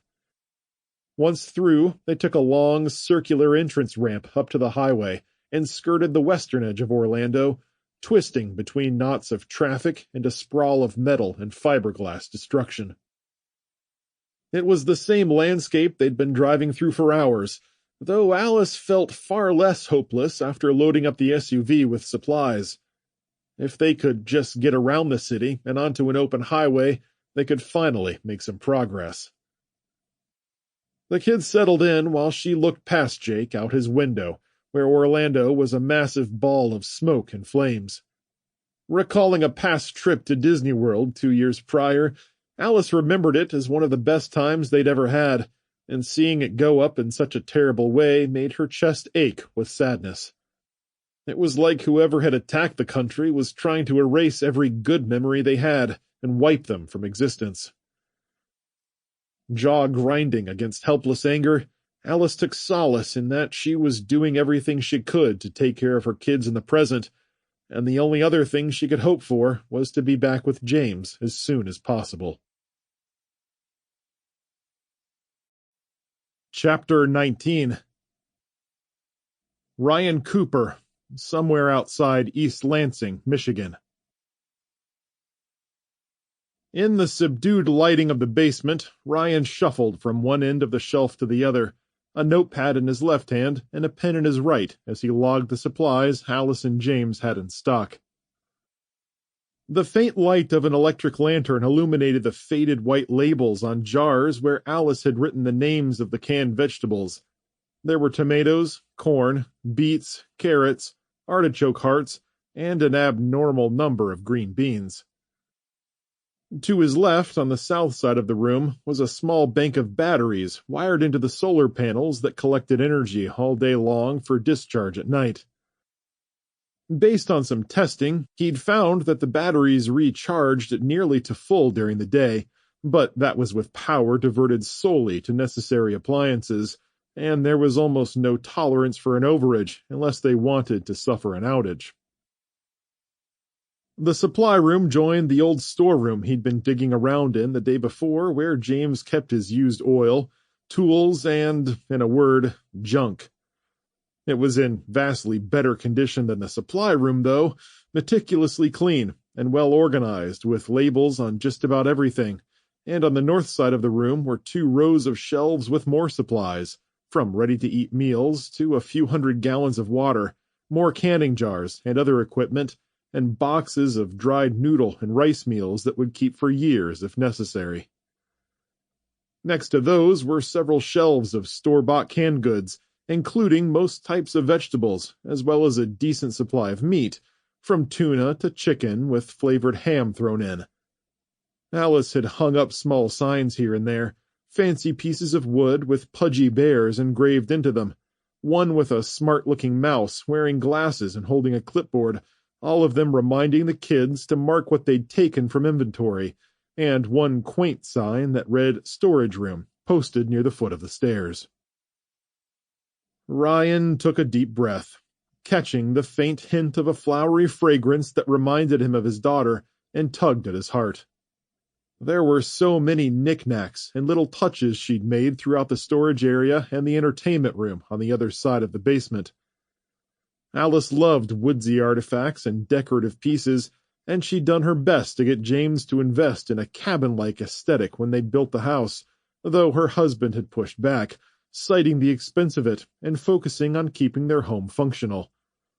Ryan grunted in silent agreement with his son-in-law, though just sensing his daughter's essence in the room brought moisture to his eyes, and he stopped for a moment in the middle of his count to get control of his emotions.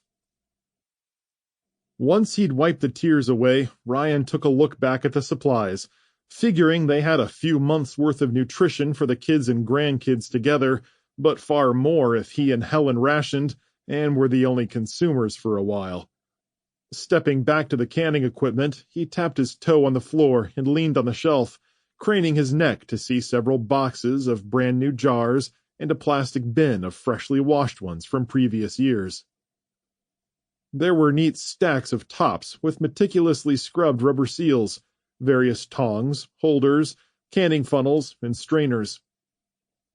Outside were several acres of produce that needed harvesting soon, before the weather changed. If they could get that accomplished, and get a lot of it canned, they could increase their food supply by a lot, and ensure there was more than enough for when the kids eventually returned. And they will return. If I know my Alice, she's halfway home already.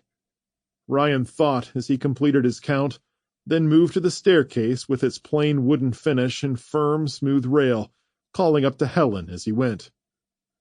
"Helen, I'm all done with the inventory. Meet me in the kitchen, honey." Her faint response came from the top floor, and when he reached the hallway, he turned to wait for her. They met at the kitchen table, where Ryan sat in front of a cold cup of tea with his list of supplies, while Helen sat next to him. "How's it looking up there?" "I've got a pretty nice lookout going for myself." Helen smiled. "I've been using Alice's room at the back of the house to monitor things back there. I've got my favorite rocking chair, my tea, and plenty of memories of the kids to make me smile." "But you're watching the front as well, right?" "Yes, every half hour or so, I do a quick round to check all the angles, and I watch the road coming up past the house. Haven't seen anyone yet, but I have caught glimpses of the dogs moving around out there, so I'm just relying on them to warn me if they see an intruder." "Excellent." Ryan stretched his back. "You'd probably hear the dogs barking before you ever saw anyone coming, unless someone climbs the fence and the dogs didn't sniff them out right away. Still, I suspect they'd be found out pretty quick." Helen locked her arms around his and gave him a squeeze. "I have to admit, it feels pretty safe with the dogs out there and you at my side." Ryan chuckled.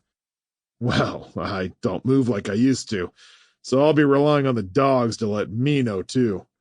We'll handle any situation as it comes up, though. Don't worry." He shifted the notepad in her direction. "In the meantime, I've got a list of all the supplies downstairs. Actually, I just used the list Alice already had and double-checked against her numbers. They kept pretty good track of what they had, though there were a couple of snack bars missing."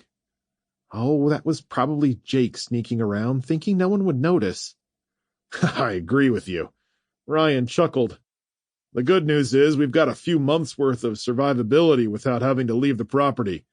There's also plenty of canning equipment downstairs we can use on that harvest out there. A lot of that will be ready to come up soon, seeing as it'll be the last one of the year and all. We should probably walk the field and see how much work it'll be." "I agree. Let's do that after lunch." "Deal." Ryan folded his arms and grew quiet. Helen tilted her head. "What is it, dear?" "I'm just not sure how we're going to get it all in. One quick glance tells me there's a lot out there. Alice and James were busy throughout the spring and summer, and we'll have to really be on the ball to get it all put away or canned. That's even if we have enough jars to keep it all in." "The potatoes won't be a problem," Helen said as she got up and walked to the counter, opening the bread box. "If we've got too many of those, we'll dry them out and make potato flakes for use later. Want a sandwich? We've got some of that tuna salad I made the other day." "That sounds wonderful." Ryan nodded and focused back on the supplies, calculating calories and subtracting them from the list using his best guess. He might have been a little conservative on his estimate that they had a few months of food, though it would be less than that unless they really stretched it, which made getting outside and inspecting the crops all that more important. They needed to know how much work it would take to get it harvested, canned, dried, and packed away, especially since it would just be the two of them. "How about some vegetable soup to go with that?" Ryan gave an affirmative grunt as he continued studying the list, murmuring to himself for a moment before he raised his voice. "No, we definitely want to pull that stuff in right now while we have the energy to do it. Folks will take shelter in their own homes, but soon they'll start looking outside their neighborhoods for food and other supplies, and we'll be a prime target with those corn stalks sticking up and those nice-looking tomato trellises sprouting up from the dirt." Ryan looked out the window and sighed.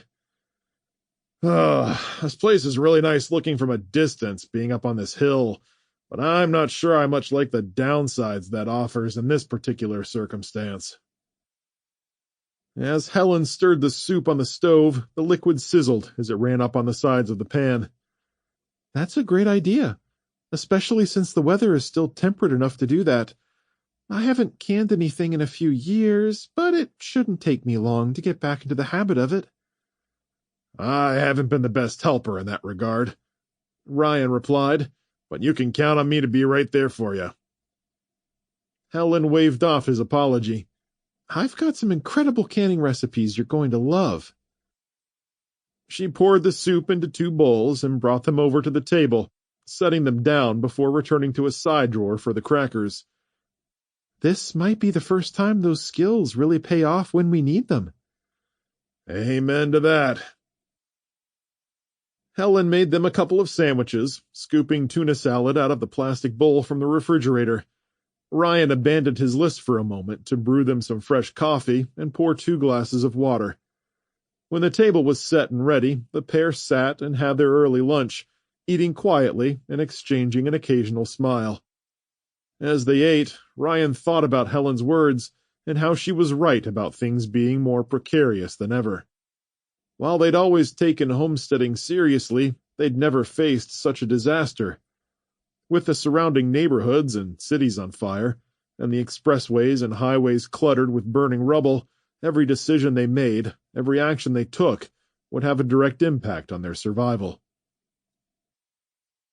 After they were done eating, Ryan stacked their bowls and carried them to the sink, giving them a brief rinse from a jug of water before setting them in the rack to dry.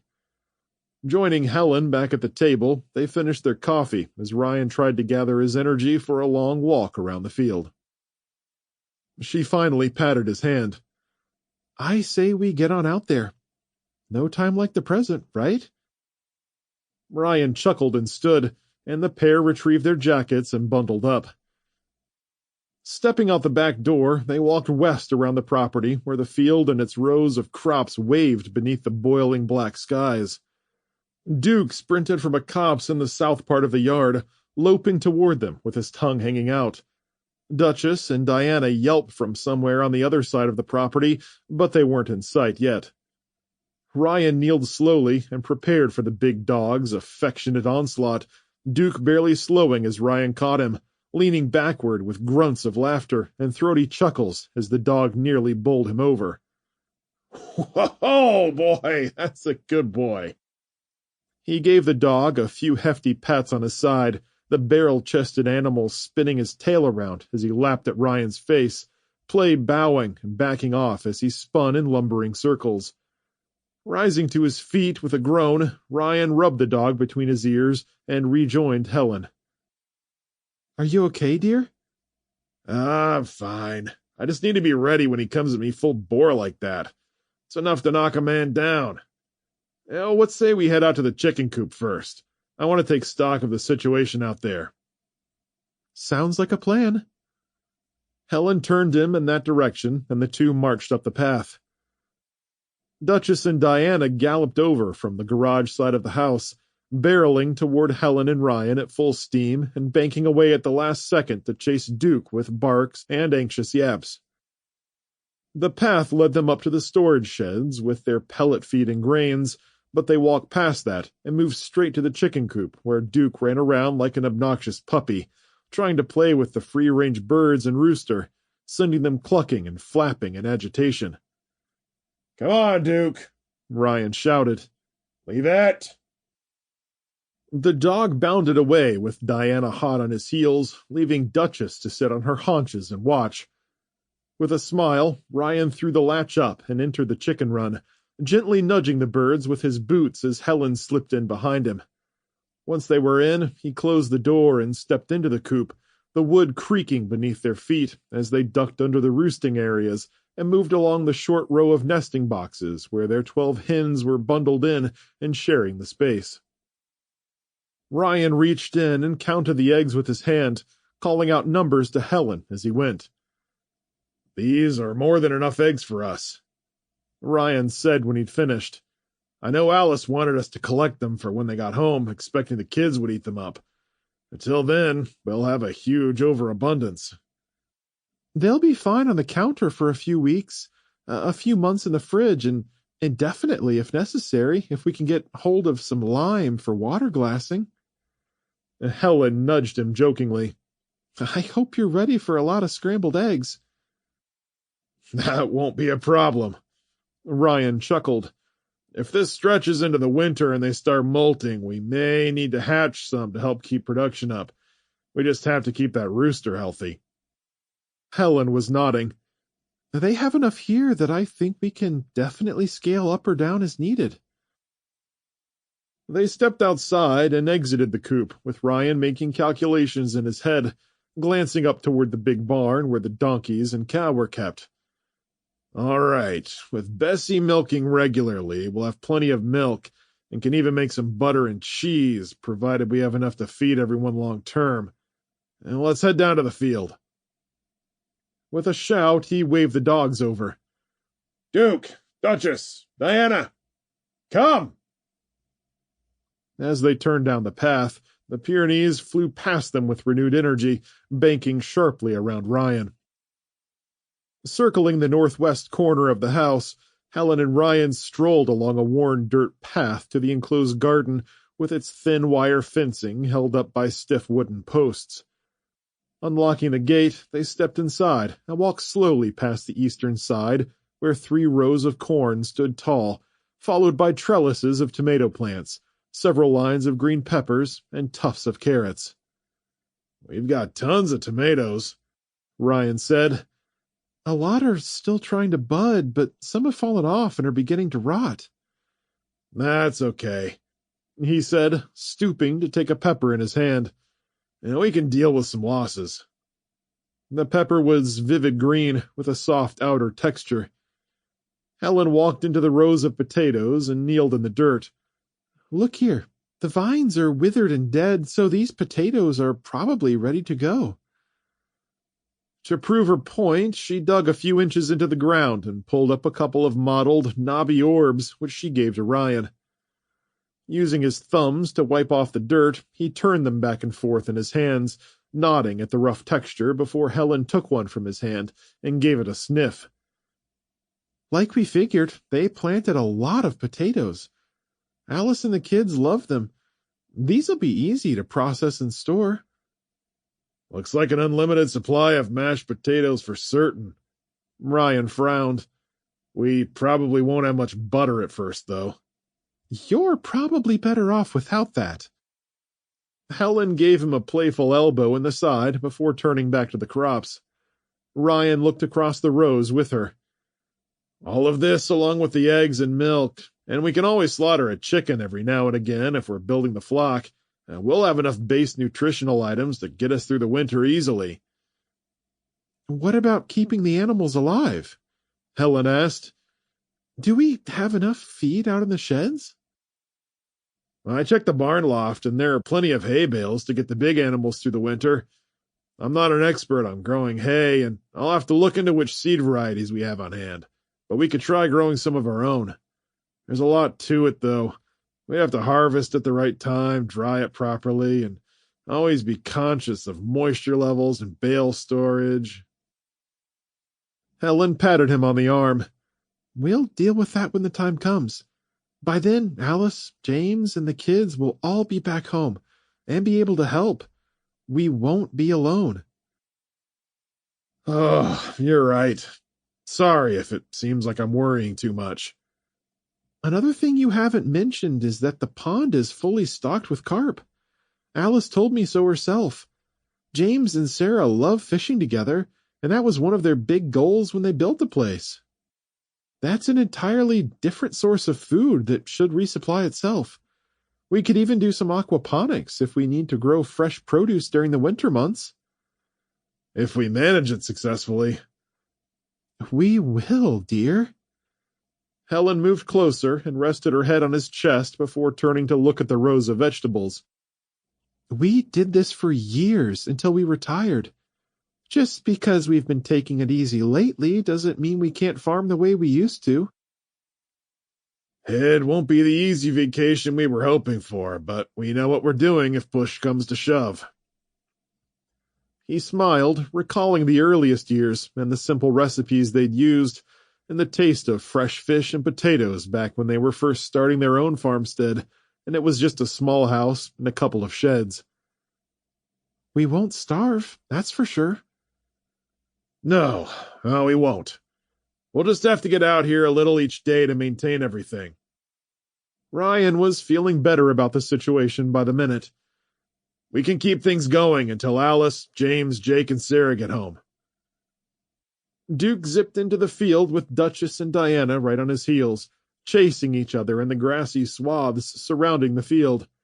The big Pyrenees started to angle into one row before Ryan shouted, "Out of the field, you mongrels!"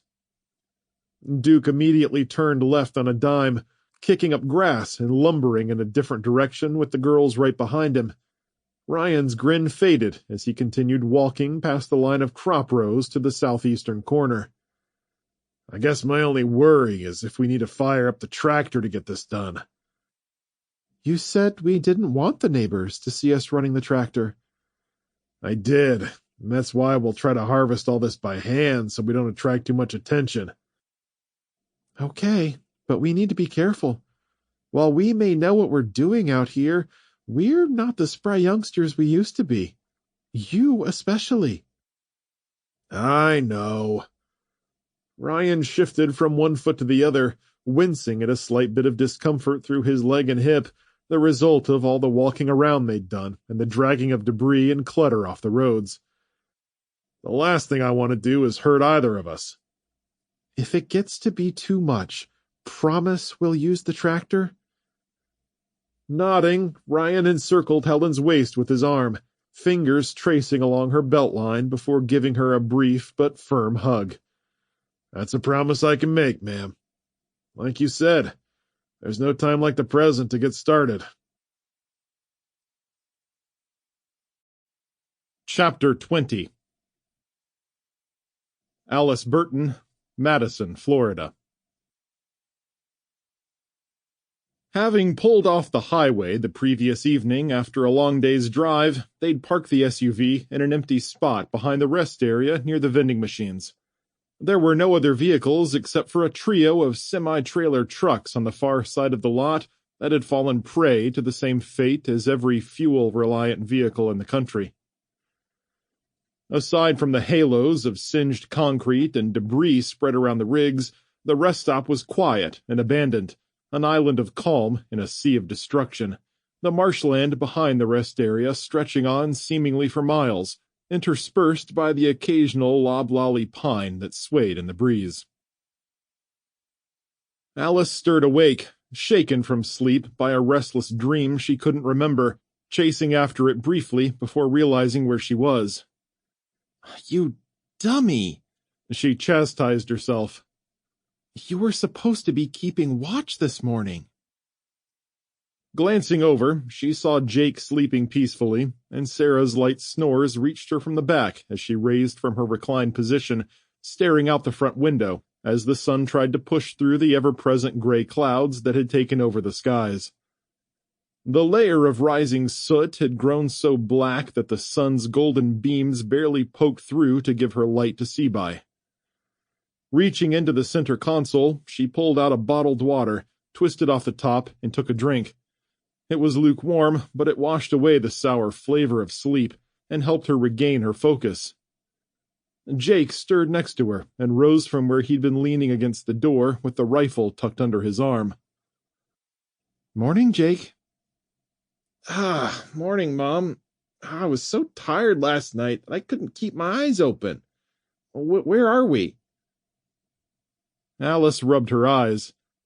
I can't be completely sure, but I think we're getting close to Tallahassee, right at the border with Georgia. The last exit I saw was for a town called Madison. I remember that, Sarah said from the back seat, where she stirred awake and sat up with a yawn.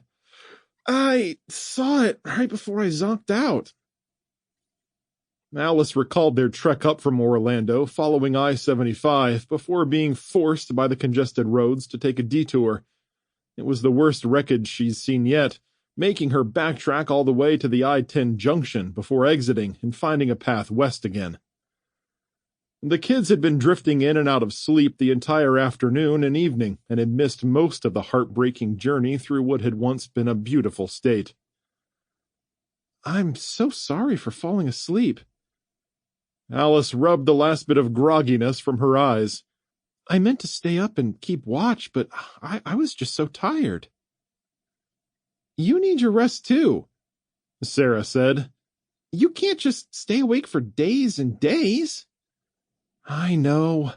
That's why we need to start setting up shifts." "You mean guard shifts?" Jake asked. "Exactly. Next time we stop to rest, we'll start with me on duty first, then Sarah, then you, Jake. Does that sound good?" "Sounds good to me," Sarah replied with a grin. "I'll get 2 sleeps." "I guess you will," Alice laughed. "Hey, hand me a water out of our packs. What do you say we make some breakfast?" "That would be amazing," Jake said. "I could eat a horse." "Let's start with some of those MREs we have, then move on to horses if we have to.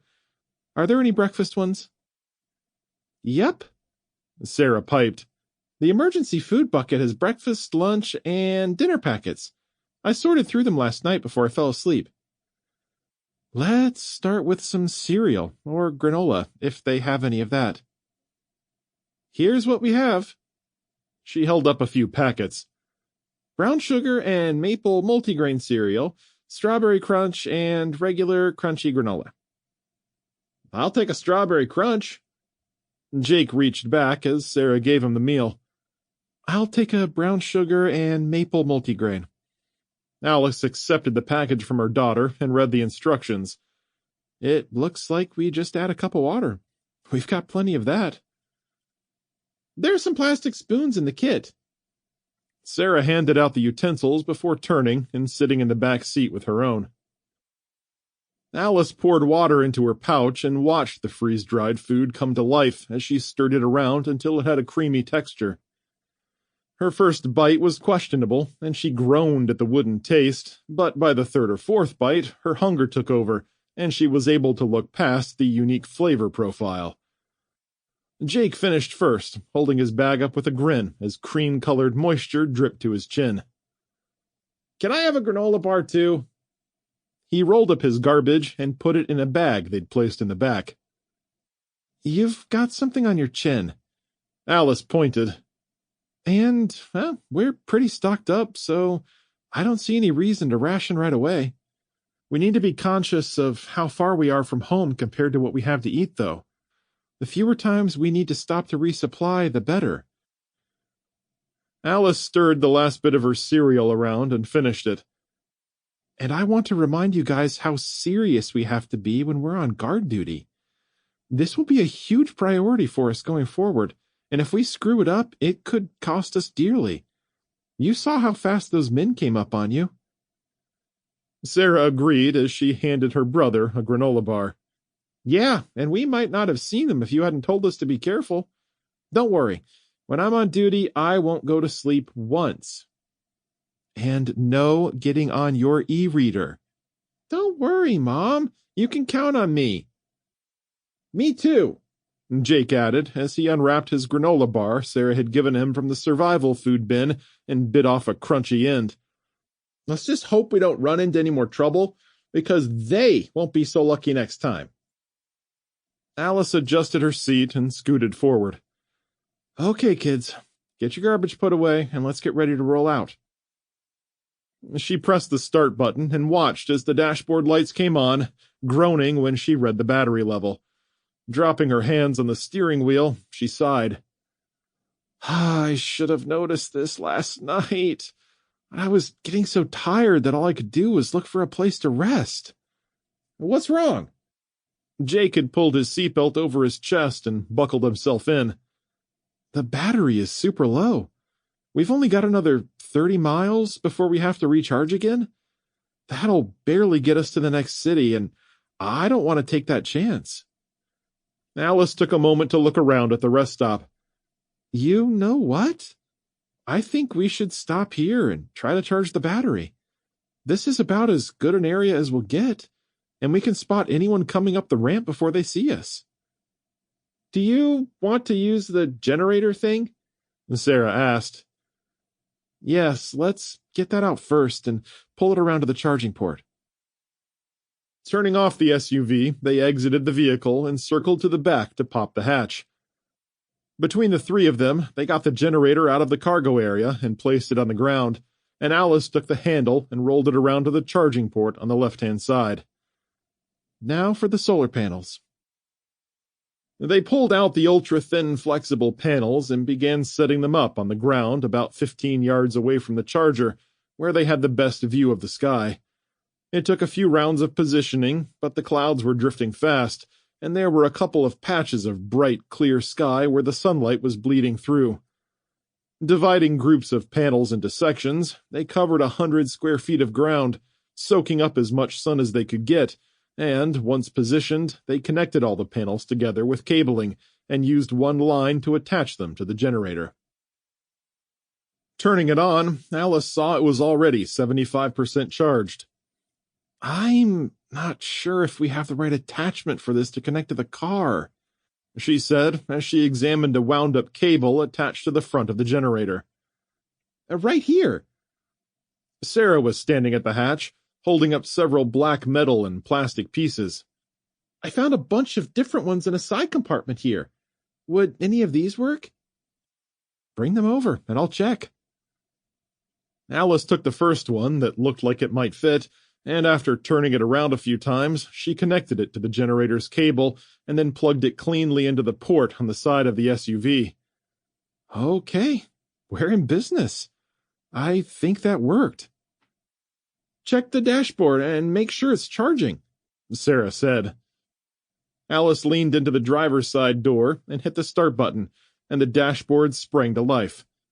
Where the total charge had been displayed previously, the charging status had replaced it, and a small number was slowly ticking down.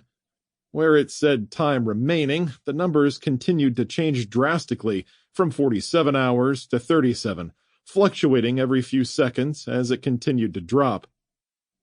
Oh no, I hope it doesn't take that long. After a minute, an alert showed on the dashboard, stating the SUV was in slow charge mode and had finally settled on a completion time. Okay, 13 hours is much better, but still an eternity out here. Alice stepped back with her hands on her hips, turning in a slow circle to look in every direction at the mostly gray skies. That's actually not too bad. Jake winced into a patch of sunlight as he stared upward. I mean, we have a working vehicle, and infinite fuel to get us home. 13 hours isn't that bad, considering how hard we pushed things last night. Plus, the SUV wasn't fully charged when we got it, Sarah pointed out. And it's just now morning time, so the sun is bound to get stronger in the afternoon, and once we get away from the cities, and it may charge faster than we think. True, Alice replied. We'll let it charge for 3 hours, and then set off again. Hopefully that'll get us past the next city, and then we'll stop and charge it some more after that. By late morning, they'd walked the entire parking lot several times, keeping the SUV in sight as they took turns watching the highway, where it was mostly a field of debris and bent guardrails. Much of the burning had tapered off, leaving just smoke to drift over the carcasses of thousands of cars, trucks, and corpses. Dense woods surrounded the lot, bordering the marshes whose boggy smells were barely detectable through the smoke. There was no easy way to approach the rest area without being spotted, but Alice's paranoia ensured that they didn't dare let their guard down, constantly on the lookout for anyone who might wish them harm. By the time they got back to the SUV, she couldn't help but check the charging level and let out an exuberant cry. Hey, kids! You were right! It did charge faster. It's got an 80-mile range now. Pretty doggone good for just a few hours of charging. That's great! Jake leaned in to see the display for himself. That should get us well past the next city, right? Absolutely it will. It's probably because we readjusted the solar panels a couple of times, he said.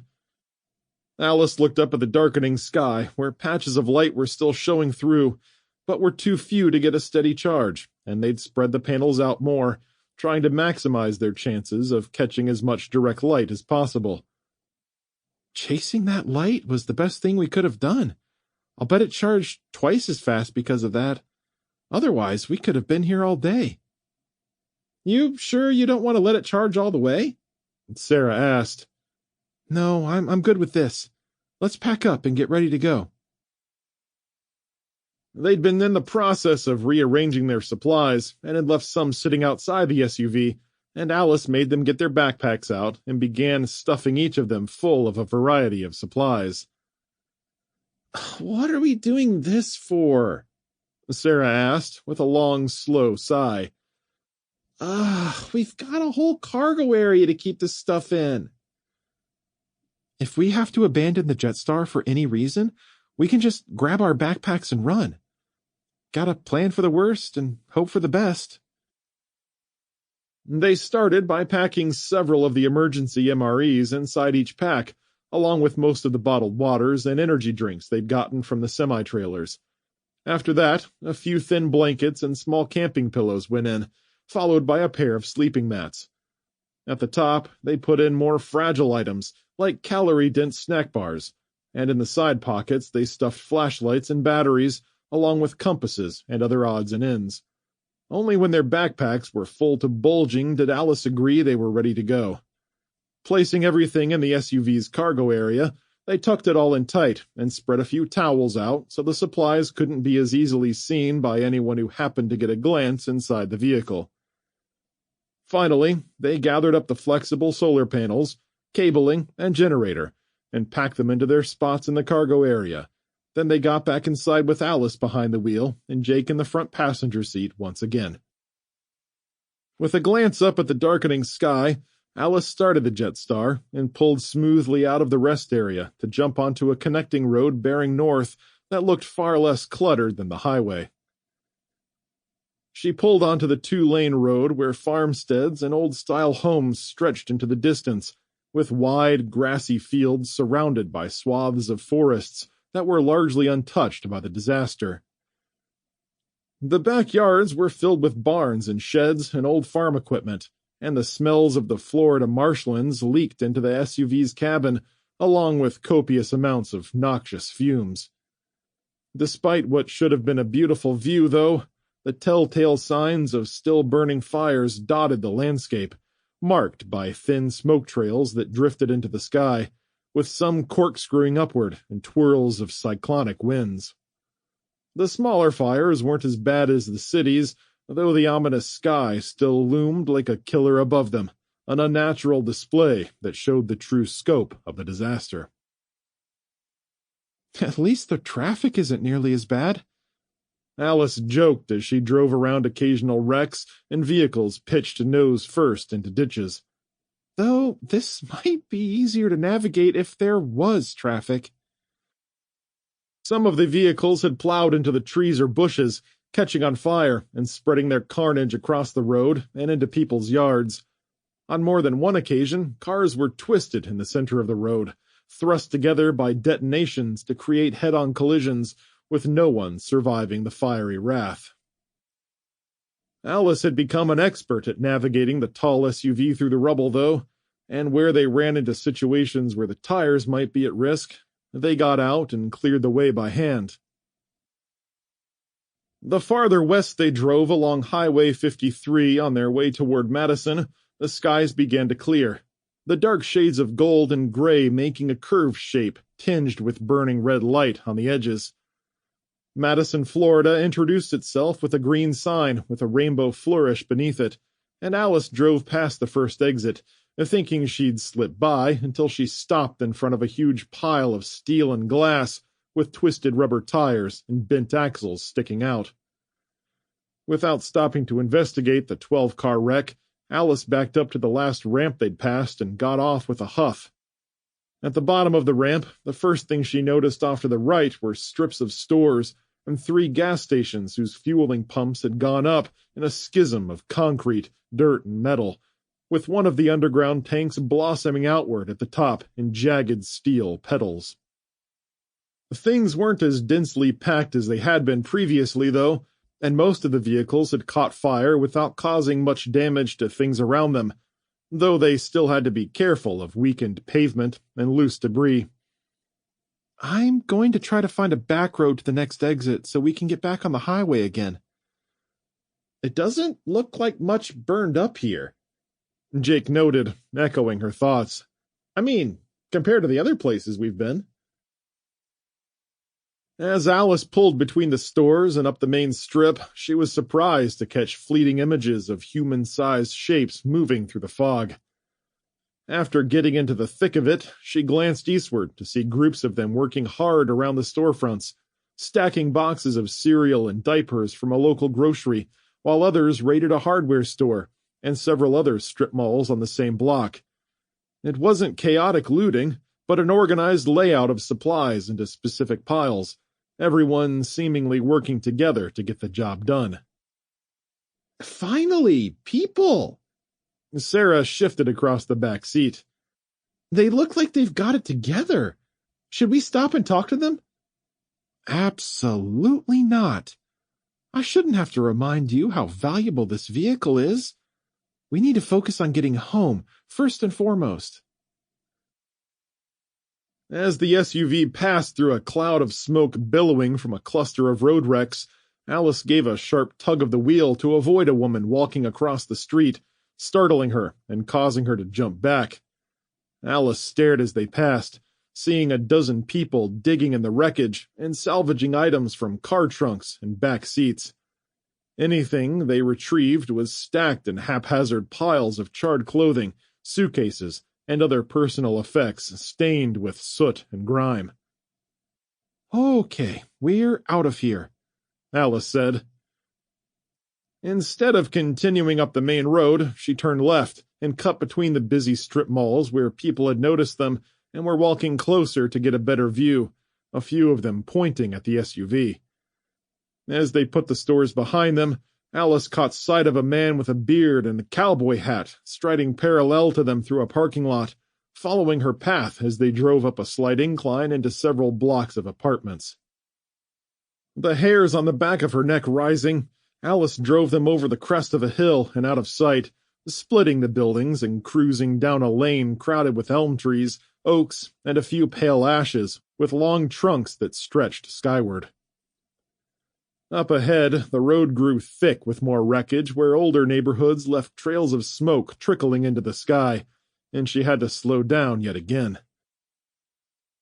The road wound up a series of curves and straight into a subdivision of newer homes, some of which had been ravaged by the fires, though most of the brick structures had remained standing thanks to their garages being separated from the main structures. Small groups of shadowy figures moved in the dim streets, gathering supplies or giving their SUV sideways glances as it passed by. While Alice tried to keep a good sense of direction and stay parallel to the highway, she soon got lost in a bevy of twists and turns where the houses started looking the same and the street names ran together. The SUV tore to the end of a cul-de-sac and was forced to turn around and go back the opposite way as Alice grunted with frustration.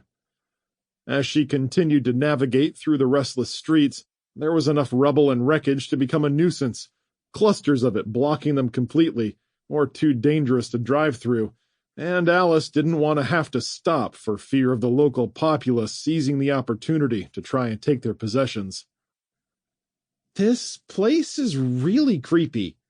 Jake's voice rose from the seat next to Alice. Can we get out of here? I'm trying, hun. Alice ground her teeth as she ran up on a 2-car pileup where an SUV had decimated a smaller economy car, leaving chunks of car parts scattered across the pavement and a pile of burning bodies lying in the grass off to the side. I mean, they can't be terrible people, Alice responded. At least they're taking care of their dead. But I think you're right. We need to get out of here. 2 side streets later, and after shooting down a connector road, they entered an older subdivision, where each home had a unique style, with latticework gardens and add-on constructions. It still had a rural feel, but the houses were spaced far enough apart to avoid complete disaster, with wide backyards and clusters of woods between the homes, some with barns and sheds and in-ground pools.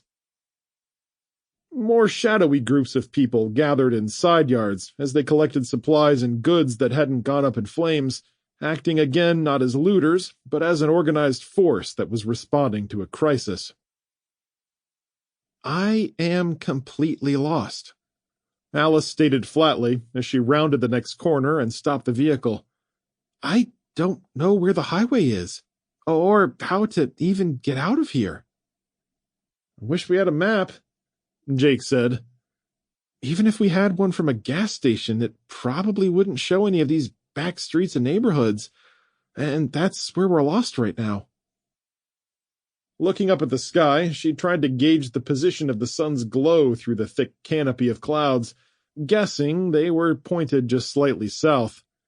With that basic direction in her head, she crept forward and gripped the wheel tighter.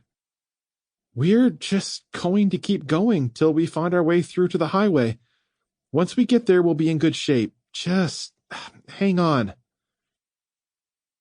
At the next intersection, a wreck clogged the street where a food delivery truck had rammed an oncoming pickup head-on, and the pair had gone up in flames with crushing force. The flying debris had broken out windows in the surrounding homes and had taken out stop signs and mailboxes, leaving the road filled with sharp, smoking pieces and giving off the impression of a bed of nails that could pierce her tires in an instant. Alice whipped the wheel to the left and skirted the wreckage, running over some lumpy debris and riding up into a yard to smash through a small garden in front. The grill mashed a bush to send purple flowers flying everywhere before they nosed down the other side and plowed over the sidewalk to get back onto the street. Still heading west, Alice pushed the Jetstar to its limits, switching the transmission to four-wheel drive and churning straight through a series of yards. She wove between small gardens and scraped up against a retaining wall in front of a bi-level home, splitting a tree and a set of concrete steps and a grinding of grass and dirt beneath her tires, before smashing over a sign that read, "Welcome to our home," with a heavy crunch. The SUV's electric engine offered full torque at an instant's notice, and they tore through the yards and gardens with ease, the tires spitting gravel and mulch, even taking out a small picket fence before they flew back into the street. "Whoa, Mom!" Jake cried out. Teeth grinding, hands gripping the wheel like a vice, Alice whipped them to the left, turning a corner with a screech of tires, the SUV's tail end swerving hard before straightening out with a jolt. Alice hit the accelerator and rocketed forward up a clear straightaway as she searched for an exit. "We've got to be almost through town," she said with a shake of her head. "Do you guys see anything?" Sarah was sliding back and forth in the back seat, craning her neck before falling back with a frustrated sigh. "I can't see anything past these houses. There's just a bunch of woods and a few taller buildings to the north." "That's not good," Alice said as she took her eyes off the road for a moment to look around herself. As they crested a shallow hill, she saw a corner store and some older strip malls in the distance, and she raced down the hill and back up again, hoping the heightened elevation by the stores would give them a good view of a way out. When they reached the top, there were more than just a couple of stores.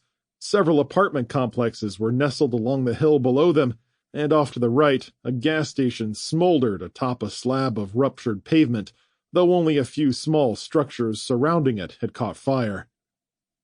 "This must be the center of town." Alice looked around as they passed the empty Chinese restaurant with an open sign still hanging on the door. "Maybe we're just slightly south of downtown?" "That's not exactly bustling," Jake quipped as he stared at a handful of burned-out buildings on the right, likely set aflame by the gas station explosion a couple of blocks back. "I don't see anyone—" "Mom, look out!" They were pulling into a bottleneck with the laundromat on their left and a driving school and liquor store on their right, and 24 people were hauling 2 burned-up cars into the intersection by ropes, their arms straining as they quickly blocked most of the street ahead. The charred vehicles were useless, but their wheels were intact, and the 2 groups were able to drag them into position to block Alice's way. From behind the buildings, another 12 people flowed from behind the wrecks and spread across the street and into the parking lots on either side, each of them brandishing a firearm or a blunt object. Leading the pack was the man she'd seen earlier with the cowboy hat and beard, striding into the middle of the street with a stone-cold glare. Hand raised, palm up, he shouted for Alice to stop, and those around him mirrored his glowering expression. Alice shook her head slowly, angling to the right as she searched for a way through the parking lot to get past them. Someone off to the side raised a pistol and fired it as their leader motioned for them to do so, and Alice and the kids ducked as the round flew harmlessly over them. "Don't worry," she said with a growl. That was just a warning shot." "But they'll shoot us for real, Mom!" And Sarah shouted. "Just stay down." The man shouted louder, pulling a large silver pistol from a shoulder holster and holding it in the air. "You do well to stop, lady. Stop right now." "Don't stop, Mom." She hissed between the seats, her voice nearly squeaking with panic. "They're going to hurt us." "I'm not going to stop. Just hold on tight." Alice clenched her jaw and glanced both ways, looking for a way out. She'd let the Jetstar coast down the street, bringing them to within 30 yards of the people blocking them, and when the man leveled his gun with their car, Alice punched the accelerator while jerking the wheel to the left. The move in the opposite direction surprised their attackers, and Alice blasted past them into the parking lot entrance and ran straight at the people standing in their way. A man and woman leaped aside, barely avoiding her sweeping front fender. A gunshot ripped off from somewhere and missed, but the next one pounded the side of the vehicle with a heavy thud, causing her to jerk the steering to the right in surprise as she clipped a burned-up sedan with a jarring shudder.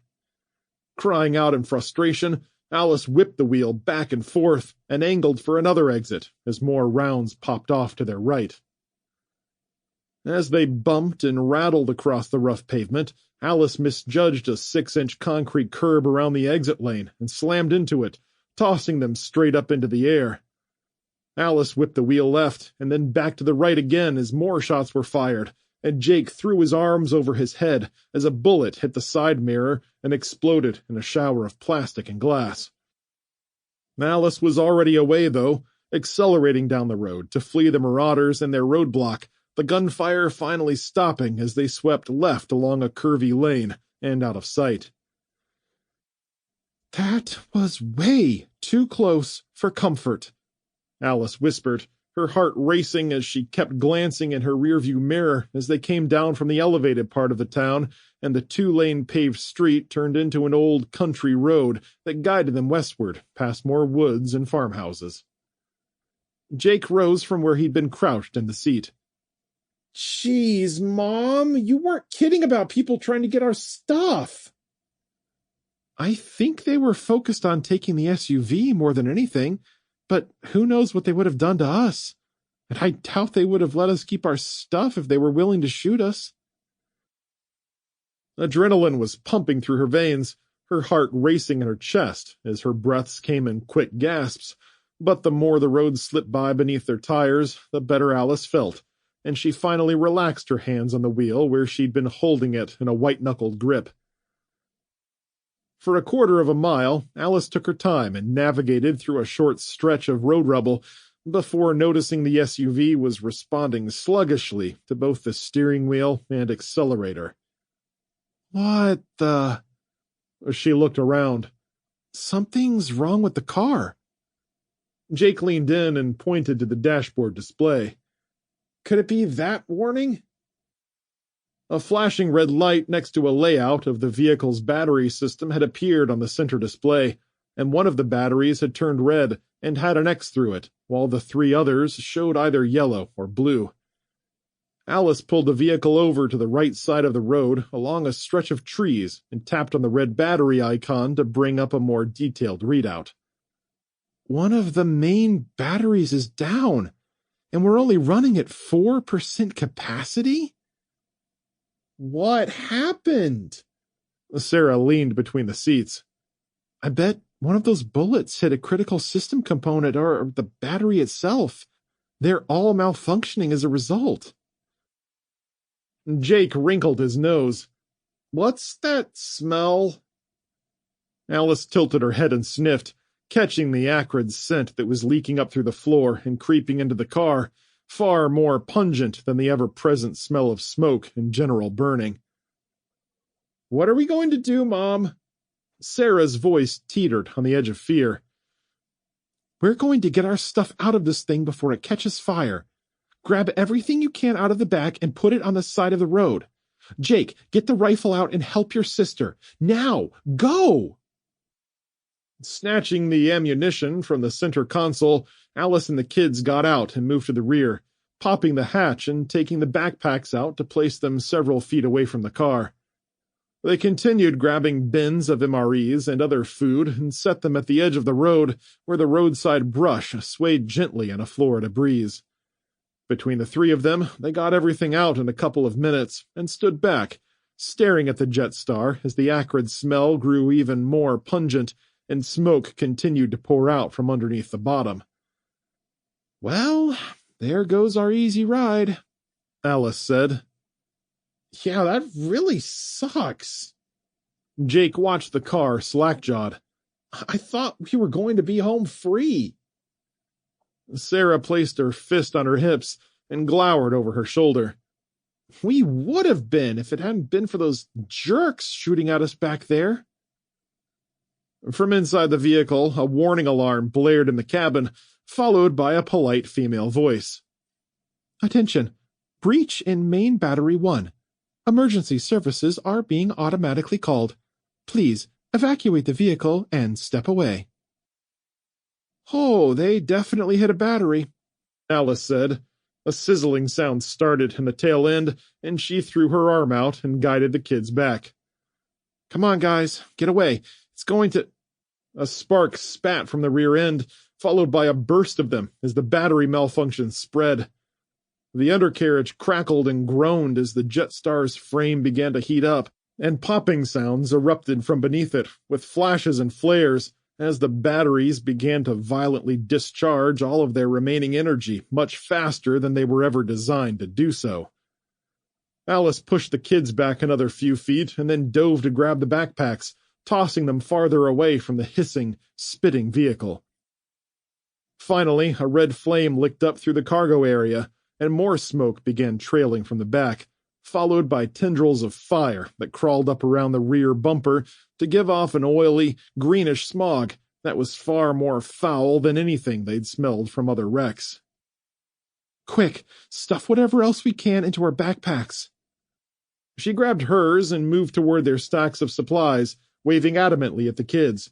Come on, guys, we need to load up. Why? Jake asked, doing what he was told despite his deep frown. We can still keep all our supplies. We just have to find something to put them in, like a wagon or another car or something.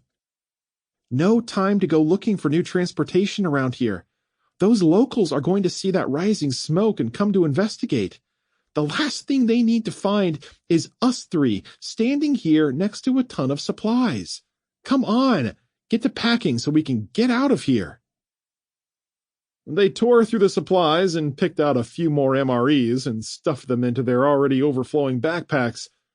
When they were done, Alice slung hers on her shoulders, groaning at the weight as her back bowed with the strain. They started down the road, but then Alice stopped and returned to the SUV. Quick, guys, let's throw the rest of this stuff into the fire. Why would we do that, Mom? Jake complained. We could always wait here and see if the people actually come. Alice was already shaking her head as she picked up a plastic MRE bucket and hurled it into the back of the SUV as flames licked around the opening. No, Because we don't want them to think we have anything valuable on us. We want them to believe it all burned up, so they won't have any reason to try and come after us. Jake nodded and grabbed some of the flexible solar panels and tossed them in with the rest. Man, all this stuff is just wasted. It took them less than a minute to get everything tossed into the back, and once complete, they retreated from the growing heat and watched the flames and smoke increase, kicking off a hot wind that stirred the nearby trees. Backing up and snatching the kids by the backpack straps, Alice pulled them along the road until they'd turned and were running away from the growing flames. The SUV crackled, sputtering fire as it gave off bursts of light and heat as more smoke rolled up from the chassis, green and black as it flowed up into the sky like a beacon for anyone watching. Around them, flat farmlands and woods stretched out to either side, alongside squares of perfectly plowed fields and the occasional burned-down barns. A turkey vulture that had been circling the town banked around the curling smoke on its powerful wings and followed the trio as they fled Madison with backpacks bouncing on their backs. Their small patch of road stood alone in the middle of massive swaths of black clouds that stretched from east to west across the horizon, dots of distant firelight and hazy drifts plaguing the marshes. But when the smoke grew too thick, the scavenger banked upward on a crosswind of warm air and flew off in search of an easier potential meal. Chapter 21. Ryan Cooper, somewhere outside East Lansing, Michigan. The sun was just a bright blob in the sky, its sharpness diminished by layers of dingy gray clouds clogging the atmosphere and threatening to drown out any semblance of hope that things could eventually get better. Ryan tried not to let it affect him as he and Helen got busy harvesting the crops, pulling off tomatoes and peppers and digging up potatoes from the ground. They'd done a half a row of corn as well, twisting and breaking off the ears and tossing them into a burlap sack for Ryan to haul over to a pushcart they were using to transport the picked items to the house. Ryan was sweating as the cool air chilled his skin, sending shivers through his arms as he hustled, mostly hauling sacks Helen had collected while doing some of the heavy digging himself. She was working her way between the peppers and carrots, diligently dusting each item she picked off and placing it in its proper sack. While it wasn't especially rainy, the moist soil was turning into mud by their constant stomping, threatening to suck their shoes off if they weren't careful. Waiting for Helen to have something for him, Ryan knelt in the potato row and used a small shovel to dig down a few inches and loosen vegetables in the ground. Once he had a good number of them ready, he plunged his fingers into the moist soil and lifted the tubers free, dragging the canvas sack behind him and filling it as he crawled. He'd fallen into a trance-like state, his hands digging into the cool earth and pulling sustenance from it, counting his blessings with every wad of dirt-covered balls that came free. Once his sack was full, he called to Helen. "I'm going to carry this last one over and push the cart up to the house. I'll unload it and be right back." Helen left her tools in the dirt and stood, wiping her arm across her brow before resting her hands on her hips. "I should have a couple more things for you when you get back. It's moving pretty quick, wouldn't you say?" "No, we're doing well, but—" As Ryan turned and slung his potato sack on his shoulder, he teetered a moment, clutching at his leg briefly before standing straight and tall again. "We barely put a dent in this. I'd say it'll take us all day today and most of tomorrow to get it all up to the house." He wiped his arm across his forehead. "And while I love it out here, I could use a nap." "No naps for us today," Helen replied with a playful smirk. "We've still got a ton more to do. You know the second we sit down, we won't get up again." Ryan's eyebrows raised in amusement. "I'd fall into James's recliner, and that's where I'd be the rest of the night." He started to trudge back to the handcart, but he'd been standing for too long, and his shoes had become solidly stuck in the mud. As he put his right foot forward and tried to lift his left one, the mud clung to it and forced his hips to twist at an odd angle. There was a moment where he was caught between falling and staggering, straining to get his limb loose as the weight of the potato sack dragged him down. "Oh, no!" he grunted with a windmilling arm, looking at Helen helplessly as his legs got tangled up. At the last second, he jerked the upper portion of his leg free from its prosthesis with a snap that made him wince. Off balance, he staggered into the next row, twisting and scowling as he fell. With 2 quick steps, Helen was there, grabbing his right arm and trying to hold on as he carried them both to the mud. Ryan landed hard on his backside with a pair of carrot tops jutting up between his legs, while Helen collapsed on top of him, and on her knees and off balance, she inadvertently leaned on him, bowing his back and forcing him deeper into the mud.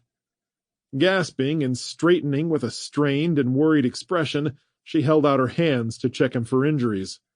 "I'm so sorry, dear. I didn't mean to fall on you. Are you okay?" Ryan was laughing as he helped her rebalance herself.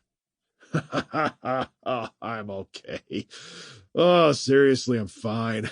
This is just the last place I ever expected to end up." "Let's get you up." Helen stood and took him by the hands, squatting and using her weight to give him some leverage. Ryan leaned forward and got his right foot beneath him, coming straight but gasping when he felt cool air down around the bottom of his open leg, and he clung to Helen rather than shifting his weight to his hobbled leg. "Oh, no." "What is it, dear?" "I lost my leg. It's gone." Helen backed up and gazed along the plant rows. "I see it. It's stuck in the mud, honey. Come on, let's get you over to the cart." Leaning a good deal of his weight on her shoulder, Ryan hopped to the edge of the field on his right leg, slipping and sliding in the loose soil and mud, trotting on more than a few carrots and peppers along the way. When they reached the grassy edge, he bounced forward a few steps before grabbing the cart handle and anchoring himself there as he turned to spot his shoe with his prosthetic foot and leg still inside it, stuck out in the mud.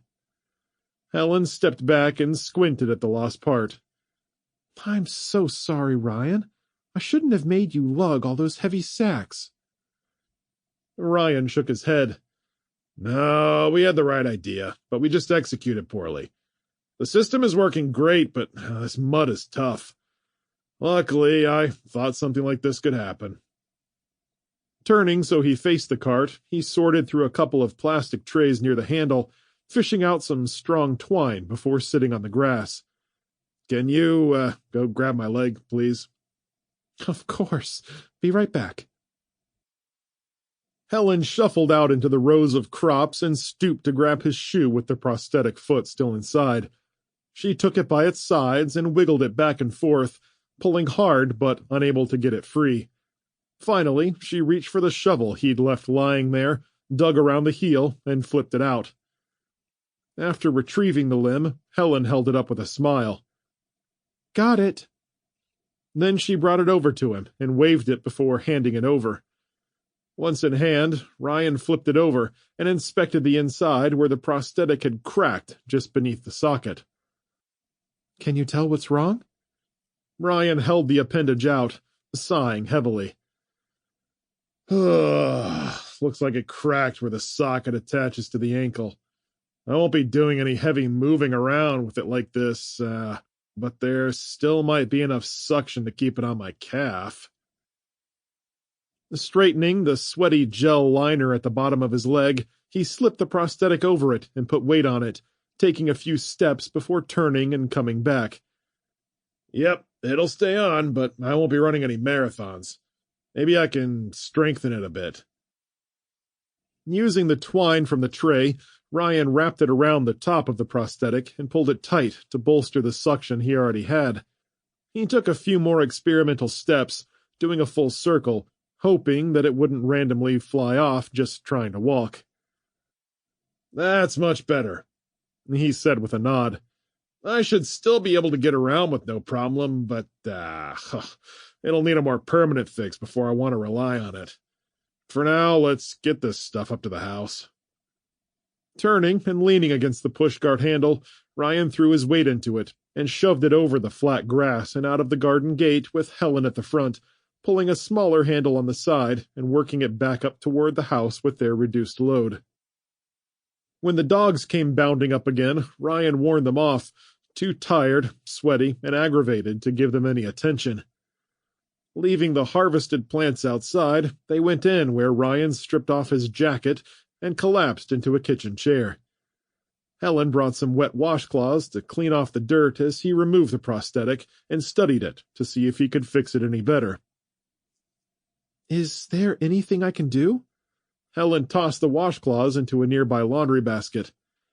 "A hug would go a long way. And maybe grab me the duct tape out of the junk drawer."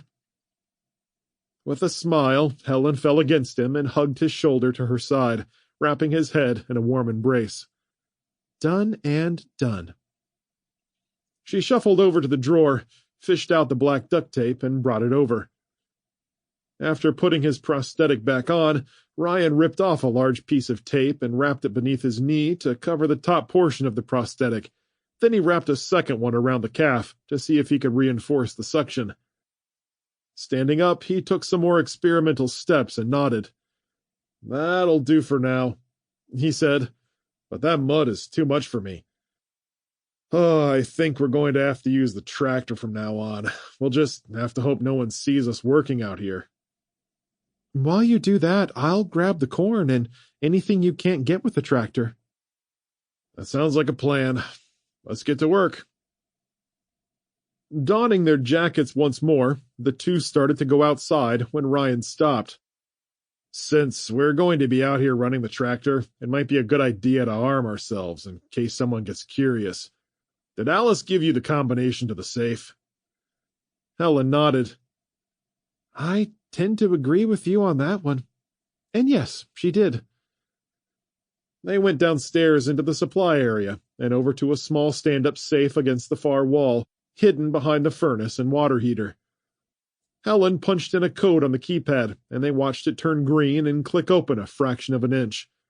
Grabbing the handle, Ryan leaned backward and pulled the heavy door wide to reveal the small arsenal James and Alice kept inside. Ryan reached in for a rifle, but held back. "I don't imagine we'll want to lug around anything too heavy out there. Just a couple of handguns will do us fine, okay?" "Sounds good to me. You know what I like to shoot." Ryan searched the hooks and found exactly what she wanted. "How about this one, honey?" He removed an S&W Model 642 and a small box of 38 special rounds before scanning the top shelf and grunting in triumph. "Here's a quick loader for you, too." "Perfect." Helen took the weapon and ammunition off to a side table where she began loading it. "Let's see what you have in here, James," Ryan mumbled, scanning the hooks and cases in search of something with more power. He moved past several handguns and revolvers before settling on a pistol with a long barrel and fat grip, its stainless steel glinting in the electric lantern light. "A Beretta 92 FS. This'll suit me just fine." Removing a box of .40 caliber rounds and 2 holsters from the top shelf, he shut and locked the safe, and then joined Helen where she was finishing loading her revolver. They clipped the holsters on their belts and tucked their weapons away. Then they headed upstairs, exited the house, and walked to the barnyard with the dogs trotting next to them. The Pyrenees had worn themselves out over the past few hours and were getting back into their herd-controlling habits, trying to nose the chickens and rooster around the coops before following Ryan and Helen out to the barn. Ryan unlatched the gate, but wasn't immediately flocked by sheep and goats, because they had already fed them earlier. With no animals to hinder them, they strode out toward the barn, where he unlocked the double bolts, threw the latches, and opened the doors wide. The smells of manure and moist earth greeted them, and Bessie over in her stall lowed deeply at a haughty hello. "We'll get you milked right after this, old girl," Helen called. She'd already milked her once that day and had stored the raw product on a shelf in the cool part of the basement with another 6 gallons they still had to pasteurize using the double boiler. "We might want to do that before you head down and tackle the corn," Ryan commented. "You're probably right." Helen patted his shoulder as they stepped up to the massive tractor. "You just worry about getting this tractor up and running, and I'll take care of that other stuff." "Sounds good." Ryan stared up at the utility tractor. "It's not much newer than the one we had. I'm going to grab that trailer of theirs and the middle buster for the potatoes and get these doors open wide." "Okay, be careful." Taking each step on his left leg with an abundance of caution, Ryan crossed to the trailer that was parked on the left side of the barn, grabbed the middle buster, and tossed it inside. As Helen prepared to milk Bessie, he threw the barn doors open wide and made sure they wouldn't close on him. The sky was still ominously dark, with its flat black clouds and gray edging, the sun's rays falling in sharp patches of golden light that sometimes broke through the foggy haze. The sight of it stretching over their heads like that filled him with a desperate worry, and he turned and shuffled back to the tractor quickly, climbing up and plugging the key into the ignition. He started to press the start button, but paused with his finger hovering there, sweat trickling down his temples, as he looked from the control panel to the fuel tank sitting against the rear wall that had mysteriously not exploded. While he was fairly certain of why that was, there was still a chance his theory was wrong, and hitting the button could be what would ignite the fuel and blow himself and Helen both sky high. But if he didn't at least try to start it, a lot of the crops would rot on the ground, and they all might end up suffering for it in the long run. "Are you okay, honey?" Ryan glanced over to where Helen was standing by the cow's stall with a couple of buckets in her hands. Ryan cleared his throat and pressed the button, and the tractor kicked to life with smooth and effortless ease, the engine purring with diesel power, followed by his deep sigh of relief. With a wave to Helen, he shut the cabin door and closed off the wall of sound, putting the tractor in reverse and backing out of the barn. Out in the barnyard, the goats and sheep avoided the noisy tractor and kept their distance, and the dogs instinctively herded them away from the rumbling diesel engine. Ryan got it turned around and backed in, angling to line up the hitch to the light trailer. Leaving the vehicle running, he climbed out and lifted the coupler, walking it a foot or so toward the hitch and dropping it on with a metallic clack. After connecting it, he got back in and pulled out carefully so he didn't clip the doorframe. Ryan quickly opened the barnyard gate, drove through, and shut it behind him, and by the time he got back in the tractor, he was sweating and panting hard from the urgency of getting things done quickly, leading to an increased risk of making mistakes. After the accident, and especially since there were no more medical facilities, those were risks that couldn't be taken lightly. Tightening his jaw, he focused as he pulled through the field gate, leaving it open and driving around to the west side. Detaching the trailer, he hooked up the middle buster and drove up the well-placed vegetable rows, plowing through the hard-packed soil in 3 sweeps to upend them and leave potatoes sitting loosely, ready to be easily picked up. He did the same thing with the beets, carrots, and onions, the ripe and ready vegetables popping to the surface like bubbles in a lake, only a handful damaged in the process thanks to his skillful application of the buster. The big tractor tires moved swiftly over the mud and didn't get stuck once, their thick treads much better for handling the rough terrain than his own 2 feet. His last pass took him to the west side of the field, and he swapped out the middle buster for the trailer, and then grabbed some burlap sacks they'd left from before. By the time he'd completed filling his second sack of potatoes and dropping it onto the trailer, Helen came out from the barn, finished with her milking to join him in the field. Bessie was a little ornery, but she's happy now. As Helen slipped her gloves back on, she wiped beads of sweat off her brow with her jacket sleeve. I put the milk in some sealed containers, so maybe you can swing by with the tractor and pick them up, bring them down to the house? No problem. Staring out at the field with its upturned crops, Ryan gave her a smile. It was a good idea to break the tractor out. We could have never gotten all this upended without it. Think anyone saw us? Helen gazed toward the south end of the property, where the long line of red maples stretched to the end of the lane and partially blocked them from prying eyes. Honestly, I'm not sure. I haven't been looking very hard, but I guess I should have been. Ryan squinted at the front gate. I was so excited to get these crops turned up. Don't worry about it. There's no one down there. If they were curious, they'd be standing down there by the gate watching. Ryan shrugged and handed her one of the burlap sacks.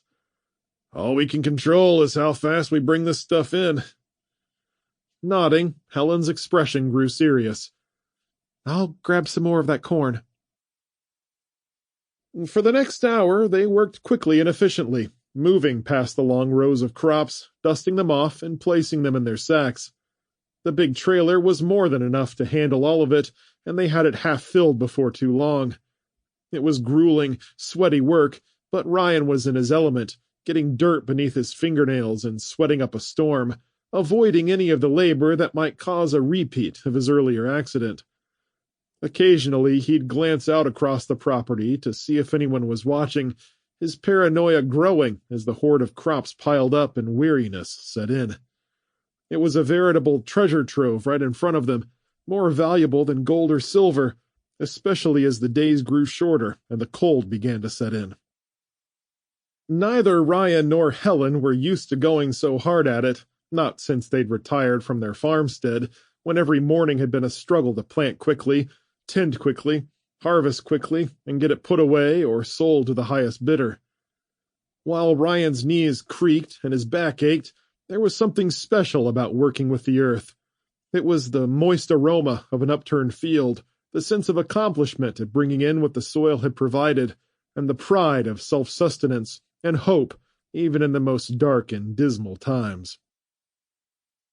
Soon he and Helen fell into that familiar and steady rhythm, knowing exactly what the other would do or say in an unspoken language of two people who'd known and loved one another for over 50 years.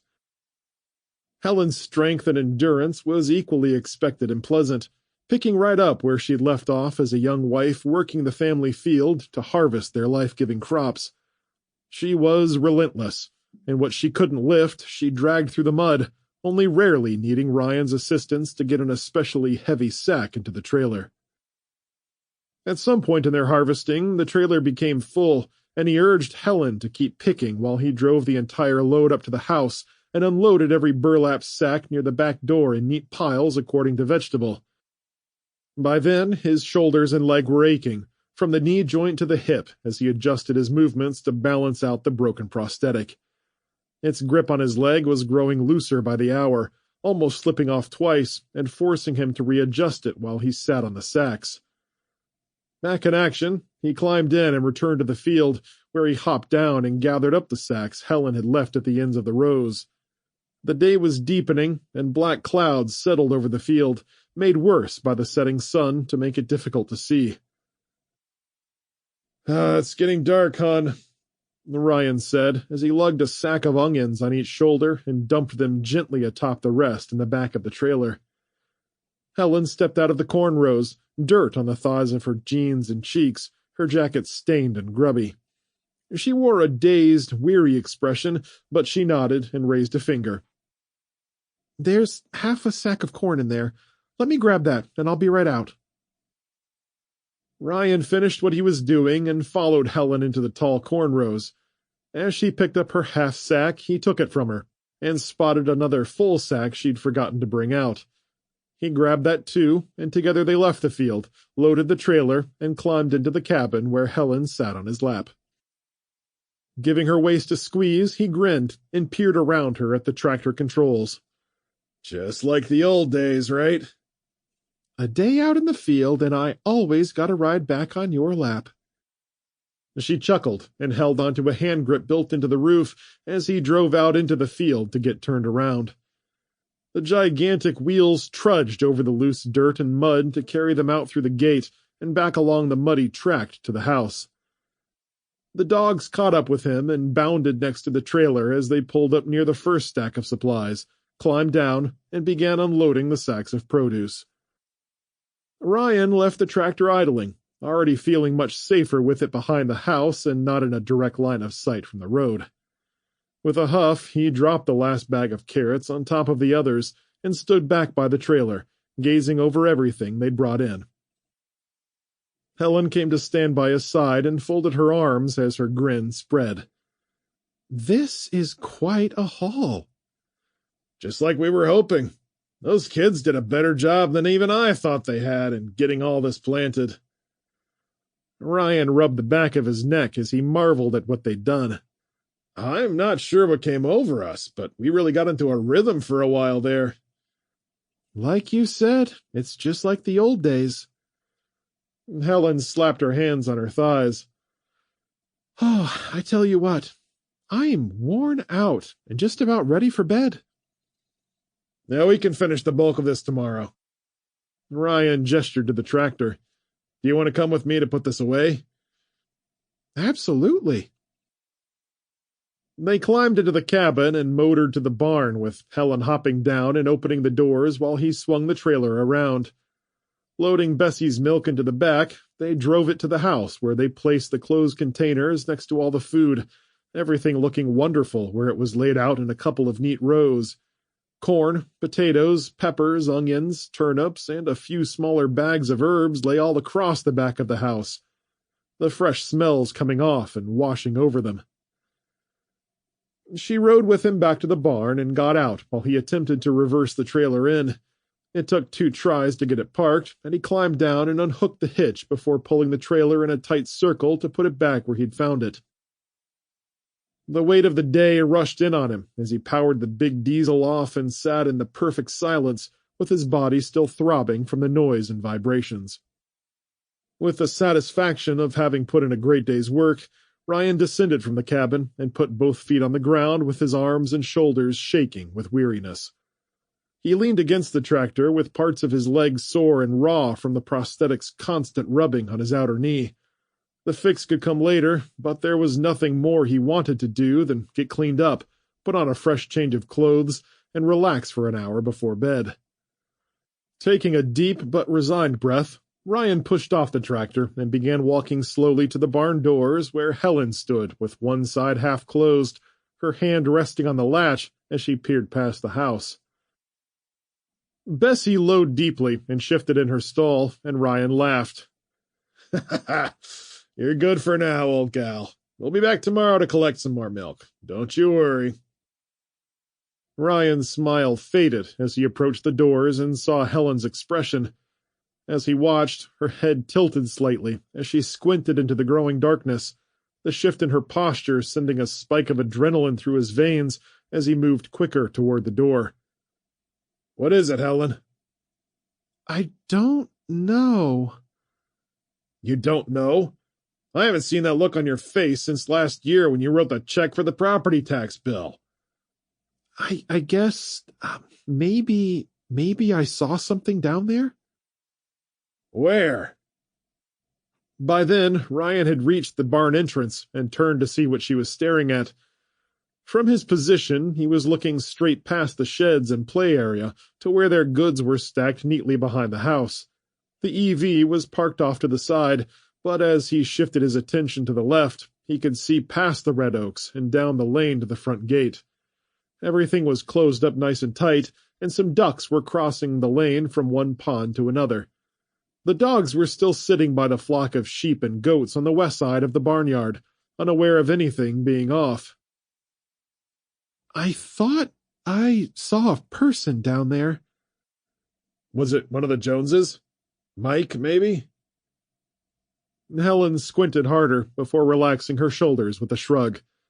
"I can't be 100% sure. It's probably nothing. The dogs didn't bark once."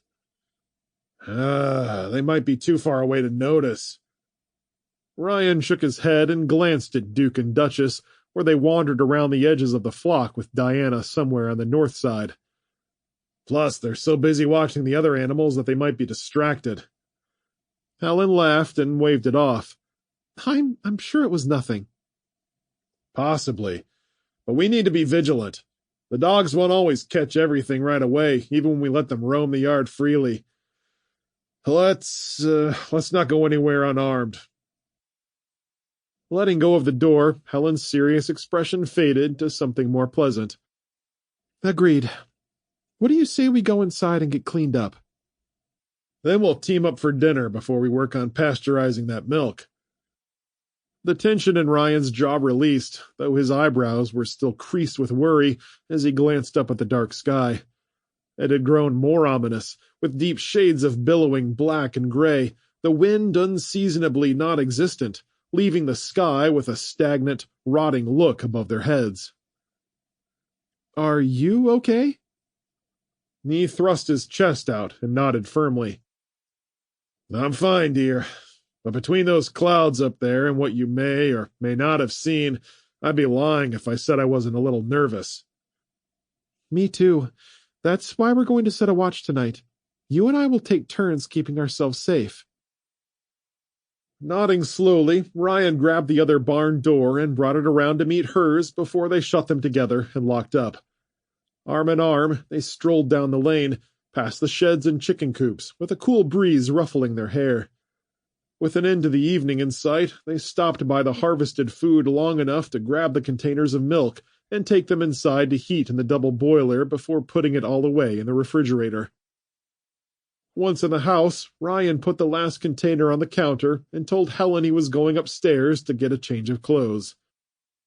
Stopping in the foyer, he cast a shadowy glance at the dining room window, and he walked over and pushed the curtain aside to gaze down the long lane to the front gate, where Helen thought she'd seen something. He waited in the shadows for a good minute, scanning across the fence line and over to the Joneses' house in hopes of catching someone in the yard, but when nothing moved, he gave up his search and went upstairs to get cleaned up. Chapter 22. Agent Alan Harris, Mount Weather, Virginia. These MREs really clog up the old plumbing, the president said with a slight strain in his voice. Yes, sir. Do you need any... Relax, Harris. It's just a joke. Agent Harris stood by the door of the bunker restroom with his arms folded as he leaned against the wall. The drab green colors, like everything else underground, were plain and simple, with little decoration or stylish flair. It was solid brick, a full foot thick in every room and passage from the ground floor to subfloor 3, where most of the meetings and global conferences were taking place with anyone they could reach through the spotty communication systems. President Burke was sitting in a stall with the door closed as he took care of business, chatting with Harris without a care for the awkwardness of the situation. Yes, sir. Harris chuckled and shook his head, changing the subject. As I was saying earlier, that most of the civilian leadership and officers were terribly upset when they heard the numbers of those dead and missing, including myself. Sorry I couldn't warn you ahead of time about that. Those were just coming in during our global conference, and the IC boys wanted to do some extra checks before we disseminated the news. That's okay, sir. Colonel Crow has been a true leader and kept everyone on track. Right now, we're still reeling from all this, but as far as I can tell, we're doing everything we can to reinvigorate the supply chain on both the military and civilian fronts. That's good to know, Harris. I know they're talking about hunting down all the EVs they can find. Harris shifted and nodded as if Burke could see him. We've got teams out scouring dealerships around the country for any and all vehicles we can find. Of course, anything we find will be taken by train to a consolidated location where they'll be divvied out according to their use and power requirements.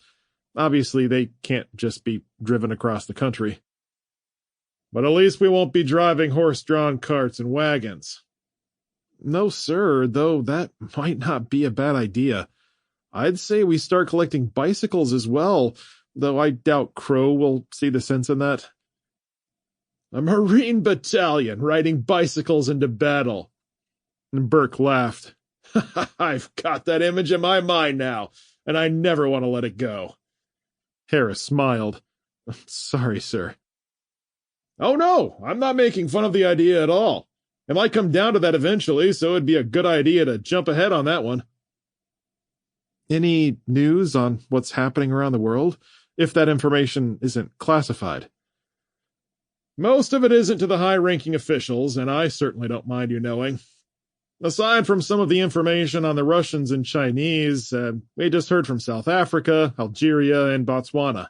They're holding things together, but by the skin of their teeth. How did we even get in contact with them?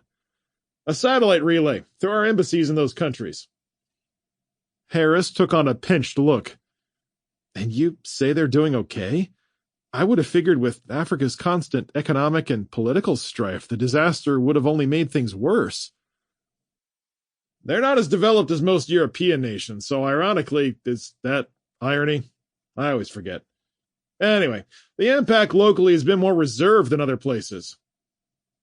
Burke's shoes shifted inside the stall, sliding across the tiles. The biggest shock to them will be from the global recession, but because they still have significant manpower, they could potentially pull out of this before anyone, provided they can pull together. Finally something to cheer about. After a moment's pause, Burke continued, his tone lower. What about you, Agent? Have you heard from your parents or sister yet? Harris felt his stomach clench at the question. No, sir, I haven't. They were in Southern Virginia, right? That's right, Mr. President. My sister was going to school at Virginia Tech, and my parents live in a suburb around Blacksburg. Have you tried to contact them? I checked my phone when we had a brief break yesterday, but by then the phone systems were already down. The toilet flushed, and Burke stepped out of the restroom to the sink, where he began washing his hands. Something rattled in the vents, and Harris glanced up at the ceiling and its stark white light, which gave the restroom an unwelcome and sterile feel, marked by the faint scent of bulk-purchased cleaner and hand soap. Aren't you bothered by that, Harris? Don't you want to know where they are? Yes, I do, but I... Harris choked on the words and swallowed a lump that had formed in his throat. What I mean to say, sir, is that I have a duty to this nation, and you first. My parents are tough people, and so is my sister. If anyone could have made it through this, it would be them. I'm hoping they're alive and doing well, but I have to put them behind the needs of the nation. They'd understand that, and my dad. Harris turned away, coughing as he fought against the welling emotions. Oh, well, my dad would rather me be here protecting you, as crazy as that sounds. I don't doubt you have a fine, patriotic family. Burke shot him a glance as he stepped to the hand dryers and punched the button, filling the room with a sudden wash of warm air as he rubbed his palms beneath the vent. I know how you feel. They haven't found my wife, but she'd be saying the same thing. The president took on a lighter tone to mimic her voice. Don't worry about me, Thomas. Take care of the nation, Thomas. He shook his head and chuckled darkly. It's tearing me up inside, but there's not much I can do. It's funny. Of all the resources of the United States military, they can't find a single woman who was on a photo op trip in Missouri to speak with members of the St. Louis School District. I'm sorry to hear that, Mr. President. I certainly hope they find her soon. Is there anything I can do? I don't think so, Harris, but I appreciate the sentiment. They're doing everything they can, but there's a lot up to fate right now, for the both of us. Burke put his hands against the wall and leaned there. With a soft sigh, the president's eyes grew red around the rims. I'll have a detachment sent to Blacksburg the next time they're in the area. We'll make sure someone's out there looking for your family. Harris stuttered. I sincerely appreciate that, sir, but that's unnecessary. There are other people, other places that need... It's absolutely necessary that we take care of the people who are taking care of us. But we've got several members of Congress and the Senate still out there, and resources are incredibly thin. Don't tell me how thin the resources are, Agent. I know more than anybody just how bad off we are. Sorry, sir. My point is that the people who need to be deciding things for us are more important than some Secret Service agent's family. Burke came off the wall and turned to face Harris, folding his arms and raising an eyebrow. I appreciate you trying to tell me my business, Agent Harris, but I'm pretty sure we'll have a few troops out that way handling other business, so it won't be such a big deal to have them swing by your house. When Harris didn't immediately reply, Burke gave him a wink. There are a lot of headaches that come with our jobs, but there are a few perks too. One of those perks is having the leader of the free world's military telling you he's going to help you. I'm insisting on this, Harris. Is that understood? Yes, sir. Thank you. Burke's serious expression melted into a wide grin, and he slapped Harris hard on the shoulder. Cheer up, Harris. We'll figure this out and do our best to help everyone. It'll be hard, but we'll do it. Harris nodded, the knot that had been sitting in his stomach uncoiling, releasing days' worth of tension in just a few seconds. I appreciate that, and I know my parents and sister will too. All right then, Harris. Burke gestured to the door. On to the next meeting.